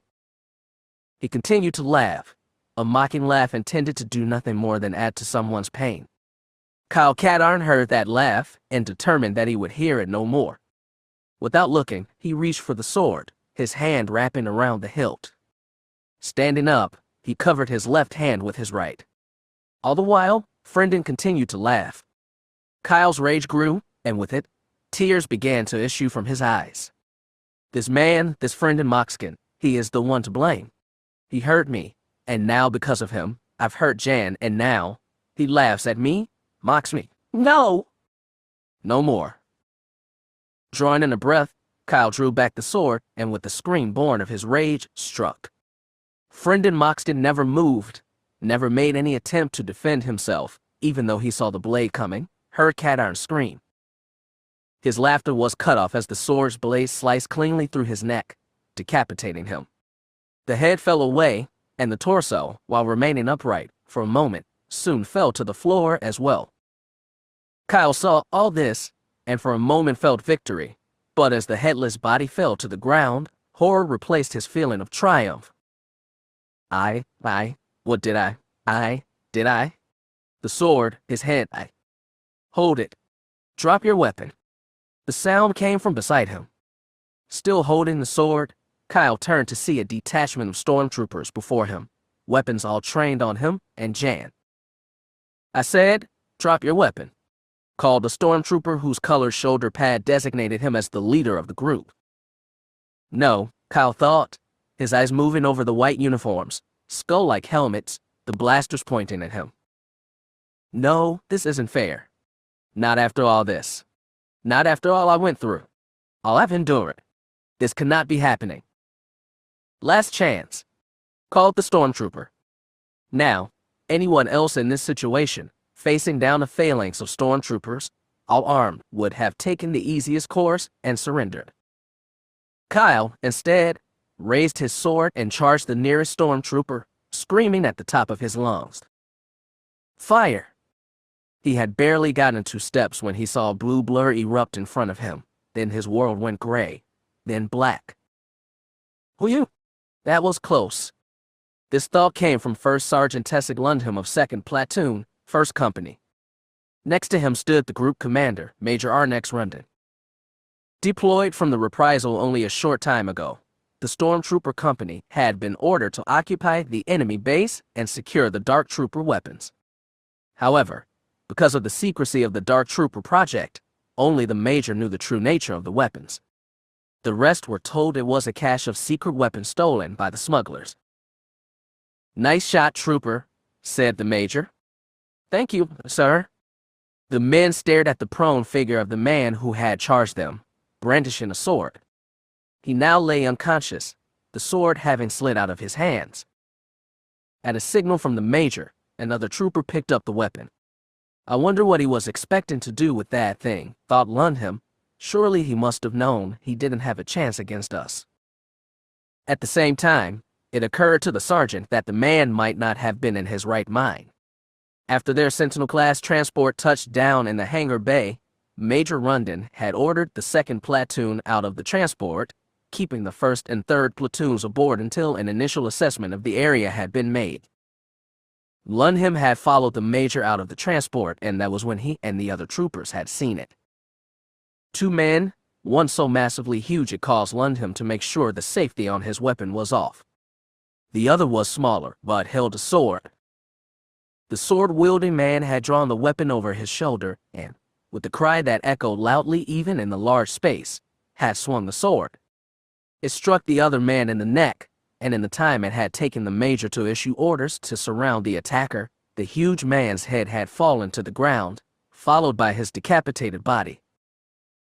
Somehow, the man holding the sword did not see the troopers coming, and it wasn't until the Major had ordered him to drop the sword that he had looked up at them, and a moment later, attacked. Quickly switching his weapon to a stun setting, Lundham fired. This is Major Rundon to transport, called his commander over his helmet communicator, deploy 1st and 3rd platoons. Many more white uniformed men emerged from the transport, forming into their respective groups. "Sir," called a trooper. Both Rundon and Lundham turned at the sound of the voice. 3 troopers were kneeling by another prone figure. "What is it?" "Sir, we've got a woman here. She's wounded, but alive." The major took a step forward and Lundham followed as they walked over to where the woman lay. Her eyes were closed and she didn't move. Her lower right side was covered in blood and more continued to seep from a wound there. Lundham looked closer and saw the rise and fall of the woman's chest. She was definitely alive. What could have happened here? "All right then," said the major. "Stabilize her as best you can and get her on board the transport. We're taking her with us." He gestured at the man who had held the sword. "Him too." "What about the body?" asked Lundham. The major paused only briefly before answering. "Dump it somewhere." Lundham turned and issued orders to 4 troopers to get rid of the large man's body. After a moment, he assigned 4 more. The man was massive, and it would likely take some effort to move him. He then turned back to the major. "What happened here, sir?" "A fight," said the major, "but that's not why we are here." "Right, sir." Switching to the company frequency, the major issued his orders. "All right, 2nd platoon, remain here and secure the hangar. Sergeant Lundham will be in command. 1st platoon, 3rd platoon, you're with me. Once we enter the base, split into groups of 10. Your main objective is the retrieval of the weapons. Should there be any smugglers left alive, they are to be detained and brought here." "Understood." "Lieutenant Malls, 1st platoon here." "Understood." "Lieutenant Swert, 3rd platoon here." "Acknowledged." "Very good. One final piece of business then. Do your best to detain any and all smugglers. However, if they resist, shoot to kill." "Yes, sir." "Yes, sir." "Then let's go." Lundham watched as the 2 groups of stormtroopers moved past him and into the base. From the initial moments of action and tension, Tessic Lundham was now fighting the urge to take a nap. Since the major and the 2 platoons had entered the base, he had heard almost nothing from them. He had responded to status requests from the reprisal by telling them that the mission was proceeding as planned and he would advise as soon as anything changed. But as he finished his most recent report, Lundham could tell that even the senior officers were losing their patience. He hoped the major would contact him, and soon. The only thing that had kept him and the other troopers occupied was examining the other ship in the hangar bay. It was a poor joke of a vessel, its hull marked, pocked, and pitted. Several areas of the exterior appeared to have completely oxidized. One wonders how this thing could lift off, much less fly, thought Lundham. Whoever owns this must have really been scraping the bottom of the barrel when looking for a ship. Be better to just scrap it. Just then, his headset communicator came alive. Undin 2, Regient Lon. Major. Sirk, Dimcum? Major. Can you hear me? There was a spate of crackling over the speaker then. Major Rundon to Sergeant Lundham. Can you read me? Yes, sir, I read you. He had the major sigh. Good, good. I've been trying to contact you for over an hour. Sir, I'm not sure yet, Sergeant. But something inside the base is disrupting our communications. I'm almost back to your location now. Have you heard from 3rd Platoon? No, sir. Blast. All right, hold there until I arrive. We'll have to? Suddenly, a new voice came on the line. Lieutenant Swert to Major Rundon. Can you hear me, sir? Yes, Swert, I hear you. Are you all right? Yes, sir, and I. Good. What about your group? All present and accounted for, sir. But we. Good. Then meet me back at the hangar. We need to regroup before going in there again. Sir. Swert's call was so loud it brought instant silence on the comm channel. After a moment, the major said, I don't appreciate being shouted at, Lieutenant. I hope you have a good reason for doing so. Yes, sir, I do. Well, we found them, sir. Found them. The weapons, sir. Confirm that, Swirt. You said you found the weapons. Yes, sir. We'll need to go back and check, but it appears to be all of them. Lunham could almost hear the Major smile. Well done, Swirt. Get you and your men back to the hangar immediately. On our way, sir. It took less than 5 minutes for the two groups of stormtroopers to emerge from the smuggler base. The Major immediately went over to Lieutenant Swirt for a report on the location of the weapons. When they had finished talking, the Major came on the squadron frequency. All right, man. We've nearly accomplished our mission here. Everyone take 10 while I contact the reprisal. As the Major moved towards the transport accompanied by Lundham, a few of the stormtroopers gathered to discuss what they had seen inside the base. So no prisoners? No, but we saw a lot of bodies. Bodies. But how? We're the first people in here. Don't know. What got them? Mostly blaster wounds. But a couple looked like they were cut with something. Like what? Like that sword that guy was carrying. Fair. You think that's bad? You'll never guess what my group saw. What? We come across this med bay, and inside we find a blasted droid and 2 bodies. Yeah, and one had been shot. But the other is hard to describe, but it looked like the guy had been electrocuted. Electrocuted? Yeah. His skin was all burnt up, and man, what a stink. Anything else? Well, we were in Swirt's group. We come to this office and actually found something living. Oh yeah. What? A Rodian. He was crouched behind a desk and fired on us as we approached. Anybody get hit? Nah. He was a lousy shot. We blasted him? Smuggler base hangar. Sentinel class transport. While the conversations between the troopers continued, Major Rundon stepped into the transport and moved to forward cockpit. Status. He asked the pilot. Nominal, sir. We've got the man and woman you ordered brought aboard secure in one of the rear compartments. We've treated the woman's injuries as best we could, but she'll likely need further treatment to recover. Very good, said the Major. Contact the reprisal. I need to speak with Captain Drask. Very well, sir, said the pilot. Star Destroyer reprisal. Bridge. Would you please repeat that, Major? Asked the first officer. Not sure he heard the man correctly. We've located the weapons, sir. All of them. We haven't made a count of them yet, sir. But an initial inspection would indicate yes. Hold on this channel, Sergeant. Yes, sir.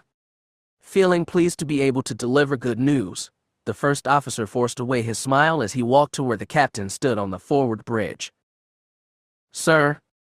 Yes, said the captain, clearly unhappy at being interrupted. We have a report from the surface team. Yes. Sir, I really think you should hear this for yourself. The captain turned to face the first officer, his expression not a happy one. It is good news, sir. It had better be, said the captain, moving down to communications.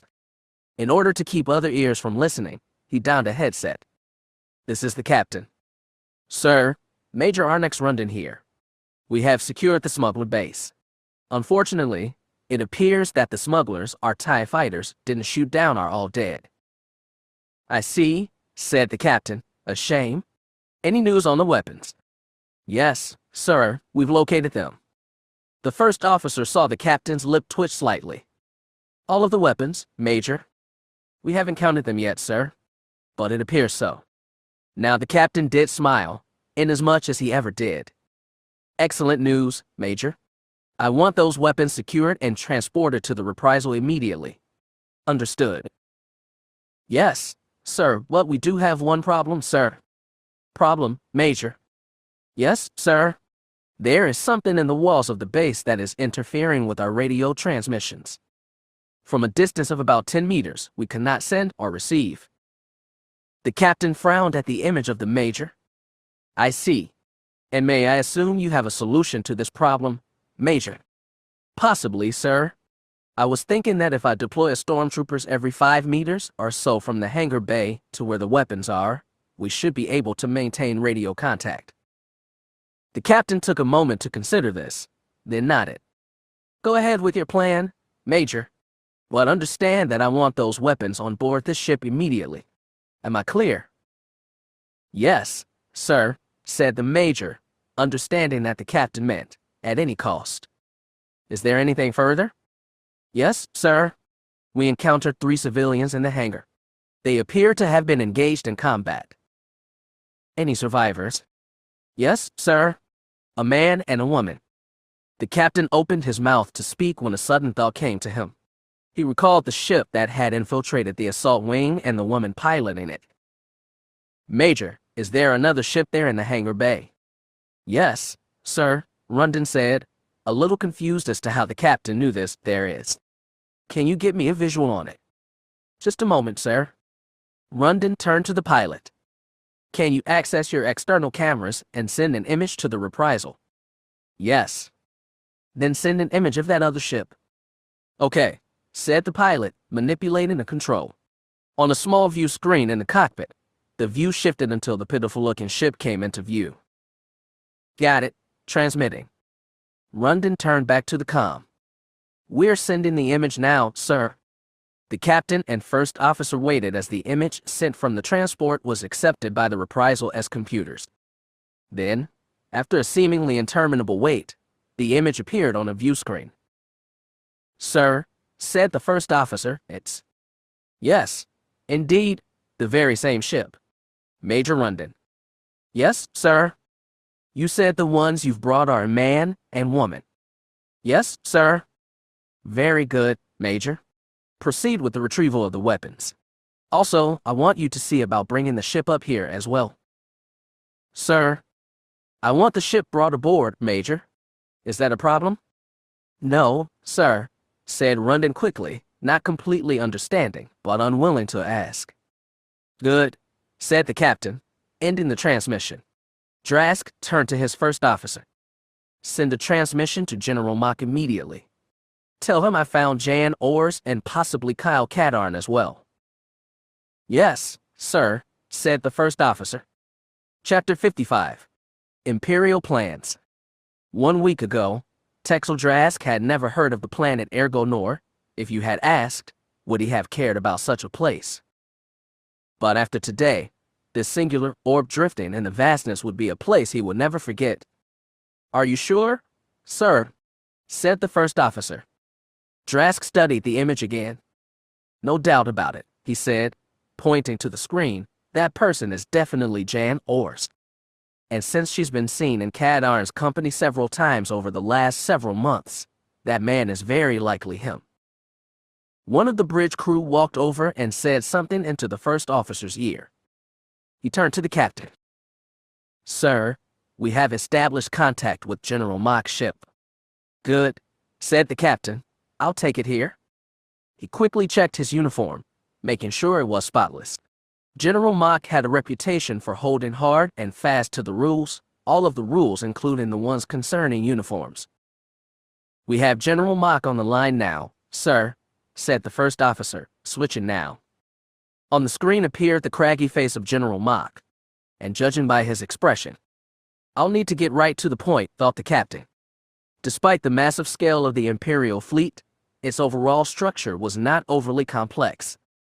In the Imperial Navy, a ship was a ship, a fighter, a base, a cruiser. But when it came to the Arkhammer, the distinct lines between ship and base became blurred. It was neither completely ship nor completely base. Massive ion engines let it move under its own power, yet most of the time it remained stationary, or in hyperspace to avoid detection by the rebels. Its onboard production facilities were like that of a base, but were targeted for one specific purpose, the creation of the Dark Troopers. It was an ungainly thing to look at, having once been viewed as a misshapen hammer lying on its side. The ship's massive nose stretched hundreds of meters as if pointing the way to something. Near what would be the base of the hammer, several cylindrical projections hung down. And here too was the propulsion equipment that kept the massive vessel mobile.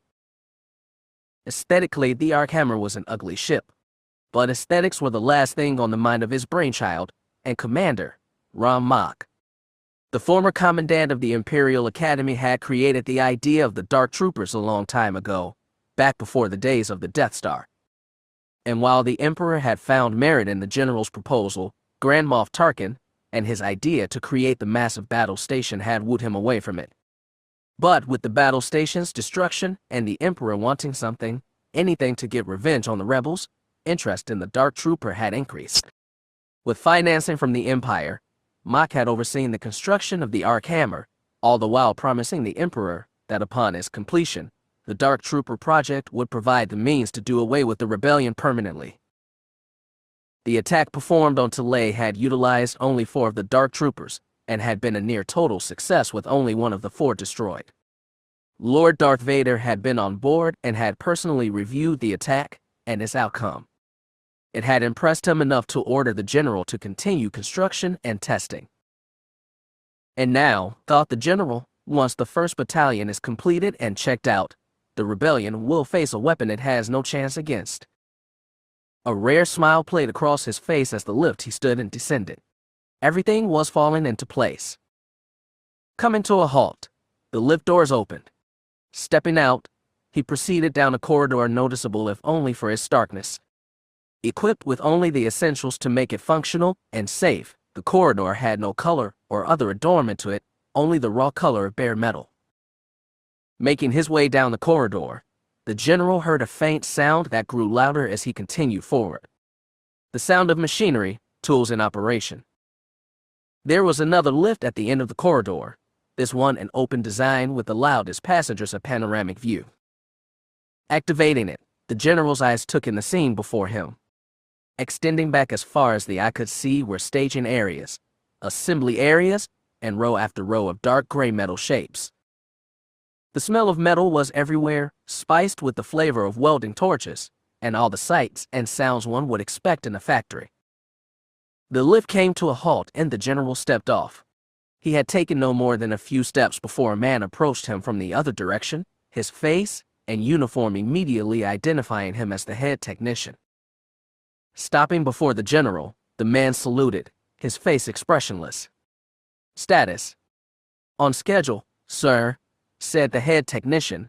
"The first group of 100 units is nearly finished with final checks. We have had some problems with the combat software for the second group, but estimate we will have it fixed in 36 hours. How soon can we deploy the first group?" The technician smiled as he answered, "Within 1 hour of your order, sir." "Excellent," the General said. "Well done, technician." "Thank you, sir. As to the second group, I want a status report every 4 hours until the problem is resolved." The technician looked uncomfortable for a moment. He already has more than enough work too. But orders were orders. "Yes, sir, every 4 hours." "Good," said the General. "I will be on the bridge until further notice." "Yes, sir," said the man, saluting again, then turning away, heading back to his workstation. Returning to the lift, the General took one last look at the room before activating it. He proceeded back down the stark corridor and into the turbolift. As it ascended, the General took a moment to reflect. Things are indeed going well, he thought, although the report about the second group concerned him a little. He would have to report the head technician's status reports carefully. The man had proven reliable so far, but the Dark Trooper project was too important to risk any sort of problem. He remembered Tarkin's proposal of the Death Star to the Emperor. As part of it, the Grand Moff had introduced what he called the Doctrine of Fear. He still remembered Tarkin's words, ruling through the fear of force, rather than force itself. And while the General agreed with the doctrine and principle, he had his own thoughts about its application. Ruling through fear of force is fine, but in the absence of that fear, nothing can substitute for the force itself or the means to employ it. The Arc Hammer. Bridge. Exiting the turbolift, the General moved towards the forward observation area. With his inspection of the Dark Trooper assembly area complete, there was little else for him to do now except wait. In the last transmission received from Lord Vader's ship, the Executor, The Dark Lord had informed the general that the Emperor wished for one final test of the Dark Troopers. If this mission went as well as the delay mission, mass construction of the Dark Troopers would begin, and they would be deployed to frontline units to fight alongside, if not replace, stormtrooper units. The general realized all too well that the whole project, his career if not his life too, was riding on this final test. Turning his head slightly, he glanced at a time display. It indicated that he had a little less than 1 hour until the expected transmission from Lord Vader. The general took a deep breath and let it out slowly. Despite the need to remain calm, he could feel anticipation building inside him. So much was riding on this final test. If only. A set of footsteps approached him. General Mach. Closing his eyes briefly, the general took a moment before answering. He was hoping to have the intervening time until the transmission from Lord Vader by himself.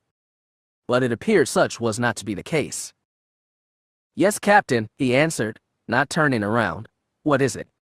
The Arkhammer's captain, hearing the tone in his commander's voice, answered quickly.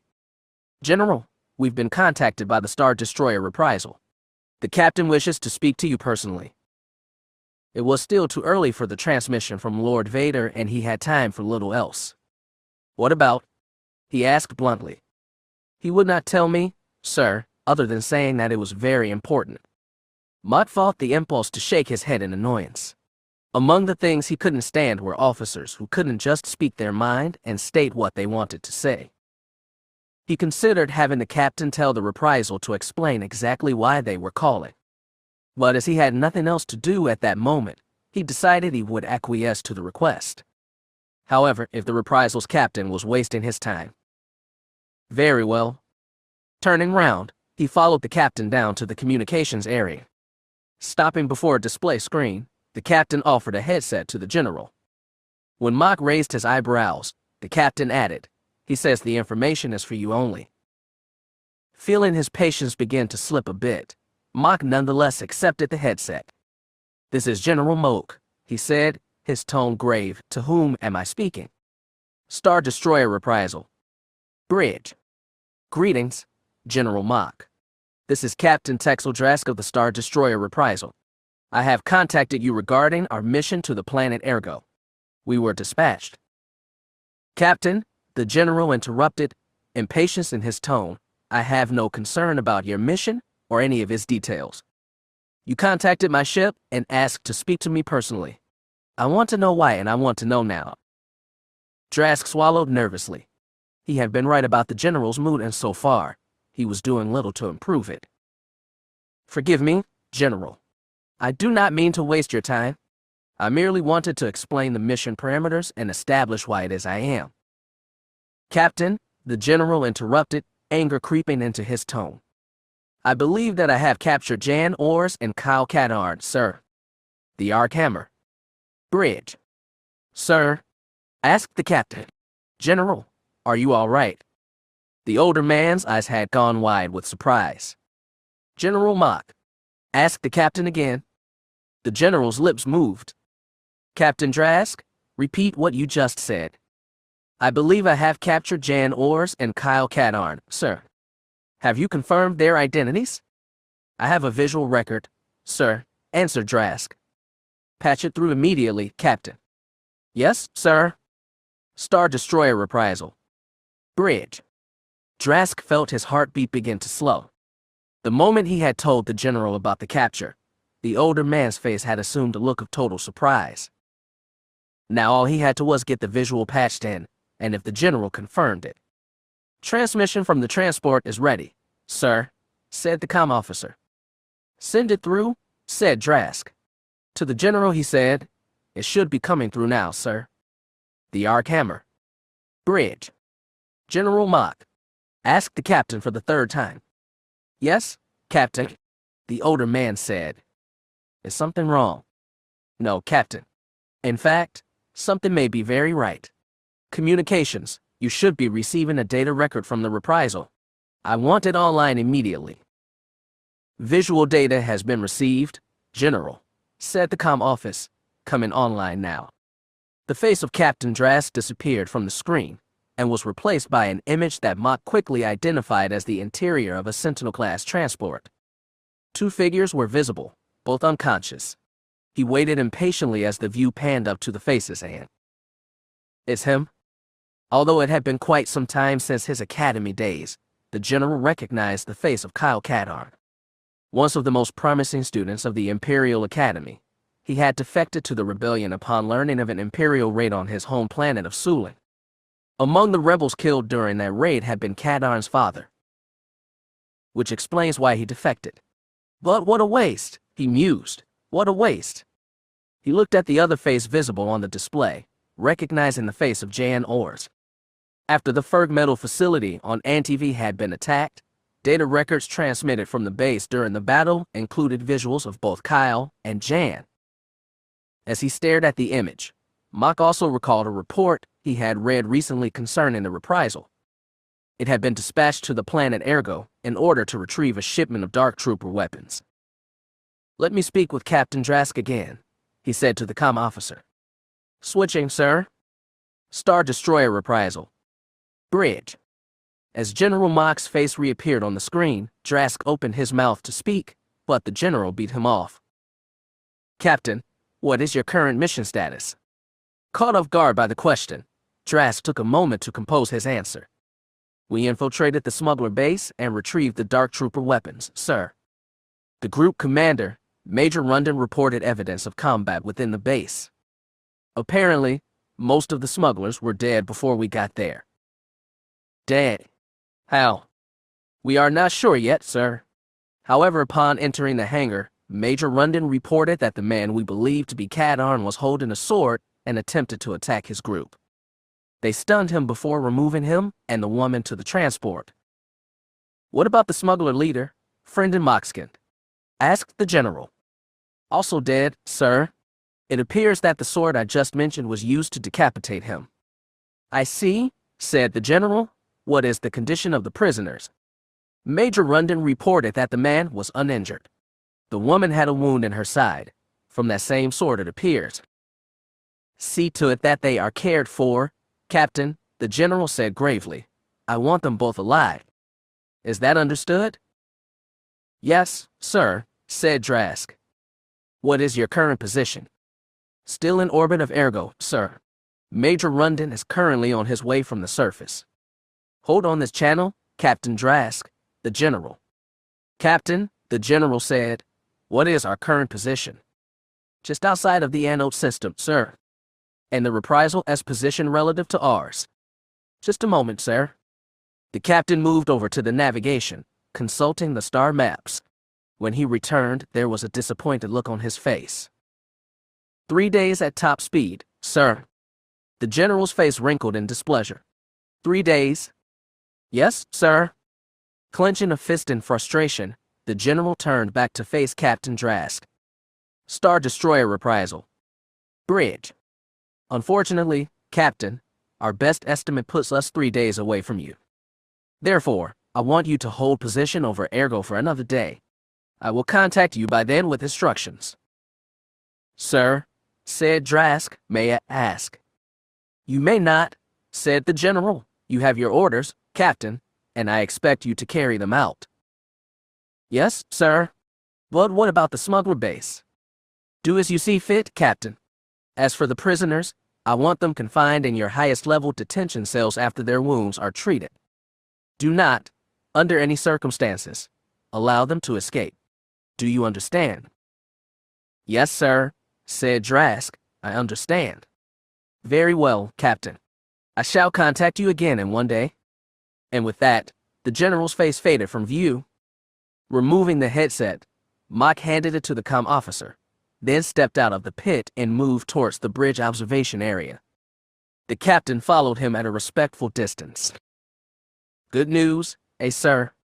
"Indeed, Captain," said the general. "Good news indeed." "What are your orders, General?" "No change, Captain. I will inform Lord Vader of this when he contacts us. But beyond that, we will carry out our mission as ordered. Understood." Realizing what his commander was saying, the captain replied, "Yes, sir," before turning away and leaving the general alone. Staring out at the stars, Mock reflected over what had just happened. The capture of Kadarn and Ors was a golden opportunity to remove a thorn in his side as well as a threat to the Empire. He could only hope Lord Vader would allow him to go and retrieve them.